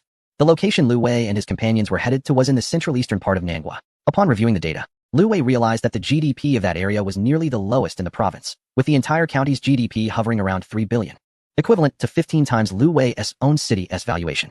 Upon arriving at the county, Lu Wei instructed the driver to navigate to the finest hotel, arranging accommodations for both of them. After contacting the liaison provided by the foundation, he learned that they would pick him up in the morning for a journey to the school, which would take approximately another 2 hours. The liaison inquired if Lu Wei had driven there. Upon learning he had, they agreed to travel together. After enjoying a meal of local delicacies with the driver, Lu Wei advised him to fill the tank. Back at the hotel, Lu Wei disregarded the small card on the floor. His purpose for this visit was to uphold a charitable image, and he preferred not to leave any loose ends. Moreover, he had just been thoroughly questioned by Chen Lu, so there was no urgent need to act. Reclining on his bed, he chatted with several friends. Yang Wan was busy with work, diligently researching and attending meetings, and soon urged him to hang up, requesting that he send pictures of the site the following day. Chen Lu was preoccupied with announcements and had no time to reply. Only Jiang Sinan had some free time. Having been one of Lu Wei's earliest contacts, she had recently resumed her normal life and missed him dearly. They engaged in a lengthy video call, during which Lu Wei found himself quite captivated, eagerly anticipating the chance to return the favor upon his arrival home. The following morning, around 7 a.m., Lu Wei's phone rang. The person in charge called, stating that they were preparing to depart and were en route to pick him up from the hotel. Lu Wei promptly rose from his bed, knocked on the driver's door next to him, and then returned to his room for a brief wash. 10 minutes later, he descended the stairs, and shortly after, a local vehicle arrived. A man in his 30s, wearing glasses, stepped out and called Lu Wei to confirm his arrival before approaching him. Mr. Lu, greetings.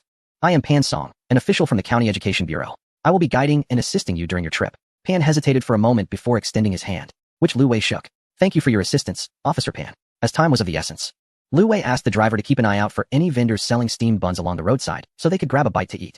Apologizing for their late start, following the address provided by Officer Pan, they journeyed for approximately 2.5 hours. The rural roads twisted and turned, and the vehicle's speed was limited. The weather was splendid, with a clear blue sky. Upon arriving at the location, they could see the appearance of the primary school, a 3-story building with around 10 classrooms. As Lu Wei's vehicle pulled up, Officer Pan had already brought the leaders from the Education Bureau and several officials from the local government to greet him. While Pan introduced Lu Wei, he exchanged pleasantries and handshakes with them. The attendees of the completion ceremony included representatives from the Youth Foundation, the County Youth League Committee, the County Education Bureau, and local government officials, alongside Lu Wei as the donor representative, as well as some teachers and students from the school. They were seated on the podium, and at 10 o'clock, the ceremony commenced. The first item on the agenda was to have a few elementary students come on stage to present red scarves to the group. Everyone stood up, bending down to allow the children to drape the scarves around their necks and secure them. A young girl, approximately 10 years old, tied the scarf around Lu Wei's neck. Thank you, little one. Lu Wei expressed his gratitude. Thank you, uncle, for coming to our school. The girl replied after tying the scarf, giving Lu Wei a salute of appreciation. This event took place during the holiday period, so these students had been brought in by the school to assist. Due to the heat, the speakers kept their remarks brief, and the ceremony concluded in about half an hour. Lu Wei was invited to the plaque, ready to unveil it alongside representatives from the Foundation and the Education Bureau. The school's sign was covered by a red cloth. Once the photographers were prepared, the three of them pulled down the cloth simultaneously. The plaque revealed red, Hongshan Hope Primary School, Shuangnia Township, Pingdong County. At that moment, someone set off firecrackers, filling the campus with a cacophony of sound. Under the guidance of the school officials, Lu Wei and his party commenced a tour of the institution, briefly viewing each classroom and office.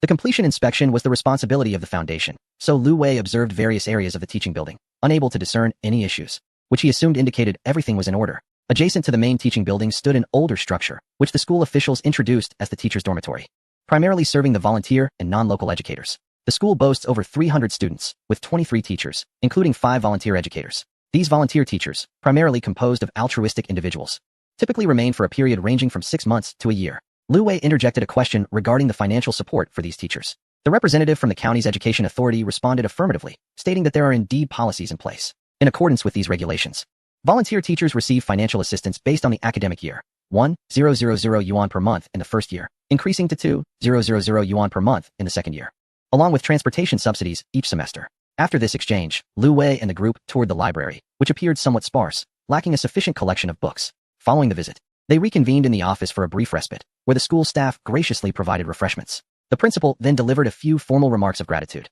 particularly acknowledging the generosity of the donors. Subsequently, representatives from the foundation and the county committee took the floor to speak, and the attendees encouraged the donors to share their thoughts as well. Lu Wei, feeling somewhat apprehensive in such a formal setting, was met with eager gazes from the audience. He mustered his courage and spoke, expressing, I am a native of this region and am truly delighted to contribute, even in a small way, to the education of my hometown. Witnessing the children move into bright classrooms fills me with excitement. He spoke for a few minutes, earning a warm round of applause from the audience. After assessing the school's conditions and noting the library's deficiencies, he pledged to personally donate 100,000 yuan for books and educational materials. Furthermore, to express his gratitude to the volunteer teachers who had traveled from afar to support education, he announced an additional donation of 100,000 yuan as living stipends, which would be managed by the principal to provide each teacher with a monthly allowance of 1,000 yuan. The classroom erupted in applause, celebrating Lu Wei's generous contributions. Lunch was arranged by the school at a quaint establishment resembling a farmhouse, offering local delicacies such as free-range chicken and duck, which looked quite appetizing. Unfortunately, once the meal commenced, Lu Wei found himself inundated with toasts and was unable to enjoy much of the food. Later that day, Lu Wei was escorted back to the hotel by the driver, having been overwhelmed by the festivities. Upon awakening, he discovered that night had fallen. Earlier in the afternoon, he had shared a photograph taken at the Hope Primary School on social media, which garnered several inquiries from friends such as Su Qing and Zhang Jiran, curious about his whereabouts. His normally quiet demeanor had unexpectedly drawn attention. There was also a missed call from Teacher Zhang. Lu Wei promptly returned the call. Hello, Teacher Zhang. Did you need to speak with me? Yes, Xiao Wei, she replied. I have compiled the list of students you requested. The admissions for the second-tier universities are nearly finalized, and most of the students have received their notifications. Thank you, teacher. I am currently at my hometown. Could you please inform the school to gather those students for a meeting? I will return in 2 days to distribute their rewards. Xiao Wei, I have gathered quite a number of students, around 30 or so. Do you think that is too many? Not at all. As long as their family situations are genuinely challenging. Well then, when you come to the county, do stop by my place first to review the list before making your final determinations. Alright, teacher, please notify all the students on the list. And I will consult you upon my return regarding the specifics of the rewards. Very well. Stepping out of the hotel in a daze. The summer night in Nangwa was remarkably cool, a true haven from the heat. I ventured out with the driver to seek nourishment, treating him to a meal as a token of gratitude for his assistance. After a brief chat with Su Qing and a few others, we made plans to dine together tomorrow evening in the county city. With the effects of the wine still lingering, the two of us returned to the hotel post-meal. These past few days of a hectic itinerary had left my back aching, so I asked the driver to arrange a thorough massage at the hotel. A proper one to alleviate our fatigue. Teacher Zhang was rather busy, needing to organize the students' return to school. He approached the principal and briefly outlined the tasks at hand. The principal, slapping his thigh, exclaimed, "What a wonderful initiative. Zhang, why are you being so discreet? I'll get someone to assist you. How many people do you need? Perhaps we could even decorate the school auditorium for this occasion." Such gestures would undoubtedly enhance his reputation, and, if we invited the local television station to cover it, it would further elevate the school's standing. Principal, is it really necessary to go to such lengths for just a few dozen students? Zhang inquired. No, my dear Zhang. Using the grand auditorium will underscore our commitment and support for this noble act, the principal insisted, ultimately persuading Zhang with the greater good in mind. He then arranged for faculty members to begin assisting. After a journey of over 300 kilometers, it took Lu Wei nearly 4 hours to arrive. Upon his arrival, he instructed the driver to take him to the largest construction bank in the county, as he needed to withdraw cash. Entering the bank hall, the manager inquired about his needs, to which Lu Wei replied that he wished to make a withdrawal. How much would you like to withdraw? For smaller amounts, you can use the ATM outside, the manager suggested. I intend to withdraw around 300,000 to 400,000, Lu Wei stated. Do you have an appointment? The manager asked. Somewhat taken aback. No, why would I need an appointment for such a withdrawal? Lu Wei responded. I apologize, but our bank policy requires a one-day notice for withdrawals exceeding 100,000. How troublesome. Am I not a VIP customer? Must I still make an appointment? Upon verifying Lu Wei's bank card, the manager's demeanor shifted to one of warmth, promptly escorting him to the VIP client room, where he was attended to by a dedicated staff member. In less than 10 minutes, the transaction was completed, and several stacks of cash were brought to him. As Lu Wei had not brought a bag, they kindly provided him with a bank pouch. After purchasing some gifts, he carried a bag of money to teacher Zhang's home. Only Zhang's spouse was present, who immediately called for him to return. The elderly couple grew increasingly fond of Lu Wei, joking that had their daughter been a few years younger, they would certainly consider him as a son-in-law. Teacher, how should we reward these students? Lu Wei inquired. According to the practices of previous years, we typically categorize rewards based on the tier of the school they were admitted to. For instance, those entering first-tier universities receive 2,000, while second-tier students get 1,000. If someone were to gain admission to Tsinghua or Peking University, they would receive an even more substantial reward. Is there anyone from this cohort who has been admitted to Tsinghua or Peking University? Are there families in need? A few days ago, the county and local schools, along with enterprises, bestowed rewards upon him, amounting to approximately 70,000 to 80,000. There is no need to provide him with further assistance, as he is not lacking in this regard. It would be more prudent to allocate resources to those families facing difficulties. Very well, you may make the decision. A reward of that nature is sufficient. By the way, I sought the principal's assistance yesterday, and he managed to secure a grand auditorium for us, demonstrating considerable emphasis on the matter. He also wishes to invite the county television station for coverage. Would that be displeasing to you? In that case, let us refrain from using my personal name and instead utilize the company's name. Lu Wei contemplated this. Using the company's name would allow for some discretion, enabling him to claim it was a corporate donation. If his personal name were used, those who recognize him upon the county's announcement would undoubtedly increase. Very well.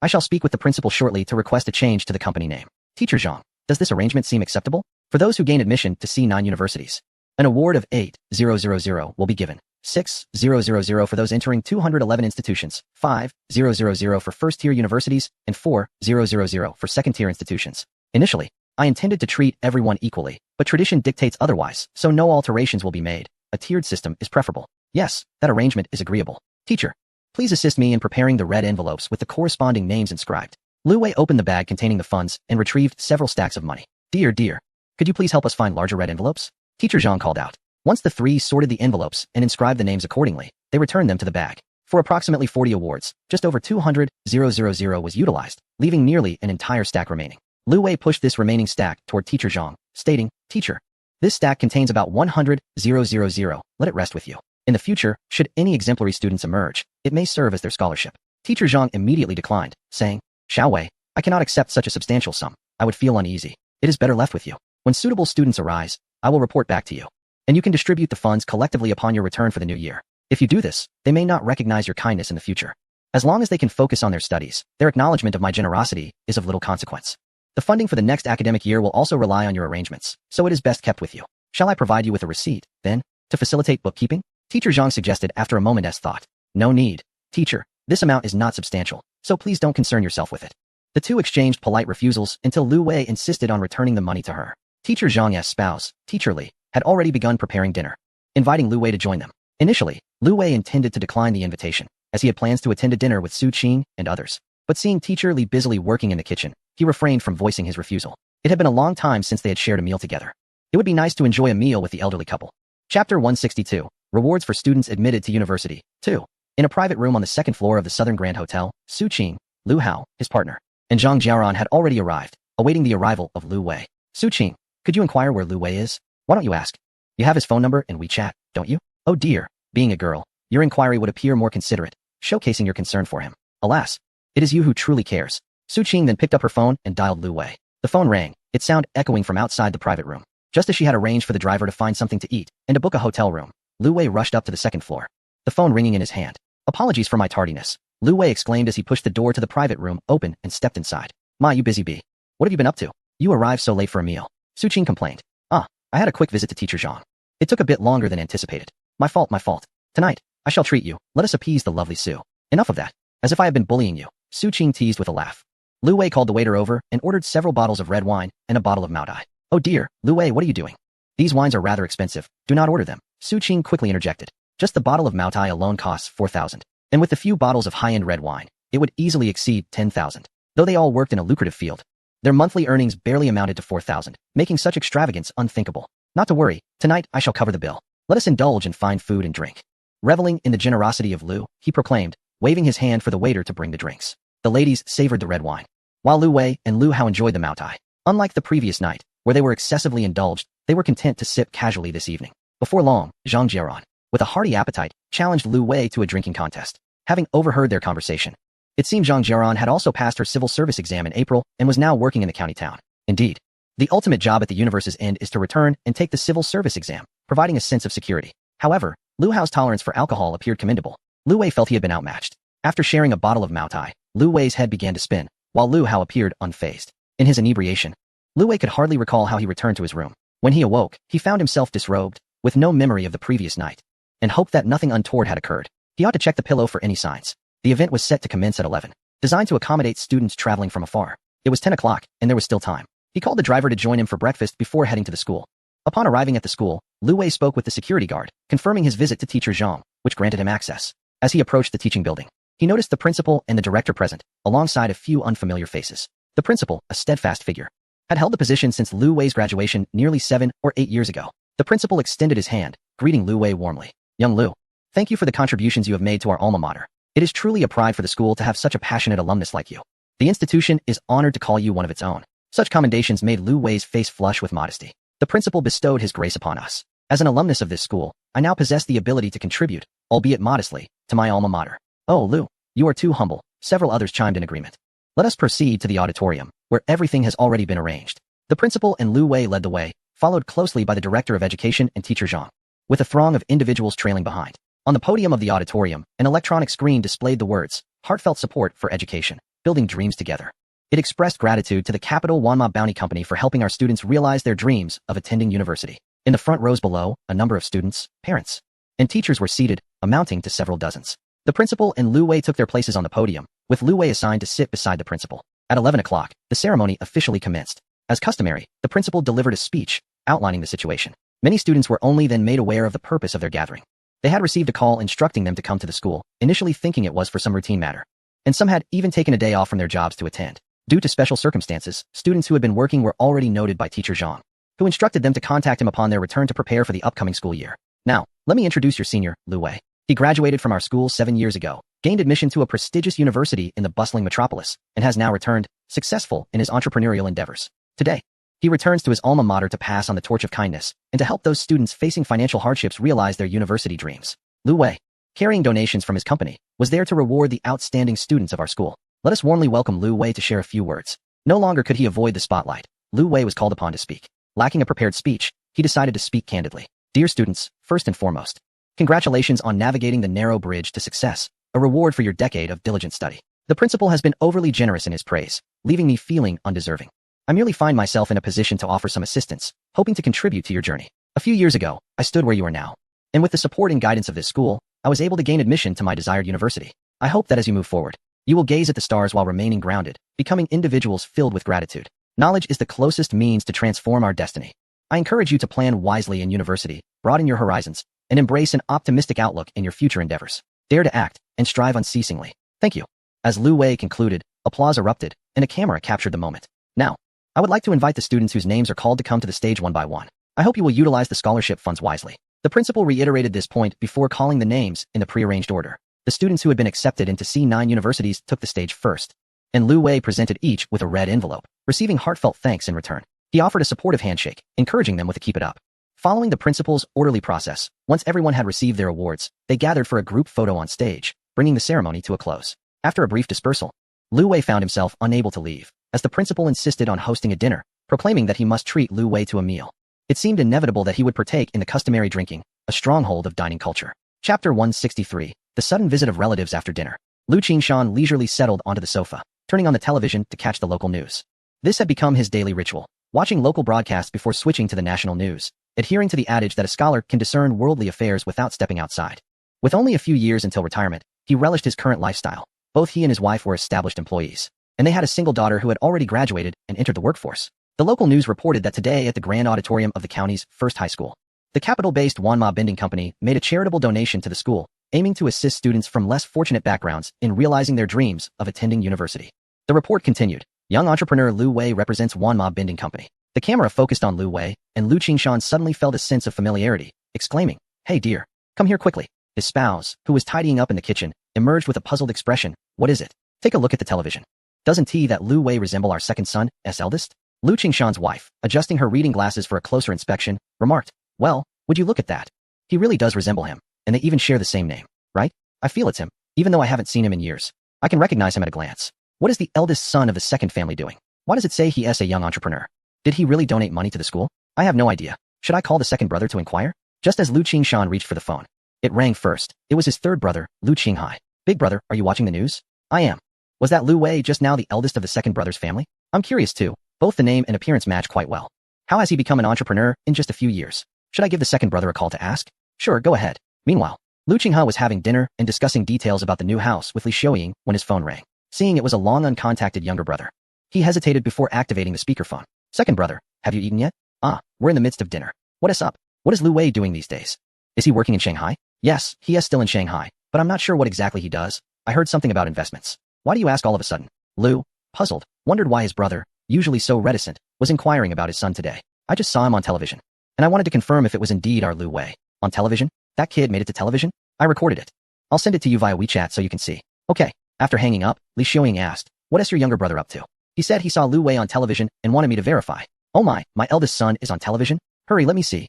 Lu opened WeChat and clicked on the video sent by his brother, and the two of them watched in amazement. "Ah, indeed my precious son. No wonder he returned home. It turns out he was attending to matters at school. He appears quite spirited on television, doesn't he? Why didn't he inform me about his appearance?" Li Xiaoying expressed her discontent. "Children have their own affairs to manage. Must they report every detail to you?" "Of course. I bore him.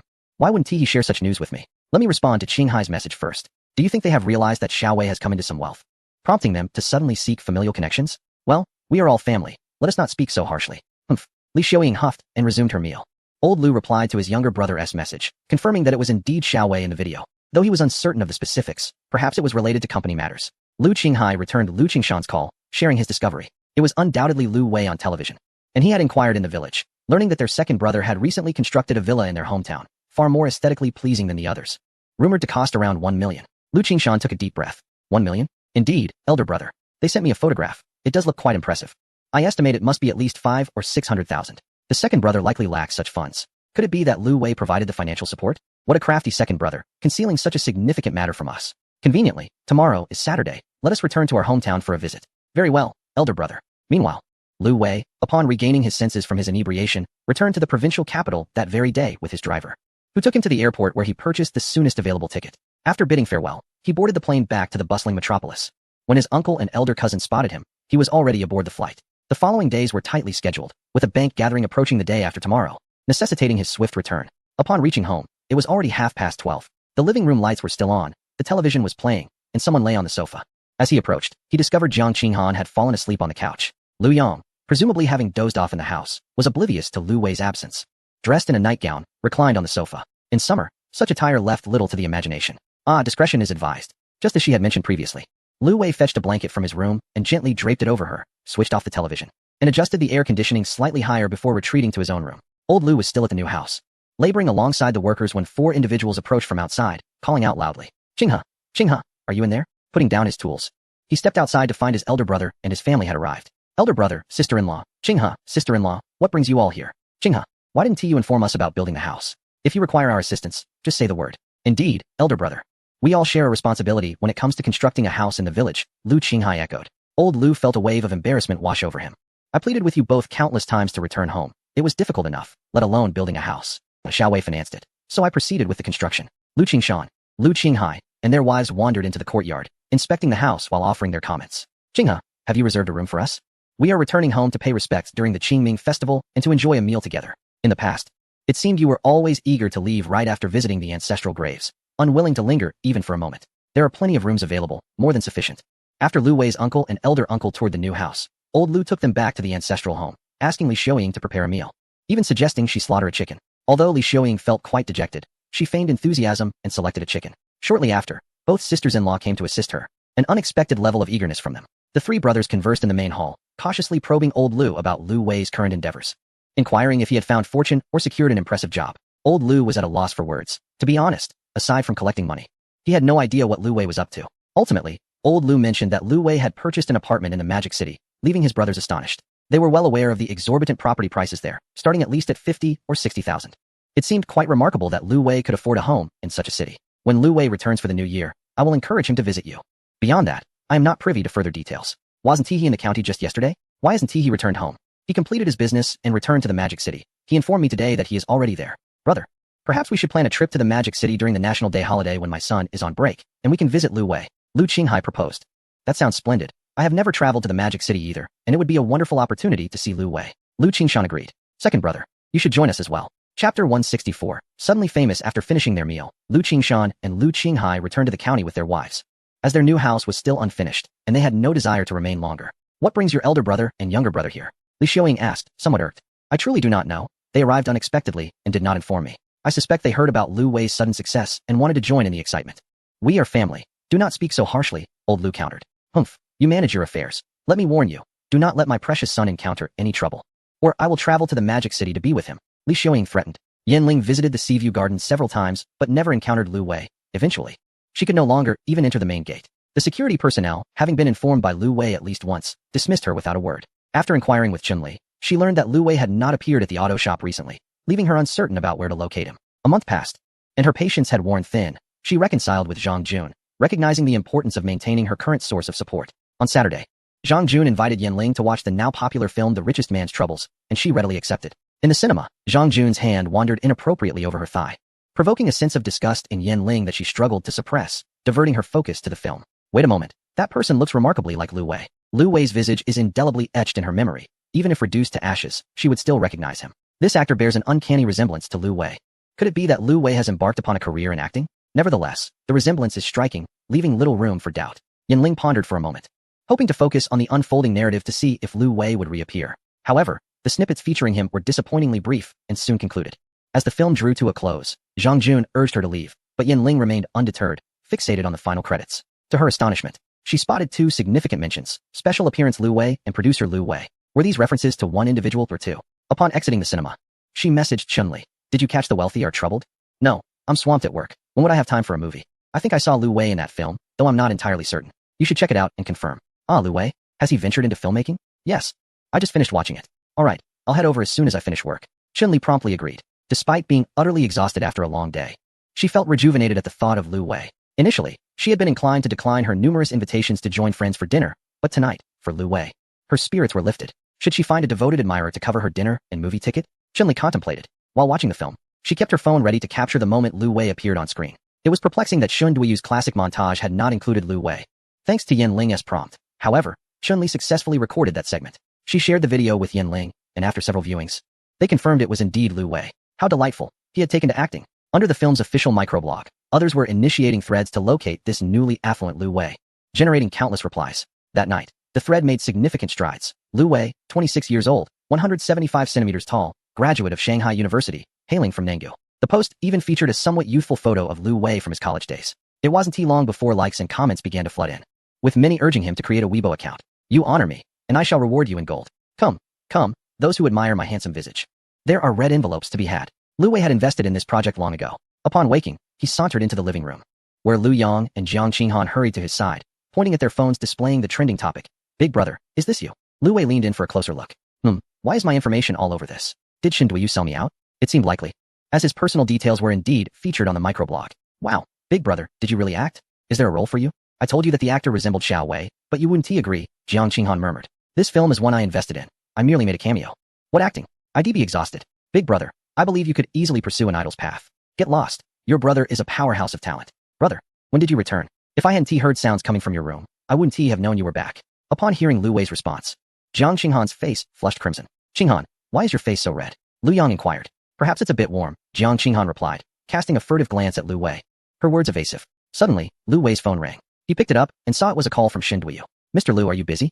I hope I'm not disturbing you. Not at all. Please go ahead, Lu Wei replied. I wanted to update you on our box office numbers. As of now, we've reached a total of 1.73 billion. We anticipate wrapping up screenings by the end of August. Daily ticket sales have begun to decline, and we expect the figures 1TB as robust moving forward. That's quite normal. After a peak, a drop is to be expected, Lu Wei acknowledged. There's one more thing, Shen Duiyu continued. On our film's official Weibo account, someone has posted your information, suggesting you register for a Weibo account. It would serve as a promotional tool for the film's creative team. You needn't post anything, simply verifying that you are one of our film's actors would suffice. What do you think? Shen Duiyu implored, noting the petition on their official account, and feeling compelled to reach out to Lu Wei. I don't use Weibo, and I have no time to post anything. Registering would be pointless, Lu Wei replied. You don't need to post. I'll handle the management for you. It's primarily about garnering more fans for the film. Just find a tasteful, artistic photo of yourself for the profile picture. Alright, I'll register an account and send you the username and password shortly. Thank you so much, Mr. Lu. Brother, you actually don't have a Weibo account? Lu Yang exclaimed in surprise. No, why? Lu Wei responded. You must be out of touch with trends if you don't even have Weibo. Let me tell you, it's quite entertaining. You can often see photos and updates from celebrities. Such a fangirl, Lu Wei thought as he completed the registration. Selecting a picture he was pleased with as his avatar before sending the account details to Shen Duiyu. In the afternoon, the film's official Weibo account officially promoted Lu Wei's Weibo, and Shen Duiyu had already verified him as an actor and producer. Shortly after the promotion, Lu Wei's account attracted thousands of followers. In the comments under the first introduction, someone asked, what does a producer do? Almost immediately, there was a reply. A producer is either an investor or someone who brings investments to the film, a very important role. Wow, could this young man actually be an investor? That is quite possible. Chapter 165. A day of golf. Li Wanqing sent Lu Wei the location, time, and contact person for the golf tournament a day in advance. Since he had driven her home, she had been somewhat distant, which he found peculiar. Lu Wei asked Li Wanqing if she wanted him to pick her up. She declined, saying she had taken a leave of absence, and someone would meet Lu Wei there. Concerned, he inquired if something was wrong. But Li Wanqing merely urged him to focus on the competition. Puzzled, he decided to let it go. Shi Mountain Golf International Club, the largest golf course in the enchanting metropolis, is situated in the southwestern part of the city, sprawling over an expanse of more than 2,000 acres. Complemented by exquisite Italian-style villas in the vicinity. Upon Lu Wei's arrival, he was struck by the lush greenery, a refreshing contrast to the urban heat. After parking, he made a call to his contact, who soon arrived to greet him, a young lady from the bank, dressed comfortably in full golf attire. Her beauty rivaling that of Li Wanqing, suggesting a careful selection process by the bank. Lu Wei inquired if he should bring his golf bag inside. Yes, sir, please do. We will arrange for someone to take your bag to the course shortly. He then asked about Li Wanqing's absence. She took a leave of absence. It seems a family member is ill, and she is caring for them. Lu Wei, slightly disappointed that she hadn't informed him, resolved to reach out after the competition. Upon entering the hall, he noticed dozens of attendees, and the vice president who had previously received him approached to shake his hand. Welcome, Mr. Lu. It is an honor to have you here. Lu Wei responded graciously, acknowledging the courtesy extended to him. After taking his seat, he scanned the room. Noticing Han Shuo was absent, prompting him to send a WeChat message. Why aren't you here at the bank's gathering at Shi Mountain? Han replied, what gathering? I wasn't invited. Are you serious? Excluded from this? Lu Wei clarified. I thought you were attending. I was invited as a bank consultant. Han teased Lu Wei. Did you charm your way in? The president began his address, expressing the honor of hosting such an event and thanking everyone for taking the time to attend. He explained that the purpose of the gathering was to foster connections among the bank's high-net-worth clients, with an emphasis on mutual advancement. A lecture by an expert on asset preservation and appreciation would follow. The bank had invested significantly in the golf tournament, with the first prize being a Vacheron Constantin watch valued at around 200,000 to 300,000, the second prize a case of wine from the renowned Chateau Lafite, worth between 100,000 to 150,000, and the third prize consisting of premium tea gift sets, including prestigious varieties like Lion Mountain Longjing and Wui Rock Da Hong Pao, each holding considerable value. The Sunshine Prize, of course, was a gift for all participants, chosen by the bank. It was evident that the bank had spared no expense for this event. The president then explained the rules of the golf tournament, noting the large number of participants and the warm weather, stating that only the first 5 holes would be played instead of the usual 18. In golf, the standard par for 18 holes is 72 strokes, meaning that completing the course in the most standard manner should ideally require 72 strokes. In this sport, fewer strokes indicate greater skill, while more strokes suggest the opposite. In a similar distance hole, if it took you 7 or 8 strokes to sink the ball, while others managed it in 3 or 4, it is evident that they possess greater skill. When tackling a hole, for instance, a par 3, if you complete it in 2 strokes, your score will be 1. If 3 strokes, your score is 0. And 4 strokes will yield a score of 1. Upon finishing all holes, one adds the standard par of 72 to the accumulated score, with a lower score signifying a more impressive performance. A par 3 hole measures less than 250 yards, 229 meters. A par 4 hole spans from 251 to 470 yards, 230 to 430 meters, and a par 5 hole exceeds 471 yards, 429 meters. Golf clubs are primarily categorized into 4 types: woods, irons, putters, and wedges. Woods are utilized for the initial drive, which significantly impacts the game. Irons produce a lower trajectory, making them less suited for high shots, and they are prone to slicing. Wedges are used in challenging situations, such as bunkers and thick grass. The clients will be randomly divided into 10 groups, playing 3 par 3 holes, totaling approximately 7 to 800 yards, which should take about half an hour to an hour to complete, allowing them to warm up. In a friendly match, there is no need to endure the heat for an entire 18 holes, as it would take several hours. Lu Wei was assigned to a group where they exchanged pleasantries and introductions. One gentleman, in his 40s, exuded a refined demeanor, sporting gold-rimmed glasses. He introduced himself as Mr. Jean, a businessman in the construction materials industry. Another gentleman, who could be referred to as Uncle, was rather portly and appeared to be in his 50s, with thinning hair. His surname was Zhou, and he was involved in foreign trade. Lu Wei briefly introduced himself, stating that he worked in investments. "Young man, how many strokes do you typically play?" Mr. Zhou inquired. "How many strokes?" Lu Wei replied, puzzled. "How many strokes do you take to complete 18 holes?" Lu Wei hesitated. "I have never played 18 holes before. Today is my first time, excluding the practice sessions from a couple of days ago." Laughter erupted. "Well, it seems we might be taking advantage of you today. I often play this sport.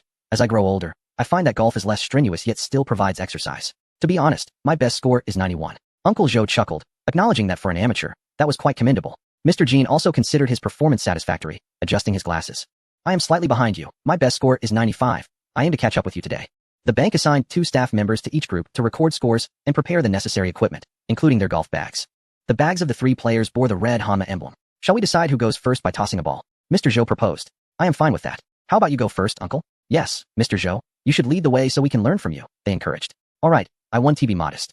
I'll go first," Mr. Zhou replied, unceremoniously retrieving his clubs from the car and gently wiping them before finding his rhythm. After several practice swings to gauge the direction, he was ready to tee off. With a slight dip, a lift of his backside, a turn, and a high swing, he unleashed a powerful stroke. With a resounding crack, the ball soared, easily traveling over 100 yards. Chapter 166. A hole-in-one. Uncle Zhou exerted all his strength, yet he still fell short of the green. The next to tee off was Brother Jean, a tall and slender man adorned with spectacles. He took out his club and began to assume a series of professional stances. After making a few adjustments, he inhaled deeply, drawing the club in a graceful arc from above, sending the ball soaring. The ball landed approximately 200 yards away, a tad closer to the green than the previous gentleman's shot. "Ah, luck is on my side." He beamed with delight, graciously deferring to others. When it was Lu Wei's turn to tee off, he believed that sometimes sheer force could yield miraculous results. He positioned the ball, took a moment to aim, twisted his waist twice, and secured his awkward stance for the swing. Lu Wei lifted the club, gathered his strength, and then swung with fervor. In no time, the 2 bystanders were rendered speechless, astonished as the ball flew further than theirs, seemingly landing on the green itself. "Young man, you possess quite the skill." "I did not see that coming," they exclaimed. "Oh, it's nothing, just a stroke of luck," Lu Wei replied modestly. When the staff returned to record the scores, the 2 eagerly inquired, "How far was that?" "Approximately 220 yards, and you're on the green," they confirmed, validating their earlier speculation. The group then hopped onto a cart and drove over. The next shot was taken by the player furthest from the green. Uncle Zhou's ball was still about 100 yards away. He took his second shot after a prolonged aim, only to send the ball into a bunker just outside the green. Though close, it was a self-inflicted predicament, leaving little hope for a hole-in-one on the 3rd stroke. For an amateur, this was still a commendable performance, with the likelihood of making it on the 4th stroke. The 2 bystanders offered a token applause. Brother Jean, following suit, performed slightly better than Uncle Zhou, landing his ball at the edge of the green. Both players turned to Lu Wei, sensing they were likely to be outdone by the young man. When the staff returned to record the results, they all drove toward the green, stopping just outside. The grass on the green was notably distinct, far more delicate than that outside, demanding higher maintenance costs. Much like women in high heels are forbidden from stepping onto the green. Lu Wei retrieved his putter from the bag and approached the green. After aligning himself with the hole, he bent down and confidently took his shot without hesitation.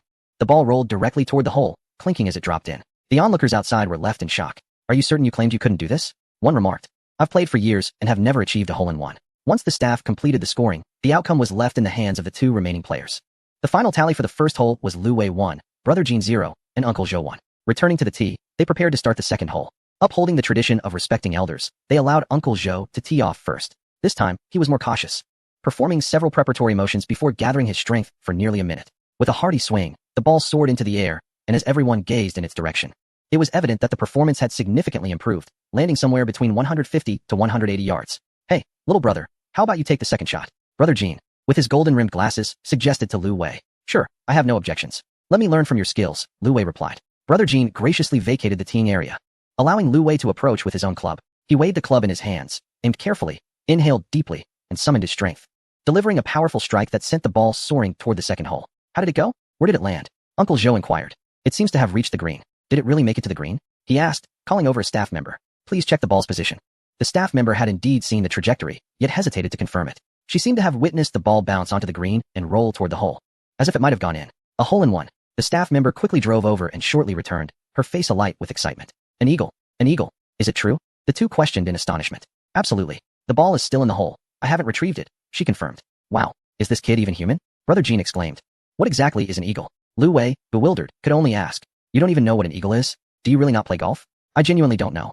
I've only just started learning a few days ago. In golf, a hole-in-one is referred to as an eagle, indicated by the term eagle, signifying a score that is 2 strokes fewer than par. Achieving a hole-in-one is an exceedingly rare feat.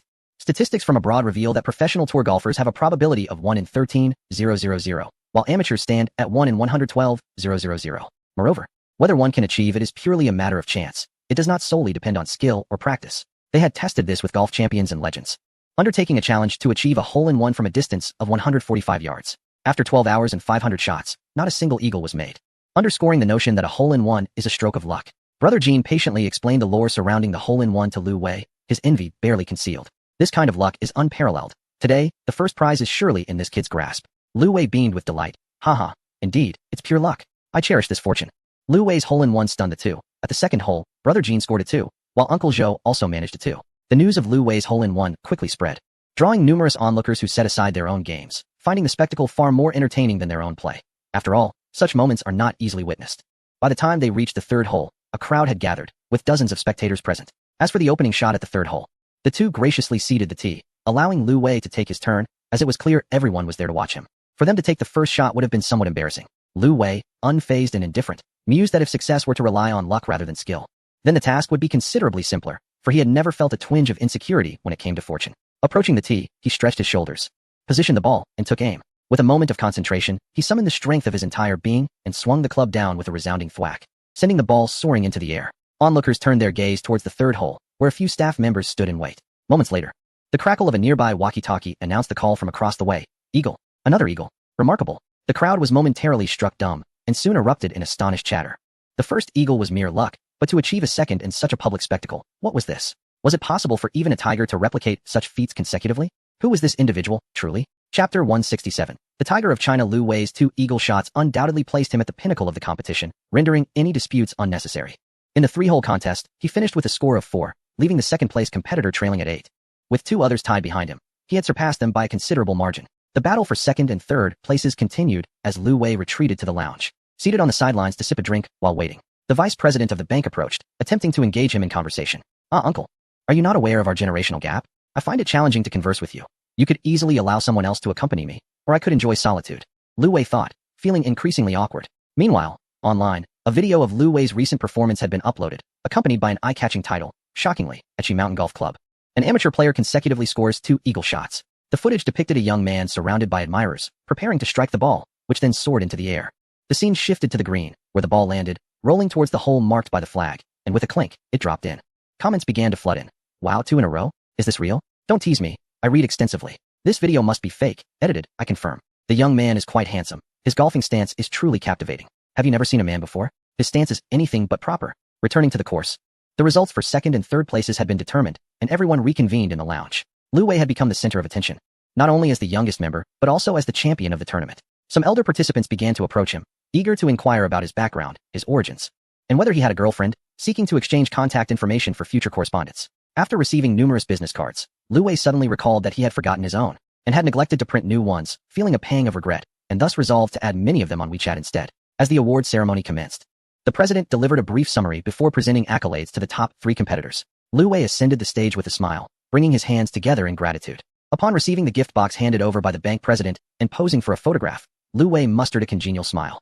Mr. Lu, you truly are a remarkable young talent. Congratulations on securing first place. Thank you. Thank you. It was merely good fortune, he replied modestly. Mr. Lu, such humility is not advantageous, came the chorus of applause from the crowd. Lu Wei felt that his outing was not in vain, at the very least. He had earned a watch to impress old Lu. After a light meal, the bank arranged a wealth management course, which nearly lulled Lu Wei to sleep. The content was utterly disjointed, far less engaging than stock trading. Meanwhile, videos circulating online sparked a lively debate about whether consecutive eagle shots had indeed occurred, with opinions varying widely, even drawing commentary from golf aficionados. With my 2 decades of golfing experience, I can confidently say that there are fewer than 5 individuals worldwide who have achieved consecutive eagle shots, and to date, no one in our country has accomplished such a feat, one expert asserted. As an employee of She Mountain, I was present today and witnessed it firsthand. If it were fabricated, I would take your surname. The critic, clearly inexperienced, was dismissed. If seasoned golfers cannot achieve it, how could he? After obtaining permission from the bank, She Mountain Golf Club edited the day's match footage, creating a high-definition compilation of Lu Wei's 3 remarkable shots. The course was equipped with high-definition cameras in key locations to facilitate match documentation, thus providing them with first-hand evidence. Once the official account of She Mountain Golf Club released the match video, employees who had previously engaged in disputes quickly congregated in the comments section. Without further ado, they directed others to view the match replay on the club's official account, proclaiming, "I must boast, I am a dog." A few individuals set the tone, prompting many to rush to the official video for viewing. Before long, the comments section was filled with exclamations. What am I supposed to say? This is truly a master run. Some even remarked that the young golfer bore a striking resemblance to the nouveau riche character from The Richest Man's Troubles. Keen observers, after watching the high-definition video, quickly identified the individual, and soon screenshots were circulating, confirming, indeed, it is this nouveau riche. Did anyone notice the organizing body of the match? Someone queried. The friendship tournament for high-net-worth clients by the construction bank. What does high-net-worth client mean? Came the response. It refers to individuals with financial net assets exceeding 10 million RMB. The power of the internet proved formidable. In no time, individuals were sharing insights and analyses, and Lu Wei's image began to align with that of a wealthy, handsome figure. Some admirers even inquired about this dashing young man's public account beneath the video. Thus, Lu Wei's social media presence surged to 300,000 followers, marking him as a minor internet celebrity. Returning home with his golf bag, he found Lu Yang and Jiang Qinghan engrossed in conversation. Upon seeing Lu Wei enter, their eyes widened in astonishment. "Brother, did you truly go golfing today?" they exclaimed. "Yes, I received an invitation and hit a few balls," he replied casually. "Little Wei, you're famous again," they remarked. "Famous? What have I done now? Your video of playing golf has been circulated online, and now everyone is discussing you, speculating on how many strokes it takes for you to complete 18 holes, dubbing you the Tiger of China." Jiang Qinghan picked up a trending topic and said to Lu Wei, "Tiger? What tiger? I am a Leo. Ha ha ha. Brother, you really don't know anything, do you?" The Tiger refers to Tiger Woods, an extraordinary golfer. We both searched online and discovered that Woods was once the highest-earning athlete in the world, outpacing icons like Jordan, Beckham, and Poulter, who had not yet reached the financial heights of golf. He won the Masters at the age of 18 and has achieved numerous eagles. The two explained this to Lu Wei, who felt somewhat helpless, wondering how this had turned into such exaggerated praise. "How many strokes does it take to finish 18 holes? Am I supposed to score 19? After getting ready, Lu Yang exclaimed, brother, someone wants to challenge you to a match. What nonsense is this? Why challenge me?" A video had been posted online challenging him, from someone claiming to be the youngest golf champion in the country, stating that Lu Wei's performance was mere child's play, criticizing his stance and implying that his skills were inflated. "He wants to show you what true golf is. Why are these people so bored? If they want to challenge someone, they should go mine instead," Lu Wei retorted. "Are you going to play against him? Am I crazy? Why join in their frivolity? You two stop gossiping." Lu Wei pulled out his phone, where numerous messages awaited him on WeChat, likely from those who had seen his video asking about his situation. He first opened a message from Li Wanqing, typing, "Is everything alright at home? Is there anything I can assist with?" Then he replied to the messages one by one, having added quite a few new friends today, planning to annotate them later. Before long, Li Wanqing responded, "Thank you, everything is fine. I heard from a colleague about your impressive performance in the competition. Congratulations. It's all thanks to your excellent teaching. You deserve the credit." Lu Wei genuinely praised her, acknowledging that he had only learned the basics of golf through her guidance. Chapter 168. I would like to borrow some money. With Jiang Baiyan handling the operations in the capital, Lu Wei became more of a hands-off manager, no longer needing to return to the racetrack every few days. Occasionally, he would have video calls with Jiang Baiyan to discuss work progress, allowing him to spend more time in the vibrant city.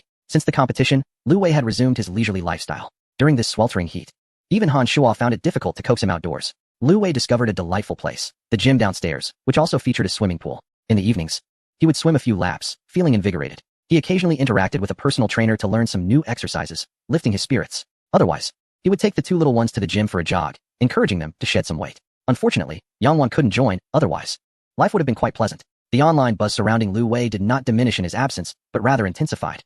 Many are aware of the individual who excels in sports and also graces the silver screen as a minor actor, who has recently garnered attention on social media. Lu Wei, Having completed a leisurely swim, reclined on the bank to catch his breath, sip a beverage, and browse his phone when he received a call from Shin Duyu. Mr. Liu, are you busy? Not at all. Go ahead. What is on your mind? I'd like to update you on the box office, Shin replied. The total earnings have reached 2.06 billion, but daily revenues have slipped to a secondary level, yielding diminishing returns. I've discussed with several cinema chains, and we will be going offline next week. 2 billion. Quite impressive. I've never been involved in a project that grossed that much before. It seems I've struck gold by associating with you. You deserve credit for this. You've ascended to the ranks of 10 billion directors. As for the offline matter, just coordinate amongst yourselves, and if you need my assistance, feel free to call. Liu Wei felt elated. It was his first experience investing in a film project that achieved such remarkable success, and he entertained the thought of encouraging Shin Duyu to produce more work. Very well, Mr. Liu, there's another matter. Shin hesitated. What is it? Why the reluctance? Well, you've become quite the sensation again. Did you play basketball recently? Indeed, I played a few rounds of golf. How did you come to know? How could I not? The buzz on social media is overwhelming, with countless comments, some praising, others criticizing. I'm at a loss on how to manage it. What is all the fuss about? What do they want? They're looking to challenge you, to set the record straight. Please, send out a message for me stating that my golfing was merely a stroke of luck. I am no professional athlete, and there is no need for any uproar. The onlookers seemed to thrive on the chaos, but fortunately, Liu Wei had refrained from checking his social media, thus avoiding direct confrontation. All right, I will issue a statement shortly. Later that afternoon, Liu Wei's verified social media account posted its first message. Thank you to all my friends for your concern. My foray into golf was purely serendipitous. I am quite an amateur and do not seek validation. These occurrences were merely coincidental, so let us all remain rational. However, this statement incited a flurry of responses. Look, he's backing down. He clearly can't play golf. You mustn't concede. You are the best in my eyes. Little Wei, ignore them. They're simply envious. Such unrelenting flattery seemed to know no bounds. Even amidst this uproar, Liu Wei pondered the unreasonable expectations of netizens. Shin Duyu was at a loss on how to steer public opinion. Could it be that someone, envious of their film's success, sought an opportunity to malign him? The weather mirrored this chaos, shifting from oppressive heat to looming rain. As the chill settled in, Liu Wei, Liu Yang, and Jiang Qinghan gathered at home, preparing to indulge in a hot pot to ward off the cold. Li Wanqing sent Liu Wei a message inquiring about his whereabouts and whether they could meet. Her tone seemed peculiar, prompting Liu Wei to ask her location before driving over. Venturing out in the rain, he felt a sense of grandeur, declaring, "You two enjoy yourselves. I have some matters to attend to. Little Wei, why are you still going out in such heavy rain? You should finish your meal first," Jiang Qinghan gently remarked, perplexed at his decision to leave just as dinner was about to begin. Upon arriving at the rendezvous, a cafe within a hotel, Li Wanqing appeared somewhat fatigued. Her brows furrowed in concern. "What's wrong? You look quite tired." Liu Wei approached her, his gaze filled with genuine concern. "I'm fine. Would you like something to drink?" "Let me order you a cup of coffee," she offered. As Liu Wei settled in, Li Wanqing handed him the menu. "Have you eaten? Perhaps we should order something." I've already eaten." Li Wanqing hesitated momentarily. "I haven't had anything yet. Join me for a bite," Liu Wei insisted, picking up the menu to place an order. As he too had not dined, it struck him as odd how Li Wanqing had become so haggard in such a short span since their last basketball outing. I. Li Wanqing stammered, struggling to find her words, her demeanor increasingly hesitant. "What's the matter? Just say it. You don't need to be afraid with me." Liu Wei encouraged her with a reassuring look. I want to borrow some money from you," Li Wanqing finally articulated, visibly relaxing. "Oh, I thought something serious had happened. How much do you need? Could you lend me $1 million? Sure, but what is going on?" Just then, the server brought over 2 steaming cups of coffee. Noticing Li Wanqing's trembling hands, Liu Wei gently took the cup and placed it in her grasp. "It's a bit chilly. Have something warm. Give me your card number, and I'll transfer it to you right away. I don't know how to explain this to you. For the past month and a half, it feels like I've been trapped in a nightmare. Don't worry. Share what you can, and if you can't, let us just eat something first." After sipping her coffee to steady her emotions, Li Wanqing began to recount her recent turmoil. "That day, I received a call and rushed home because something was wrong. Please don't blame me. No, not at all.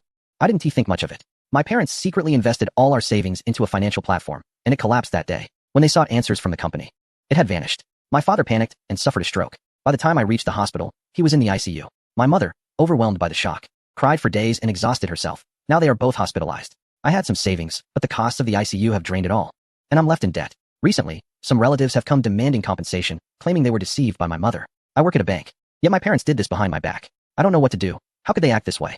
Li Wanqing finally released the pent-up emotions she had been harboring, her tension visibly easing. "My annual salary and benefits amount to approximately 240,000. If you lend me the money, I promise to repay you over the next few years, if that is agreeable. Once I sell the house, I will repay you. No need to rush. Don't sell the house just yet, or where will you reside? Focus on your work. You can repay me once you're more stable. Let me transfer the funds to you first." Liu Wei and Li Wanqing exchanged card details, and he promptly transferred 1 million to her. "I don't have a pen on me at the moment, but I will draft an IOU when I return. You should eat something. You look utterly exhausted." With Liu Wei's support, Li Wanqing felt a significant alleviation of her burdens. The relentless days spent at the hospital caring for 2 individuals while managing familial pressures had taken a toll on her, a young woman bearing it all in silence. She contemplated listing the family home for sale, yet her father, the property owner, remained unconscious, and selling would require his authorization. Chapter 169. Li Wanqing's misunderstanding. After Lu Wei finished his meal, he noticed that Li Wanqing had dozed off in her seat, her hand resting on the armrest as slumber claimed her, likely due to the exhaustion of recent days. Lu Wei quietly rose to the front desk to book a room, then returned to awaken her. Have you finished eating? I'm so sorry. I didn't mean to fall asleep, Li Wanqing said, wiping the corners of her mouth in a flustered manner. I've booked you a room. You should go rest for a bit. This place is close to Ruijing Hospital. Where you've been lately, right? Yes, my parents are both hospitalized. Please don't waste it. I'll return to the hospital shortly, she replied. Lu Wei handed her the room key. I've already arranged everything. It wouldn't be right to cancel now. Li Wanqing felt a slight flush creep across her face at the thought of booking a room. A myriad of thoughts flashed through her mind as she regarded Lu Wei. Was he implying something more intimate by suggesting they share a room? Was this a subtle proposition linked to the loan? Yet, she found herself quite taken with him. Perhaps yielding to him wouldn't be so objectionable, especially after he had assisted her so significantly. Surely, it was better than relinquishing herself to those who frequent budget motels. With this resolve, Li Wanqing seemingly made up her mind. Let us head upstairs then. As she prepared to rise, the tingling in her limbs from resting caused her to stumble, and she nearly fell sideways. Lu Wei, quick on his feet, caught her just in time, steadying her in precisely the same spot as before. Are you all right? Perhaps I should escort you upstairs. It seems you've numbed yourself, he said, his cheeks slightly flushed. Li Wanqing felt the warmth of his hands and blushed in response. Then please support me. Lu Wei obliged, helping her as they made their way to the elevator. The two remained silent within its confines, though Li Wanqing did not relinquish her grip on his hand. Upon arriving at the room, Lu Wei had reserved a spacious suite with a large bed, causing Li Wanqing's face to redden further. Her legs had regained some sensation, and she released Lu Wei's hand, placing her bag on the bed and removing her outerwear. Beneath, she wore a fitted short-sleeve top that accentuated her figure, curvaceous where it mattered, slim elsewhere. Lu Wei couldn't help but stare, momentarily lost for words. Please wait. I'll go take a shower, she said. Li Wanqing blushed and said, you go wash up. Once you're done, you should get a good night's sleep.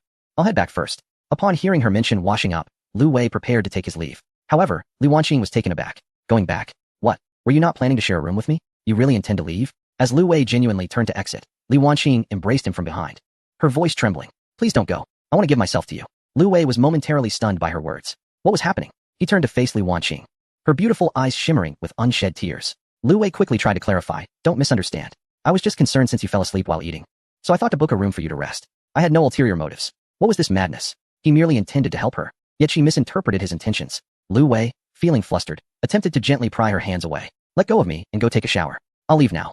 I truly meant no harm. The more he tried to explain, the more convoluted it became. He regretted coming up in the first place. Feeling increasingly bewildered, Lu Wei decided it was best to leave this complicated situation. Li Wanqing stifled her sobs, releasing her hold on his back, yet instead, she wrapped her arms around his neck. Being tall, this brought their faces dangerously close. Confusion danced in her eyes as she leaned in and kissed Lu Wei's lips. I like you. I'm willing to give myself to you. Will you accept me? This declaration sent shockwaves through Lu Wei, his last shred of rationality wavering. He lifted Li Wanqing and guided her toward the bathroom. You behave now and take a shower. All right, just wait for me, she replied obediently, turning to disrobe. Lu Wei quickly exited the bathroom and closed the door behind him. He tiptoed toward the room's exit, intent on slipping away unnoticed. Suddenly, the bathroom door lock clicked. Li Wanqing, who had been removing her clothes, didn't hear the commotion and, feeling anxious, swung the door open. She stood before Lu Wei clad only in her undergarments. Seeing her at the door, Lu Wei felt his face flush. You should hurry and wash up. Li Wanqing stood before him, utterly bare. And Lu Wei couldn't help but react. All he wanted was to escape from this precarious situation. Miss, I truly am not trying to manipulate you. Why is this becoming increasingly chaotic? Li Wanqing, seemingly unaware of the gravity of the situation, walked toward him in her nakedness. Do you wish to leave? I do not. Do you think I am unworthy like this, that you do not desire me? I do not think that at all. I genuinely do not. Then you mustn't leave. I have revealed myself to you, so it would be futile to go. How did this turn into a blame game? You were the one who came out to show me. Lu Wei protested. Li Wanqing took hold of his hand and led him back toward the bathroom. I fear you might leave. Come wash with me. Heavens, something significant is about to occur. I shall not depart. You must obediently wash. I truly will not leave. Lu Wei hastily assured her, his gaze inevitably drawn to Li Wanqing's dazzling figure, far too blinding. No, I do not believe you. Come with me. The book states that boys must also maintain hygiene, or they risk transmitting illnesses to girls, thus you must wash too. It seemed Li Wanqing had completely surrendered. Insisting on dragging Lu Wei along, she leaped onto Lu Wei, planting a kiss on him. Carry me, will you? I am so weary. Ultimately, Lu Wei acquiesced. Having already seen everything, a wash was of little consequence. He embraced Li Wanqing and made his way to the bathroom, reclining on the bed.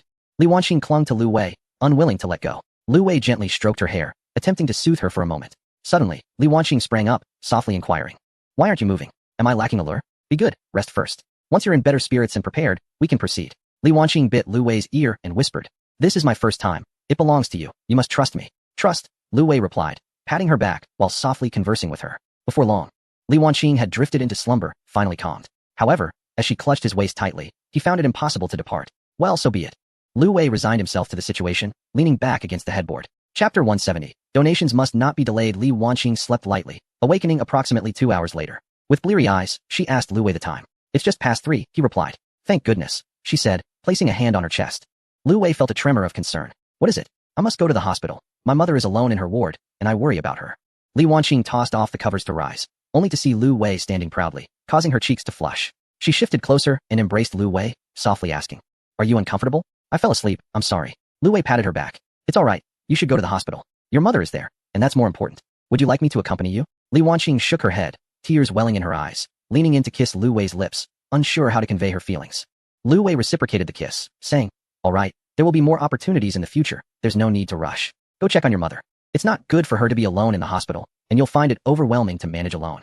Perhaps hire a caregiver. Okay, then wait for me. I am yours. Sure, I will wait for you. Let us embrace. If we hold on any longer, I may not want to leave. I really do not wish to depart today, Lu Wei said, playfully patting her bottom. All right, responsibilities await. Rise quickly. Will you help me dress? Li Wanqing playfully pouted. Of course, I will assist you. Lu Wei got out of bed and fetched her clothes, tiny shorts and a delicate top. You are quite the little enchantress, truly tormenting, he remarked, finding the act of dressing her to be a delightful challenge. Do I look good? Indeed, you do. Lu Wei stifled the impulse to nosebleed, nodding in agreement. After a tedious 10 minutes, they finally completed her attire. You must hurry. If you need anything, just let me know. Thank you. As Li Wanqing descended the stairs, she discovered a message on WeChat from Lu Wei, who had discreetly transferred 100,000 yuan to her while she slumbered, leaving a note suggesting she hire a caregiver for herself. It appeared he had meticulously planned this. How infuriating it was that he conducted everything in such secrecy. A sudden blush crept onto Li Wanqing's face as she recalled that she had indeed shared a bed with a man, and surprisingly, it had been quite a comfortable experience.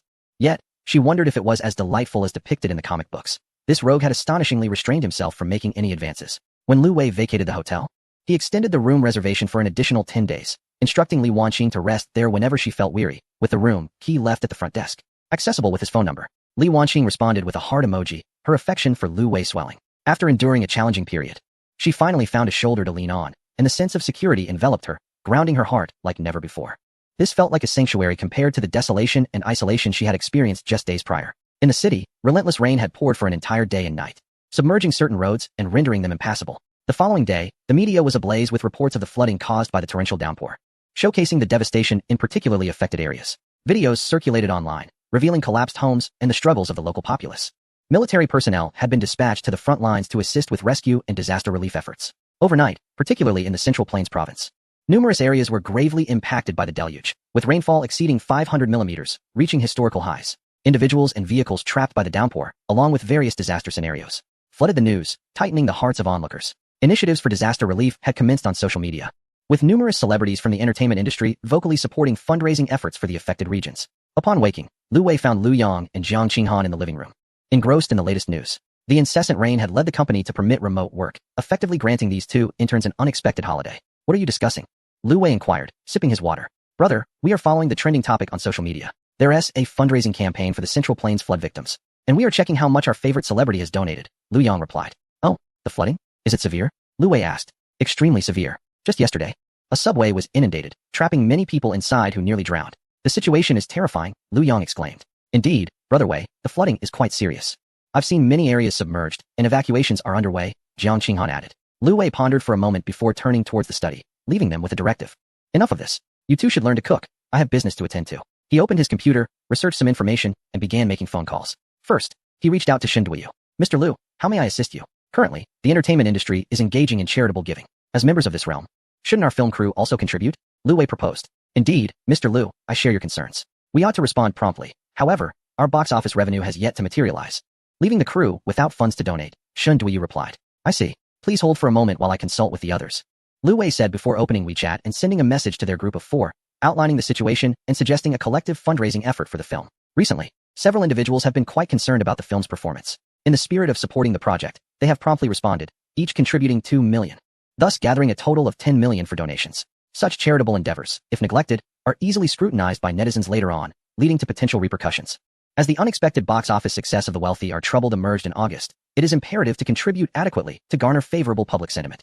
The collective effort is what elevates a film and naturally, it can also lead to its downfall. With this in mind, Lu Wei transferred 1 million to Chun Lu's account, and shortly thereafter, she called him. Darling, I noticed you sent money. Is everything alright? The entertainment industry is actively donating to disaster relief. Now that you have some fame, you must uphold your reputation. I'm rather troubled, actually. I'm planning to borrow some funds from the company to make a donation. I don't possess that much money myself. She replied with a hint of embarrassment. I just spoke with Shindweyu. The production team will make their own donation. You should contribute a bit as well. But decide the amount for yourself. Just ensure you keep pace with the others. You are my woman. I would never let you lose face. Alright, love you. After ending the call, she reached out to Shindweyu. Old Shun, we should transfer 10 million to the production account shortly. Remember to donate under the team's name. We must act swiftly. Shindweyu felt an exhilarating surge of joy. Lu Wei was indeed a timely benefactor. Which company does the male lead belong to? Do they have the means to donate? He is currently quite popular. We must not jeopardize our film. I know him. He's not exactly wealthy, Shin replied. Perhaps I could add their name to the production team as part of a collective donation. That works. If not, have him contact me. I can lend him some funds to ensure he fulfills his duty, Lu Wei suggested. Understood, Mr. Lu. Lu Wei then called Jiang Boyan to share his perspective and inquire about the best course of action. Jiang Boyan expressed a hint of regret, saying, if only we could wait until the club is operational and mobilize the members for donations, the impact would likely be even greater. For now, let us donate some amount under the company's name. How much is left in the account? You'll need to discuss that with Director Wang to confirm. Alright. I will seek out Director Wang. Chapter 171. Wang Fan also faces criticism. Lu Wei dialed Wang Fan's number, enduring several rings before it connected, revealing Wang Fan's lethargic voice, as if he had just awakened. Who is this? It's me, Lu Wei. Why are you still in bed? Did you party all night again? You know how it is. What is up? There has been a flood, and everyone is eagerly donating. I thought we could discuss making a contribution from our horse racing venue as well. Sure, that is fine with me. Don't just lie there. Get up quickly and donate something in your name. I believe my father's company has already contributed. Why should I? Oh dear, young master, this is about you.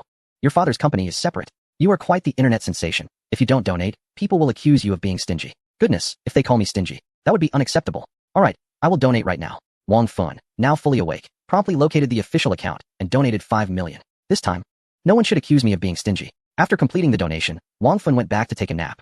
Lu Wei inquired once more about Qin Song and Lin Xian, and they all suggested that he make his own decision, leaving him to shoulder the responsibility alone. Ultimately, he could only confer with Jiang Baiyan, for the club had yet to commence operations. However, with the prestige of these prominent individuals, the donation amount could not be negligible. Thus, they decided on an initial contribution of 5 million. After finalizing these arrangements, Lu Wei also donated 1 million in his own name to the Red Cross. Suddenly, he smacked his forehead, nearly forgetting to Gue. Those two fellows were so engrossed in their business that they might have overlooked it entirely. Truly. It feels like being both a father and a mother. He dialed Hao Dijian's number once more. Mr. Lu, is there something you need? Dijian, is Gue Rin with you? Yes, Mr. Lu. I am here, came the voice of Yu Guerin from the side. How has the company been lately? Mr. Lu, we have recently expanded to 20 provinces and cities, nearly covering the majority of the market, with revenue significantly increasing.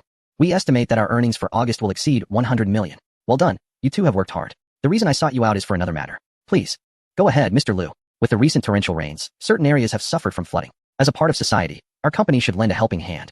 So you two should arrange for the finance department to donate some funds to the Central Plains region, in support of charitable efforts. Understood. We will arrange it right away.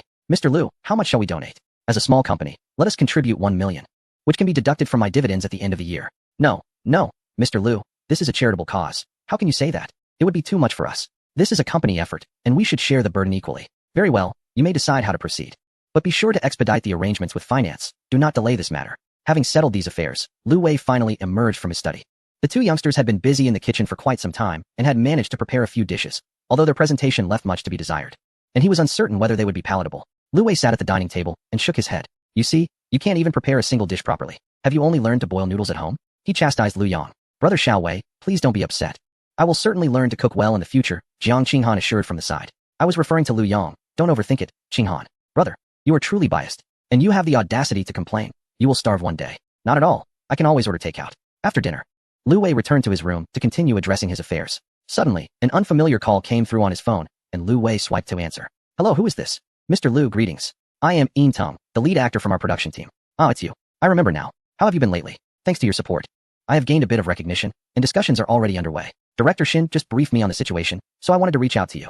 I also wish to extend my compassion to the disaster victims, but I find myself a bit financially constrained. Indeed, it is truly gratifying to recognize that the success of this film is largely attributed to your efforts. I am comforted by your perspective. Please send me your bank account number later. The box office earnings have yet to be finalized, and I genuinely appreciate your hard work. Rest assured, the future holds greater promise. In the early stages of production, Shunduyu aimed to minimize the budget by ensuring that the actors agreed to a profit-sharing model, allowing everyone to invest their hearts more fully into the film. Consequently, after filming concluded, the two lead actors received their salaries, while the profit share would only be distributed once the box office figures were settled.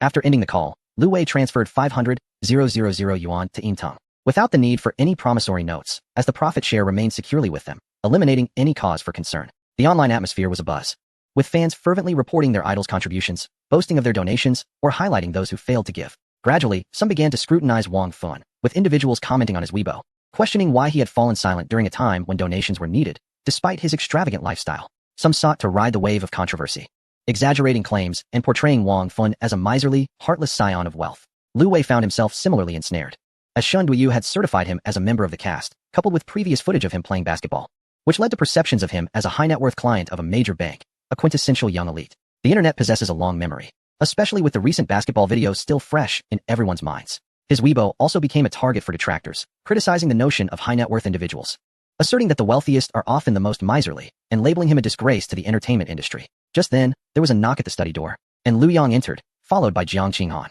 "Brother, people are insulting you." "What? Insulting me? For what reason?" Lu Wei was taken aback, having done nothing at home. "Look at your Weibo. Many are calling you stingy, labeling you a capitalist, merely a leech." "Indeed, Brother Wei, they are being excessive. How can they condemn you without understanding the situation?" Lu Wei chuckled. "No matter. Let these keyboard warriors say what they wish. We have nothing to feel guilty about." The younger ones were even more incensed, eager to refute each accusation online. Wang Fun called, exclaiming, "Dude, I just realized I was nearly vilified. These internet users are utterly aimless, coming to my Weibo to berate me, calling me stingy and a wasteful rich kid. It's infuriating. I am also facing backlash. I am currently reading the comments. Why are you being criticized as well? What did you do?" Wang Fun inquired curiously. "Just like you. They are accusing me of being stingy and a capitalist leech. You have Weibo too? Let us follow each other. I played golf a few days ago, and they posted it online, which went viral. The film's director even registered an account for me, so now I have fans. Bro, that's impressive. Show me how you play golf. By the way, thanks for calling me this morning. I'll make sure to give those keyboard warriors a taste of their own medicine tonight. Hello, why are we even talking about this? Alright, I'll first go watch your golf videos." Wang Fun abruptly ended the call. Chapter 172. Lu Wei is in the spotlight again. As the discussions intensified, those opportunistic media outlets eagerly joined the fray. In the afternoon, after Shen Duyu made the donation, he used the official account of the production team to post on Weibo, stating, "Stay strong, Central Plains. The cast and crew of The Richest Man's Troubles have urgently donated 10 million yuan to provide assistance, hoping the Central Plains can weather this storm."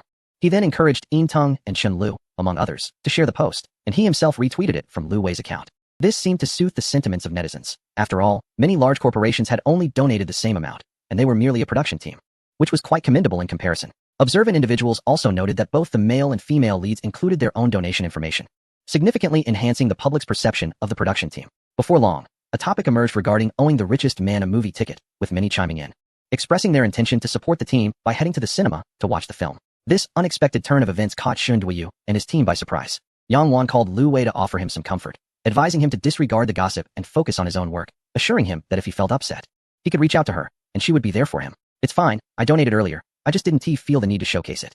I ignored those comments. It's just Lu Yang who's getting all worked up, wanting to pick a fight with the netizens." "Haha, does she really support you that much? That is wonderful. I'll be back in a couple of days after the project concludes. I'll make sure to comfort you properly." Yang Wan spoke softly, as if she were hiding in the restroom while making the call. "Hey, I'll be looking forward to seeing how the little fairy comforts me." "Stop it. I have to get back to work. Take care of yourself." "Alright, you too. If the weather is bad, don't go out. I'm fine. It's just cloudy here." "Okay, I have to go now." Yang Wan hastily ended the call. Later that evening, Wang Fun shared a photo of his donation on Weibo, accompanied by a statement. "The cost of spreading rumors on the internet is too low and easily manipulated. Upon waking up to the news today, I did my small part.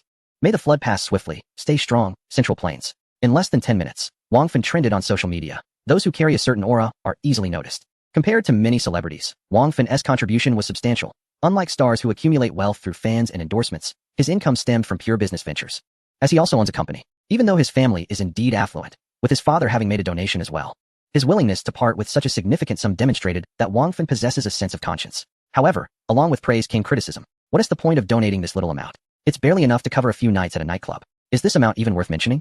Even if Wang Fun donated 50 million, he would likely still face backlash from critics. Distorted perceptions are magnified in the realm of the internet, proving difficult to suppress. Bored netizens, upon investigating Wang Fun's company, inadvertently stumbled upon the existence of Wanma bending. In examining the shareholder structure, they noticed Lu Wei, leading to further deductions about Wang Fun's circle of acquaintances, thus revealing new information. After receiving a call from Wang Fun in the afternoon, he began to follow Lu Wei's social media. This development unexpectedly unveiled Lu Wei's connection to Wang Fun, prompting widespread criticism. Qin Song and Lin Xin also faced backlash. though their lack of public social media made them less vulnerable to scrutiny. Under Lu Wei's social media posts, a flood of comments ensued. Initially, following the news of the film crew's donation, he had enjoyed a period of peace, but now he faced renewed criticism. How could one be so wealthy yet lack compassion? This is not moral coercion. I believe that someone with such riches ought to contribute at least $1 million.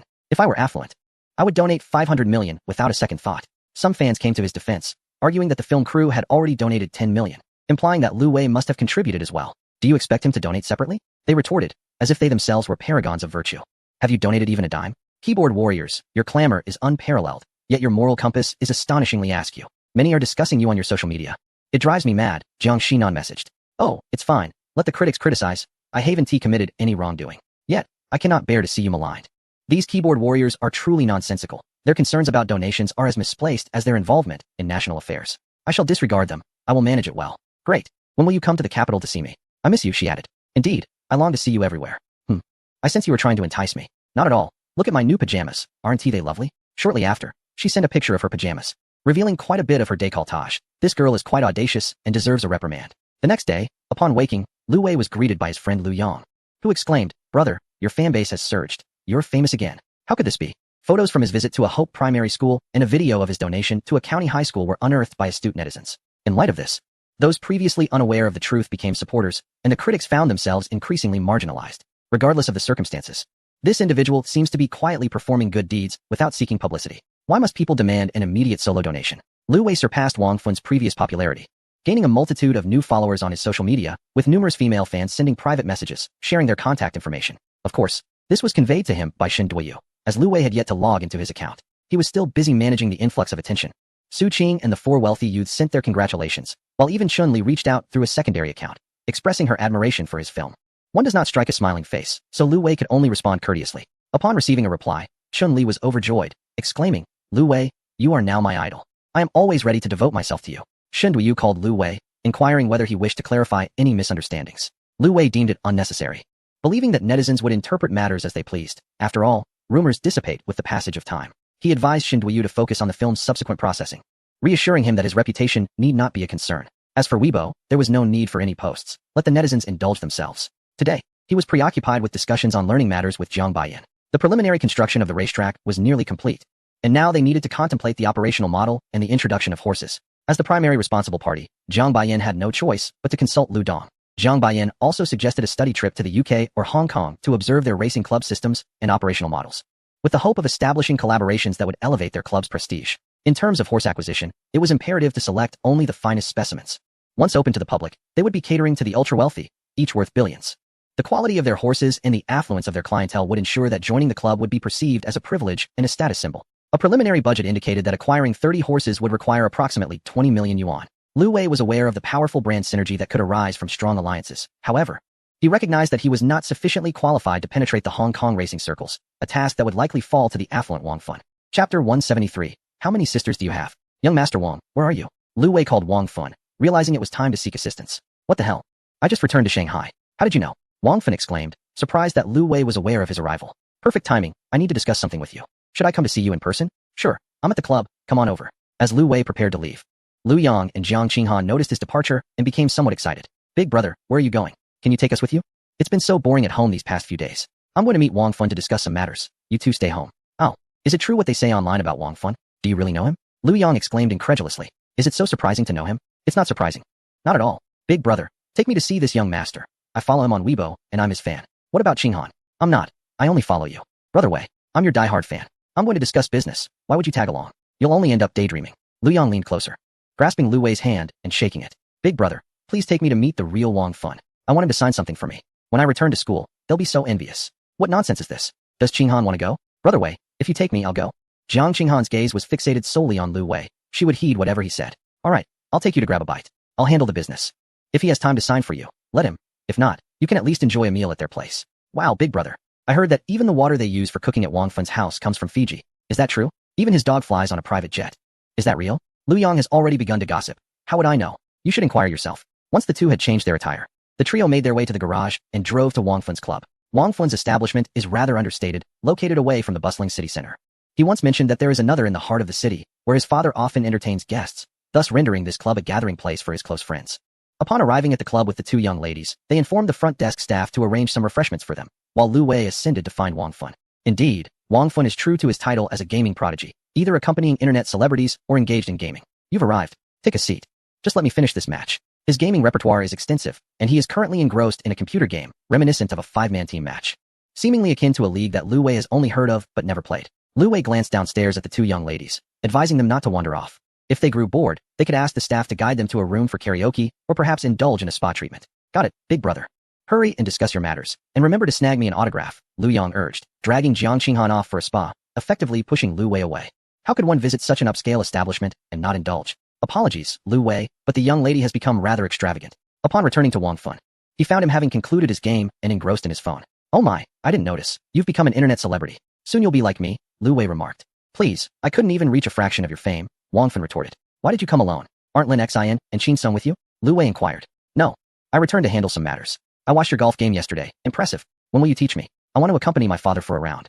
He enjoys that sort of thing. Brother, I'm telling you, I'm just lucky. Do you believe me? Do you think I would?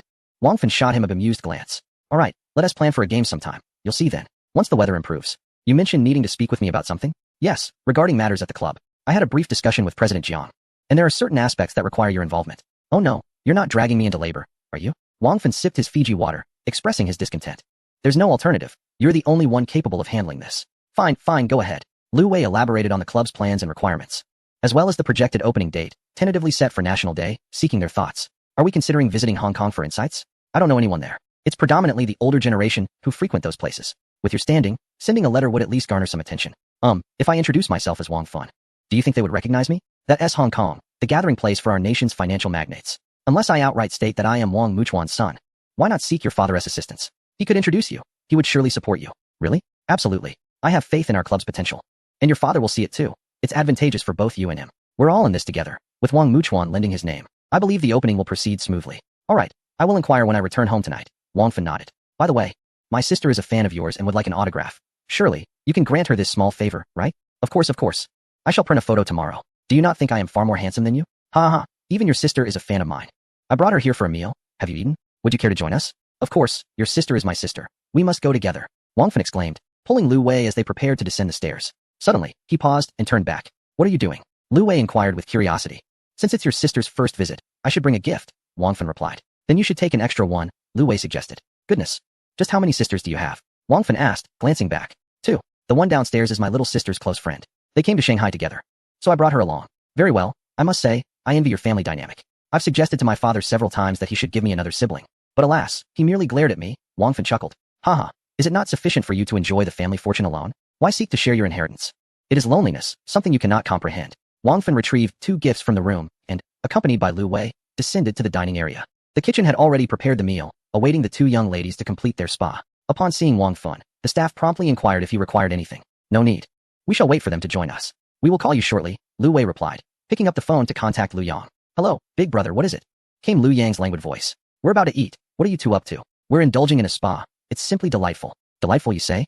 Hurry up and come out. Dinner awaits, and your idol is here. Is he really here? Quickly, I'll be right there. In no time, Lu Yang and Jiang Qinghan rushed in. Upon seeing Wang Fun beside Lu Wei, they halted in astonishment before gracefully approaching. Principal Wang, big brother. Principal Wang? Have you established a school? Lu Wei asked, astonished. Brother, you are so out of touch. We call him Principal Wang because his gaming ID is WXC. He founded an esports team. Did you not know that Principal Wang had a 100% win rate in League of Legends? Quite impressive. Goodness, Wang Fun. You are quite remarkable. Lu Wei exclaimed, incredulous that this young master was such a gaming expert. Haha, those were the days, just bygone tales.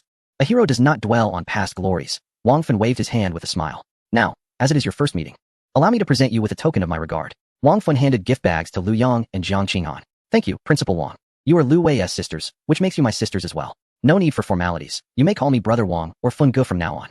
Then we shall call you Fun Ge. Very well, haha. Wang Fun responded, visibly pleased. Chapter 174. Wang Fun returns home to his father after bestowing 2 gifts upon Wang Fun and enjoying a sumptuous lunch. Lu Wei finally led the 2 young ladies back home. As he was about to leave, he affectionately clasped Wang Fun's shoulder, reminiscing about their journey to the island. I understand, I will head home shortly. Brother Fun, do remember to sign for me. Lu Yang reminded himself. All right, I will do so tomorrow. May I choose a picture I like? Lu Yang inquired with excitement. Of course, Wang Fun replied. Lu Yang pulled out his phone and selected his favorite photo, capturing Wang Fun in a moment of spirited competition. Wang Fun, upon seeing it, felt a surge of emotion. Indeed, he had looked impressive back then. Haha, you truly have an eye for talent. I will have it printed out for you. Your brother can collect it tomorrow. Great. Don't forget, brother, Lu Yong urged. All right, I got it. I must be off, Wang Feng replied. Lu Wei, needing to prepare for their journey to the island, bid farewell to both of them and Wang Feng. The trip to the island was essential for Lu Wei to attract some foreign investment, and he needed to assess his available funds. In the mainland stock market, he had allocated approximately 50 million for minor speculative ventures, while directing more capital towards Hong Kong stocks and futures. He aimed to expand his assets to a billion scale while fortune still favored him. After returning from the island with profits from futures, despite being occupied with various matters, his securities and futures accounts were actively generating income. While he indulged in leisure, his accounts continued to profit by participating in the rise of two exceptional stocks. His initial investment of 50 million had exceeded 100 million. The general consensus about this small speculative fund was, if he doesn't act, he won't, but when he does, he will profit. Unfortunately, the traces of Lu Wei's stock acquisitions were hard to track, surfacing only when he concentrated on selling. This left many investors lamenting, pleading for guidance from the magnate. Aware that being too ostentatious could attract scrutiny, Lu Wei had long since altered his buying strategy. He selected stocks with a market capitalization exceeding 10 billion, ensuring daily trading volumes surpassed 100 million, thus minimizing attention towards his investments. Stocks that made it to the leaderboard were typically those with significant deviations on that day or fluctuations exceeding 20 over the past 3 days. Lu Wei preferred not to chase such fleeting opportunities unless he had ample time. Regarding the Hong Kong Stock Connect, institutional investors garnered the majority of attention. Lu Wei's capital was not yet substantial enough to warrant notice. He contentedly profited quietly from the Hong Kong Stock Connect, waving his sleeve without taking a single cloud, only carrying away a modest amount of soft currency. As time passed, Lu Wei increasingly felt that operating within the mainland market, transitioning from millions to billions was relatively straightforward. However, the leap from 1 billion to 10 billion presented significantly greater challenges. If only he could frequently traverse to the island. The funds he earned in the mainland were cumbersome to transfer abroad due to foreign exchange controls, which favored the influx of substantial foreign currency but restricted outflows. This matter would be better handled by Li Wanqing. He needed to consult her on the best approach. With over 300 million at his disposal, he was eager to expedite his progress towards the billion mark. Time was of the essence. In the afternoon, Wang Feng happily returned home, primarily to visit his father's residence. As they had multiple properties, Wang Feng rarely returns home to dine with his father, yet today, his mother has joyfully prepared a feast for the evening. Upon his arrival, Wang Muchuan is quite pleased to see Wang Feng. After all, this young man often wanders aimlessly and seldom visits home, making his presence today feel like a rare blessing.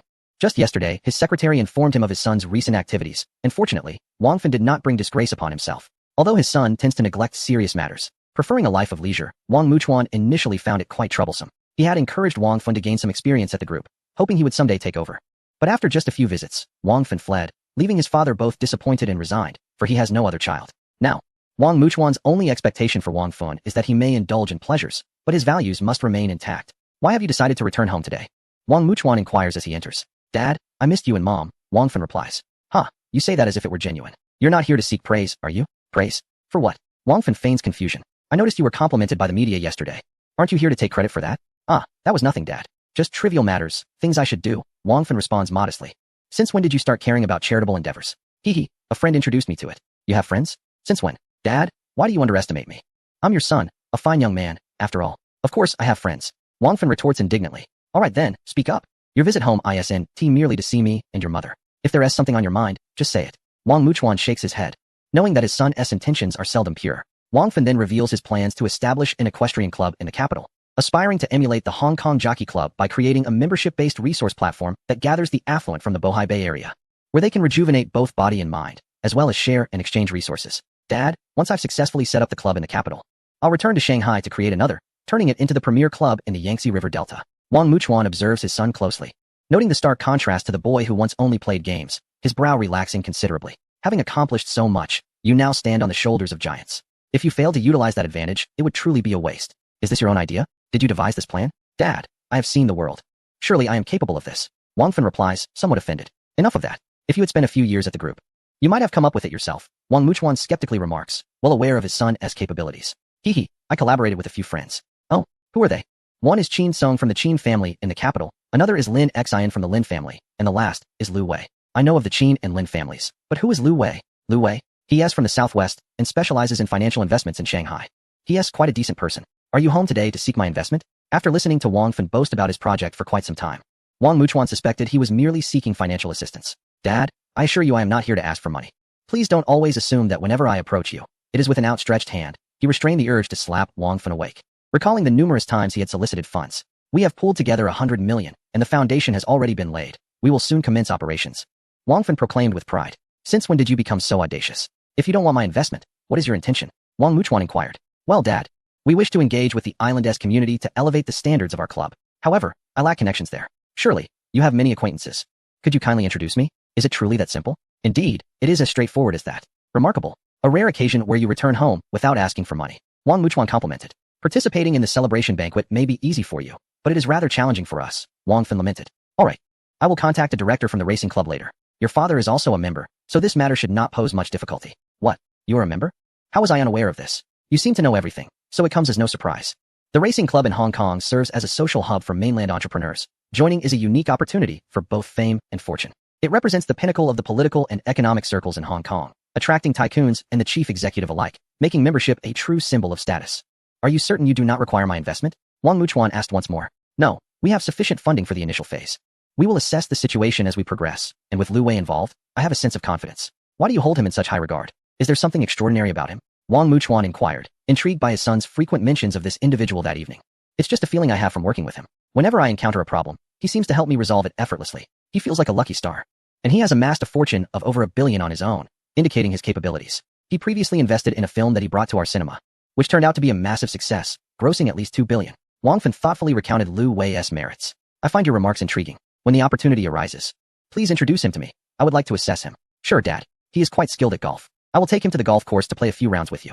That sounds agreeable. As Wang Fan awaited news, Lu Wei returned to his leisurely life, engaging in investment endeavors within his study. The rains in the bustling metropolis had ceased, and soon Lu Yang and Jiang Qinghan would be returning to school for the new term. In the meantime, Jiang Qinghan had been increasingly frequenting the study, bringing Lu Wei drinks or preparing small desserts. At times, she would even massage his back, akin to a devoted maid, dressed solely in pajamas at home. She rendered it difficult for Lu Wei to evade her, frequently experiencing unwelcome touches or glimpses, raising concerns about an impending incident. Fortunately, with Yang Wan's return, Lu Wei could discreetly venture out to meet her in the evenings, thus reducing his presence at home. It is still early for a new home.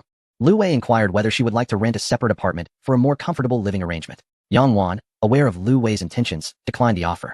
She frequently travels for work, and having a roommate is far more advantageous. The two often share a hotel room, which adds a touch of romance to their relationship. The flood in central China has receded, and efforts now focus on disaster relief and the restoration of basic societal functions. The Central China Red Cross and the Charity Federation have published the total amount of social donations received online, alongside a detailed list of individuals and companies that contributed 1 million or more. The release of this list sparked the interest of enthusiastic netizens, leading them to discover the names of Wanma Bending and Lu Wei among the donors. Lu Wei's detractors on social media faced backlash, observing the donation timeline. It was evident that both individuals and companies had acted promptly in their generosity. Critics, content to disparage, found themselves at a loss for words, reduced to keyboard warriors. The naysayers either fell silent or weakly remarked that with such wealth, donating just 1 million was hardly extraordinary. Lu Wei's reputation soared, albeit not rivaling the fan base of Wang Fan, yet he still garnered several 100,000 supporters. On August 31st, the first day of autumn, the film crew announced that The Richest Man's Annoyances would conclude its screenings tomorrow, wrapping up after a full 30 days. This low-budget film had achieved remarkable success, particularly for the director and lead actor, drawing the attention of investors eager to capitalize on the lucrative potential of commercial cinema. A wave of imitation swept through the film and media circles. In the latter half of the month, according to Shenduiyu, the Film Bureau received numerous reports for similar projects, with a proliferation of low-budget online films appearing on short video platforms. Titles such as Queen's Annoyances, I Am Poor and Annoyed, Handsome and Annoyed, and Stars Are Annoyed emerged. The film market buzzed with excitement. After all, the $2 billion garnered made it clear that even a modest production could yield substantial profits. Shen Duiyu called Lu Wei to discuss organizing a celebration banquet. Given the film's outstanding performance, it was only fitting to indulge in a moment of pride. What do you propose? Asked Lu Wei. I envision replicating the format of previous film crews, inviting the producers, distributors, and our entire cast and crew to gather at a hotel for a meal, followed by distributing red envelopes and holding a lottery to create a lively atmosphere. Sounds good. Do you have an estimate of the number of attendees? Perhaps under 100. Allow me to offer a suggestion. Excellent. I am all ears, Mr. Liu. Our film's success is a testament to the support of the audience. We should sincerely express our gratitude. Let's find a larger hotel to accommodate more guests and invite 50 fans to join us. Sharing joy is far better than indulging alone. Wonderful idea, Mr. Liu. I will make the arrangements. Shen Duiyu wholeheartedly agreed. Recognizing the brilliance of the suggestion, one should never forget the source of their prosperity. The interaction among fans is encouraged. Let us not allow your crew to monopolize the draw. Allocate 10 spots each for the male and female leads. And I would appreciate a few for my side as well. I plan to engage Wang Fan and his team to generate some buzz for the project. Thus, we shall increase the total participation to 50 fans, 20 from the crew, 10 each for the leads, and the remaining 10 for your arrangement. Please consider the prizes. We need to ensure that half of the fans receive rewards. Do you require assistance with hotel reservations and budgeting? The crew still possesses some funds, which should suffice. Lu Wei made a call to Wang Fan, who readily agreed, as he enjoys being part of the excitement. In the afternoon, The crew's Weibo account released a message about the lottery, coinciding with simultaneous posts from the male and female leads, Wang Fun and Lu Wei. This was an invitation to a celebratory dinner. Our production of The Wealthy and Troubled will host a banquet on September 5th. To express gratitude to our fans and viewers for their support, we have decided to invite 50 fortunate individuals to join us. Not only will there be delightful cuisine, but surprises and a lottery will also be part of the festivities, along with opportunities for photos with our artists and other generous perks. Please like and share. We will select the lucky winners on September 1st at 8 p.m. via the Weibo lottery platform, with this account drawing 105 participants. Once the Weibo post went live, it quickly trended, especially with Wang Fun's involvement, who boasts millions of fans. This means attendees will have the chance to dine with him. Ladies, rush to participate. The nation's darling is present, and who knows, you might experience a moment with him. Observing the fervor online surrounding the desire to get close to Wang Fun, Lu Wei felt he had inadvertently pulled him into a whirlwind, hoping for his understanding. Nevertheless, he genuinely wished to extend the invitation, acknowledging Wang Fun's significant contribution to the film's success. Chapter 176. Film box office revenue sharing. On September 1st, the film concluded its run, and the total box office earnings were finalized. The nationwide box office gross amounted to $2.55 billion. Initially, projections were around $2.3 billion, but due to the crew's philanthropic efforts in the final days of the month, the figures saw a slight boost. Shen Duoyu could hardly contain his elation as he reported to Lu Wei, his smile unwavering. Although his share as director would not be substantial, he felt liberated from his previous financial constraints. Director remuneration typically stems from the production company, with market rates hovering around 10 of the final income.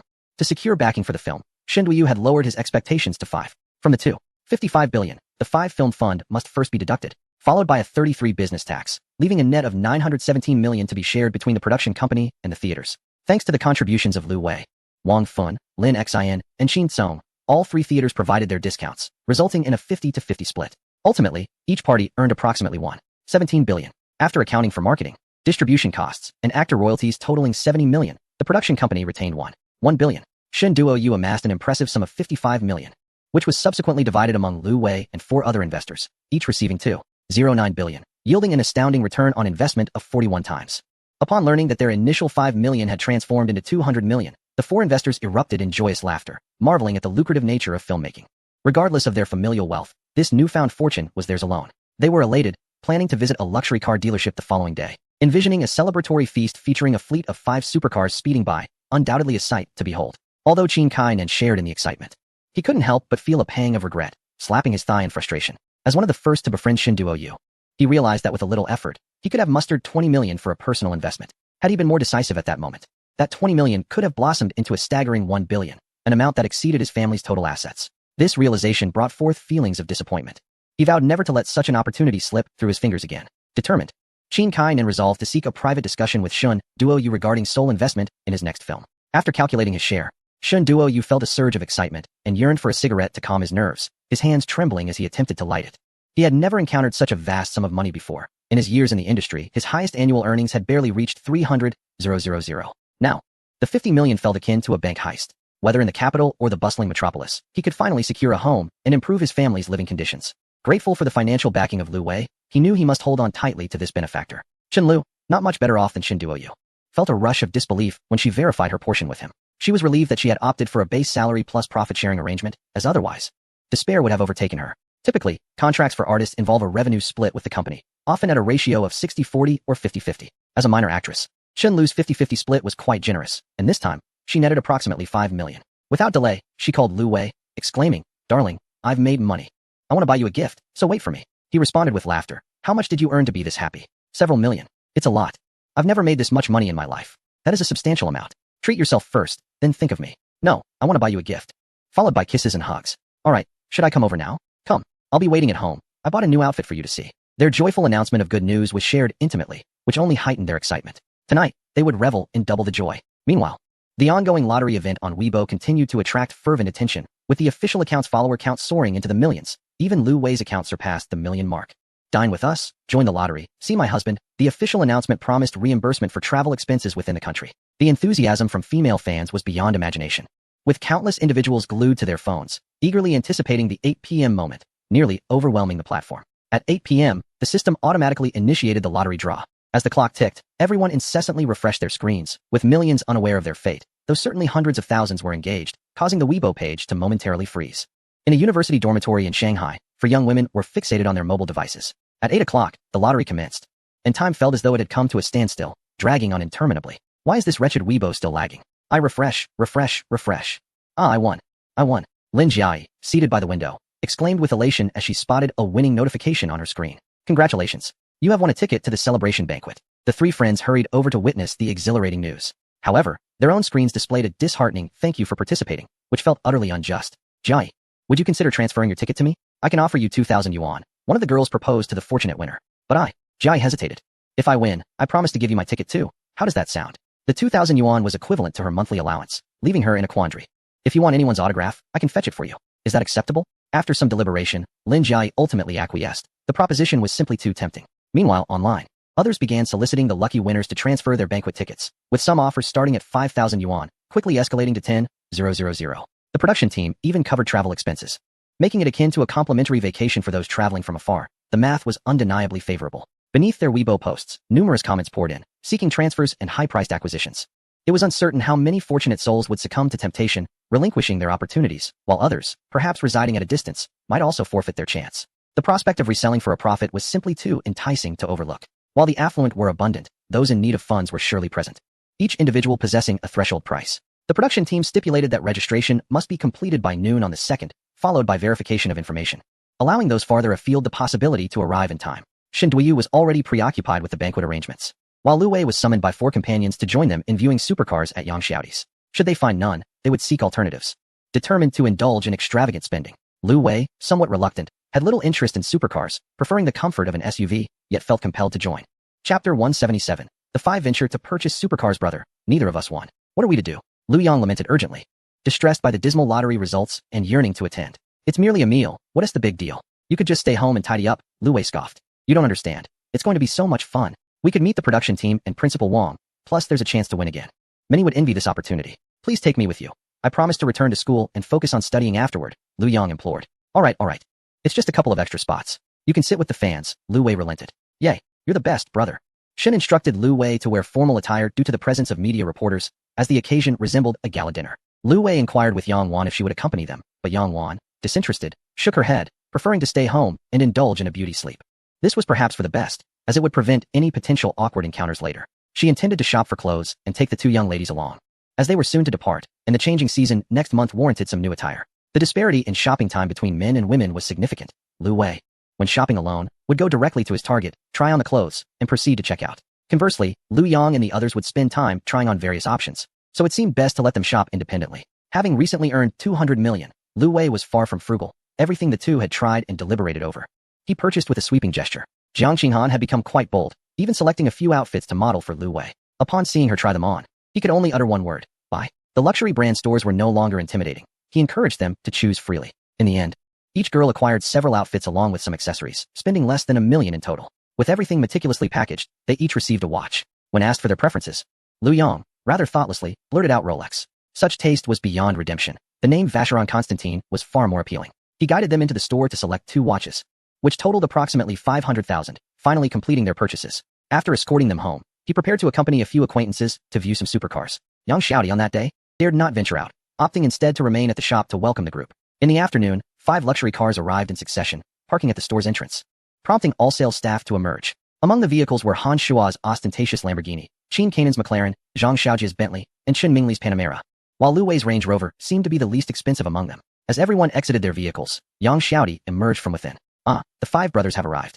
Come, let us go inside for some tea. In the crowd, Chun-Li's eyes brightened. Lu Wei is here. Oh, my idol, I've missed you terribly. Her gaze remained fixed on Lu Wei, sparkling with admiration, her legs nearly giving way as she followed closely behind Yang Boss, more eager than the other salespeople. Noticing her approach, Lu Wei nodded in acknowledgement. Wei Ge, is this a familiar face? Yang Xiaoti asked, glancing at Chun-Li. Yes, a classmate. Oh, perfect. Please stay with Wei Ge for a bit and see what car he desires. Yang Xiaoti instructed Chun-Li, deciding to allocate the commission from this sale to her. Xiaoti, let us look at the cars first. We can enjoy tea later. You must showcase all the cars in your dealership.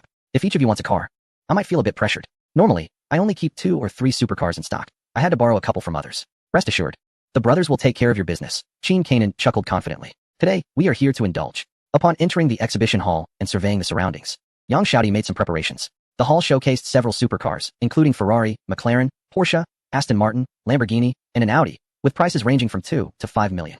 Vehicles worth over 10 million are typically the store's prized possessions. Possessing even one is commendable, let alone several, which would render this luxury car dealership quite extravagant. I already own a McLaren, so I shall not be picky. I won't be choosy about Lamborghini or Porsche either, remarked a trio from the same brand. Lu Wei and Xiaojia, you pick first. Your cars are simply too mundane. All right, Lu Wei said, glancing around before deciding that the Ferrari had a more flamboyant appeal and was quite cool. He approached the Ferrari, with Chun-Li following closely behind. Upon reaching the car, Lu Wei took the driver's seat, while Chun-Li navigated to the passenger side, gracefully settling in with her long legs clad in black stockings. Lu Wei, would you like me to introduce it to you? She inquired. Oh, sure, go ahead, he replied. How can I be casual? I am quite the professional, she asserted, the scent of her perfume filling the confined space. This is the Ferrari 296-30T, boasting 663 horsepower and a hybrid system, accelerating from 0 to 100 in just 2.9 seconds. Lu Wei, why don't you take it for a test drive to experience its handling and power? Sounds good. I'll wait for them to choose first. I saw the movie you filmed. I didn't realize you ventured into acting. Chun-Li attempted to strike up a conversation. Haha, it was just a cameo, not real acting. I happened to run into the director, who enlisted me as an extra. I didn't even receive payment for it. Lu Wei chuckled. Is the director that cruel, not even giving you any compensation? It's fine, he knows me. I'll go check which cars they have picked. Chun-Li leaned toward Lu Wei, seemingly coaxing him into a deeper conversation. After exiting the car, they observed the selections made by the others. Zhang Xiaojia chose the McLaren. Han Shuo opted for the R8. Qin Kanan selected the Aston Martin, and Chun Mingli picked the Lamborghini. Shouty, can we take a test drive? Of course, my brothers. Not only can you test drive, but you may also take them out for a spin. Let us go for a drive. They agreed, returning to their vehicles. Following Yang Xiaoti's lead, they set off. After a short while, Chun-Li unbuttoned one of her shirt's buttons, exclaiming, it's so hot today. I wonder when it will cool down. Lu Wei stole a glance and thought he caught a glimpse of the lace trim of her lingerie. It's hot indeed. I've already turned on the air conditioning. If you're trying to tempt me, just say so. No, focus on driving. Keep your eyes on the road. She insisted. Upon returning from the test drives, everyone was satisfied with their chosen cars and proceeded to make their purchases with swipes of their cards, opting for full payment. Lu Wei's hybrid vehicle had a reduced purchase tax, totaling over 3.8 million. Yang Xiaoti waved his hand generously, declaring, tonight, I'll treat you all to a night of revelry. He discreetly inquired among the sales staff if anyone wished to join his celebration, promising an extra reward of 10,000 yuan. Chun-Li was the first to respond enthusiastically, Boss, I truly adore you for creating this opportunity. If I manage to win Lu Wei over, I will definitely return here to purchase a supercar. Chapter 178. A dramatized night. 6 luxury supercars departed in a line, each adorned with a delicate beauty as a sales representative. Chun-Li had changed her outfit, yet her alluring black stockings and long legs remained, seemingly a favored charm among many men. Seated in the passenger seat, she had discreetly taken several selfies and sent them to Yanling. Guess who I'm dining with tonight? What? Have you snagged a wealthy suitor? Yanling retorted with playful sarcasm. Actually, you guessed it right. Chun-Li feigned indifference, continuing to boast. Would you like to see who's behind the wheel? Oh, do show me. Let us see if your taste, Chun-Li, holds up, Yanling replied. Wait, it's not a good time to snap a photo now. I'll take one later tonight. I must win him over. I'm curious, what has captivated you so? Are you ready to devote yourself? What about Lu Wei? I'm still pursuing him. It's not a distraction, you know how it is. Chun-Li's playful antics had Yanling completely convinced. Both were seasoned vixens, having honed their craft over the years. Yanling had messaged Lu Wei numerous times on social media, yet he had not responded. She found herself unable to orchestrate a chance encounter any longer. Just days ago, she contemplated publicly revealing their bittersweet campus romance online, painting herself as the heartbroken victim while depicting Lu Wei as the unfaithful cad, hoping to elicit some sympathy that might compel him to reach out. Unbeknownst to her, Chun-Li was currently in Lu Wei's company, not just in proximity, but literally at his side. Otherwise, she might have already been in a fit, seeking Chun-Li to confront her. Yang Xiaoti had surely hosted his fair share of business dinners, as he effortlessly navigated the familiar venue, orchestrating every detail with ease. Yet, it was uncertain whether his charming saleswomen were often summoned for such gatherings. Lu Wei, may I take a photo with you? We've never had one together, Chun-Li said while sitting next to him, her intentions clear. I suppose we might have one in our graduation photo, he remarked. That was too distant. Let me dig through my graduation album when I get back. Let us capture one tonight. All right, he acquiesced. Chun-Li leaned in closely, her demeanor affectionate, as she raised her phone and captured multiple shots. As the private room door swung open, servers streamed in with an array of dishes and beverages. What is the occasion? Aren't you driving tonight? Han Shuo inquired. What is the point? After dinner, we'll head upstairs for karaoke and a lounge. If anyone gets tipsy, they needn't return home, Yang Xiaoti explained. Fine, you handle it. I'll inform my mother I won't be home tonight. Han Shuo couldn't shake the feeling that he was becoming increasingly obedient. When Chun-Li excused herself to the restroom, she edited the photos and sent them to Yanling, also posting one to her social media. Unexpectedly ran into a college classmate. So happy. On her way home, Yanling saw the photo Chun-Li had sent and suddenly froze. That scheming vixen. How did she manage to get so close to Lu Wei? How did she succeed? Could it be that the man she intends to devote herself to is indeed Lu Wei? Yanling dialed Chun-Li's number, but it was perpetually busy. Immediately, she inquired on WeChat. Are you with Lu Wei tonight? You've secretly become involved with him without informing me. Where are you right now? However, Chun-Li did not respond at all, which infuriated Yanling to the point where she contemplated erupting in anger. She scrolled through photos again, searching for clues. But the images had been edited by Chun-Li, concealing other information, leaving her helpless. Was it possible that Chun-Li was about to achieve her goal tonight and would be driving a Ferrari by tomorrow? No, I cannot accept this. Yin-Ling decided against heading home and turned towards the nearby communication service center. Inside the private room, the dinner party had already commenced. The girls present were likely confident in their drinking abilities, and with the promise of the boss reimbursing taxi fares for the night, a free meal and drinks sounded appealing. As for whether anything else might transpire, the boss was not one to pressure them. Whether Chun-Li was involved remained uncertain. In the spacious room, peers quickly began to engage in various games, including toast exchanges and finger-guessing. After the meal, no one departed. They continued upstairs to sing karaoke and partake in truth or dare, as well as romantic duets. As the interactions intensified, it appeared that Chun-Li often leaned closer to Lu Wei. Feeling a bit bloated from drinking, Lu Wei excused himself to the restroom and checked his phone, noticing an unread text message. Upon opening it, he found the content rather disheartening. Chun-Li is not a virgin. She has had several boyfriends. Open your eyes and don't be fooled. Who on earth sent this? Chun-Li has nothing to do with me. I'm not pursuing her. Lu Wei shook his head and returned to the KTV room. Chun-Li, slightly tipsy, sat in the corner waiting for Lu Wei's return, refraining from interacting with anyone else. She was quite clear-headed about her situation. Among this crowd, only one person was worth her attention, lest she lose her chance for the night. As soon as Lu Wei sat down, Chun-Li feigned drunkenness, leaning against him. Are you drunk? Should I call a cab to take you home? Lu Wei asked. No. I just have a slight headache. I'll be fine after a little rest. Chun-Li pretended to refuse modestly. Around 11 o'clock, some girls expressed their desire to leave, prompting Yang Xiaodi to nod in agreement. After all, they were employees, not princesses of the club, and it was essential to maintain clarity. He wanted them to remember to claim their reimbursements the next day. As for those who remained, he would not concern himself. Chun-Li leaned against Lu Wei again. Can you still manage? Should I take you upstairs to rest? That would be troublesome, he replied. This time, Chun-Li did not refuse. Lu Wei informed Yang Xiaodi and led Chun-Li upstairs, requesting a room from the staff. Once inside, he placed Chun-Li on the bed and prepared to leave. Lu Wei, don't go. Chun-Li suddenly grasped his hand, standing up and throwing herself towards him. I like you back in school. Please don't leave tonight. Stay with me, okay? She played the emotional card, as if tonight were a game of cards. Lu Wei gently pushed her away, guiding her back towards the edge of the bed, breaking free from her embrace. Chun-Li, you're drunk. You need to rest now. I am not intoxicated. Everything I say is the truth. It is exceedingly hot. Chun-Li feigned drunkenness, unbuttoning her blouse to reveal a glimpse of her snow-white bosom. Such an overt display of seduction is simply excessive. Allow me to adjust the air conditioning, Lu Wei remarked as he approached the control panel by the door. Upon turning back, he found that Chun-Li had removed her top entirely, leaving only a delicate black lace garment. With a flushed complexion, she reclined on the bed, presenting herself as if for indulgence. With a resounding bang, the door shut. Chun-Li opened her eyes, searching for him. Where's my darling? Where's my Wei Wei? Where's my idol? Chapter 179, Celebration Banquet. After Lu Wei dashed out, he hailed a cab back to the Seaview Garden. This woman is truly enchanting. So forward that I nearly fell into her trap. If it weren't for our shared academic ties, I might have succumbed. Regrettably, I rushed out too quickly to discern any details. I remain uncertain about her physique. Such moments are indeed best suited for leisurely excursions. Forget it, forget it.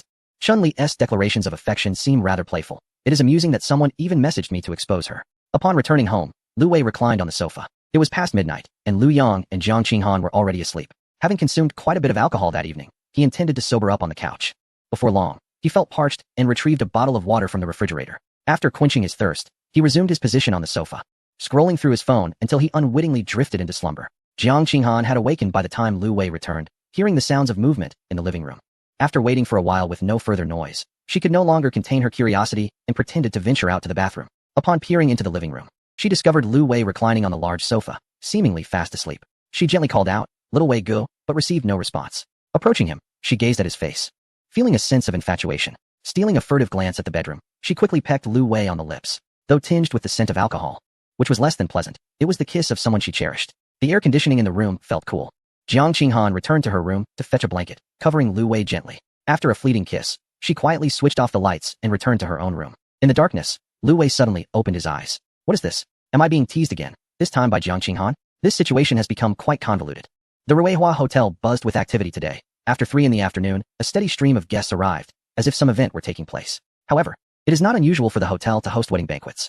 Upon entering the lobby, he noticed a sign positioned near the entrance to a banquet hall, the wealthiest troubles, a celebration banquet. The banquet was set to commence at 5 o'clock, and the main staff had arrived early to make arrangements. Fans who had traveled from various locations were already seated in their designated spots. At the forefront of the banquet hall stood a screen displaying a promotional photo of the cast alongside the words Celebration Banquet. At 4:20, several sports cars roared into the hotel's vicinity. The car halted in front of the hotel, and Lu Wei, eager to partake in the display, followed suit. Who are these individuals? Passers-by whispered among themselves, speculating. Perhaps they are just another group of wealthy second-generation elites? With 5 supercars lined up. It's quite ostentatious. Let's capture this moment. Is there an event at the hotel today? What could be attracting so many people? Don't you know? There's a film crew hosting a celebration banquet inside. I just saw several individuals with cameras entering. As a few were about to proceed, Lu Wei gestured for them to pause. The crowd, puzzled, inquired, why the delay? An important guest is arriving. Who? You will find out shortly. Lu Wei, you're so annoying, being all mysterious at such a time. Moments later, the roar of another supercar echoed, and a Bugatti came into view. Goodness, who is that? A Bugatti. Incredible. One of those is worth more than our 5 combined. The car parked at the hotel entrance, its door swung open, and Wang Fan strutted out with an air of arrogance. Haha, I arrived at just the right moment, didn't I? Perfectly timed, you're merely slightly late. But it's a bit too flashy, Lu Wei replied. Allow me to introduce you all, Wang Fan, the wealthy heir. Lu Wei turned to introduce the group. No need. No need. We are all well acquainted with young Master Wang's demeanor. This is Han Shua, you know him. Yes, of course, long time no see. Wang Fan nodded at Han Shua. And this is Qin Kanan, from the Magic City. Lu Wei introduced the others to Wang Fan. Let us hang out sometime. Wang Fan responded warmly. Sure, just say the word, and we'll be there, they replied in unison. Let us head inside. The group made their way into the banquet hall, where Shun Duyu was organizing the arrangements. Upon seeing the patrons arrive, he promptly approached with warm greetings.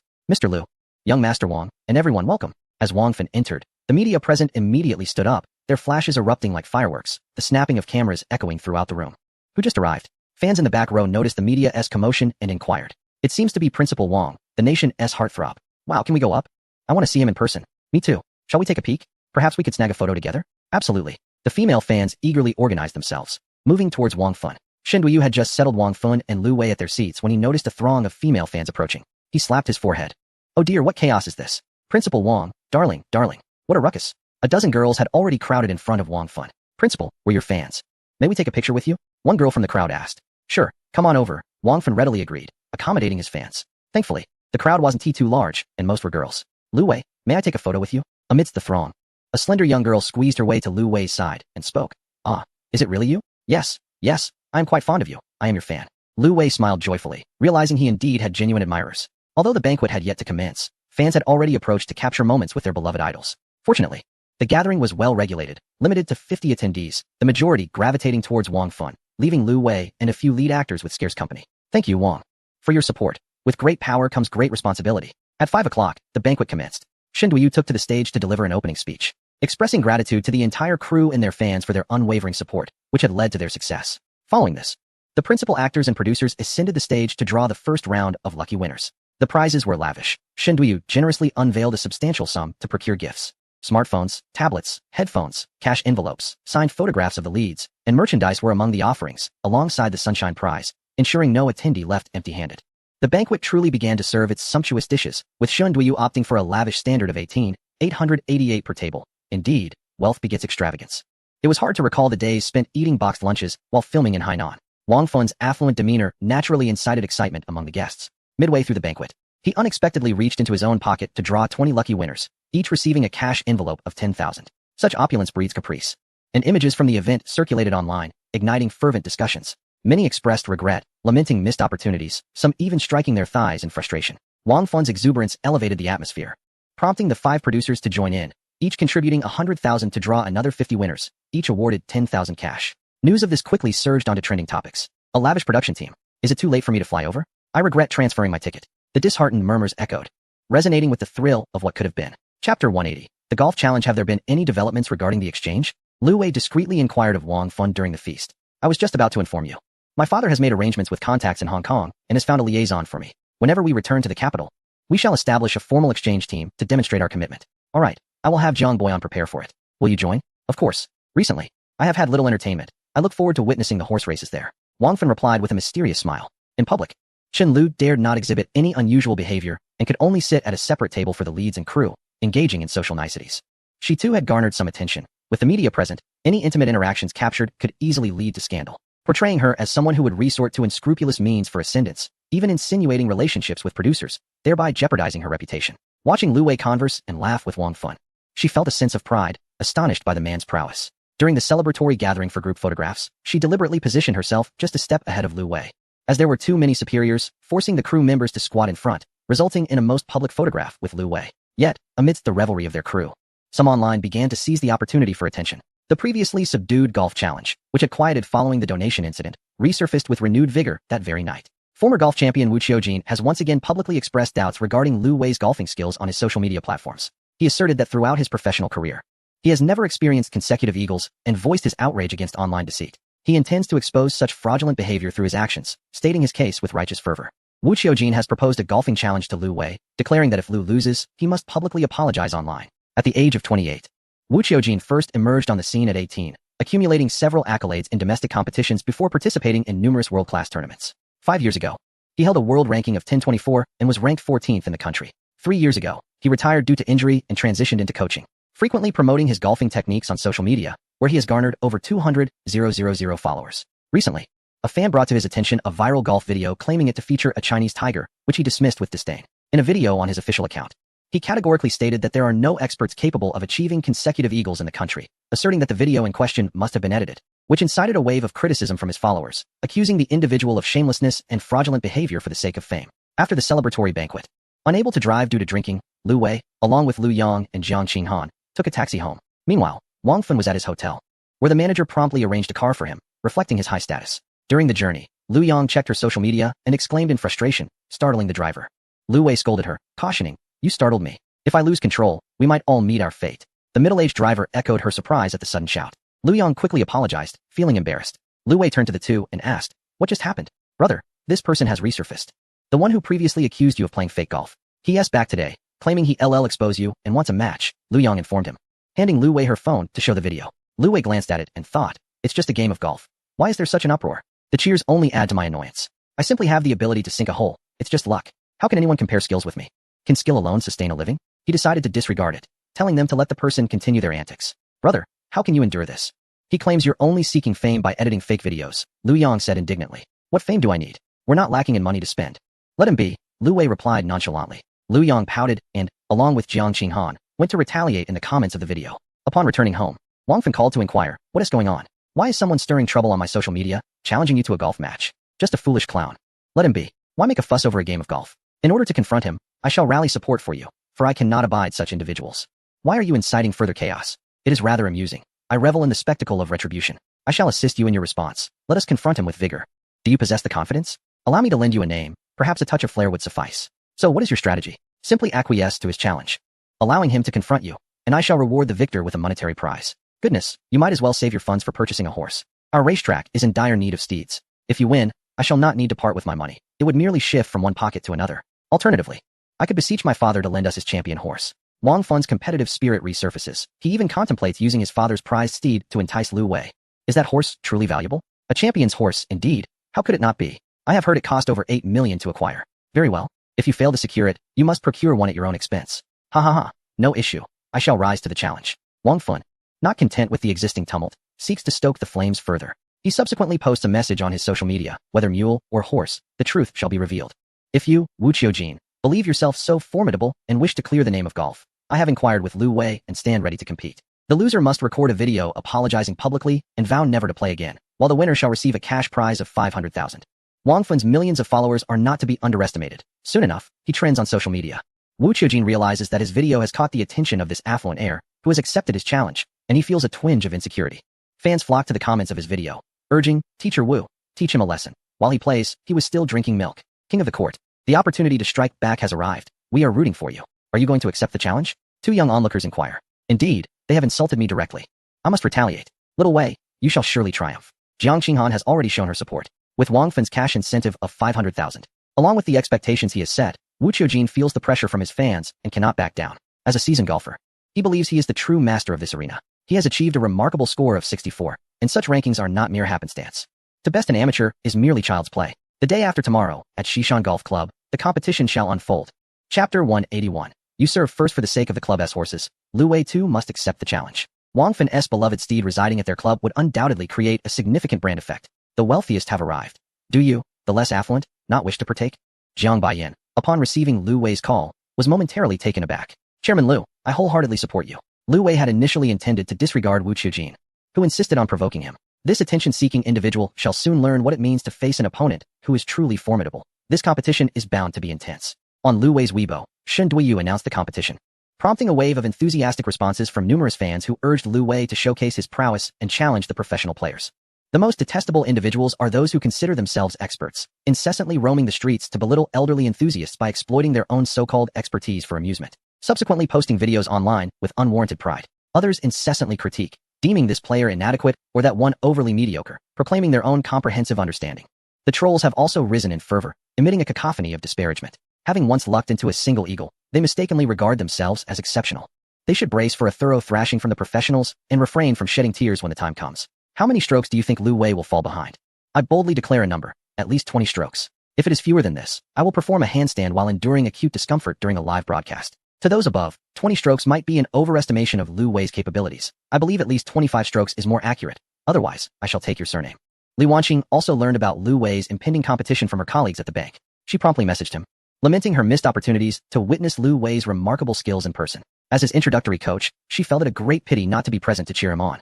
My dear, I am truly sorry for not being able to be there to support you. It's nothing, it's just a game. It's not a monumental event. Alright then, when I have some free time, I shall don my golf attire as a reward for you. If only you were free today. I could use your last-minute coaching. What are you saying? I don't understand. Haha, you will understand in due time. On the day of the challenge, the weather was splendid. Lu Wei was no longer modest. With Wang Fun in a Bugatti leading the way, Han Shuo and others joined in support. While he arrived in a Ferrari, followed closely by Yang Wan's Maserati and Wang Fun's security vehicle, which carried Lu Yang and Jiang Qinghan. Early in the morning, Wang Fun drove to Haijing Garden to summon him, curious as to why one would rise so early for such a social occasion. At 9, when a convoy of cars arrived at Shi Mountain Golf Course, a crowd had already gathered. Fans from the Magic City, media representatives, and internet celebrities broadcasting live. Some fans had even made small flags reading Go Lu Wei. As the supercars parked, Wang Fun and his entourage disembarked, and the media immediately turned their cameras toward them, snapping photos. Some reporters approached with microphones, eager to interview. Principal Wang, who do you think will win? Principal Wang, are you willing to wager a prize? Is it for real? Principal Wang, are you here to ride the coattails of the event? Principal Wang, what is your relationship with Lu Wei? Wang Fun, visibly annoyed, found their questions utterly disorganized. Lu Wei, seated in the passenger seat, retrieved his golf bag from there, as the trunk was insufficient to accommodate it. Lu Wei, do you believe you can secure a victory against the professional players? Lu Wei, why did you accept the challenge from the professionals? Is it to enhance your popularity? Lu Wei, have you perhaps bribed the professional player to throw the match? Huh, bribery. Can your media concoctions become any more absurd? The group hurried into the lobby, leaving the media behind, unable to engage further. The live-streaming influencer had already aimed their phone at Wang Fun and Lu Wei's group, creating an atmosphere of vibrant excitement and chatter. Lu Wei, keep it up. You can do it. Suddenly, a voice emerged from the crowd, and Lu Wei turned to find a female fan cheering for him. He clasped his hands in gratitude, acknowledging her support. Upon entering the club's main hall, he spotted his opponent, Wu Qiujin, who wore an air of arrogance. To Lu Wei's surprise, familiar faces were present as well, Brother Jin, Uncle Zhou, and the bank manager. Lu Wei approached them to exchange greetings. Brother Lu, I didn't expect a professional player to challenge you. You should be cautious, Uncle Zhou advised earnestly. Indeed. Wu Qiujin ranks 14th in the mainland. He possesses considerable skill, so you must perform at your best. Don't worry, he's just a minor player. Watch me dominate him. Lu Wei declared boldly, exuding confidence. The others could only shake their heads. After all, Lu Wei was still somewhat of an amateur. Wu Qiujin approached Lu Wei, saying, I didn't expect you to accept the challenge. Your courage is commendable, but I won't hold back. Suit yourself, bring it on, Lu Wei retorted. You'll be the one crying. The manager of Xishan Golf Club came to oversee the match, having arranged for the course to be reserved for their game. Both the referees and staff were from Xishan, ensuring fairness for both competitors. The referee announced the rules. This challenge match is straightforward, one round to determine the winner. The scoring system follows the standard par format, 18 holes at 72 par. The player with the fewest strokes wins, with a time limit of 2 hours and 20 minutes. Do either of you have questions? If not, we shall prepare to begin. No issues here. Very well, let us draw for the order of play. Upon hearing this, Wu Qiujin suggested, let him tee off first. I am a professional player and should give him the courtesy. Mr. Lu, any objections? None at all. Let him go first. Excellent. Lu Wei had just inquired about the world record, which was stated to be 53 strokes. In an 18-hole game comprising 4 par, 3 holes, 10 par, 4 holes, and 4 par, 5 holes, totaling 72 par. Achieving 53 strokes would require several eagle or at least 20 birdie holes, a remarkable feat rubbing his hands together. Lu Wei signaled the caddy to hand him a wood club. Inwardly, he whispered, I'm counting on you. He stepped into the teeing area, positioned the ball, glanced towards the first hole, and assumed a preparatory stance, adjusting his posture. The spectators stood about 10 meters away, while the official Xishan account streamed the event live.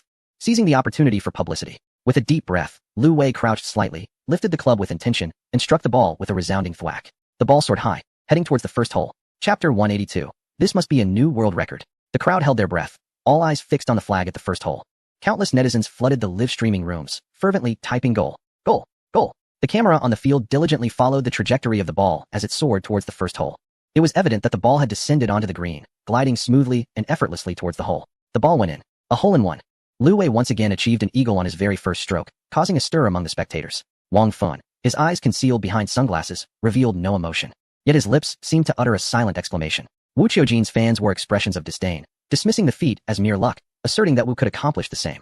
The live streaming hosts were inundated with comments exclaiming incredible. And who else? Who else can achieve a hole-in-one? Lu Wei, an enduring legend, had astutely capitalized on the hype, drawing in a crowd that swelled from dozens in the morning to thousands now watching. The official account of Xishan Golf Course had surpassed 100,000 viewers online.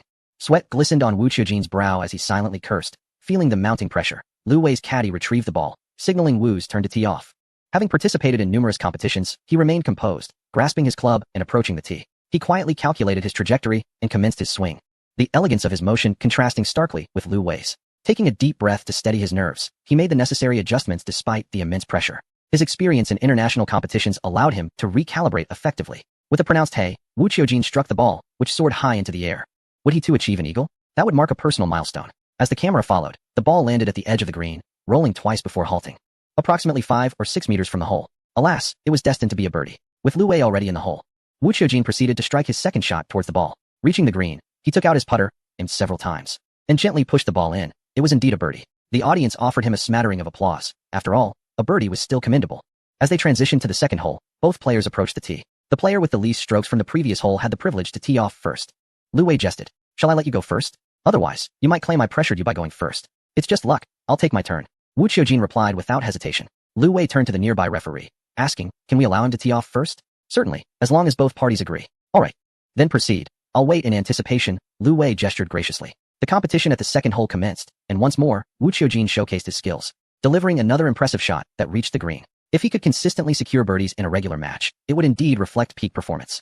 He currently trails by just a stroke, yet remains unperturbed, encouraging the spectators to rally behind him with their cheers. Once his ball has come to a halt, it is time for Lu Wei to take his turn. Lu Wei, having warmed up, is not content to linger in the shadows. He feels his rhythm has improved and is eager to showcase his extraordinary luck and remarkable prowess. Mimicking Wu Qiujin's stance, he refines his swing to appear more graceful, avoiding any criticism of his form resembling that of a novice. With his second shot, Lu Wei executes his move flawlessly, exuding an aura of dominance over the golf course.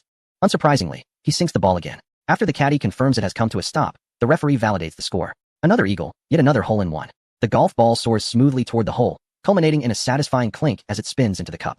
Lu Wei's brilliance reemerges on the course, after the initial skepticism. Many have wisely chosen to remain silent, wary of the potential for self-contradiction with a careless remark. Could they claim this too as mere luck? Wu Qiujin stands momentarily dumbfounded, wondering if he has indeed hit a snag this time. The live broadcast of the second hole catches the attention of short video platforms, resulting in a surge of recommendations as curious viewers flock in. Surely this is more captivating than the antics of those who merely pose and clown around. The total viewership has already surpassed 1 million. Truly remarkable. According to official data from the European Tour, the odds for an amateur achieving such feats are 1 in 100,000, while for professionals, it is 1 in 2,500. And what, pray tell, are the odds of achieving 2 in succession? It must be akin to winning the lottery. Regardless, Wu Qiujin steels himself to persevere. He has no choice but to pursue Lu Wei. After the first 4 par 3 holes, he finds himself 4 strokes behind, unable to produce an eagle today. He can only place his hopes on the subsequent par 4s and par 5s, convinced that Lu Wei cannot possibly maintain such force, hitting the ball 400 meters or more. He must either be a child of the wind or a tremendous powerhouse. Wu Qiujin reassures himself as he proceeds to the par 4 hole. The distance for the par 4 ranges between 229 to 430 meters, not fixed at a single length. Lu Wei allows Wu Qiujin to tee off first, determined to continue putting him to the test. Wu Qiujin strives valiantly. At the par 4 hole, he performs admirably, securing an eagle himself with just 2 strokes on the shorter hole. If he maintains this level of play, he may well return to his peak form. Compared to Lu Wei's performance, he now trails by only 8 strokes. There remains a glimmer of hope. Lu Wei's initial par 4 hole saw him achieve an albatross, and now, no one dares to question his abilities. This feat is 100 times more challenging than an eagle and merits a lifetime of bragging rights. An albatross is 3 strokes under par, while an eagle is 4. With this albatross, he has undoubtedly cemented his place among the top 5 in the country. As the competition entered its latter stages, Lu Wei's performance became increasingly remarkable. He achieved 3 eagles on 4 par holes, complemented by 5 additional eagles and 2 birdies, leaving the audience in awe. In contrast, Wu Qiujin began to feel a sense of despair as his score lagged further behind with the progression of the match. He silently prayed for a miracle to occur. After completing the 14th hole, Lu Wei's score stood at 23, while Wu Qiujin lagged at 45, with the gap widening. The prospect of a miracle seemed faint in the final 4 holes. Despite Lu Wei's commanding lead, Wu Qiujin refused to concede defeat. As a professional golfer, he believed in finishing with integrity. He hoped to showcase his abilities on the final hole, striving to perform better and perhaps mitigate some of the criticism. He understood that once this day concluded, his reputation would be tarnished, and he would have to face the consequences alone. On the 18th hole, the final challenge, a par 5 measuring 535 yards, Wu Qiujin was again tasked with teeing off first. Unfortunately, his second shot landed in a bunker, creating an obstacle. Lu Wei, however, played exceptionally well from the fairway. With a powerful swing, his club followed a graceful arc, propelling the golf ball through a cloud of dust, soaring over 100 meters towards the hole. Upon landing, The ball rolled smoothly into the cup. The crowd erupted in enthusiastic applause, and the live stream chat was overwhelmed with excitement. Lu Wei concluded his round with yet another eagle. Although he did not achieve a birdie today, his performance established a new world record, a stunning score of 36, an astounding 30 strokes less than Wu Qiujin. Even Tiger Woods would struggle to match such a feat. When the referee announced the results, even Lu Wei himself could scarcely believe it. In his 10 years of professional experience, he had just witnessed a miracle, a remarkable world record accomplished by a local player, warranting a call to Guinness to bear witness. Some spectators couldn't help but reflect on their regrets. Chapter 183. A future of hard work. Lu Wei was unaware of the exuberance radiating from him as he observed the dejected expression of Wu Qiujin, whose eyes had lost their spark. He mused that if he could achieve 18 strokes over 18 holes, it would likely crush Wu Qiujin's spirit to the point where he couldn't even lift his club. The thought of such an extraordinary performance was almost too fantastical to entertain. Wu Qiujin, devoid of any aspirations, was now under the scrutiny of millions on a short video platform. Even if no viewers were present, Wang Fun was there. Along with the Shi Mountain Golf Club, one of the most esteemed clubs in the region and highly regarded within the industry, he could not evade responsibility for the match's outcome. Well, who could blame him for seeking attention, hoping to gain followers, believing that the unimaginable would not come to pass, only to have it come back to haunt him? He felt trapped. He couldn't escape, as running from Wang Fun would be futile unless he sought refuge in Africa. I lost. I apologize. I should not have slandered you. Wu Qiujin pondered for a moment before approaching Lu Wei, bowing deeply as he sincerely offered his apologies. Ha. There are always stronger individuals out there. You should temper your pride. I have seen your results, and you do not even rank within the top 10 nationally. Your audacity knows no bounds. Wang Fun remarked with a sardonic tone. Lu Wei acknowledged. Indeed, it is I who have allowed my demeanor to become inflated, neglecting humility.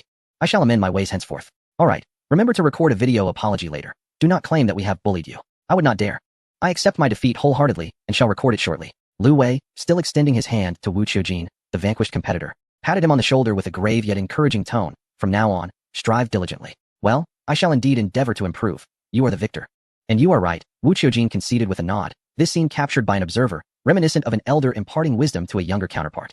Instead of returning to the resting area, Wu Qiujin recorded an apology video on the field, and after its release, he departed with a sense of defeat. Upon returning to the resting area, Lu Wei was surrounded by acquaintances, eager to celebrate the achievement of this young prodigy. The bank manager and Uncle Jean congratulated him, to which Lu Wei responded with gracious bows of thanks. Ha. Your gameplay raises some doubts, Wang Fun remarked as he walked alongside Lu Wei. Doubts about what?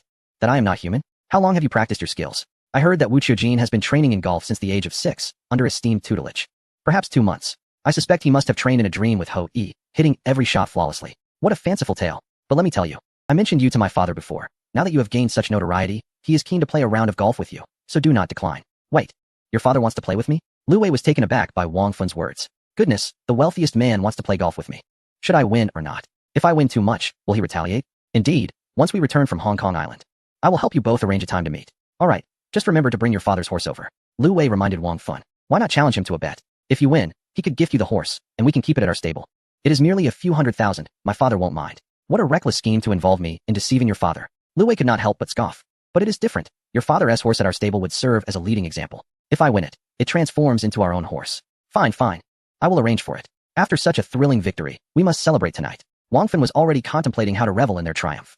Lu Wei approached Yang Wan and Lu Yang, with Jiang Qinghan by their side. Yang Wan handed him a bottle of water and a towel, her eyes sparkling with uncontainable joy. How did you become so formidable? What kind of golf training have you undergone to make a renowned player beg for mercy? Yang Wan had previously worried for Lu Wei, considering that they hailed from a small mountainous county and had little familiarity with golf, let alone competing against seasoned professionals who were groomed from a young age. I have just begun learning. I never place bets without preparation. Brother, you are about to become famous. You have made it to trending topics. It is astonishing, yet undeniably true. Online, they refer to you as the golf prodigy. Lu Yang is constantly monitoring Lu Wei's updates, promptly reporting back. Brother Wei, you are incredible, making them beg for mercy. Let us see who dares to question you again. Although noticing Yang Wan by his side, who might possibly be Lu Wei's girlfriend, she still mustered the courage to speak to him, as long as Lu Wei is pleased. The opinions of others matter little. Later, Wang Fun wants to take us out to celebrate. Will you be joining? The few of us girls might refrain from accompanying you. Otherwise, you might not enjoy yourselves. I will take them home later, Yang Wan thoughtfully suggested. Very astute, Lu Wei silently praised. As they had all come to cheer for Lu Wei, Wang Fun welcomed Qin Kanan and others to join in the revelry, and invited them to the bar. Wang Fun boldly covered the expenses for the night, declaring, 10 rounds on me. Tonight, young Master Wang will foot the bill. You're a rich second generation. Your word is law. While they were reveling at the bar, a video of Lu Wei's golf performance was edited and shared online, capturing the attention of international audiences. What the hell, is this for real? They remarked, the best in Europe, the first West, has never scored below 55. How could this yellow-skinned guy manage it? Golf is such an elite sport. You people from Huaxia are incapable. Even if you have the current number 1, you're still far from the world rankings. Since its inception, the championship has only been claimed by Europeans and Americans, and world records have always been held by them. This sparked heated discussions both domestically and internationally, with some even questioning the domestic tournament champion on social media about his performance. Having just been slapped in the face, how could they still dare to speak? Although the person who was defeated ranked only around 10th, the difference among them is not great, with individual matches typically varying by only 5 to 10 strokes. I observed in silence, and no one dared to contest further. After sending Lu Yang and Jiang Qinghan off on their flight back to school, Lu Wei prepared to head to the capital, eager to arrange matters with Jiang Baiyan regarding the exchange, as the scheduled opening was fast approaching. The issues of exchange and horses needed swift resolution. The box office earnings had been distributed among them, with a 20 dividend tax deducted, leaving Lu Wei with approximately 1.6 billion. Considering the upcoming investment in Hong Kong, he needed to consult professionals for assistance. He drove to the hotel to wait for Li Wanqing's return. He had asked Han Shua and Yang Wan. They primarily focused on domestic investments and were unfamiliar with overseas investments, especially when dealing with hundreds of millions. Han Shua had become quite carefree, taking a break and preparing to escape to Europe for a while, overwhelmed by familial pressures that made him want to flee. The responsibilities of the company were handed over to Yang Wan. Since she was his brother's wife, he felt no need for formality. It seemed Lu Wei possessed greater wealth, making the company beneath his notice, so he allowed her to manage the business for a time. If Lu Wei were aware of Han Shua's intentions, he might have directly urged Yang Wan to abscond with the funds. Chapter 184. Preparations for the racecourse. Li Wanqing settled her parents in the hospital, ensuring they had a hearty dinner and took their medication before hastily making her way over. Her father had emerged from the ICU, albeit with some physical effects that rendered his movements sluggish. He was still unable to walk. Her mother had shown considerable improvement over the past few days and was now able to get out of bed to accompany her husband. They inquired about the recent expenses for Li Wanqing's treatment, noting that the relatives seemed to have ceased their harassment. Li Wanqing fabricated a story about borrowing a loan from the bank to manage the situation, and her parents, trusting her as a bank employee, accepted her explanation. They would discuss the possibility of selling their house after being discharged. Perhaps, having surmounted that hurdle, everything would begin to take a turn for the better. Yet, many remained trapped in that struggle, repeatedly crushed under the weight of their burdens, akin to Sisyphus eternally pushing a boulder uphill.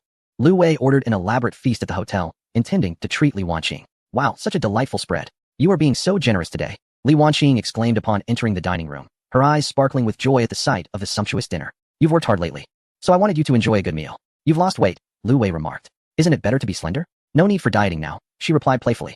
Being thin isn't always ideal. It diminishes the tactile experience, he teased back. Oh, come on. How could that be a downside? Li Wanqing savored the delicious meal, indulging herself until she felt quite full. Typically, when dining alone, she would only eat a modest amount, but today she was surprised by her appetite.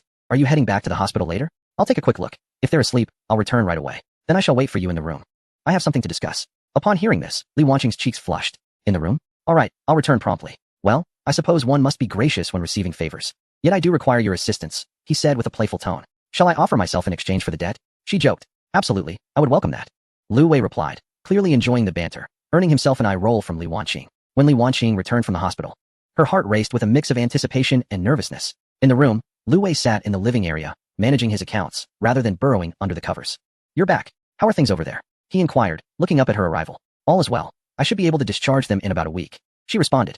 That is good to hear. Is there anything I can assist you with? Not at the moment. Your support has been invaluable already. Li Wanqing approached Lu Wei and embraced him from behind. You've become quite the celebrity. If you were to create a short video account, I reckon you could amass millions of followers. Your basketball skills would surely gain international attention. Those accolades are insignificant. I actually need your help with a matter. Lu Wei said, feeling the pressure of her embrace and realizing he should address the pressing issue at hand. What do you need me to do? I'm considering investing in foreign futures on Hong Kong Island, but I'm uncertain about how to transfer the funds. The last time, I used real estate. But this time I require a more substantial amount. Investing in foreign markets carries significant risks. You're not planning to transfer everything, are you? No need. Just a couple of $100 million will suffice. I will discuss a plan with the manager when I return to the office tomorrow. You wouldn't consider transferring assets abroad, would you? Li Wanqing asked with concern. Of course not. Why would I go overseas? I simply wish to take advantage of some opportunities abroad. Living domestically is far more comfortable, especially with family close by. Lu Wei patted her hand, genuinely amused. Do you really think I would run away? Turning his face, he caught a glimpse of Li Wanqing's exquisite features, stirring a sense of desire within him. He pulled her onto his lap, embracing her soft waist.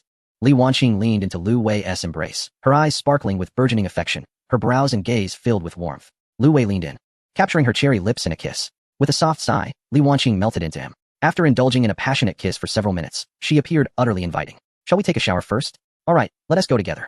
Without giving her a chance to respond, Lu Wei lifted her and carried her towards the bathroom, where the atmosphere soon became filled with warmth and intimacy. The alarm clock rang, stirring Li Wanqing from her slumber. She had undergone a transformation from girlhood to womanhood, her features seemingly even more captivating. What time is it? Is someone looking for you? It's 8:30. I have a hospital appointment I scheduled earlier. Oh, Do we need to hurry? Following Lu Wei, whose hands wandered over Li Wanqing's skin, she marveled at the softness and delicacy of her complexion. We still need to go. I must buy them breakfast. All right, I suppose I will have to trouble you then. Li Wanqing attempted to rise, feeling a slight discomfort beneath her. Ouch, she exclaimed, lying back down. What's wrong? It's your fault. You didn't take care of me. Insisting on so many times, Li Wanqing playfully chided Lu Wei. How about I take you? No, you should keep sleeping. I'll wash up and be on my way.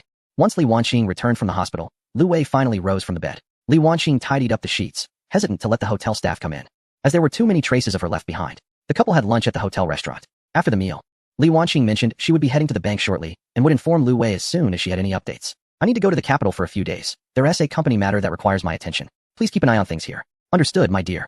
Newly transformed, Li Wanqing reluctantly requested a farewell kiss. That evening, Lu Wei arrived in the capital, discussing matters with Jiang Baiyan regarding the club the following day. He then sought out Jiang Xinan, contemplating purchasing a property for her, considering he would frequently be in the capital, having just earned some money. He was eager to indulge in more purchases. Knowing Lu Wei's arrival, Jiang Xinan rushed to the hotel after work, waiting for him in anticipation. After an exhausting night, Lu Wei felt the strain in his back. Jiang Xinan, embracing him, inquired, "Are you feeling too fatigued from the recent matches? Let me give you a massage." "Sure," he replied, enjoying her touch while engaging in conversation. "Do you have a household registration in the capital?" "No, why? Then can you buy property in the capital?" "You must have paid social insurance for 5 full years first. I am still 2 years short. How about I purchase an apartment for you? Constantly taking you to hotels only leads to unnecessary back and forth." No. An apartment is a commercial property with just a 40-year lease. All you need to do is visit me frequently. The hotel is not far, and it brings me joy. Please take a leave of absence tomorrow afternoon, and we shall go for a stroll." Lu Wei pondered for a moment and decided it would be best to act first and report later. Without a car in the capital, he took a taxi to the racetrack.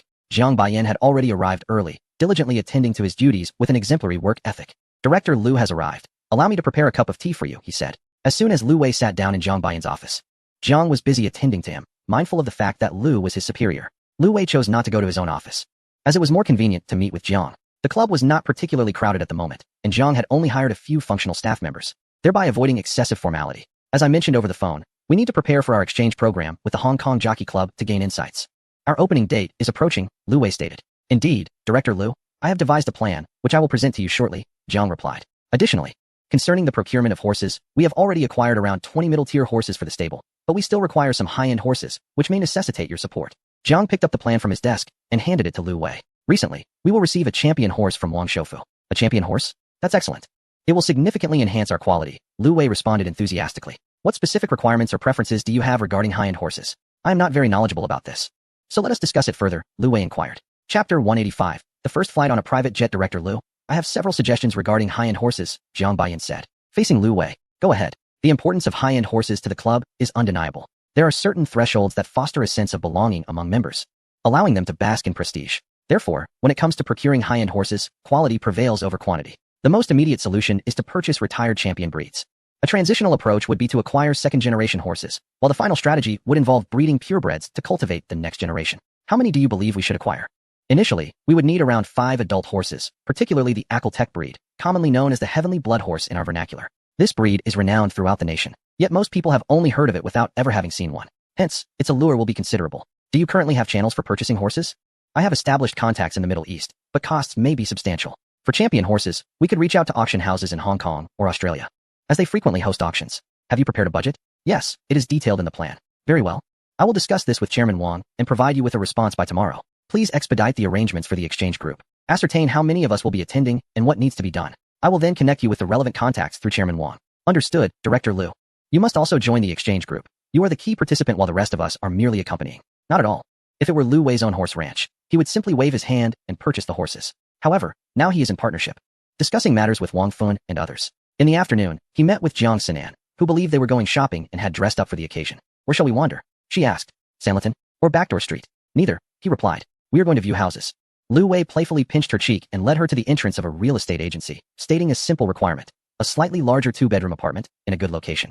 Vacant and already renovated, ready for immediate move-in. The agent pondered over the listings for a good 10 minutes before presenting 3 suitable options.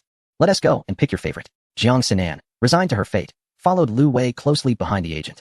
The area from Sanlitun to Jingwang is bustling with numerous apartments and commercial residential buildings, making it a lively and prosperous locale. After a whole afternoon of viewing, Lu Wei selected a relatively upscale apartment, while Jiang Sinan initially chose the cheapest option, only to be corrected by Lu Wei. The apartment was priced at 90 0.000 per square meter, spanning 62 square meters with a ceiling height of 5.3 meters. The downstairs area was quite spacious, and the interior design was acceptable. They decisively chose this place. They directly contacted the owner to finalize the contract and payment. Although commercial residential properties lack full ownership rights, they still come with property certificates. And the location would be conveniently accessible in the future. The agent inquired if they wanted to register both names, but Lu Wei insisted on using Jiang Sinan's name, claiming it was a gift for her. Such words were quite irksome, leaving the agent feeling a twinge of jealousy. From now on, this will be your cozy little nest. Once the property certificate is obtained, you can choose some furniture, he stated. I might not be in the capital. Oh, where are you going? I may have to spend some time on Hong Kong Island for a project. With the thought that Lu Wei might leave at any moment. That night Jiang Sinan took the initiative, leaving Lu Wei feeling a bit overwhelmed and contemplating whether to replenish his stamina with some supplements. After discussing with Wang Fun and the others, they decided to invest 30 million to purchase a few high-end horses, which were even more expensive than supercars. The delegation to Hong Kong Island would be a joint effort, as they were all in this together. After arranging the personnel, Jiang Baiyan flew ahead with his team. Wang Fun, eager to maintain their reputation, requested the use of their family's private jet, and Wang Muchuan, understanding the importance of appearances, readily agreed. Thus, Lu Wei found himself on his very first journey aboard a private jet. The Gulfstream G550, an ultra-long-range business aircraft, accommodates up to 18 passengers and is valued at $3.1 billion. Among the wealthiest individuals in the domestic market in Hong Kong Island, having one is a symbol of status and prestige. Of all the group, only Wang Fun frequently experienced the luxury of private jet travel. Neither Qin Song nor Lin Xin had such privileges. Upon entering through the special airport passage and walking a short distance, they finally beheld the aircraft, measuring approximately 30 to 40 meters in length, which appeared quite small compared to commercial airliners. Upon stepping inside, the interior was extraordinarily opulent, spacious, and comfortable, with designated areas for relaxation, cooking, and working.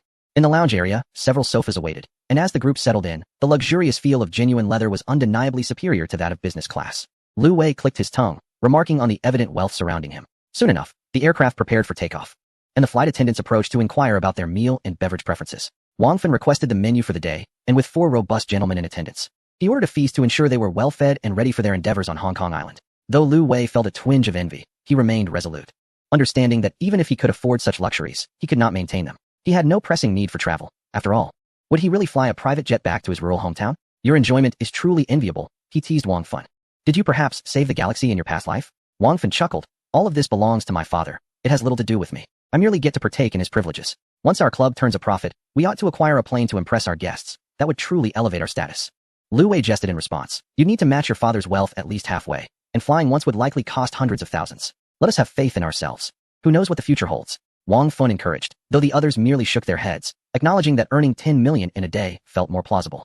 After indulging in their meal, the group entertained themselves with PlayStation games aboard the aircraft. Wang Fun possessed an abundance of gaming equipment, leaving Lu Wei curious about how his father permitted such items on a private jet. Just as they were becoming engrossed in their gaming, the flight attendant reminded them that they were approaching their destination. This flight experience made Lu Wei acutely aware of how swiftly time passed. Previous journeys had felt interminable, but this one arrived before he felt he had fully enjoyed it. Each member of the party held business visas, allowing them to stay in Hong Kong for approximately 13 days. Upon disembarking, rather than heading to a hotel, they found a driver arranged by Wang Fun awaiting them at the airport. The 4 of them climbed into a luxury vehicle, followed closely by a security car.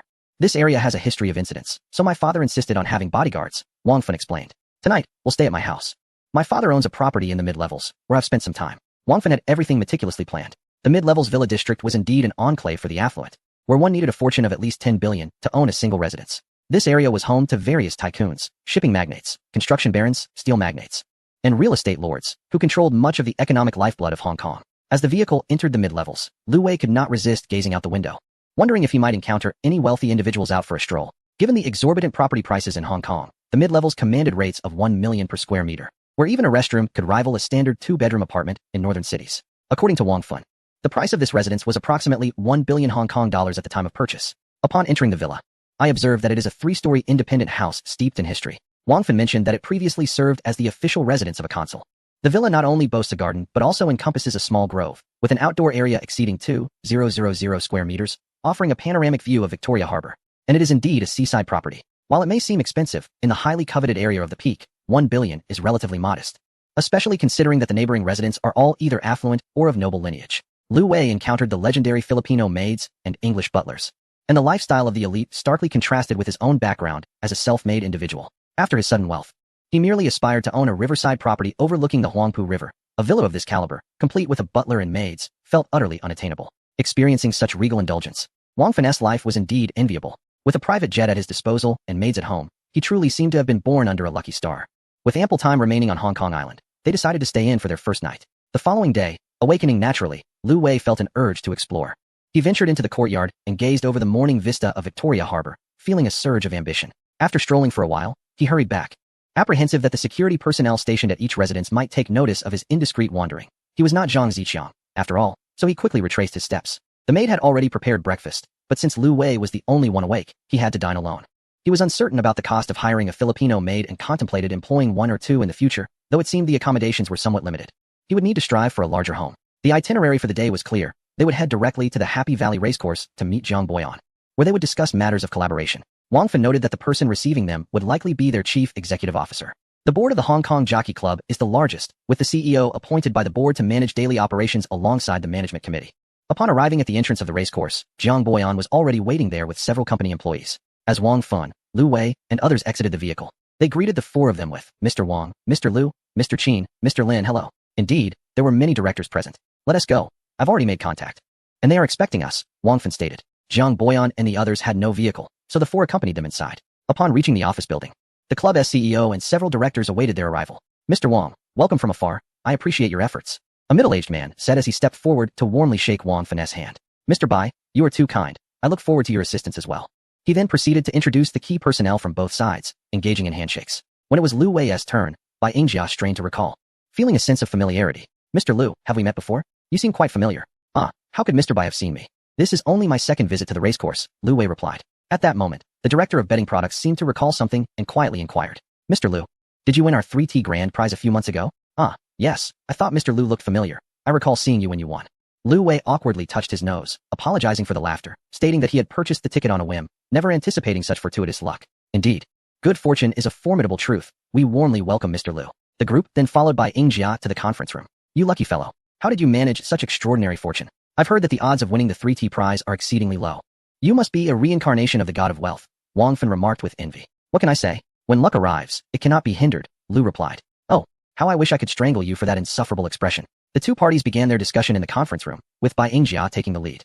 He proceeded to introduce the principal history and structure of the Jockey Club, along with its membership system. The club's membership is stratified into several tiers, with the pinnacle being the selected members, representing the apex of the pyramid. Below them are the club members, full members, and racing club members. To become a club member, one must be nominated by a resident honorary director, honorary selected member, or selected member, with the application requiring the endorsement of another resident honorary director, honorary selected member, or selected member. Each applicant must also list 3 current members who support their application. Full membership can be viewed as an upgraded version of club membership. After attaining club membership, one is eligible to apply for full membership, following a similar application process, albeit with a higher entry fee and additional networking efforts. The Racing Club is a prestigious membership specifically designed for enthusiasts of horse racing. Unlike club and full members, applicants for Racing Club membership are not required to undergo the nomination and endorsement process. After submitting their application, candidates undergo personal qualification assessments, financial scrutiny, and interviews. Upon approval by the Racing Club's board members, applicants officially become Racing Club members. This is one of the membership types with a relatively lower threshold. Yet the benefits afforded to members are quite substantial. Through exclusive Racing Club horses, members have the opportunity to become horse owners, visit stables, and join the victorious team when their horse triumphs, sharing in the glory of being a horse owner. More importantly, members may gain the opportunity to ascend to the ranks of the Hong Kong Jockey Club's club members. The Jockey Club's membership structure is well established, selecting only the creme de la creme to form a top-tier assembly of individuals. Lu Wei and Zhang Baiyan attentively absorbed the introductions, contemplating the framework of their club membership. Following the presentation, they were escorted to tour the racetrack. The horses at the Jockey Club come from 2 sources, those purchased outright and those won through a lottery by club members. Becoming a horse owner at the Jockey Club is an aspiration many pursue fervently. Thus, the lottery system is employed. Every year, thousands of horses participate in elections, the majority of which are exquisite steeds imported from abroad by affluent families, often worth millions. One might hesitate to even make a bid unless it nears 10 million. Chapter 187. Experience of Race Day at the Hong Kong Jockey Club. Currently, the Jockey Club has over 100 racehorses in training, supported by tens of thousands of employees, thus forming a substantial equine economy. The Happy Valley Racecourse is somewhat smaller than the Sha Tin Racecourse, yet it possesses a vibrancy that is unmatched. As the crowd enters the stables, they discover accommodations for around 200 horses, each housed in air-conditioned stalls that offer a refreshing respite from the sweltering heat outside. Each horse enjoys a private space of approximately 10 square meters, with staff including grooms, caretakers, trainers, jockeys, and veterinarians attending to their needs. Since it is not a race day, visitors are allowed to explore near the track. Lu Wei and Zhang Boyan, responsible for infrastructure development, take the opportunity to inspect and identify areas for improvement, realizing that their club still has a considerable distance to cover. Their previous visit was solely for leisure.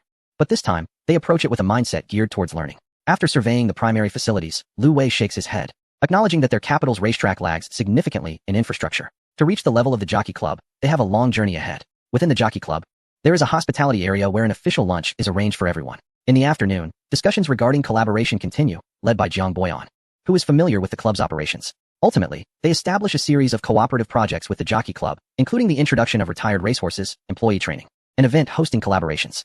Their aspiration for a thriving equine venture has finally found a primary direction, leaving Jiang Boyan feeling that the trip was worthwhile. After the evening banquet, Jiang Boyan returns to the hotel to prepare a report. Meanwhile, the nightlife for the four young men is just beginning. Wang Fun instructs the driver to take them to Lan Kwai Fong. Arriving in Hong Kong, a night of revelry is essential to satisfy their youthful spirits. Although Wang Fun is quite famous in the mainland, few recognize him in Hong Kong, which mitigates the potential for chaos, albeit it poses a challenge for his bodyguard, as safeguarding in such a crowded place is particularly demanding. Amidst the throngs of revelers in the nightclub, one can find a diverse array of individuals.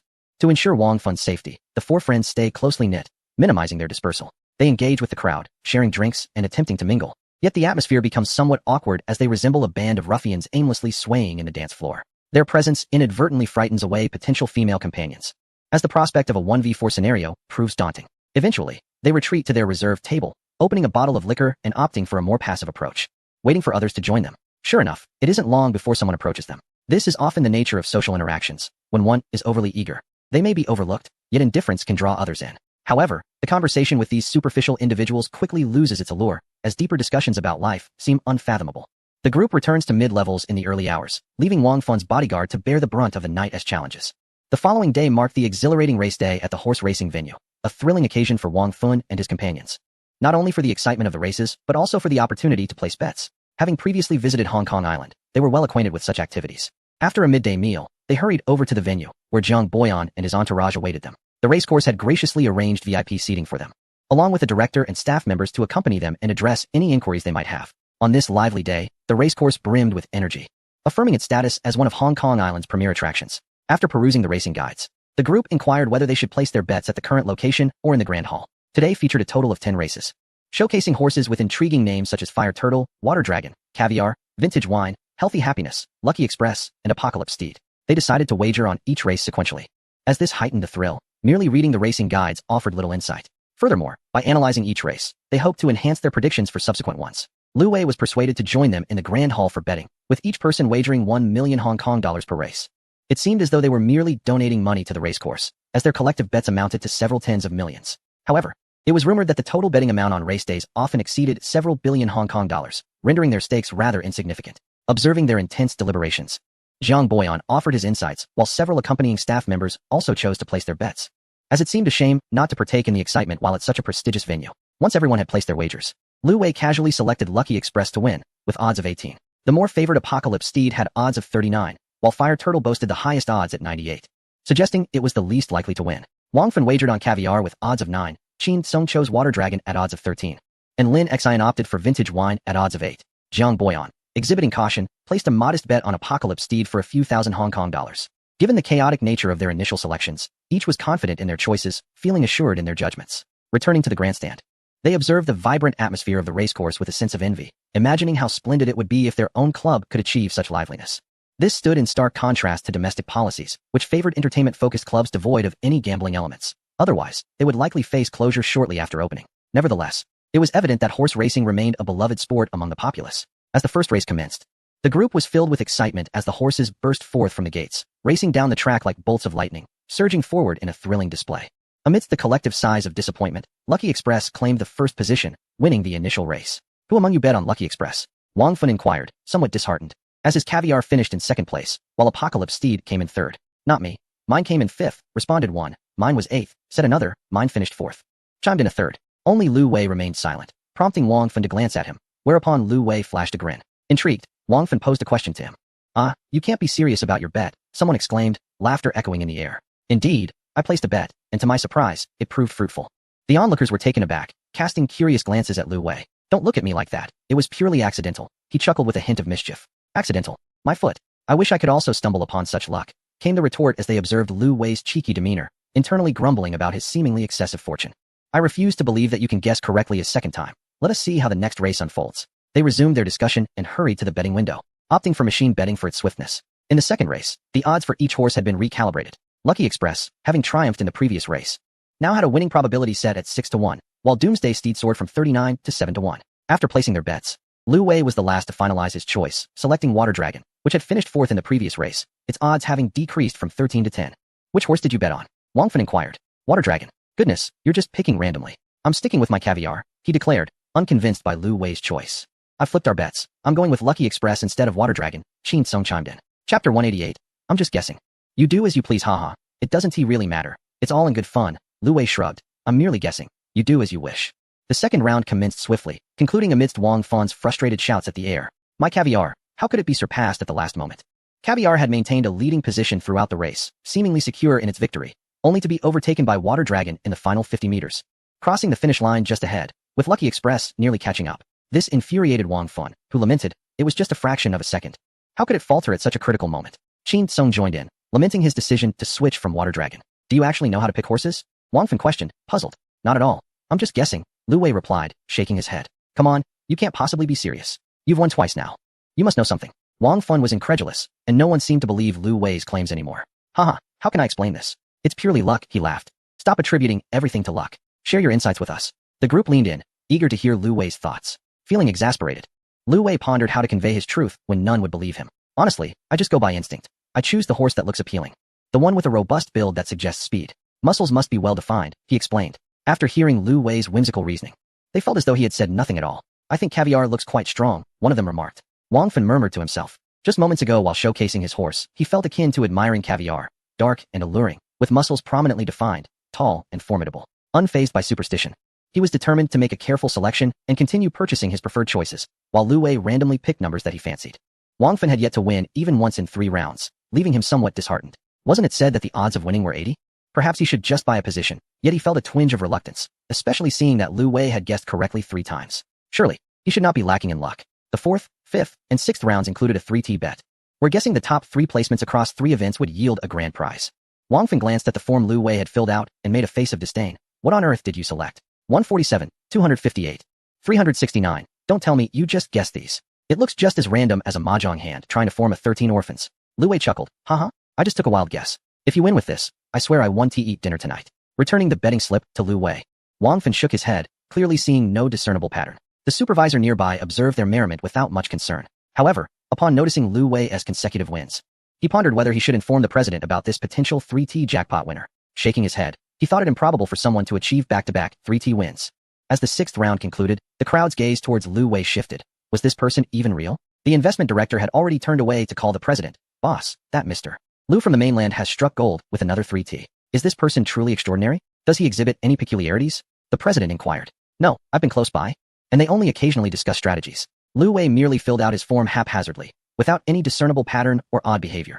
He hasn't interacted with any outsiders during this time. The investment director reflected on his observations and affirmed that there were indeed no anomalies. What about the others? The others are fine. Mr. Wang has not won, while the rest have had mixed fortunes. Understood. It's fine. This competition is beyond any manipulation. If he wins, it's due to his own merit. Let us not disturb them. Bai Yingjia added a final note of caution, stating that horse racing is fundamentally a public interest gambling endeavor, and as long as there are no violations, they would not interfere excessively. Very well, President. Wang Fan grasped Lu Wei by the neck, shaking him playfully. Are you even human? How on earth did you win 3T? I've scrutinized those numbers you picked. They are sheer randomness. Lu Wei coughed. I'm dying here. Let go of me. He pushed Wang Fan's hand away. What is your deal? Are you trying to suffocate me to claim my 3T prize? Wang Fan, I think you must be what? Surely, you're the embodiment of the god of wealth. At last, Wang Fan found the right words to describe it. Yes. Your luck is akin to the god of wealth standing beside you. You Haven T missed a single opportunity today. Lu Wei, what should we bet on next? We'll follow your lead and see if we can catch some of your fortune. Qin Song and Lin Xin echoed in agreement. If we lose, don't blame me. It's risky to follow Wang Fan, but it would be absurd to lose with you. Alright then, for this round, I'll choose number 3. In the subsequent 4 matches, Lu Wei was urged by them to place his bets. Whatever he chose, everyone followed suit. Even Jiang Boyan, a rather principled individual, could not resist the trend. Wang Fan and his companions each amassed nearly 40 million, while Jiang Boyan and several employees wagered smaller amounts. Yet even they garnered hundreds of thousands. They all marveled at how worthwhile this business trip with their boss had been, gazing at Lu Wei with admiration, as if they wished to enshrine him. Let us keep it low-key. Please don't look at me like that. It makes me uneasy. Lu Wei felt a chill run down his spine, as if he were prey under the watchful eyes of hungry wolves. Mr. Lu, Your expertise in horse racing is truly unparalleled, the investment director remarked, extending his hand in congratulations. Oh, it's merely luck, Lu Wei replied modestly. The president is waiting for you in the office. Let us proceed together. Bai Yingjia had not yet concluded his workday, being a day of horse racing. He typically worked until the event concluded. Moreover, Wang Fun and his group were still touring the venue, and he felt obliged to extend his hospitality as instructed by several board members. After congratulating everyone on their accomplishments at the races, he invited them to enjoy a late-night meal. Lu Wei had reaped substantial rewards today and pondered whether such opportunistic behavior was appropriate. Considering that the Horse Racing Association was a non-profit organization with a philanthropic mission, he recognized the importance of fostering deeper communication with them in the future. President Bai, I have had a stroke of good fortune today, and I would like to donate 50 million as a gesture of goodwill, hoping to make a modest contribution to our community on the island. Ah, Mr. Lu, your benevolence is truly admirable, Bai Yingjia responded, visibly pleased. And his impression of Lu Wei shifted considerably. Wang Fun and the others also joined in, with Wang Fun donating 20 million, while Qin Song and Lin Xin each contributed 10 million, ensuring that they did not fall behind Lu Wei in this charitable endeavor. This left Lu Wei feeling somewhat awkward. I have profited excessively today. I apologize for my late donation. You all are merely following suit, which feels rather like showboating on my part. Rest assured, we are all doing this voluntarily. These are unexpected gains. What is taken from the people should be given back to them, which is certainly for the best, Wang Fun reassured him, sensing Lu Wei's discomfort. The 10 races of the association featured different horses, and some details have been fictionalized for entertainment. Chapter 189. Special members of the Horse Racing Association. Although the three were heirs of affluent families, they were not the frivolous types. They discerned the gravity of significant matters. Jiang Boyan contemplated whether to donate as well, but Lu Wei dissuaded him. His contributions were primarily aimed at fostering deeper collaboration with the club in the future. Additionally, as he planned to invest on the island, leveraging this philanthropic reputation could potentially garner some government support. Moreover, sitting here tonight and leaving with a profit of 100 million was quite commendable, especially with the added benefit of tax deductions. One must recognize that there are gains and losses. Contentment breeds happiness. At this point, it was already late at night. Bai Yingjia indicated that he would arrange a formal donation ceremony for them the following day, which would be more official, allowing both parties to convene again for the occasion. The racecourse will establish its own foundation to oversee the management of its revenues, which are derived from ticket sales, membership fees, and a portion of the betting amounts allocated for operational expenses. Each year, the racecourse does not fall short in its philanthropic efforts, actively contributing to both the mainland and Hong Kong Island in areas such as livelihood and disaster relief. Departing from the racecourse, Wang Fun felt that he should indulge in the evening without inebriation, as the latter half of the night promised an effortless victory, a sensation that was utterly delightful.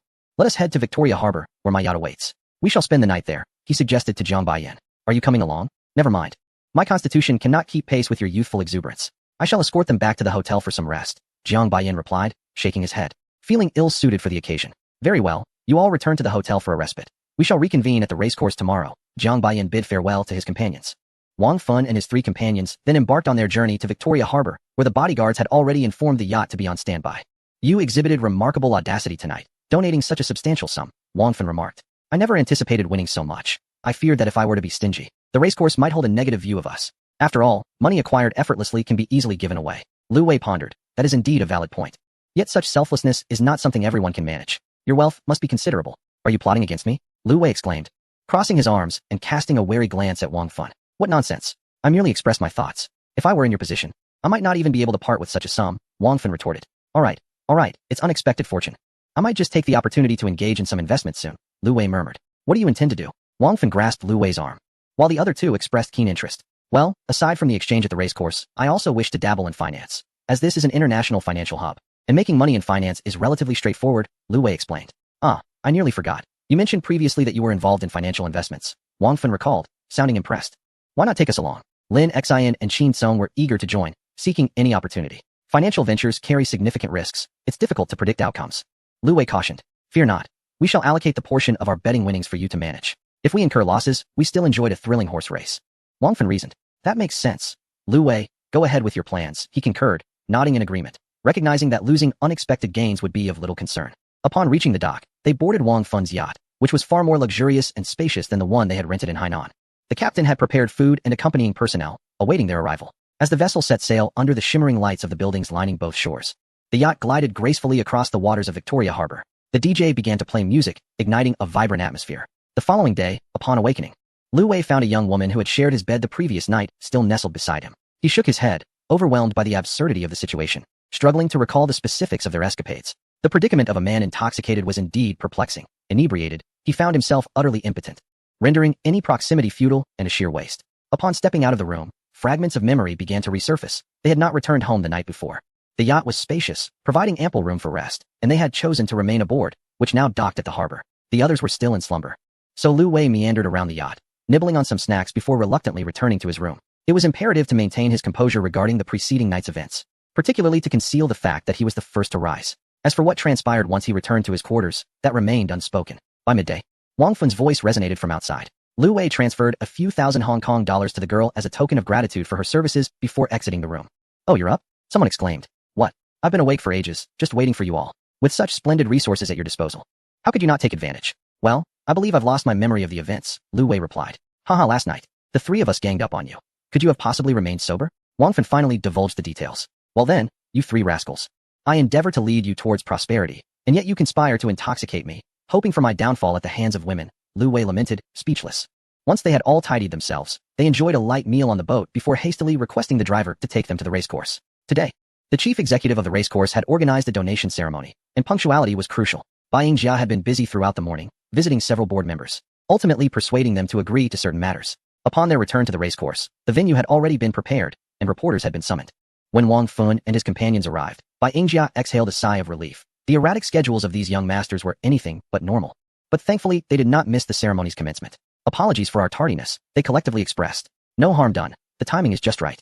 Bai Yingjia reassured them as he escorted them to the venue, where a modest press conference for the donation ceremony was held. The contribution was substantial, aimed at bestowing some prestige upon the recipients, albeit somewhat procedural in nature. A backdrop displaying the words donation ceremony was set up, alongside several mock donation checks. The individuals posed for photographs with Bai Yingjia while holding the checks, after which he instructed the staff to present 4 small gift boxes to them. "In appreciation of your generous donations, our management committee has convened and wishes to invite you to become special members of our racecourse. We have specifically crafted membership emblems for you, and we hope you will graciously accept them." Upon receiving the boxes and opening them, they discovered a shield-shaped medal, inscribed with the words "Special Member of the Hong Kong Island Jockey Club." The centerpiece depicted a rider atop a horse, accompanied by a serial number and an inscription in English at the bottom. This unexpected surprise intrigued them, though they remained curious about the privileges that came with such special membership. Chapter 190. Please attend the concert. With the ceremony concluded, the group felt elated, having unexpectedly secured a membership as a final reward. Despite being a special member, his status far surpasses that of the most basic competitor in the club. After deducting the amount donated, he surprisingly received a substantial sum from the club. Wang Fun received over 10 million, while Qin Song and Lin Xian garnered more than 20 million. Lu Wei, on the other hand, made headlines as the winner of the 3T Grand Prize, once again gracing the news. When combining Lu Wei's 2 winnings and subtracting the 50 million donation, he still netted over 90 million, having placed bets on 10 winning races. With an average multiplier of 12, coupled with the 3T Grand Prize, his achievements were undeniably ostentatious. 2 months later, the 3T Grand Prize was claimed once more, and Lu Wei was likely becoming quite renowned within the club. After claiming the grand prize, Lu Wei treated everyone to a meal at the most luxurious hotel in Hong Kong. The employees who accompanied him felt as though life had become extraordinarily worthwhile. Having just joined the club and feeling somewhat disheartened in the suburbs, Lu's appearance felt like a summit of success, indulging in feasting, entertainment, and wealth as if in a dream. The following day, the club arranged for them to visit the Sha Tin racecourse, located in the new territories of Hong Kong. Sha Tin is one of Asia's premier racing venues, having hosted numerous international competitions and capable of accommodating 80,000 spectators. The racecourse can house even more horses, and its environment is relatively more natural. Their group was there to admire the design and layout of the facilities, as well as the care given to the horses. Happy Valley holds races on Wednesdays, while Sha Tin does so on weekends, allowing them to complement one another. After the visit, they plan to return on the weekend to witness the club's racing schedule. Finally finding some leisure time, Lu Wei called Ah Hao, requesting him to pick him up. "Boss, you've arrived in Hong Kong?" Ah Hao's voice brimmed with excitement upon receiving the call. "Yes, prepare to come down and pick me up at the mid-levels villa. I will send you the address shortly." "On my way, boss," he replied. While waiting for Ah Hao, Lu Wei informed his companions that he had to attend to some banking matters and would not be joining them for the day. "Where are you headed?" "I can have my driver take you," Wang Fun offered. "No need. You all probably have plans to enjoy the day out. I've brought along my private driver." Lu Wei responded. "Wow, you even have a personal driver now." "Lu Wei, your status is really on the rise," remarked another. "Uft. No one can compare to you rich second-generation heirs. I feel like you're insulting me by calling me a rich second-generation heir. That is how I perceive it." A pillow flew toward Lu Wei, which he caught and tossed back. "I'm off to the bank to arrange some financial transactions. I'll see you all later." Ah Hao nervously drove his luxury car to the address on Peak Road, treating it like a mere grocery vehicle, cautious not to encounter any other high-end cars. Upon arrival, the security guard did not permit him entry, so he had to call Lu Wei. "Boss, I'm at the entrance." "All right, I'll be right out." Shortly after, Lu Wei emerged. It had been 2 months since their last meeting, and Ah Hao had gained a few extra pounds. "Boss, is this your home?" he casually inquired once inside the car. "No, it's a friend's house. I'm staying here for a few days." "Where are we headed now?" "First, let us make a trip to the bank." "Is the boss intending to seek out Miss Zhang?" "I have matters to attend to." "What Miss Zhang?" Miss Zhang Shuyi from the bank. Of course, if I am going to the bank, it is only natural to see her. Zhang Shuyi, indeed, she is my advisor. And I am indeed going to consult her. Upon arriving at the bank, Lu Wei discovered that the lobby manager was no longer Zhang Shuyi. Since her promotion to advisor for Lu Wei's private banking, she now occupied an office. The lobby manager escorted Lu Wei to the VIP room, and soon after, Zhang Shuyi arrived. Hearing the light click of her high heels approaching, Zhang Shuyi walked into the VIP room, slightly blushing. Mr. Lu, you have arrived. Yes. No need to rush. Please take a seat. Once Zhang Shuyi had caught her breath, Lu Wei continued. I am here to seek your assistance with a matter. You may want to bring your manager along as it involves substantial experience. Oh, let me fetch the manager. When the manager arrived, Lu Wei outlined his intentions. Presently, there are several hundred million in funds domestically, along with his current capital. He had previously coordinated with Li Wanqing regarding some borrowing methods to secure cash for operations here. Reflecting on the funds he had previously mortgaged, he considered whether it would be simpler to return them to the bank. He realized he had yet to collect the property certificate for his house, and thought he might stop by the agency afterward. As it seemed the service fee had not been settled, I will first return the previously mortgaged funds, and then arrange for new borrowing. This time I hope you can assist me in increasing the flow of funds, ideally to several hundred million. The manager pondered for a moment and instructed Lu Wei to come in the following day to complete the paperwork. The funds should arrive the next day, ensuring no delays. And by the latest, operations could commence by next Monday. Having resolved the funding issue, Lu Wei had initially intended to invite the bank manager to dinner. But the latter suggested they could dine after the matter was accomplished. Lu Wei had to concede. Then I shall await my success before celebrating. He then called Lu Detsai from Zhongyuan Real Estate, who promptly answered. Mr. Lu, I have missed you dearly. Haha. I suppose you are eager for me to provide your commission. No. I merely hope you can obtain the property certificate soon. Alright, I shall come to your place shortly. Please prepare for our discussion. Lu Detsai hung up, elated. The benefactor had finally arrived. And his commission was now secure, an impressive 1 million. Zhang Shuyi, overhearing Lu Wei's intention to depart, expressed her desire to accompany him. As she was now available to serve private banking clients around the clock, the trio made their way to Lu Detsai's office, where, upon receiving the property certificate, Lu Wei promptly transferred 1 million to him. Lu Detsai was overjoyed and expressed his heartfelt gratitude, considering it the most substantial sum he had ever received in his career. Lu Detsai insisted on treating the three to dinner that night. Detsai, is it possible to purchase a villa in Hong Kong Island for around 100 to 200 million? Certainly, Mr. Lu, though it depends on the location. Then please help me select a few prime options. I will review them in due time. Lu Detsai felt fortunate to have solicited a dinner invitation. If he could close a deal on several hundred million worth of luxury properties, he would fulfill his performance targets. After dinner, with other guests present, the group dispersed. Lu Wei and Zhang Shuyi sat in the back of the car, allowing Ahao to drive them to her residence. There is a concert at the Hong Kong Coliseum tomorrow night, and I have 2 tickets. Would you like to join me? Zhang Shuyi mustered her courage and asked softly. Sure, I have never attended a concert before. I've heard that the Coliseum is quite renowned, he replied. Alright then, let us finalize our plans. Please come to pick me up tomorrow afternoon, she said. Certainly. Zhang Shuyi waved happily as she headed home. Boss, I have a feeling that Miss Zhang harbors a liking for you, Ahao remarked. Is that so? Why do you think so? Lu Wei inquired. A girl inviting you to a concert is a rather clear indication, don't you think? Ahao replied. Well, attending a concert is not akin to checking into a hotel. Lu Wei countered. That doesn't preclude the possibility of doing so afterward, Ahao chuckled. Chapter 191. Can you speak Mandarin? Returning to mid-levels at such a late hour seems more fitting for a hotel visit. I wonder if they are still with Wang Fun. It would be rather awkward if I were to return alone. While lost in thought, a message from Wang Fun arrived, complete with a location pin. Have you finished your business? We're waiting for you here. Hurry up. Just as Lu Wei was about to head back to mid-levels, he realized they were indeed not at home. It was unlikely that these individuals could remain idle. Lu Wei forwarded the location to Ahao, stating, let us not head back to mid-levels just yet. Let us go here. Ozong, located on the 118th floor of the Ritz-Carlton, offers a breathtaking view of much of Hong Kong Island's nightscape, with Victoria Harbour in front and Victoria Peak behind. It is reputed to be the highest bar in the world. After some wandering, Lu Wei and Ahao finally reached the 118th floor. It was not a straightforward elevator ride, and the driver had never been there before, leaving the two to navigate purely by chance. Upon reaching the top, they paid 1,000 Hong Kong dollars for entry, which served as a minimum drink voucher. The bar's design was stunning, both elegant and modern. Lu Wei made his way to a large booth and, after a brief search, found Wang Fun and his companions, who were engaged in lively conversation with several attractive women. Upon noticing Lu Wei, Wang Fun gestured for one of the girls to move aside to make space for him. Lu Wei encouraged Ahao to find a seat on his own, unsure of Wang Fun's bodyguard's whereabouts. You've chosen a splendid venue for tonight. The ambience is quite impressive, Lu Wei commented. It's decent, quite upscale, Ahao concurred. Perhaps we should open one in Shanghai? Lu Wei suggested. Good idea. It sounds delightful. The group nodded in agreement. Wang Fun signaled for a waiter to take their order. Soon, a server approached them. Good evening, sir. What can I prepare for you tonight? Wang Fun turned to Lu Wei and said, why don't you go ahead and order? Lu Wei furrowed his brow, as the menu was entirely in English, making it difficult for him to comprehend. Could you possibly speak Mandarin? He asked. Sorry, sir, I only speak English or Cantonese, the server replied. Then please bring someone who can speak Mandarin, Lu Wei requested. No one here can speak Mandarin. The server responded in English. Then call the manager over. Lu Wei waved the server away. Let me handle the ordering. There is no need for such complications. Wang Fan uttered a remark, and Lin Xian and Qin Song found themselves helpless. We don't need it, after all. This Hong Kong island is part of our China. It's rather frustrating that in such a service industry, one cannot even speak Mandarin, all for the sake of posturing. Previously, when money was scarce, Lu Wei likely wouldn't have dared to voice any complaints or would simply have refrained from visiting such places, enduring the ordeal of randomly ordering off the menu. But with newfound wealth, he was considerably bolder. Before long, the manager arrived, apologetically inquiring, "May I ask if there is a problem?" His Cantonese Mandarin was evident. "Look, he can indeed speak Mandarin," Lu Wei remarked. "I'm from the mainland.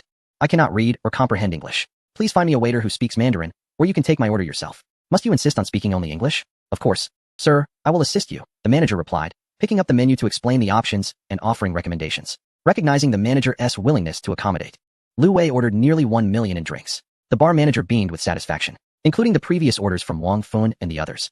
The total expenditure at the table had exceeded 1.5 million. The previously disdainful woman, who had scoffed at Lu Wei's insistence on Mandarin, now eagerly raised her glass and toasts, seemingly intent on drinking to excess. On the weekend at the Shatin racecourse, Lu Wei and his companions decided against attending, allowing Zhang Baiyan to explore on his own. They reasoned that if they placed bets today and won again, it would complicate future collaborations. Upon waking at the Regal Hotel, it was already noon. After a night of revelry, they had all opted to stay the night, as those residing in mid-levels were less inclined to indulge. The group gathered for breakfast at the hotel restaurant, where Wang Fan brought up the concert happening that evening. "There's a concert by an artist I adore tonight. Are you interested in attending? Who do you like? Do I even need to ask?" Deng Qi, Lin Xian chimed in. "Is it at the Hong Kong Coliseum?" "Yes, indeed. I have a few tickets. You can bring your female companions. This concert is absolutely worth attending." Wang Fan was effervescent, eager to rally support. "Sounds great. I'll find a girl to accompany me. It would be rather awkward watching the concert with just a bunch of guys," Lu Wei joked. "Seriously, Lu Wei, you find us unbearable? Then I shall also seek a companion. A gathering of just men is indeed lacking. Ha ha ha, let us meet at the Coliseum entrance this afternoon." Zhang Shuyi was filled with excitement and fervor today, having tried on numerous outfits in her room, indecisive about which to choose. Should she opt for something more alluring, or perhaps something sweet and charming? What style would he prefer? She meticulously evaluated every detail, from head to toe. Much like a girl preparing for her first date, anxious yet hopeful. Last night, she had inexplicably invited him to the concert. A surge of courage that had built up over time. It was a ticket she had fought hard to secure at the time of purchase. Lu Wei had not yet arrived in Hong Kong, and she had initially planned to attend with friends. However, after dining with Lu Wei, thoughts of attending the concert with him had spiraled in her mind, and her resolve ultimately led her to invite him. At 4 o'clock in the afternoon, Lu Wei and Ahao arrived near Zhang Shuyi's residence to pick someone up. Lu Wei remarked, "Ahao, can't you switch to a more youthful car? This old Benz gives off a rather antiquated vibe." Ahao replied, "Boss, this is the most luxurious vehicle at my disposal. I too wish to find one befitting your stature."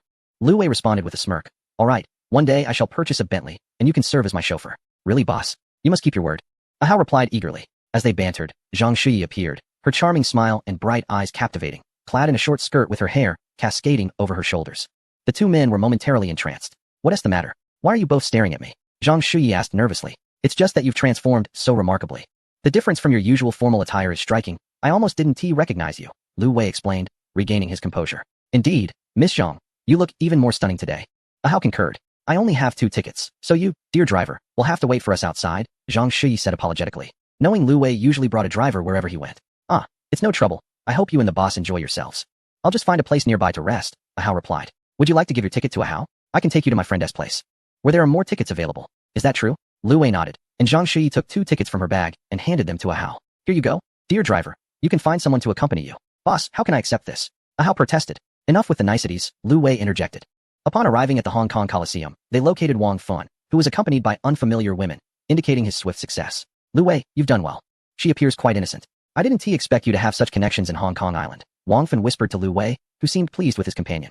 "Ha ha, you 3 were quick to make your moves. You've secured dates in no time," Wang Fan boasted. "It's not difficult at all. Finding a girl is the simplest task," he added with pride. The group followed Wang Fan into the VIP entrance, and indeed, the seats he had procured were exceptional. Right in the front row, Zhang Shuyi gasped, covering her mouth in astonishment. Such a ticket was nearly impossible to obtain. How could she arrange for a male companion to attend a concert and secure a front row seat? Gazing at Lu Wei's profile, she thought, "You truly are my fortuitous gentleman." Chapter 192. Dancing at the concert. Deng Qi is the new queen of the Hong Kong music scene. Through the poster, Lu Wei saw her visage closely for the first time. She appeared rather charming. It seemed Wang Fan had even brought flowers, perhaps intending to present them to her. Was he truly that fervent? It is said that these elite second-generation wealthy individuals have a knack for winning over female stars effortlessly. Could it be that since Wang Fan is from the mainland and the star is from Hong Kong, the distance makes it unattainable? Almost forgetting, Wang Fan only seems to favor internet celebrities. He had never been known to pursue a female singer. As Lu Wei scrutinized Wang Fan, he pondered but could not reach a conclusion. The concert commenced, and the atmosphere was electrifying. Deng Qi gracefully ascended the stage, and the audience raised their fan signs amidst fervent cheers. She began her opening remarks in Cantonese, leaving Lu Wei somewhat bewildered. During my university days, I often watched TVB dramas in Cantonese, yet now, I find myself struggling to comprehend the languages spoken by some individuals. Observing the excitement of those around him, he glanced at the other three, relieved to see they appeared equally bewildered. What is she saying? Why are you all so animated? Lu Wei leaned closer to Zhang Shui and inquired quietly. Zhang Shui had been attentively watching Lu Wei, and upon noticing his face drawing near, she stiffened, her mind racing with thoughts. Is he going to kiss me? How can he do that in front of so many people? The idea of being kissed here feels so romantic. What should I do? Should I close my eyes? As she sensed the warmth near her, she shut her eyes. The warmth of Lu Wei's breath brushed against her ear, causing her to inexplicably soften, yet she heard his question. Hey, why is it so different from the script? She was just greeting everyone and expressing how much she misses her fans, hoping to create an unforgettable evening for all tonight. Zhang Shi blushed as she explained. I see. Lu Wei nodded in understanding. At that moment, the lights dimmed, and a spotlight focused on Deng Qi on stage as music began to play. Clad in a formal gown, Deng Qi commenced her first song, surprisingly, in a lyrical style. Observing Wang Fun and the others swaying their glow sticks to the rhythm, Lu Wei felt a sense of disconnection, as if he had never heard this song before. Alright, you enjoy the music, I'll just watch the people, he thought. The atmosphere of the concert was indeed different from listening online. The live experience was vibrant, with numerous people singing along and engaging with the audience. Whenever a famous chorus was sung, she would shout to the crowd, urging them to sing along. By directing the microphone towards the audience, the venue transformed into a sea of harmony. Occasionally, Deng Qi would approach the front rows to interact, extending her hand for a handshake. Wang Fun, brimming with excitement, stood up to offer flowers from beside him. Deng Qi graciously accepted, thanking him and shaking his hand. Wang Fun wore a childlike grin, utterly delighted. Are you planning not to wash that hand for a month? Lu Wei teased. Haha, you don't understand anything, Wang Fun retorted, his gaze fixed on Deng Qi, who was wearing a hat and glasses, leaving him uncertain whether others could recognize her. Do you like her too? Lu Wei could only converse with Zhang Shui. Oh yes. I adore her. The songs she has released over the years are so beautiful. I can sing along to them all. I find her incredibly charming, beautiful, and immensely talented. Zhang Shui praised without reservation. Then, she leaned closer to Lu Wei and whispered, look at those few rows. There are several well-known stars in the back. Here to support her. Lu Wei discreetly turned to glance at the back rows, indeed spotting a few familiar faces, including Chun Yishan and Zhang Xueka. It seemed that one could easily encounter big celebrities at the Red Hall. Celebrity concerts often feature interactive segments, highly esteemed and cherished by fans, who long to be part of the experience. However, Lu Wei, at this interactive moment, found himself uncertain whether to consider his luck fortunate or unfortunate. After Deng Qi performed an energetic song, clad in punk-style leather pants and a jacket, she prepared for her interactive segment. As she read something aloud, hands shot up in the audience, responding passionately. What was she saying? Lu Wei glanced at his translator, who explained that Deng Qi was selecting 3 fans to come on stage and learn a dance with her, promising rewards for those who performed well.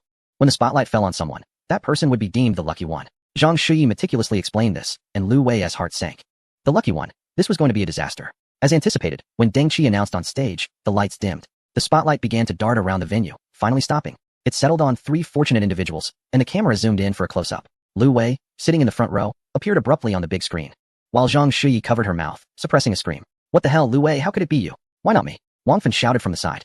Should I let you go instead? Just look at the big screen. Can I still go? Everyone has seen you, Wang Fun replied begrudgingly. Deng Qi is calling you up, Zhang Shui reminded him. Reluctantly, Lu Wei stood up and walked towards the stage, while the other 2 eagerly dashed forward. Hello, sir, where are you from? Deng Qi greeted. Lu Wei paused, bewildered, feigning ignorance. A staff member handed him a microphone. What did you say? I don't understand Cantonese, Lu Wei replied in Mandarin.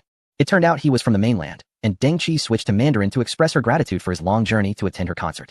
Once the 3 were gathered, Deng Qi explained the rules in Mandarin, which Lu Wei could understand. They were to mimic a dance from her song, and the audience would judge who danced best, with Deng Qi promising gifts for the winner. She began by demonstrating a segment, moving slowly for guidance. Lu Wei's limbs were utterly uncoordinated, and he danced awkwardly. Deng Qi approached him, adjusting his movements and reassuring him not to be nervous. Lu Wei felt immense embarrassment, wishing to disappear, forgetting to even appreciate Deng Qi's presence. After approximately 5 minutes of practice, Deng Qi instructed everyone to prepare for the official performance.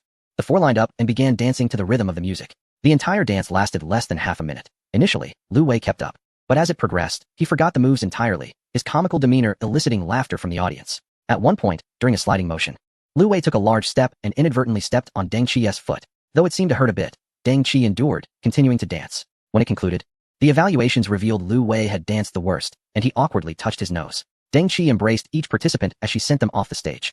When it was Lu Wei's turn, she quietly turned off the microphone and whispered, "You just stepped on my foot, so no gift for you. Apologies. I did not intend to cause any discomfort." Lu Wei awkwardly expressed his regret. Upon returning to the audience, he was met with Wang Fun's envious gaze. "You dared to embrace my goddess. Allow me to reciprocate. It would be akin to her embracing you indirectly." Get lost. Chapter 193. Wang Fan turns out to be a sycophant. As the concert concluded, Wang Fan led them backstage to meet Deng Qi. There was no doubt about Wang Fan's capabilities. He could indeed make it happen.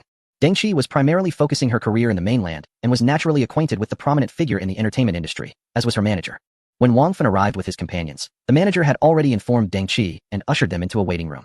Mr. Wang, apologies for the wait. Deng Qi greeted as she entered, having changed into a new outfit. It was but a brief wait. Any duration spent waiting for you is worthwhile. Wang Fan responded joyfully as he stood up. Is that really Wang Fan? Lu Wei was somewhat taken aback, astonished by Wang Fan's sycophantic demeanor. Darling, I sang today. Do you know what song I performed? My heart aches like a knife when I cannot see you. Upon spotting Lu Wei, Deng Qi beamed with a smile. I didn't expect you to be Mr. Wang's friend. What a pleasure to meet you. Spare me the pleasantries. Encountering me is quite unfortunate for you. I accidentally stepped on your foot earlier. I truly apologize. It was not my intention, Lu Wei explained. What? You stepped on her foot? Lu Wei, how could you be so careless? What if you hurt her? She still needs to dance. Wang Fan interjected, already defending Deng Qi. Lu Wei was left in bemusement. Not to worry, it was merely a slight mishap while dancing. It's nothing serious, Deng Qi clarified. That will not suffice. He cannot be so easily forgiven. He must treat you all to a meal as compensation. Lu Wei, you have no objections, do you? None at all. I am more than willing. Ah, Wang Fan. You incorrigible sycophant. Very well, I shall indulge you. Miss Deng, as a gesture of my sincere apologies, I would like to earnestly invite you to dine with us.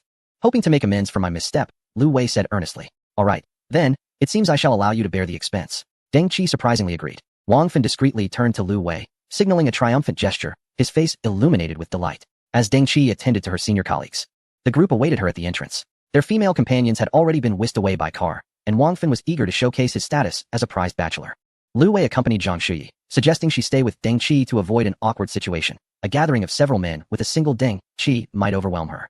Deng Qi had initially considered inviting a close friend, someone from the entertainment industry who intended to develop a career in the mainland, thus affording them the opportunity to connect. Having met Wang Fan, she would undoubtedly gain unexpected resources in the mainland entertainment scene. Observing the presence of female companions, she momentarily restrained her inclination to call for additional company. Tonight, let Wang Fan revel in his triumph, having embraced his goddess. Lu Wei could only offer him a token of consolation, allowing him to enjoy his moment. Long live the sycophant. Wang Fan joyfully engaged in conversation with Deng Qi, serving her dishes and, at last, successfully adding her on WeChat. There's a charity event tomorrow evening. Will you be attending? Deng Qi inquired. What type of event is it? Where will it be held? Wang Fan asked with enthusiasm. At the Likai Hotel. Organized by the artistic community of Hong Kong Island in response to the recent disaster relief efforts in the mainland, Deng Qi explained. I can certainly participate. Let me find out how to join, and I'll take a few friends with me tomorrow night, Wang Fan assured her. Great. I'll introduce you to some of my sisters, Deng Qi replied. Upon hearing this, Qin Song and Lin Xian's eyes sparkled with interest. They were eager to meet Deng Qi's sisters, who were likely part of Hong Kong's entertainment circle. It was said that this industry had a reputation for resilience. With naturally beautiful individuals, they nodded in agreement, affirming their attendance. Are you going as well? Lu Wei asked Zhang Shuyi beside him. Can I go? Zhang Shuyi was taken aback by Lu Wei's question. Well, if you wish to attend, I'll take you along, he replied. All right, I'd love to go, she said, beaming with a smile. Just wait for me at home tomorrow. We'll choose an outfit together. Naturally, Wang Fan would handle the details of the event. A simple matter he could resolve with a phone call. That evening, upon returning to mid-levels, the group chatted animatedly. Lu Wei, are you taking that girl with you tomorrow? Yes, why? He responded. At the event, there will be many female celebrities from Hong Kong's entertainment industry, a rare opportunity indeed.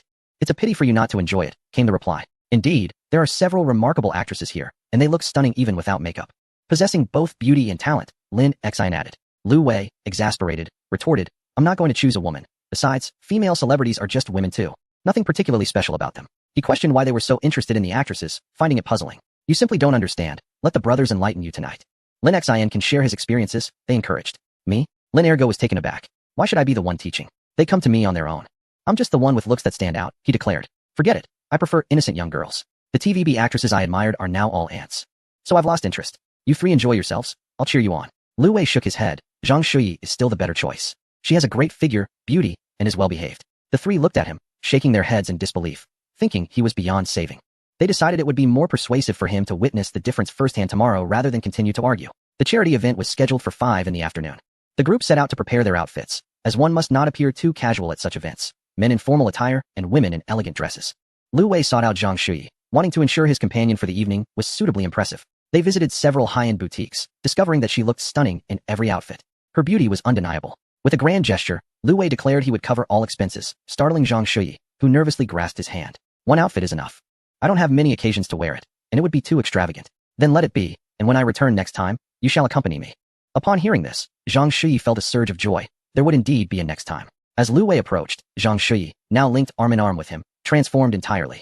No longer resembling the girl from yesterday's concert, she donned an exquisite evening gown, exuding an aura of elegance and grace. Her beauty and presence had undeniably ascended. The group gave Lu Wei a thumbs up, exclaiming, "You, Lu Wei, are truly remarkable at discovering talent." Her allure rivals that of tonight's starlets. Upon entering the venue, they found themselves amidst a constellation of stars. Isn't that so-and-so? Isn't that the one from that film? Familiar faces surrounded them. A plethora of celebrities they had often seen on television, now standing before them in the flesh, a refreshing experience. However, the chatter in Cantonese left Lu Wei bewildered, leaving him to curiously survey his surroundings. Deng Qi, noticing their arrival, approached with several of her female companions. "Allow me to introduce you. This is Mr. Wang, the young heir of the mainland Wantong Film Distribution." Deng Qi introduced her friends to Wang Fun, who had been previously described to them as a significant figure in the mainland.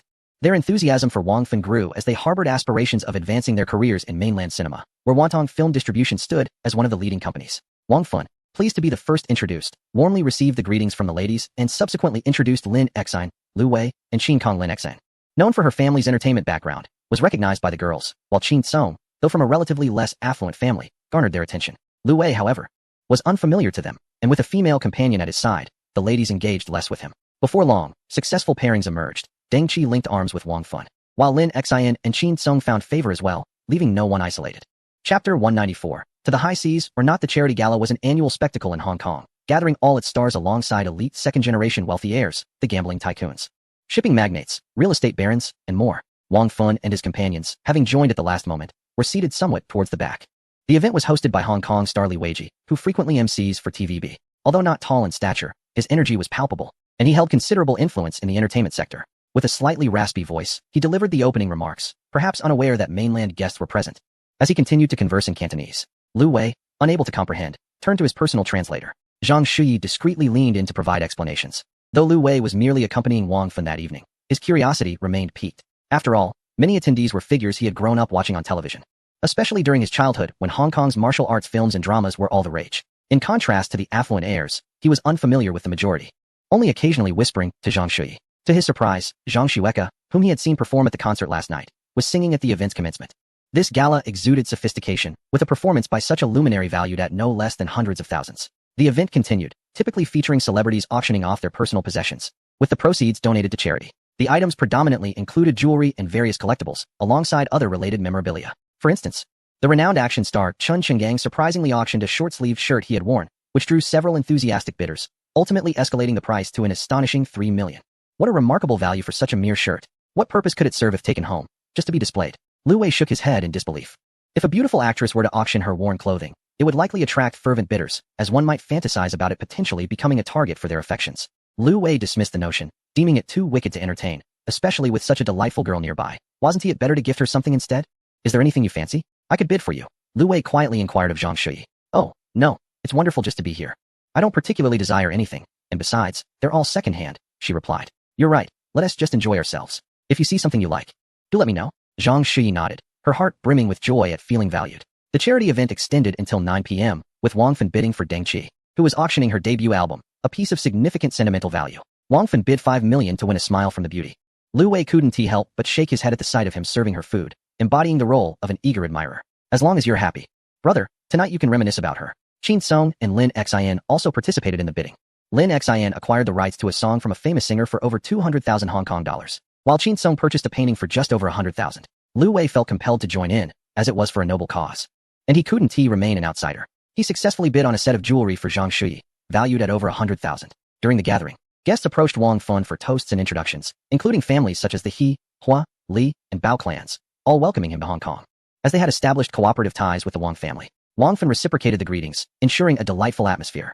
The He family's young princess engaged in friendly conversation with Wang Fun, and they exchanged contact information. However, Wang Fun's affections were primarily directed at Deng Qi that evening. After the event concluded, Deng Qi, accompanied by her friends, continued the festivities with Wang Fun and others, demonstrating a willingness to invest in the future domestic market.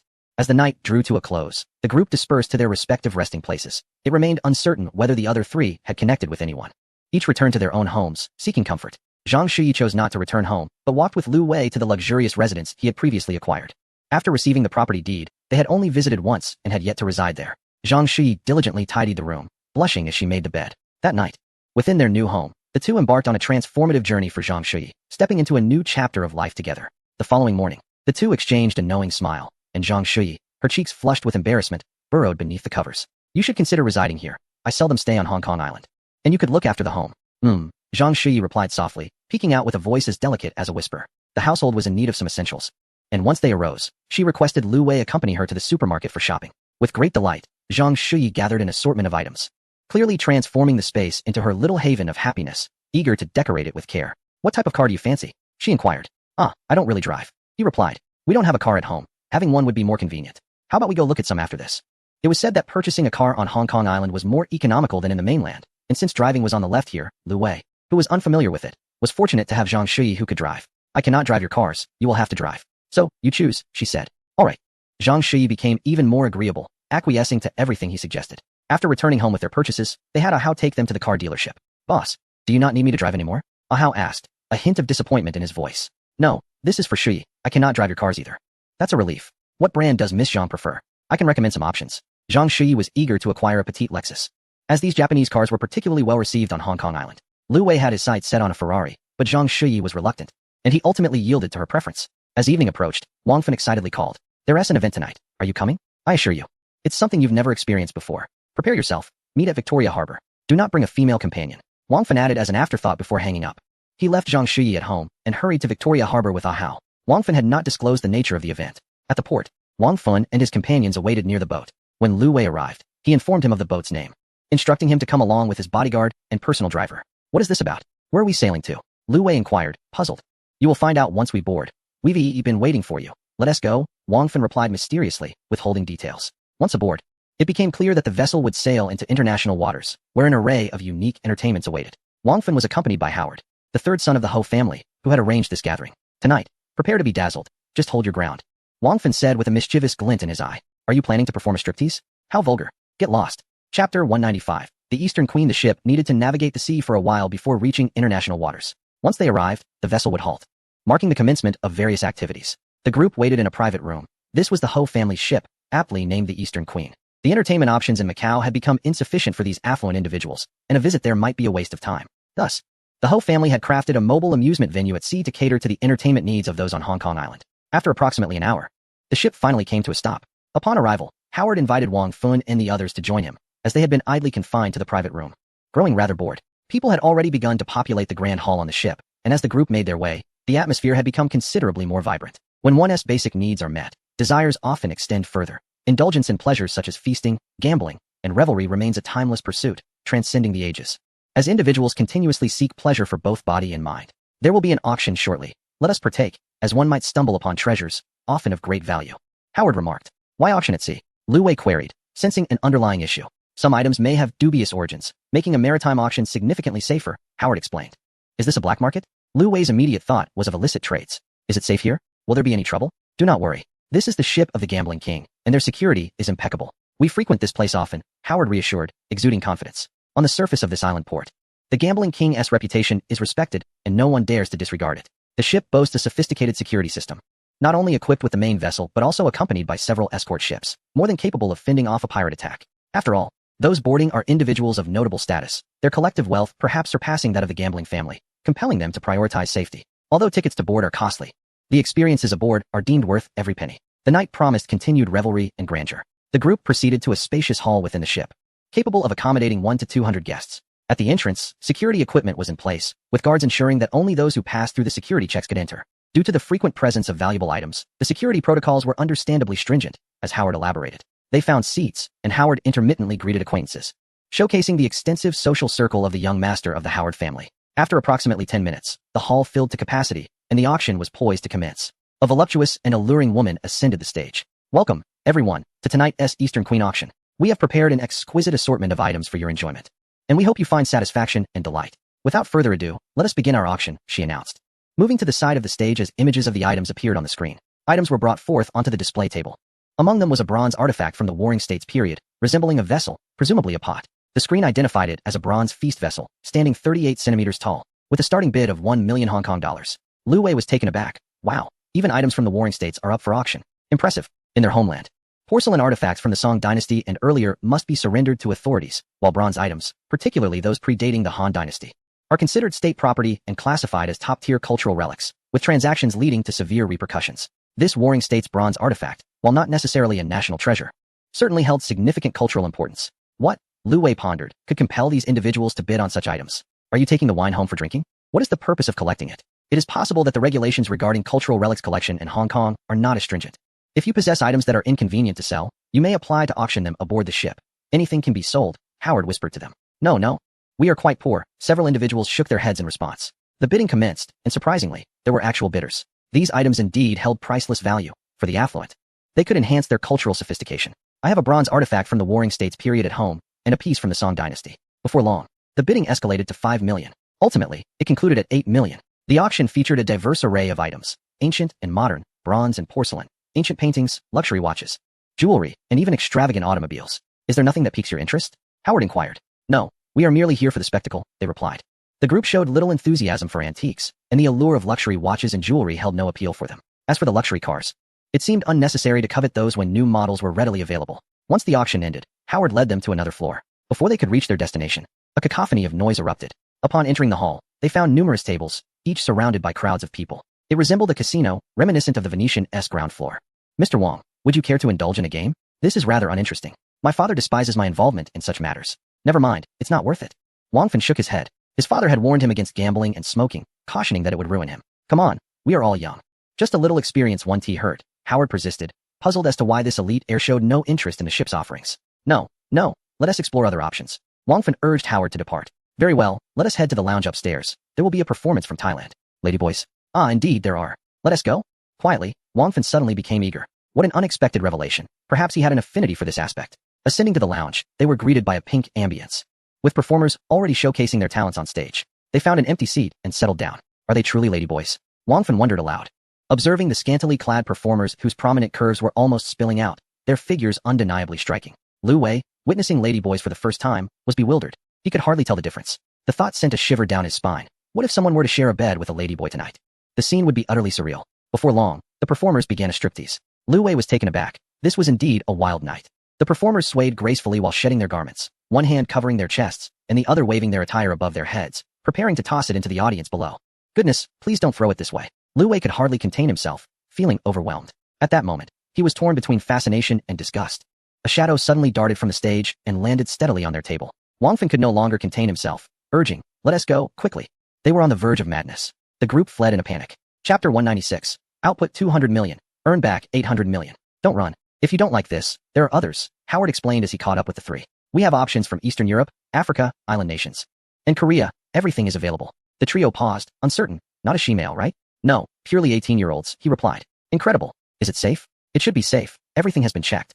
If you want a virgin, they can provide that too. They handle all the verifications. Howard was quite familiar with the scene. It seems that the lives of the wealthy, even in the harbor city, revolve around eating, drinking, gambling, and shopping. However, the advantage here is that wealth affords one a greater array of experiences. Wong Fan, who had previously studied in Europe, held a keen interest in Eastern European women but had never had the chance to pursue any during his impoverished days. Let us go and take a look. I didn't expect such variety, he remarked, realizing that this young man from the mainland had a fondness for female companionship. The next morning, the ship docked back at the harbor, and the group spent the night aboard. Ahao's lingering excitement prompted Lu Wei to tease him. Why are you so reluctant to leave? Boss, someone like me might never have the chance to board this ship again. Last night was a taste of the wealthy lifestyle, truly breathtaking and immensely satisfying. It's meaningless. Let us head home, Lu Wei replied, shaking his head. Their time on the island was limited, and he needed to focus on more pressing matters. Zhang Boyan had already returned with his team to prepare for the racetrack's opening, and there was much to be done. Lu Wei needed to make the most of his remaining days. Zhang Shuyi had already gone to work, so he changed his clothes and asked Aha to take him to the bank. Upon entering the bank and arriving at the VIP room, Zhang Shuyi's face lit up with joy upon seeing Lu Wei. What brings you here? Why aren't you taking a few days off? Why rush back to work? I have nothing pressing. I don't need a break, he replied. All right, please call the manager for me. I need to handle some matters first. Later, I'll take you out for dinner. Okay. Zhang Shuyi left, delighted, knowing that with Lu Wei's presence, she could justify an early departure. Half an hour later, the banking affairs were resolved. Lu Wei's account received a total transfer of 300 million Hong Kong dollars, coupled with the 100 million he had won a few days prior, preparing him with 400 million for operations.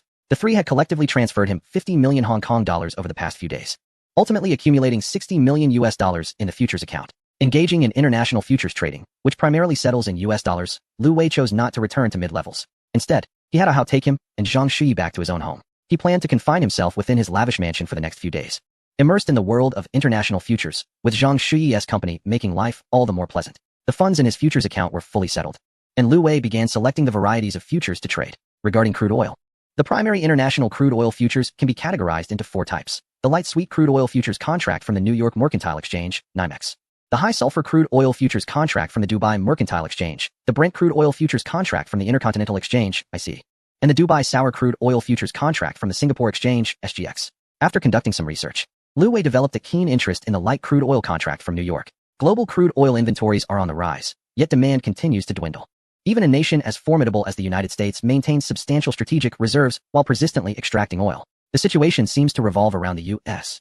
as he contemplates shorting their crude oil futures. Reflecting on past financial manipulations in Asia, he feels motivated to engage in a similar strategy. With a leverage of 50 times provided by his futures company, he wonders if he should aim for a little more. At such leverage, a mere fluctuation of over 2 could lead to a margin call, plunging him into financial ruin. Lu Wei decides to initially establish a position of 1/3, targeting a short position of 1 billion in October WTI. Isolated in his study, he methodically places orders, cautious not to overwhelm the market, which could accelerate the price decline. Currently, the October WTI price stands at $68.50 per barrel, with a contract size of 1,000 barrels. With the leverage, the margin requirement for one contract is 1,370, prompting him to place orders in increments of 500 contracts. After securing 1/3 of his intended position, the market experiences minimal volatility, with a slight dip of 10 cents.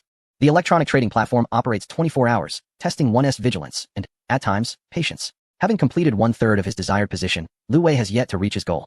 He steps out to join Zhang Shuyi for a brief respite, enjoying a meal and some exercise, before she retires for the night. Lu Wei returns to his study, prepared for a long night ahead. The contracts he previously opened have yielded gains, as the entry price of $68.50 has now decreased to $68.10. Though the fluctuation is merely 30 cents, the influence of the 50x leverage results in a profit of 30. Buoyed by this success, Lu Wei continues to place short orders. At 9:12 p.m., during the peak trading hours, the contracts he sells are swiftly consumed, increasing his short positions to over 40,000 contracts, equivalent to 5 times the daily trading volume of WTI at the New York Mercantile Exchange. After finalizing his positions, he knows it is prudent not to hold futures overnight.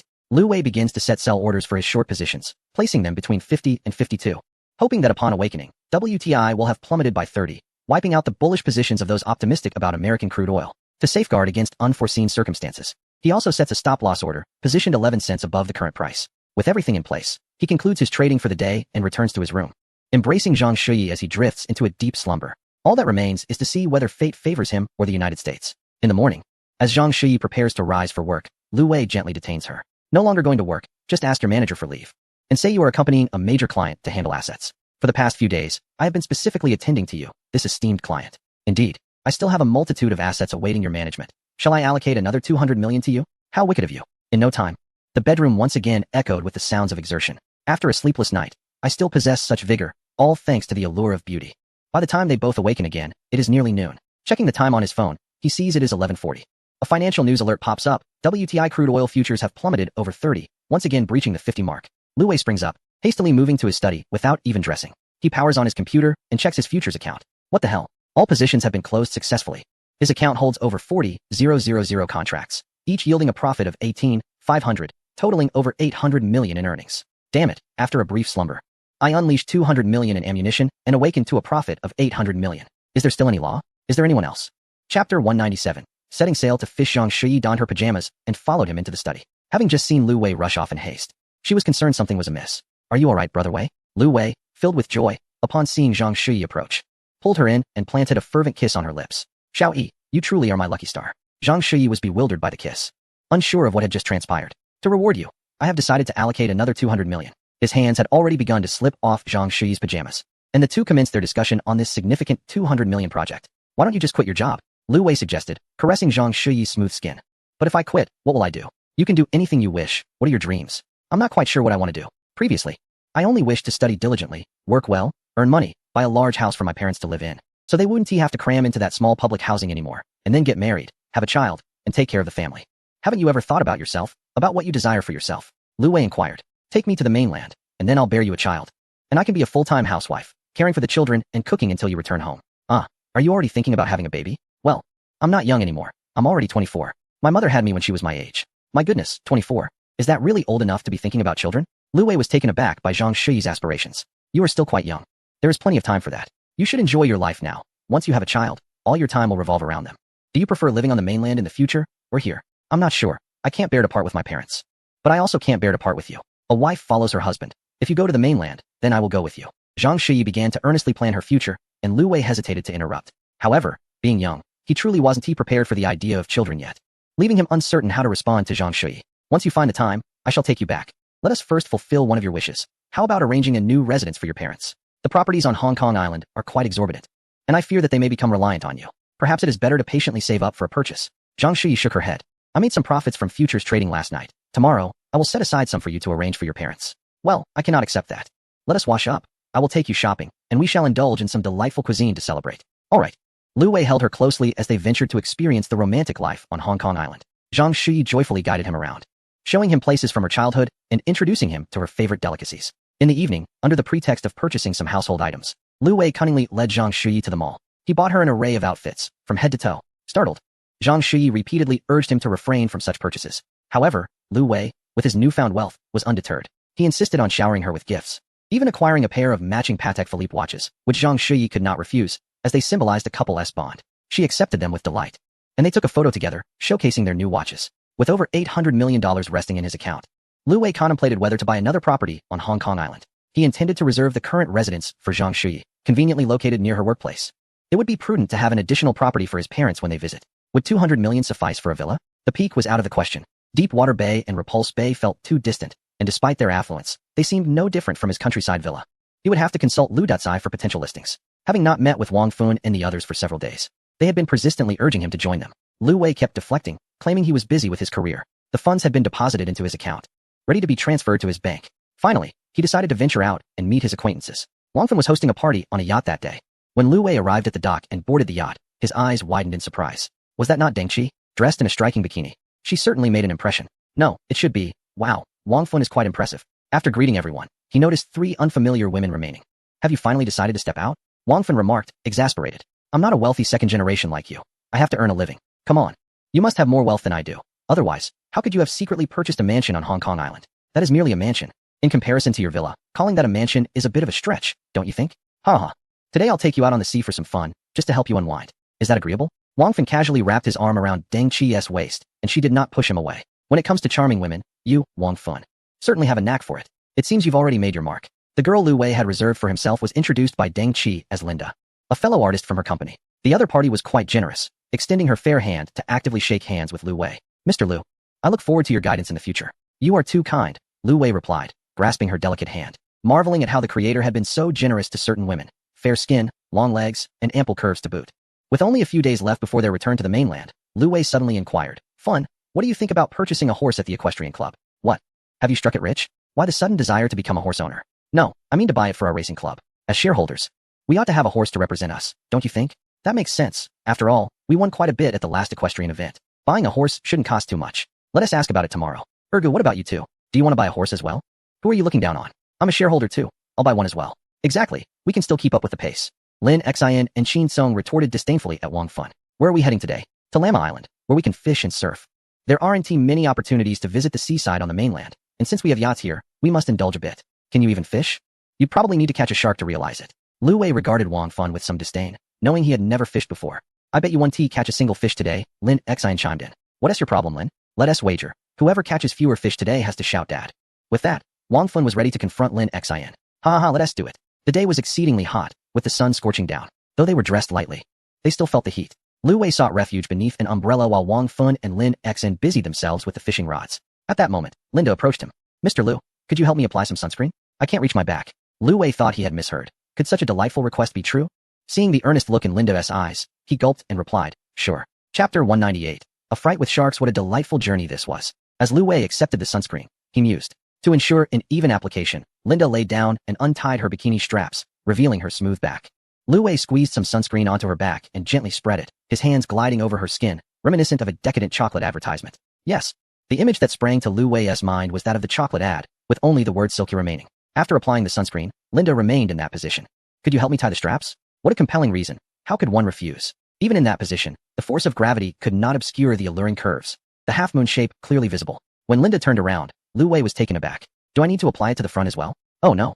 That won't be necessary. The yacht came to a halt on the western waters of Lama Island, where the captain and bodyguard retreated to the cabin for a brief respite. On the deck, Wang Fun and his companions had set up an array of entertainment facilities. While jet skis and other watercraft were already lowered onto the lower deck. The yacht boasted 3 levels, in addition to the cabin below. The uppermost deck was ideal for sunbathing, the middle deck provided a space for leisure, and the first deck was suited for various sports and fishing activities. Lin Xian intended to challenge Wang Fun to a fishing contest, while Lu Wei and Qin Song opted for the jet skis. As Lu Wei mounted the jet ski, Linda eagerly climbed on behind him, wrapping her arms around his waist. I want to join. Can you take me with you? Lu Wei was shirtless, and Linda wore only a small bikini, their bodies pressed closely together, evoking a flurry of emotions. All right, but I'm not very skilled at operating this. So you'll need to hold on tight. Is this tight enough? Linda tightened her grip, bringing them even closer. That is sufficient. Let us set off. With the jet ski revving to life, they sped across the open sea, occasionally crashing through the waves, causing them to jolt and eliciting shrieks from Linda, as the exhilarating scene captivated onlookers. Meanwhile, Lin Xian and Wang Fun were immersed in their fishing competition, preparing bait. Suddenly, an idea struck Wang Fun. He descended to the dining area on the lower level and procured a piece of raw beef, still glistening with blood. Ergo, this bait will surely attract big fish. After all, don't they love this bloody meat, much like dogs do? Lin Xian, momentarily taken aback, replied, Why do I feel like you're insulting me? Not at all. Do you enjoy this? If not, then it's not about you. Lin Xian pondered for a moment and realized he indeed did not have a taste for it. Wang Fun deftly secured the piece of beef to his fishing line and cast it out, a few drops of blood spilling into the water. Meanwhile, Lu Wei and Qin Song continued their exhilarating ride across the sea, reveling in the thrill of speed, their vision unobstructed, allowing them to drive as freely as a wild stallion. If you slam the throttle and then hit the brakes, the person behind you will be pressed against you repeatedly. That sensation is something even the yacht cannot replicate. Linda clung tightly to Lu Wei, fearful of falling off. When the jet ski plunged off a wave of panic surged within her, prompting her to scream despite her efforts to hold on. As they landed, a sense of relief washed over her, and she relaxed her grip slightly, only to realize she had inadvertently come into contact with something firm. It took a moment for her to comprehend the implications of this encounter. How could he still be responsive? After all, with a beautiful woman embracing you so closely, a lack of reaction would surely indicate something amiss. Perhaps Lu Wei should consider a name change to Yang. As they rested on the surface of the water, Lu Wei's gaze wandered into the distance, where he spotted a triangular object approaching them. Qin Song, what is that? He inquired, pointing in its direction. I'm not sure. It looks like a sharp angle. Linda, overhearing, turned to look as well. Ah, a shark. Quick, run, she shouted in a panic. What? A shark?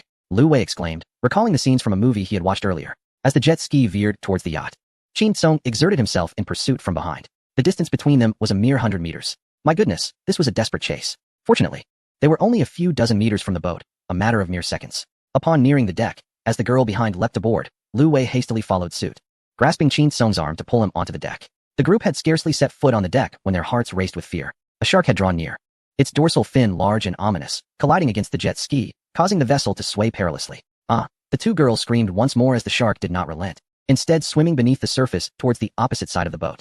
Wang Fun, holding his fishing rod, was on the verge of closing his eyes to rest. Suddenly, the rod dipped sharply, a powerful force tugging at him, nearly toppling him over. Ergo, a big fish! Wang Fun exclaimed with excitement. The fishing line continued to unravel swiftly. Ergo, come help me, I can't handle it. Lin Xian abandoned his own rod and rushed over to assist Wang Fun.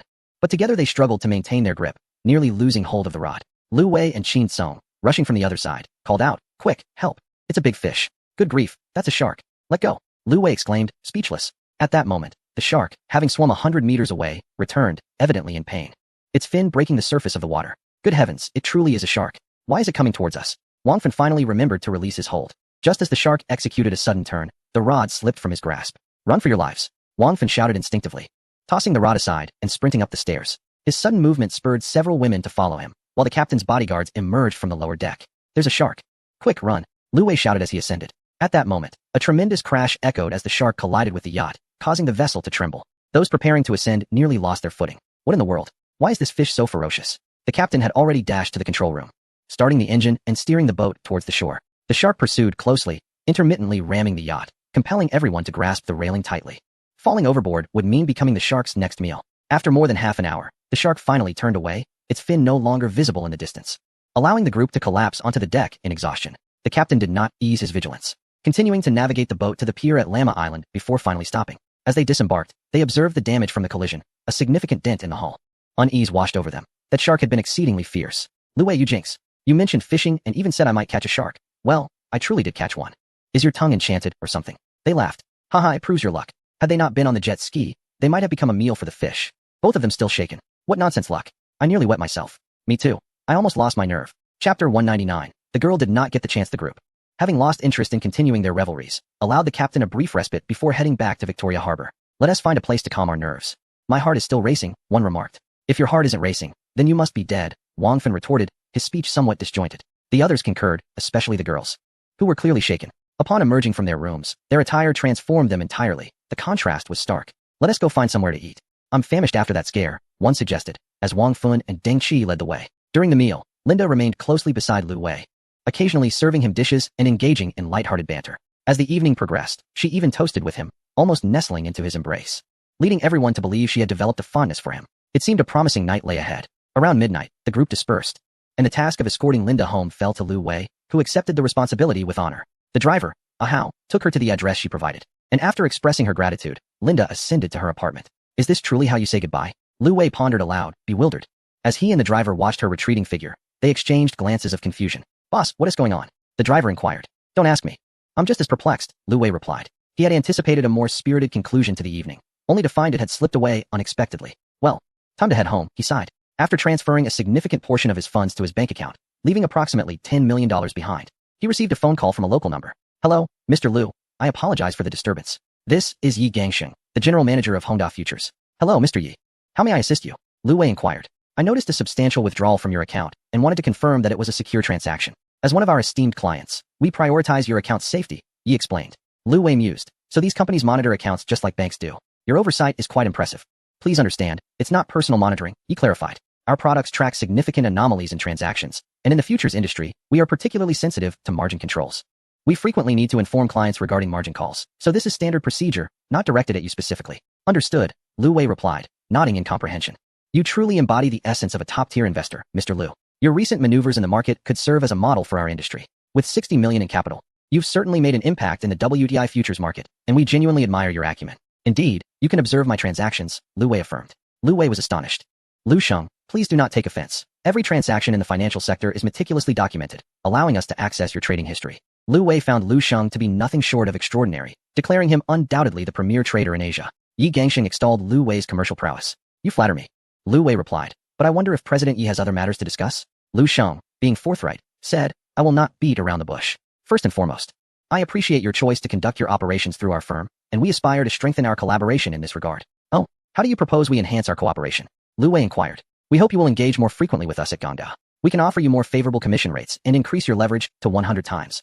Should you require financing, we can also provide you with the best interest rates available. What must I do? Lu Wei asked, puzzled. Nothing at all, came the reply. Simply continue trading with us at Gangda. All right, rest assured. I generally prefer not to switch companies. As long as your service remains commendable, I will continue to use your firm. Thank you for your support, Lu Sheng. If you are amenable, I would like to invite you to dinner to deepen our connection. Yi Gangsheng's invitation for a meal left Lu Wei somewhat surprised. I have a commitment at the racecourse today and may not have time. Perhaps I can treat you next time I visit Hong Kong. After considering, he decided that attending the races took precedence and thus declined the invitation. Very well. I shall not disturb you further. I hope to see you next time, Yi Gangsheng concluded, ending the call. Upon arriving at the racecourse, Wang Feng and others had also arrived. How did last night go? That Linda seemed quite appealing, Wang Feng teased. Don't mention it, Chow replied. She asked me to take her home, and that is precisely what I did. We parted ways afterward. Haha, Lu Wei, you didn't manage to seal the deal. One chimed in. Seal what?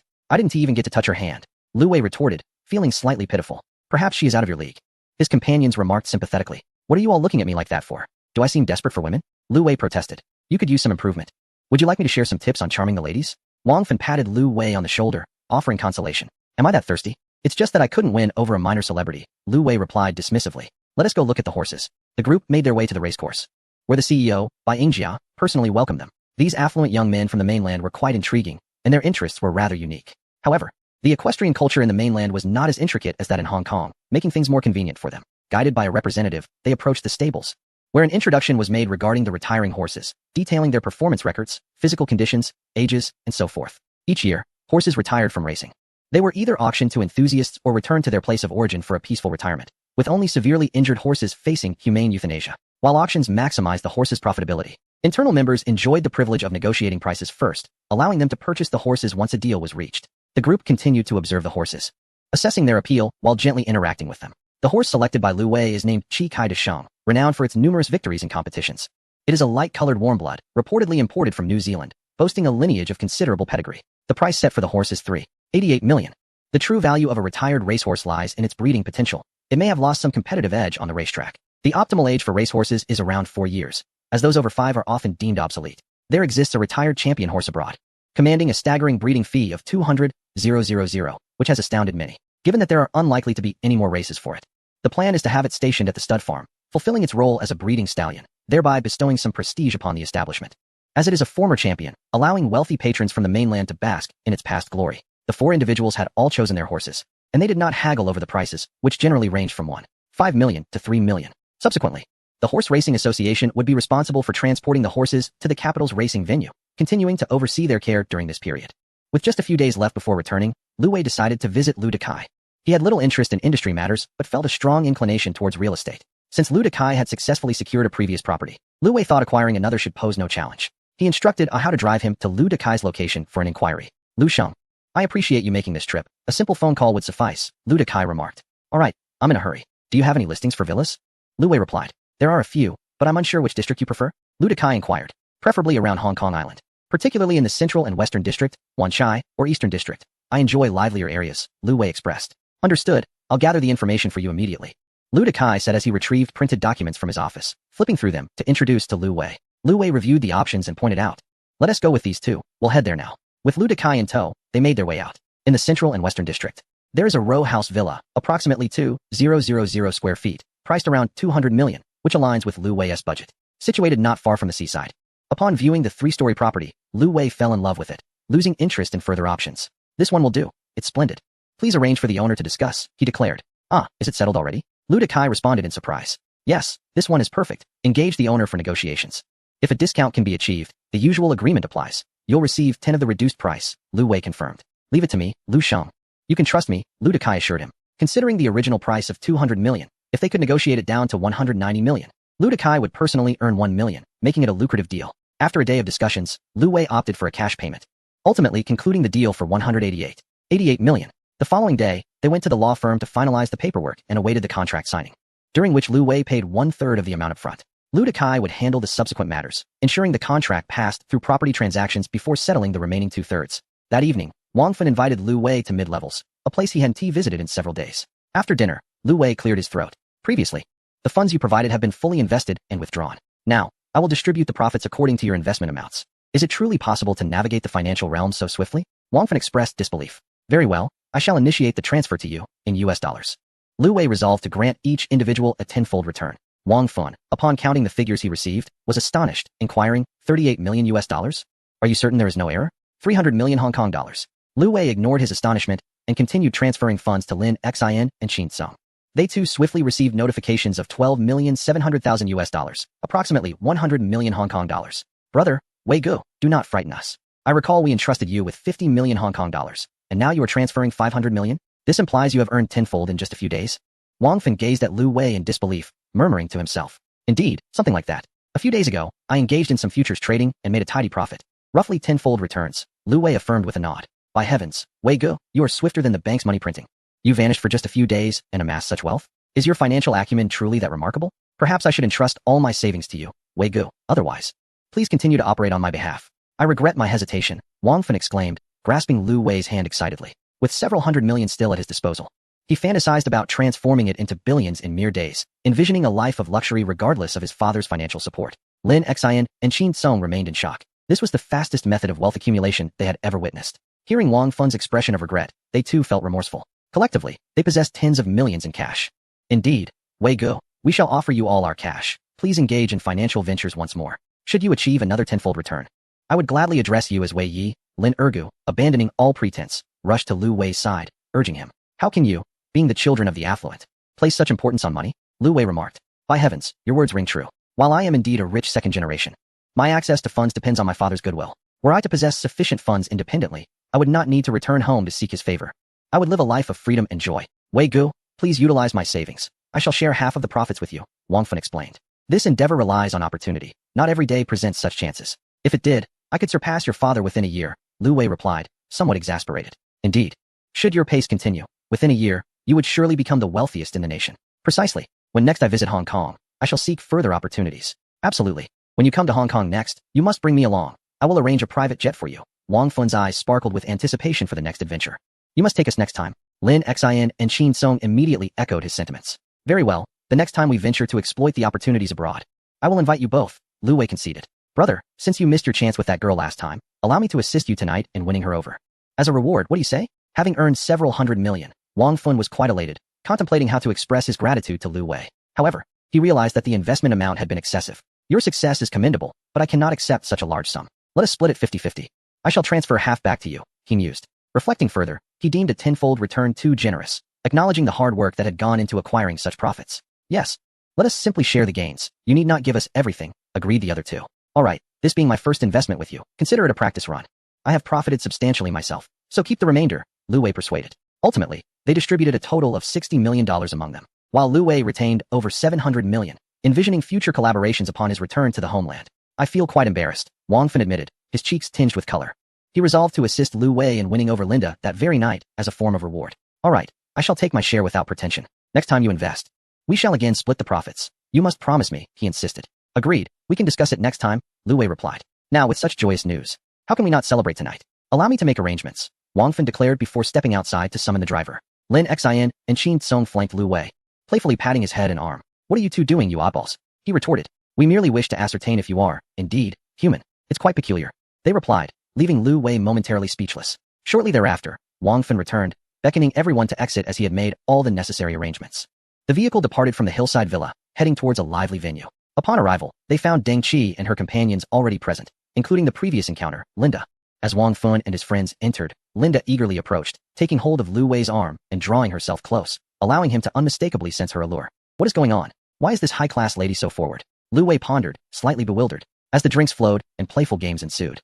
Linda unexpectedly began to feed Lu Wei wine mouth to mouth, eliciting cheers from the onlookers. Later, under the pretext of needing to use the restroom, Linda suggested that Lu Wei accompany her. He obliged, but once outside, she led him to a different location, heading towards a hotel room downstairs. Retrieving a room key from her bag, she opened the door and pulled the still-dazed Lu Wei inside, kicking the door shut behind them while the lights flickered dimly. In the enveloping darkness, Linda embraced Lu Wei tightly, leaning in for a kiss. Unable to resist, he reciprocated her advances. The air was soon filled with soft sounds of laughter and sighs. Observing Lu Wei and Linda depart, Wang Fun joyfully embraced Deng Qi, relieved that matters had been resolved. It would be quite embarrassing for him if he could not even manage to win over a woman. He conveyed a message to Deng Qi, noting that the woman had indeed taken the initiative. Wang Fun had encountered many challenges before. It was merely a matter of using the right approach to navigate them. Chapter 201. Wang Fun desires Lu Wei to be his younger brother. The realm of fame and fortune remains just that, a realm of superficial allure. Sleep serves merely as a means to strengthen connections, or perhaps as a bargaining chip. Upon awakening the next day and glancing at the woman beside him, a sense of ennui washed over him. Just days prior, their interactions had been a game of distance and proximity, a dance of seduction. Yet now they had ventured deep into uncharted territory. Last night had been summoned by Wang Fun, evidently meeting some unspoken criterion in her heart. Lu Wei pondered for a moment. It was clear that the woman's intentions were too overt. Rising quietly, he donned his clothes and departed. With his imminent departure from the port the following day, he had several matters to address. First, he sought out Lu Dicai to settle the final payment, entrusting him with the subsequent paperwork. After all, this was a lucrative land, one he intended to frequent in the future. Upon returning to the bank, he executed a substantial transfer to his mainland card, leaving a third of the funds on Hong Kong Island. Having completed the transaction, he casually escorted Zhang Shuyi out of the bank. After their meal, Zhang Shuyi could no longer contain her curiosity. Are you returning to the mainland? She inquired. Yes. I leave tomorrow. Oh, I will miss you. I shall return in due time. Take good care of yourself and wait patiently for me. When can I accompany you back to the mainland? Perhaps next time, once you have your travel permit sorted. All right, but do remember to come back soon.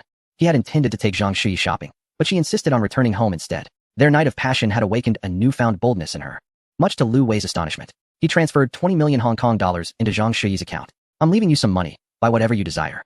If you choose not to work, that is perfectly fine, or you may gift it to your parents. There is no need to be frugal. I do not want it. I am not with you for your money. Do not speak foolishly. Sustenance and care are necessities. While I am away, you must not neglect yourself. If I return to find you diminished or emaciated, you shall face my wrath, he warned, pinching her playfully. Understood, she replied, her cheeks flushed with embarrassment. Zhang Shuyi insisted on seeing Lu Wei off at the airport, indulging in a sentimental farewell.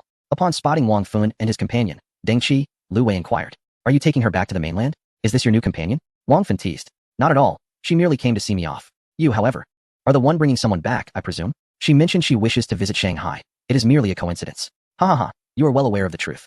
Lu Wei transferred 100,000 to Ah Hao, expressing gratitude for his assistance over the past few days and requesting that he ensure Zhang Shuyi's safe return. After a tender embrace and a lingering kiss, he joined Wang Fun and the others, boarding his private aircraft. Little did he anticipate that after such an extended stay on Hong Kong Island, his father might suspect a change in his character. I find this place more entertaining than Shanghai. I must come here more often. It seems you are keen to bring Lu Wei along for the ride. To showcase his skills, Wang Fan jested. Ha, that is merely a side note. Why does everyone want Lu Wei to come? Deng Qi asked, intrigued. You are unaware? This lad is the wealthiest among us, undoubtedly a member of the affluent elite, and he profits handsomely on each visit to Hong Kong Island. Wang Fan replied with a hint of envy. How dare you speak so recklessly? How can one navigate life with such words from the esteemed young Master Wang? Oh, that belongs to my father, not to me. Your statement is quite envious. I too yearn for such a father, yet I have none. Perhaps I should return home and inquire with my father, suggesting he become your godfather, thereby making you my brother. Suddenly, a thought struck Wang Fan, and he proposed this peculiar idea. Please, do not frighten me with such notions. Lu Wei was taken aback by the idea of acknowledging Wang Muchuan as a godfather. Such an arrangement could potentially spare him decades of struggle. It is likely that upon hearing Wang Fan's suggestion, Wang Muchuan would contemplate suffocating him for even considering the division of the family fortune. I had previously mentioned you to my father. Perhaps you could accompany him for a round of golf. Lu Wei recalled that there was indeed some truth to this. Very well.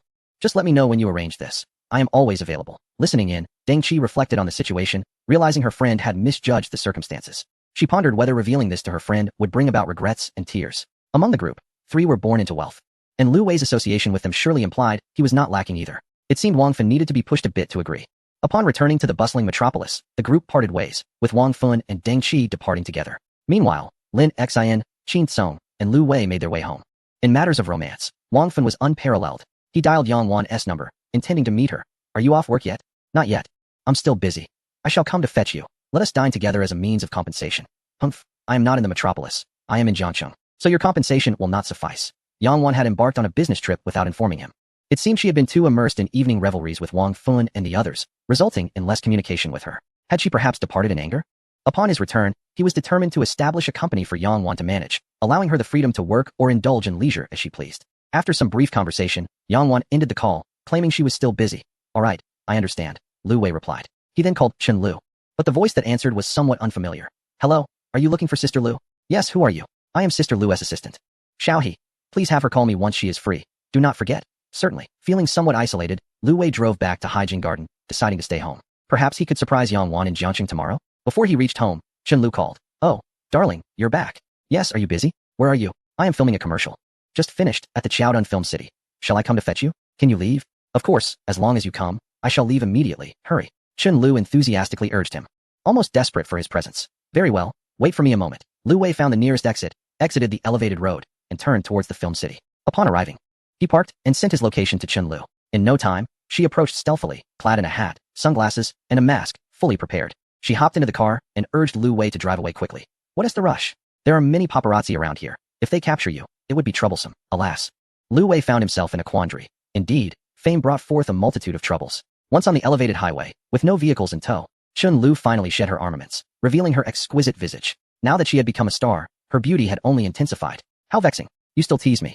I am not like that. Or have you not seen me? Chen Lu playfully pouted, casting an exasperated glance in his direction. This display of affection nearly rendered Lu Wei powerless. Upon returning to Chen Lu's residence, she immediately leapt into his arms, having missed him dearly. It felt as though her emotions were on the verge of overflowing. This heartless man. After the storm had passed, with the skies clearing, Lu Wei mused while toying with something in his hands. Do you remember the promise I made you back in Hainan? The reward I promised? Of course. You said once the film was completed, you would buy me a house as a reward. Now, you may choose. Shall we buy here or in Hainan? I wish to reside in the Magic City, but alas, I lack the qualifications to purchase property there. Tomorrow, we shall acquire an apartment. No qualifications are needed. Thank you, dear husband. Chen Lu's spirits were lifted once more. Chapter 202. There is 100 million in this card, just for you the following day. Chen Lu managed to accompany Lu Wei to select a residence for herself. Her requirements were rather minimal. She merely desired a good location and a pleasant community. After scheduling an appointment with a real estate agent online, they viewed several properties and swiftly made a decision. They settled on a 140 square meter commercial residence, priced at over 60,000 per square meter, merely a trifling sum for someone like Lu Wei at present. Chen Lu received a phone call and, with an apologetic demeanor, excused herself to attend to an engagement. Lu Wei found himself once again alone and decided against returning home. He drove to Hangzhou, purchasing a ticket for the soonest flight directly to Jiangxing. Just before boarding, he took a moment to message Yang Wan, inquiring about her whereabouts. However, even by the time he boarded, she had yet to respond. 2 hours later, upon landing, Lu Wei promptly checked his phone and discovered that Yang Wan was scheduled to return to the Magic City that afternoon. He immediately called her, and by sheer coincidence, she had just arrived at the airport. The two joyously reunited at the terminal, with Yang Wan moved to tears, astonished that her dear friend would come to find her, nearly missing one another. Are you foolish? You arrived unannounced. Had I been a moment faster, you would have missed me entirely. Yang Wan complained, embracing him. Fear not. My luck is exceptional. I came expressly to see you. Humph. After such a long absence, you must not have missed me at all. Missed you? How could I not? My very being longs for you. Is it not evident that I rushed here? Do you wish to return, or shall we explore for a couple of days? Are you in a hurry? I have never visited Jiangqing before. If you are not pressed for time, stay and accompany me. Having made the journey, Lu Wei was reluctant to leave so soon. Then I shall stay with you. I will inform my colleagues. Yang Wan stepped aside to speak with her co-workers, apologizing and requesting that they return without her, as she intended to remain with her boyfriend. Her colleagues regarded them with curiosity, understanding enough to proceed to the waiting area. Thus, Lu Wei and Yang Wan ventured back into the city, securing a hotel for their stay. They took some time to rest, offering each other comfort and solace. As the evening descended, I strolled hand in hand with Yang Wan through the bustling streets and alleys of Jiangqing. We took a ferry to admire the Grand Bridge, allowing Yang Wan to revel in the joy of traveling with her boyfriend, which uplifted her spirits significantly. After spending 2 leisurely days in Jiangqing, we returned to the vibrant metropolis. The seaside garden was devoid of visitors, and Yang Wan chose to stay there. Lu Wei casually discussed the idea of starting a company with Yang Wan. Little Wan, considering how busy you are with Han Shua every day, how about I establish a company and you take the helm? Really? Can I manage that? I have no experience, she replied, a hint of doubt in her voice. It's your own business. You can do as you please, as long as it brings you comfort. You often work late and travel for work. It's too exhausting. At my young age, I would be a boss. No, I am the boss's wife. You are the true boss. Indeed, you are the boss's wife, Lu Wei affirmed, playfully pinching Yang Wan's delicate nose. The club in the capital is set to open during the National Day holiday, and I will need to head there for a few days to handle the company registration and other affairs. You will have to manage things on your own. What? You are leaving again? Yang Wan's face fell, apprehensive about the impending opening and the challenges it would bring. Don't be upset. When we open, you can come, and I'll take you horseback riding. I bought a horse as soon as I arrived. It's waiting for you to ride it. Really? Of course. You'll see for yourself when you come. You can even give it a new name. All right, that sounds promising. Yang Wan leapt into Lu Wei's embrace, whispering sweetly in his ear. Her cheeks flushed as she nestled into his arms. With a joyful smile, Lu Wei lifted her and headed toward the bedroom. The following day, after dropping Yang Wan off at work, Lu Wei went directly to the bank. Li Wanqing was already at her post, and her eyes sparkled with affection upon seeing him. What brings you here? Did you just return from Hong Kong? Yes, I came back yesterday. How have you been? Is everything well at home? All is well. My parents have been discharged from the hospital and are back home. Everything is back to normal. That's great to hear. Lu Wei then requested Li Wanqing to issue him several new cards as he intended to transfer some funds. The bank's vice president, upon seeing him, approached with enthusiasm, exclaiming, Mr. Lu, what a rare pleasure. Welcome to guide our work.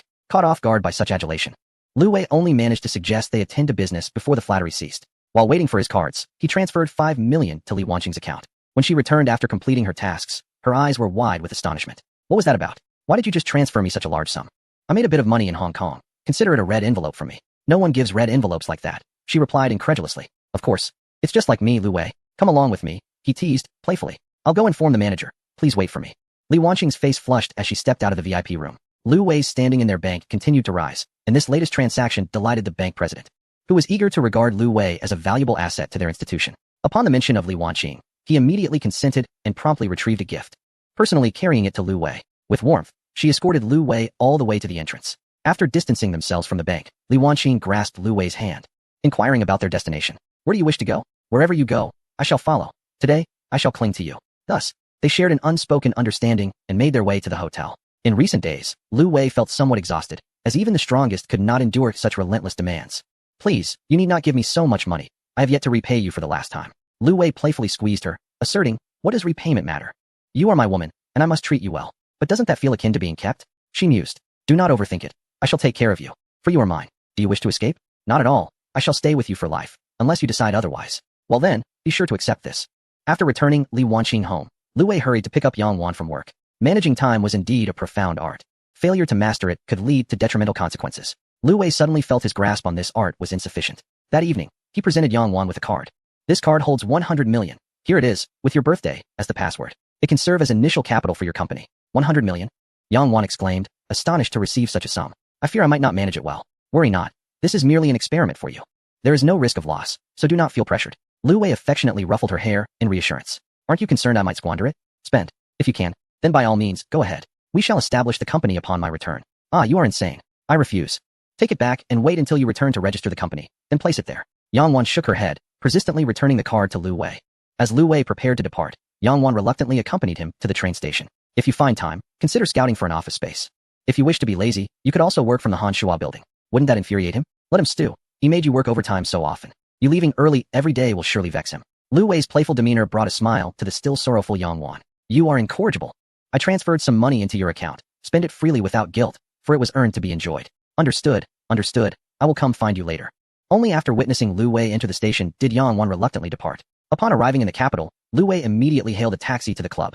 It appeared necessary to procure some vehicles for the club, which would facilitate transportation for future guests. In truth, Lu Wei was the only one without a car in the capital. The others had their own means of transport, including Jiang Baiyan. Thus, it was Lu Wei who faced inconvenience.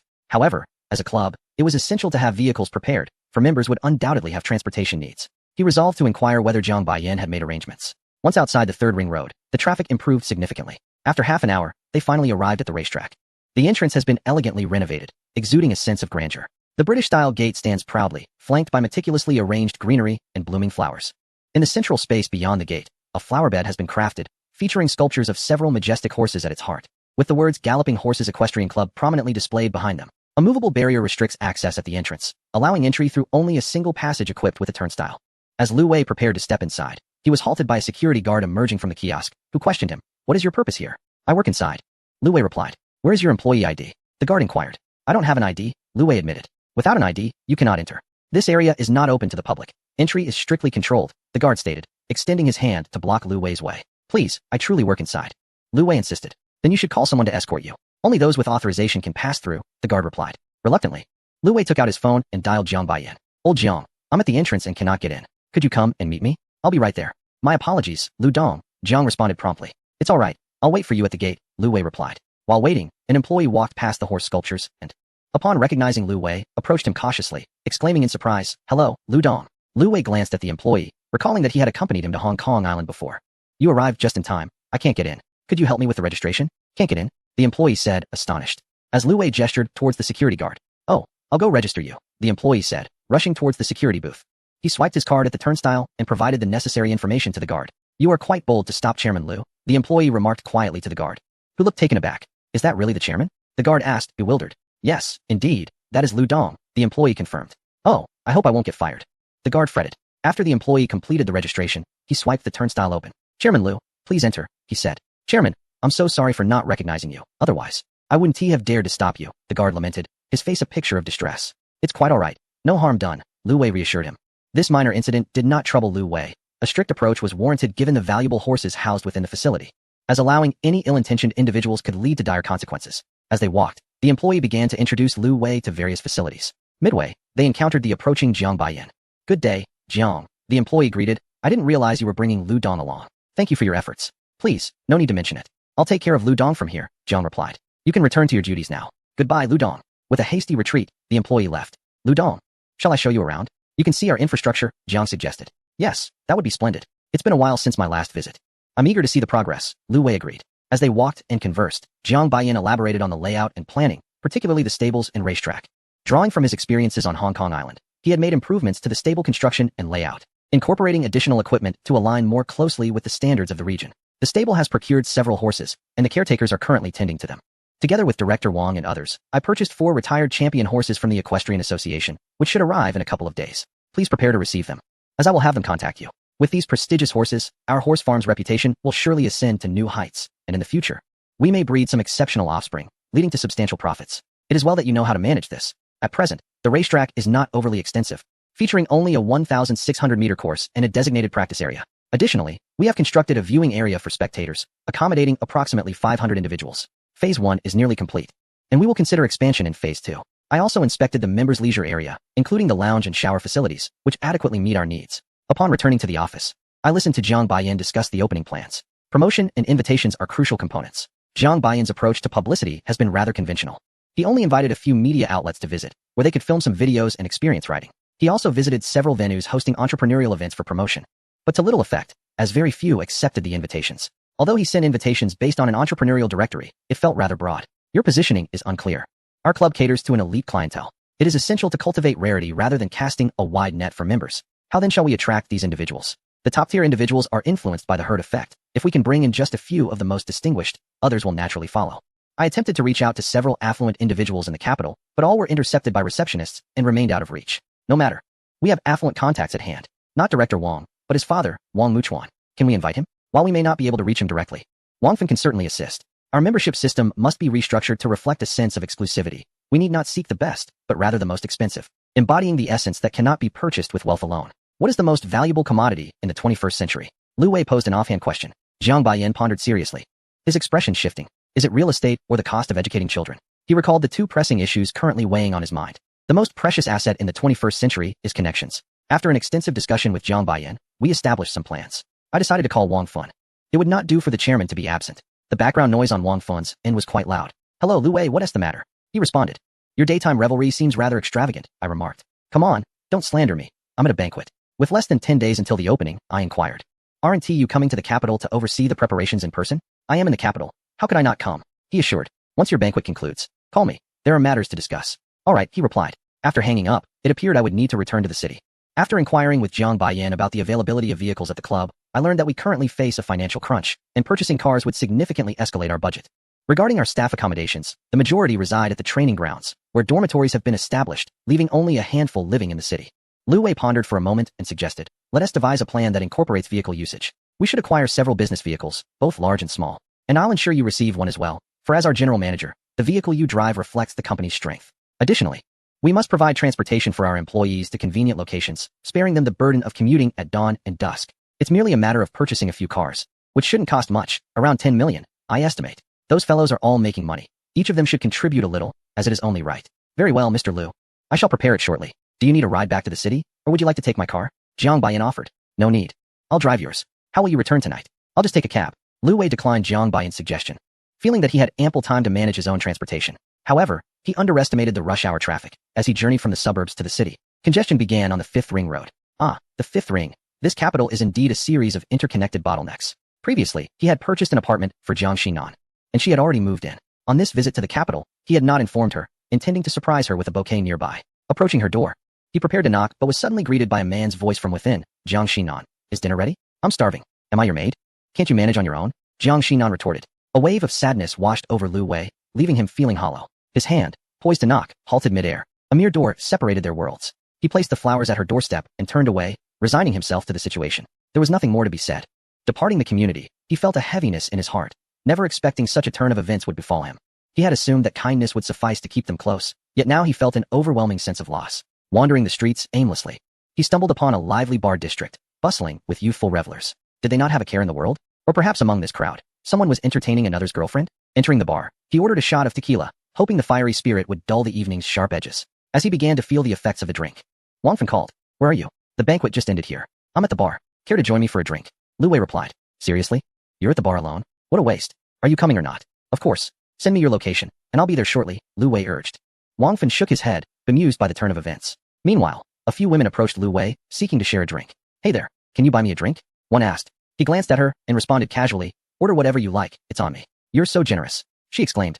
Turning to the bartender. Bring me a glass of champagne, Lu Wei said nonchalantly. He was unbothered by the alcohol. Whether it was for marketing or merely to share a drink, he was content as long as there were others drinking alongside him. Lu Wei had lost count of how much he had consumed, and the women beside him had changed several times. He only offered them drinks, saying nothing else, allowing them to flirt freely. The bartender, unable to contain himself, remarked, Sir, they are merely here for the drinks. Your generosity may lead to substantial losses. Lu Wei shrugged. It's just women, they love to take advantage. Let them indulge until they burst. The bartender shook his head in resignation. 20 minutes later, Wang Feng arrived. After scanning the crowd for a while, he finally spotted Lu Wei. Have you been drinking excessively? Feeling dejected? Abandoned by women? Wang Feng inquired, a frown creasing his brow. How did you know? Lu Wei replied. Ah, indeed. It's quite pathetic that you've come here to drown your sorrows over a woman. Why say so much? Come, let us drink. What would you like? What nonsense. Such drinks are detrimental. Let us go. I'll take you somewhere else to soothe your troubled spirit. Wang Feng supported Lu Wei, enlisting another bodyguard to assist, and together they escorted him away. Uncertain of their destination, Lu Wei eventually collapsed onto a sofa. Shortly thereafter, a group of girls in pink and white bunny dresses entered the room. You think fairies are among us? In truth, they reside in the private rooms. The pure and charming girls began to dance adorably. Get up. Let us see how you like my preparations. Lu Wei opened his somewhat foggy eyes. And before him was a spectacle of girls in short skirts dancing, their long legs swaying, seemingly causing the very mountains to tremble, radiantly enchanting. Hey, quite delightful, he mused. Is it worth it for a single tree when there is a whole forest, lush and bountiful for the picking? Wang Feng assumed the role of a life coach, attempting to guide Lu Wei's mind. In this intoxicating atmosphere, Lu Wei soon found himself lost in a haze of confusion, thus commencing the revelry of the night. Chapter 205. Oh, what a substantial loss. Lu Wei, inebriated, was rendered incapable of any serious conversation, prompting Wang Feng to encourage him to revel even more. Lu Wei had no recollection of where Wang Feng had left him. Upon waking, he was taken aback. What on earth? How terrifying! He exclaimed, discovering several women sprawled across the bed. What have I done? Lu Wei rubbed his temples, struggling to recall anything, yet the attire of these women seemed oddly familiar. Bunny girls? This was too alarming. Surely there shouldn't be so many. No wonder kings despise early morning court sessions. It was impossible to rise, utterly overwhelmed. Upon reaching for his phone to check the time, he found it had died. He had forgotten to charge it after last night's revelry. Lu Wei, feeling too lazy to leave, decided to charge his phone in the room. Meanwhile, Jiang Xiannan awoke, prepared to leave for work. Upon opening the door, she discovered a bouquet of fresh flowers on the floor. Surprised, she suddenly recalled something. These flowers are here without anyone knocking. They surely weren't delivered by a florist. There's only one possibility. He has been here. But why didn't he come in? Oh no. Jiang Xinan swiftly grasped her phone and sent a WeChat message to Lu Wei. My dear, have you arrived in the capital? Have you come to the apartment? Have you misunderstood? Please allow me to explain. After dispatching a flurry of messages, she received no response from him. Unwilling to accept this silence, Jiang Xinan immediately resorted to calling him. Time and again, she dialed, only to be met with the disheartening message. The number you have dialed is switched off. Sorry. With her heart heavy, Jiang Xinan lost her resolve to go to work, collapsing at the entrance, lost in thought for a considerable time, tears cascading down her cheeks. Struggling, she returned inside, shut the door, and sank into the sofa, her mind adrift. In a state of desperation, she continued to call, only to hear that same emotionless voice. Overcome with sorrow, Jiang Xinan wept, feeling as if her heart had been wrenched from her chest, utterly helpless and unsure of how to proceed. Jiang Xinan, are you unwell? Wallowing in such despair, so early in the morning? A man's voice resonated from the bedroom on the first floor. Upon hearing this, Jiang Xinan's tears flowed even more profusely. The man, exasperated, rose to open the door and was taken aback to find Jiang Xinan weeping, her face a picture of distress. Sister, what has happened? Why are you so upset this morning? Who has hurt you? Jiang Xinbei, you have brought me to this state. I should never have taken you in. My boyfriend came by, and he has misunderstood me. He thinks I invited another man to stay. He is ignoring me now. He no longer wants me. What? Jiang Xinbei exclaimed, his expression darkening. Although he spoke with a stern tone, he was, after all, his beloved sister, and he could only afford to be a bit overbearing. Call him. Explain the situation properly. I am your brother. I have called. His phone is off. He may have blocked me. Jiang Xinan sobbed. Give me the number.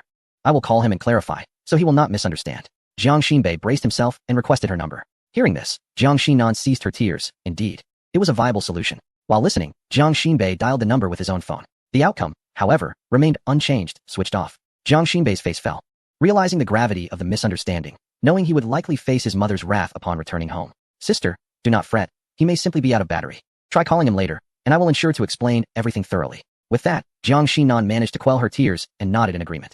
When Wang Fan awoke and sought out Lu Wei, he greeted him with a mysterious smile. So, how did you find my arrangements from last night? Satisfactory? Satisfactory? I was completely out of it. It felt like a waste of effort. Oh, how disappointing. All my intentions squandered. All right, let us focus on the matter at hand. Wang Fan interrupted, shaking off the complaints. We are just days away from the grand opening. Could you possibly persuade your father to make an appearance? Perhaps to officiate the ribbon-cutting ceremony? Is that all? Indeed. And let Lin Xian and Qin Song bring their families as well.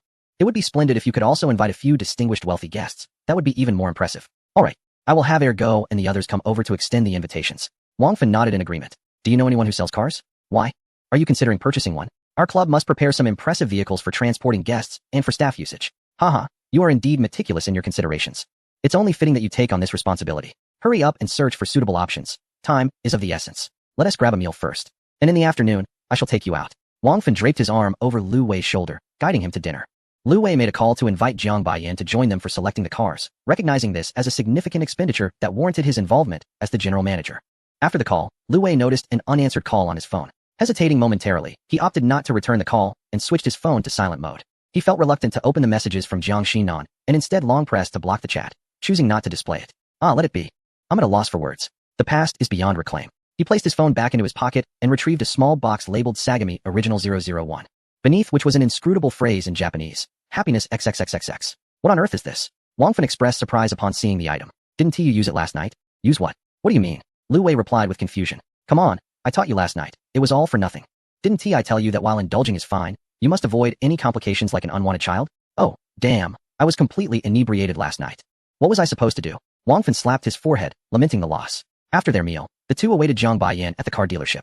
Ultimately, they decided to purchase a Rolls-Royce, a Maybach S-Class, an Audi A8, and 2 coaster buses. The Rolls-Royce would transport high-profile clients like Wang Muchuan. The Maybach would be for slightly lesser affluent guests, while the A8 would cater to government officials or state-owned enterprises. As for regular clients, the coaster buses would suffice, accommodating 10 passengers comfortably, with the remaining 20-seat bus designated for the staff at the racetrack. Should further needs arise, they would address them later. Hiring drivers and other logistical matters would be Jiang Baiyan's concern. Having expended considerable funds thus far, Jiang Baiyan was meticulously cautious with every cent spent. his demeanor reflecting a burdensome resolve. Rest assured, the cash flow is stable. In a few days, we will inject additional capital. Spend freely. Necessary renovations must be undertaken. Lu Wei reassured him, recognizing Jiang Baiyan's predicament. Ah, right. Please check how much more we need for the initial phase. Once Ergo and the others arrive, we can pool our resources. Wang Fan nodded, reflecting on the substantial profits from their trip to Hong Kong. With the car arrangements settled, the trio proceeded to a lounge to await Lin, Xin, and Xin Kong. Upon their arrival, Lu Wei outlined the situation, emphasizing that it was time for them to leverage their influence to invite as many affluent guests as possible. Securing the attendance of the wealthiest individuals in the capital would be paramount. At the very least, they could not afford to have a lackluster turnout. They needed a few significant players. Feng Ge, don't forget about your father and that horse. Time is running short. Rest assured, I've discreetly acquired the horse. My father happens to be in the capital, and I shall implore him tomorrow. Ah, you obtained it secretly? Are you not concerned that when the grand opening arrives, your father might recognize this horse and promptly give you a thrashing? Lu Wei found himself at a loss for words with Wang Fan, pondering whether he was truly digging his own grave or merely embroiling his father. No, what is his is mine, and what is mine remains mine. Wang Fan wore a mischievous grin, saying, all right then, you are the elder brother. You have prevailed. Chapter 206, Greetings, brother-in-law. After several individuals had finalized their plans for the invitation, they prepared to indulge in some leisure. What is the rush? There are still matters unaddressed, Lu Wei remarked, observing the trio poised to rise. What other matters? Haven Tea, we completed everything? Let us go. I'll show you a good time, Wang Fan casually replied. There is also the membership system, which is pivotal. This is the essence of our club. We could simply replicate the structure of the Hong Kong Island Jockey Club. Another suggested. Yet, we must adapt it to our own framework. We cannot merely impose theirs without consideration. Lu Wei sighed, exasperated by their apparent indolence. By the way, Lao Jiang, have you invited the president of the Hong Kong Island Jockey Club to attend? Yes, Chairman Lu, came the response. They deliberated further, ultimately establishing a set of membership tiers and regulations. Notably, the membership structure was modeled after that of the Hong Kong Island Jockey Club. 3 tiers were established: the Wanli member, the Qianli member, and the Bailey member. The pinnacle was the Wanli member, with approximately 50 slots available, reserved for elite clients such as Wang Fan's father, Lin Xin, and Xin Song's father, all of whom possessed fortunes exceeding 10 billion. In the country, over 300 individuals have achieved the 10 billion mark, and if they could attract 10 clubs, they would ascend to the upper echelons of exclusive establishments. This would not only enhance the club's image but also serve as a testament to its status as a premier venue. Thus, Wanli members could recommend the next tier, the Qianli members, and could endorse several lower-tier members each year. The Qianli members, requiring the endorsement of a Wanli member, could attain membership upon club certification. The most common tier, the Bailey member, needed recommendations from 3 Qianli members and must meet relevant qualifications for admission. In terms of membership benefits, Wanli members enjoyed the most comprehensive privileges, including access to all club facilities, horse boarding, and the ability to initiate competitions. The estimated cap for Qianli members was around 500 slots, not implying that they could personally bring in that many, but rather providing a general framework. Qianli members could apply to bring their horses to participate in competitions and, under certain conditions, could reserve private boxes and utilize the club's dining and leisure services. The estimated net worth of Qianli members was around 1 billion, as the collective wealth of these individuals surpassed that threshold. The Bailey members, the most common, were estimated to possess fortunes exceeding 100 million. They could partake in club events, watch horse races, or experience riding activities at the club. If a Bailey member owned a horse, they could apply to enter their horse in races when there was a shortage. The Bailey membership grants only the right to participate, lacking access to services such as private rooms or pet boarding within the club. The specific regulations will continue to be refined, with the design of the membership badge entrusted to Jiang Baiyan. At last, the major matters have been settled, leaving a few individuals feeling overwhelmed. Meetings can indeed be the most exasperating affair. Lu Wei took out his phone to check the time and noticed an incoming call, which he answered casually. Ah, hello. Who is this? Hello, brother-in-law, came an excited male voice from the other end. What, brother-in-law? Lu Wei was utterly confused. You must have dialed the wrong number. I did not. My name is Jiang Xinbei, and I am Jiang Sinan's brother. Upon hearing the name Jiang Sinan, Lu Wei felt a pang in his heart. Now, a brother had appeared. What was going on? Brother-in-law, please listen to me. I've been staying at Jiang Sinan's place for the past few days. You must have misunderstood her. Lu Wei pondered for a moment, realizing that he might have misjudged Jiang Sinan. You are her biological brother? Yes, indeed. I assure you. I am her full-blooded brother. Brother-in-law, please don't misunderstand. That girl has been crying all day today, Jiang Xinbei explained urgently. Please hand the phone to Sinan. Of course. Jiang Xinbei quickly passed the phone to Jiang Sinan. Woohoo, you finally answered my call. I'm sorry for misunderstanding you. It's my fault for not informing you beforehand, which led to the misunderstanding. Please don't be upset. I will ask my brother to leave shortly. Never mind, since he is your biological brother. Let him stay? If you send him away, what will your parents think when you return home? Where will you stay? I'll stay at a hotel for now. Or perhaps at the club for a bit. Let me know where you are, and I will come to find you. Wherever you stay, I will go. Okay, please find a hotel room and wait for me. I will come to you once I finish my work here. Alright, I'm heading out now. Jiang Sinan, overwhelmed with joy, rushed to leave after hanging up. Hey, sister, where are you going? I'm going to find him. You stay home. Humph, I hate you. Hey, I just helped you reconcile.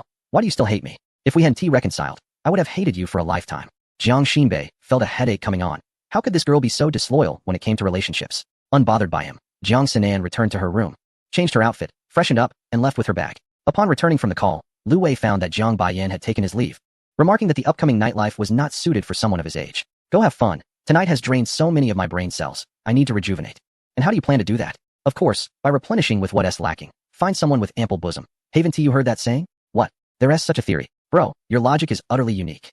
Lu Wei was astounded by Wang Fun's unconventional remarks. Wang Fun led them to a trendy gathering. Having gathered some internet celebrities, all adorned with exquisite features and dressed provocatively. I am astounded. As peaks converge in a breathtaking manner, one cannot discern their authenticity. Ever since childhood, I have nourished myself with coconut milk. It begs the question of how many brain cells Wang Fun has lost to require such substantial sustenance. Wealth can indeed compel even the most stubborn of spirits, and it can sway the hearts of women. Yet, I wonder, with such a lifestyle, will one even reach the age of 40? In the latter part of the night, Lu Wei departed, opting not to compete for internet fame with the trio. He chose instead to return to the hotel. Jiang Xinan, determined to stave off slumber, awaited his return until past 2 o'clock, when finally, a knock echoed through the door. Overjoyed, she opened it and leaped into Lu Wei's embrace, exclaiming, I thought you no longer wanted me. Tears streamed down her cheeks as she choked out her words.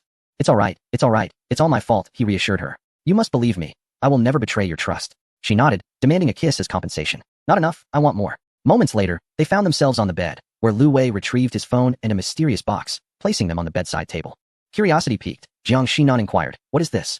I have no idea, it was given to me. Open it and see, he replied. Obediently, she opened the box and extracted a small item. Tear it open and have a look. As she did, a tiny raincoat fell out. Ah, what is this? She blushed. I had no inkling it would be this, he admitted. I couldn't decipher the foreign script on it. Jiang Xinan embraced Lu Wei and whispered softly in his ear. You need not wear it. I am unafraid. Chapter 207. Wang Fun seeks his father. Wang Fun awoke groggily in the club, glancing at the time. He sprang out of bed, hastily donning his clothes before racing out. The nanny had informed him the previous night that his father would be dining at home around noon, and he needed to arrive before his father vanished again in the afternoon. Breathless, he returned home to find Wang Muchuan already at the dining table. What is the rush? Wang Muchuan chided upon witnessing his son's frantic entrance. Oh, Dad, you are still here. That is splendid news. Upon hearing this, Wang Muchuan's brow furrowed. What do you mean? I am still here. Do you wish for my absence? Are you eager to inherit my estate? He mused sarcastically, such a dutiful son. Perhaps I should consider having another. This is my flesh and blood, he muttered to himself, turning away. Wang Fun accepted the bowl and chopsticks from the nanny and began to indulge heartily. After satisfying his hunger, he wiped his mouth. Wang Muchuan noted his own growing patience. Had this impudent child exhibited such behavior a few years prior, he would have met with a swift punishment. What brings you here today? Were you merely seeking a free meal? With a grin, Wang Fun replied, Well, I have been thinking of you. Be serious. I am not your mother. To be swayed by your sweet talk. Observing his son's reckless demeanor, Wang Muchuan lamented, You truly exhibit no adult sensibility. Dad, my club is about to open. If you could spare some time, I would be grateful if you could come and cut the ribbon. Is that the only reason you have come? How is your club faring? It seems you frequent this place often. Is it not just a frivolous venture? Wang Muchuan shook his head. This lad was utterly unreliable in his endeavors. Ah, Dad, there is someone already handling this matter. We've recruited an experienced general manager, and Lu Wei is in charge, ensuring it will be comparable to the Hong Kong Jockey Club. Please, don't let me down. I cannot afford to lose face over this. Rest assured, Dad. We've also brought in several champion horses from Hong Kong, so there will be no embarrassment on your part. What have you learned from your trip to Hong Kong? I see you spent half a month there. Dad, I was the commander, leading the team to learn from them. However, I did manage to achieve a few small goals. Wang Fun stated proudly. Small goals? What small goals? Wang Muchuan inquired, a look of confusion crossing his face. The small goals you mentioned in your interview before. You said a small goal equals 100 million. Wang Fun chuckled to himself. A small goal equals 100 million? Did I really say that? Wang Muchuan couldn't recall such a statement. Yes, now everyone online uses your words as a measure. A small goal is indeed 100 million. Alright then. How many hundreds of millions can you earn? With your level of skill, you'd likely spend a few hundred million instead. Wang Muchuan thought to himself, contemplating how this extravagant child had squandered so much on a mere trip to Hong Kong. Tell me, did you gamble? Did you lose? I've warned you repeatedly. You must never engage in such activities. Do you take my words lightly? Wang Muchuan slammed his hand on the table, determined to discipline him for the family's lack of integrity. Wang Fun, taken aback, felt the need to clarify. Dad, please don't be angry. I truly made money. I didn't gamble. I have a remarkable acquaintance who invests wisely, and he shares his profits with me. It's legitimate finance. You know Hong Kong is the financial capital, and good investments yield swift returns. Is it genuinely finance and not gambling? Yes, absolutely. I assure you, he is incredible, Dad. I regret not investing more with him. He multiplied my investment tenfold in just a week. Wang Fun spoke excitedly. Such an impressive person is in your circle? Wang Muchuan questioned skeptically. Indeed, it's Lu Wei, the very person you wanted to meet last time. He is truly extraordinary. On our second day in Hong Kong, while visiting the jockey club and watching the races, we placed a bet of 1 million. Do you know how much he won that day? Wang Muchuan remained silent, urging Wang Fun to continue. That day, he won 15 billion. Several of us followed his lead in betting, and each of us earned over 40 million. The next day, he generously donated 50 million to the Jockey Club, and we contributed 10 million. The president announced at the donation ceremony that we had become special members of the Jockey Club. You've become a member of the Jockey Club? This revelation astonished Wang Muchuan, as he understood how challenging it was to gain membership there. It was not merely a matter of making donations. Yes, we casually donated a bit of money and became members just like that. I'm still a bit bewildered by it all. Lu Wei expressed his intention to invest in Hong Kong Island, specifically in futures trading. Upon hearing this, I was struck by his remarkable fortune and decided to entrust him with the winnings from my horse racing endeavors, treating it as a form of investment. After all, it was money I had won, and any loss would be inconsequential. A week later, Lu Wei visited us in mid-levels and distributed profits. Do you know how much he allocated to us? You just mentioned tenfold, didn't you? I am not deaf. Indeed, that day he shared 300 million with me, while Lin Xian and Qin Song each received 100 million. We were all astounded. Within a week, our investment had multiplied tenfold. Such feats are beyond even the divine. Is this man truly that capable? I cannot ascertain the extent of his abilities, but I firmly believe that with him involved, any undertaking will be executed successfully. He is now far wealthier than I am. Oh, don't you still have that struggling company, which possesses some value? What does that amount to? He has already earned multiples of what my company generates in a single trip to Hong Kong Island. Very well, since you hold this individual in such high regard. He must be quite adept at managing the club's development. When will this occur? I shall find time to attend. Excellent. Father, it's the day after National Day. By the way, could you possibly invite some friends to help bolster our event? Wang Fan discreetly made his request. Certainly, I still have a few acquaintances in the capital. I will bring them along to observe. Ensure you treat them well. Rest assured, they will receive a warm welcome, akin to that of the Hong Kong Jockey Club. As Wang Muchuan rose to leave, he noticed Wang Fan hesitating to speak. What is it? Speak up. Father, please don't be upset with what I'm about to say. Just say it. I have sent your horse to our club. Fortunately, Wang Muchuan had mentally prepared himself, suspecting that this prodigal son might be up to something extravagant. It is merely a horse. Whether it is here or there, it makes little difference. Is that it? Wang Fan nodded. Yes, that is all. I will return it to you after some time. Very well, the horse can remain there. As long as you take care of it, I have no objections. Father, you need not worry. Our racecourse boasts several champion horses, and your esteemed horse shall not be disgraced. Wang Fan wore a sycophantic expression. Your friend, does he not play golf? Here's what we shall do. I will gather a few old friends for a round of golf in 3 days, and you can bring him along to join us. While there, make sure to suggest that these gentlemen visit your club. Father, we have reserved the top-tier membership for you at our club. These gentlemen must not diminish your prestige. Wang Fan offered a reminder. Wang Muchuan, incensed, retorted, what nonsense are you spouting? Do you think my friends lack any merit? Chapter 208. My father wishes to play around. Lu Wei received a call from Wang Fan, feeling somewhat anxious. What on earth? Wang Muchuan wants to see me. This is a bit overwhelming. What should I say upon meeting him? Are you jesting? I am not joking. It is merely a meeting with my father. He is not a man-eater, and I will accompany you. Why does he wish to meet me? I spoke of your remarkable achievements, which piqued his interest. Is it possible that Wang Muchuan has mistaken my luck for talent, believing me to be exceptionally gifted? Lu Wei murmured to himself. By the way, there might be some prominent figures present that day. My father mentioned inviting a few friends as well. Goodness, just dealing with your father is already quite a pressure. How can I handle a whole crowd? This is overwhelming. Fear not. We are heading to a golf course. My father has arranged a game for you. That is your forte, and you shall not lose face. Wang Fan observed the situation with amusement. Golf is manageable. I can play casually, and they want to discern my skill level as long as they don't inquire about anything too advanced. However, playing with such distinguished individuals poses a challenge. What if my luck is too good, and I sink every shot, causing them to lose face? Easier said than done. So, do you think I should know how to play or not? Well, I am uncertain. I have never navigated such a scenario before. However, if they are aware of your previous achievements, they should not harbor any ill feelings. After all, you are a world record holder. If you perform poorly, your reputation will be tarnished. Wang Fan analyzed the situation for Lu Wei. Just play at your usual level. Let them witness how world records are established, leaving them in awe. In awe? You certainly have a way with words. It sounds almost unattainable. Haha, something along those lines. Should I procure a golf club for you to prepare in advance? No need. I can manage that myself. Do prepare well. Your performance reflects on me.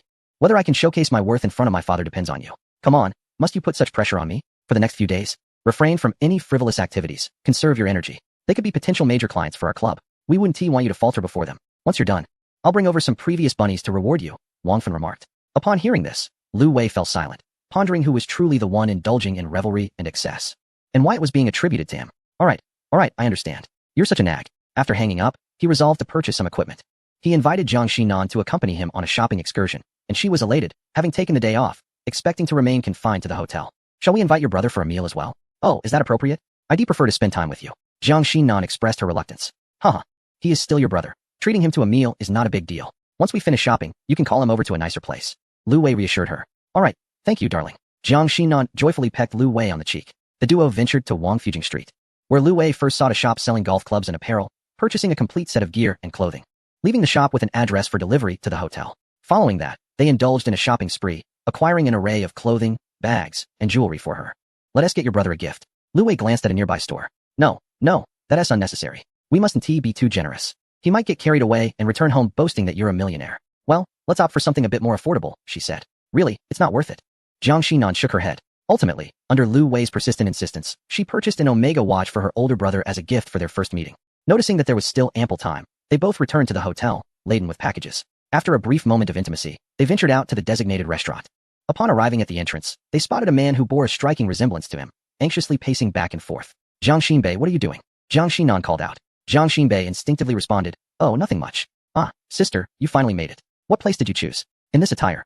I hardly dare to step inside. Is this my brother-in-law? Brother-in-law, greetings. I am Jiang Xinbei, Jiang Xinan's elder brother. Lu Wei extended his hand for a brief handshake. Hello, big brother. Let's head up for dinner. This place is rather expensive, isn't it? Perhaps we should consider a different venue to avoid unnecessary expenses, Jiang Xinbei murmured. It's fine. Let's proceed upstairs, Lu Wei replied. After ordering the dishes, Lu Wei presented the gift to him. As this is our first meeting, and I was unsure of your preferences, I thought a watch might be a suitable choice for a man. I hope it meets your approval. Of course, I do not mind at all. This box looks quite luxurious. I hardly feel deserving of it. Jiang Xinbei wiped his hands and accepted the gift with both hands. Glancing at it, and immediately sensing its value. During the dinner, it became clear that Jiang Xinan's elder brother had recently returned from military service. Knowing that his sister resided in the capital, he had come to seek employment but had yet to find a position. Consequently, he was temporarily staying with Jiang Xinan. What kind of job are you looking for? I am uncertain of what I can do, lacking formal education. I might only be suited for security or manual labor. Jiang Xinbei replied, his cheeks slightly flushed. Not to worry. How about this? I will ask a friend to help you secure a position at Wantong Plaza in a few days. How does that sound? Wantong? Am I even qualified to enter? Will they accept me? Rest assured, with my assistance, you only need to prepare for your report in a few days. Lu Wei pondered for a moment. To help Wang Fen shine, he decided to arrange a job for Jiang Xinan's brother. As for the club, he was not yet familiar enough to make arbitrary arrangements. Jiang Xinbei joyfully devoured 3 large bowls of rice. The following day, Lu Wei returned to the club, continuing his collaboration with Jiang Boyan to address any deficiencies and enhance the club's facilities and regulations. Employee training, riding instructors, and stable hands were all on the agenda, and meetings were held for each department to ensure Lu Wei's active participation. The team naturally delegated authority, allowing Jiang Boyan to manage the organizational structure along with the existing framework of the original horse farm, which operated seamlessly without significant delays. After a hectic day, Lu Wei found himself quite overwhelmed. Returning to the hotel, he reflected on the upcoming competition, and that night was unusually devoid of excessive activity, as he fell into a deep slumber embraced by his beloved. Early the next morning, Wang Fen called to urge him to rise. Wang Fen was already downstairs in his car, waiting. Upon seeing Lu Wei emerge, he broke into a broad smile. With this equipment on my back, one cannot help but notice the professionalism it exudes. However, how am I supposed to stow this gear in your vehicle? Lu Wei inquired, gesturing towards his Bugatti. Oh, it's quite all right. There is someone coming to assist, Wang Fen replied, waving his hand. Before long, a bodyguard arrived to help Lu Wei carry his golf bag. Is this satisfactory now? Let us get in the car, he added. The Bugatti roared to life as it sped towards the suburban golf course. Chapter 209. A round of golf with the wealthy Zhuangyuan International Golf Club, one of the finest courses in the capital, spans over 6,000 acres and stands as the most expansive private members-only club in the country. What does members-only entail? Only members are permitted entry. If you are not a member, kindly take a right upon exiting. It is said that the membership fee is a staggering 2 million yuan, and even at that price, obtaining a card is no easy feat. Zhuangyuan International boasts 2 18-hole international standard golf courses and a 9-hole illuminated course, alongside an ultra-luxurious hotel exclusively for members, 50 world champion apartments, and 138 opulent villas. This establishment is essentially a haven for the affluent, a place where they indulge in leisure while claiming to lack time for exercise. Yet, whenever they find the opportunity, they flock to such suburban courses to unwind and enjoy themselves. 6,000 acres? Indeed, it is nearly the largest in the country, Chow remarked.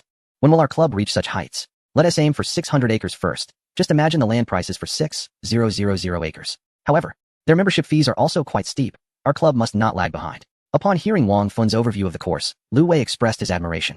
We only have a few hundred acres. Are we truly that far behind? Wang Fen questioned, though he acknowledged that a slight increase in fees would be beneficial.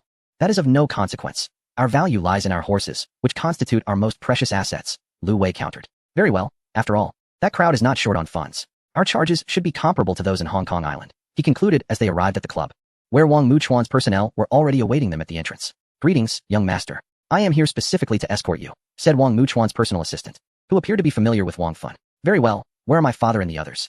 They are in the lounge. Let us proceed there together, Wang Fen suggested. Why did they arrive so early for just a game of golf? Is it really necessary? As they entered the lounge alongside the assistant, they spotted several distinguished gentlemen seated, with Wang Muchuan at the helm, accompanied by 3 individuals they did not recognize. Dad, Wang Fen greeted first. Ah, you've arrived. This must be Lu Wei. Indeed. Greetings, Uncle Wang. Come, let me introduce you. This is Uncle Zhang, Uncle Han, and Uncle Mo, Wang Muchuan said as he introduced them, encouraging the two to follow suit. They complied. Hello, Uncle Zhang. Hello, Uncle Han. Hello, Uncle Mo. Splendid, splendid, they responded warmly. One does not strike a hand that extends in goodwill, especially when it is that of Wang Muchuan's son. This is my rather unambitious son, and this young man is his friend, who has achieved a hole-in-one. Do not underestimate him. Wang Muchuan jested, pointing at Lu Wei. How impressive, young one. How long have you been playing golf? The uncles chuckled, and the boy replied, I have only just begun, so it must be sheer luck. Haha. I wish I had such luck. I've yet to achieve a hole-in-one, he added, eliciting laughter from the others. Well, I hope fortune smiles upon you all today. Lu Wei mused quietly. Now that everyone is here, let us head to the course, Wang Muchuan suggested, rising from his seat. Let us go. My old bones can hardly wait to swing the club, he added. As the group exited, the caddies and staff had already prepared the carts and bags. Wang Fun and Lu Wei found themselves in the last cart. Who are these individuals? Lu Wei pondered, but he had no time to inquire. He decided to ask his assistant later. Just play well. If you could teach them a thing or two, that would be splendid. Lu Wei shook his head. I haven't even mastered it myself, let alone teach others. An 18-hole game usually took him about an hour, but with several seniors accompanying him today, it would likely stretch beyond 4 hours. Would they be able to finish? Upon reaching the tee box, the others began their warm-up. Cautious not to strain their backs with sudden exertion. Shall we play by the standard rules? Wang Muchuan inquired. Certainly, the others agreed. Lu Wei remained silent, thinking. I shall follow whatever you say. The five gathered at the tee box to draw lots for who would tee off first. The referee brought over a drawing tool, and they took turns drawing. Lu Wei was the last to draw, and upon opening it, he discovered it was a 1. The player who drew 1 tees off first, the referee announced. Lu Wei reluctantly stepped forward, silently praying not to achieve a hole-in-one on his very first shot, hoping to conceal his lack of skill. The spectators watched with keen interest, eager to see if Lu Wei was as skilled as he claimed. He glanced at the direction, adjusted his stance slightly, and with only 80% of his strength, he swung the club. The first hole was a 230-yard par 3, and the ball soared high before landing near the edge of the green, rolling very little. It was likely to yield a birdie. The onlookers assessed the outcome and deemed it quite good. They too could occasionally make such a shot, indicating that this young man possessed decent skills, comparable to their own. After completing his first stroke, Lu Wei returned to the group. That first shot was quite good. Young Lu, aim for that birdie. Wang Muchuan encouraged. Yes, I shall do my best, Uncle Wang, Lu Wei replied, moving beside Wang Fun. As they were the only 2 young men present, leaving him with no other place to stand. Why didn't you get a hole-in-one? Wang Fun inquired curiously. Do you think achieving a hole-in-one is easy? It requires luck. If I were to start with a hole-in-one, how would the others play? If they lose interest, would I not ruin the game? Your point is well taken. What then?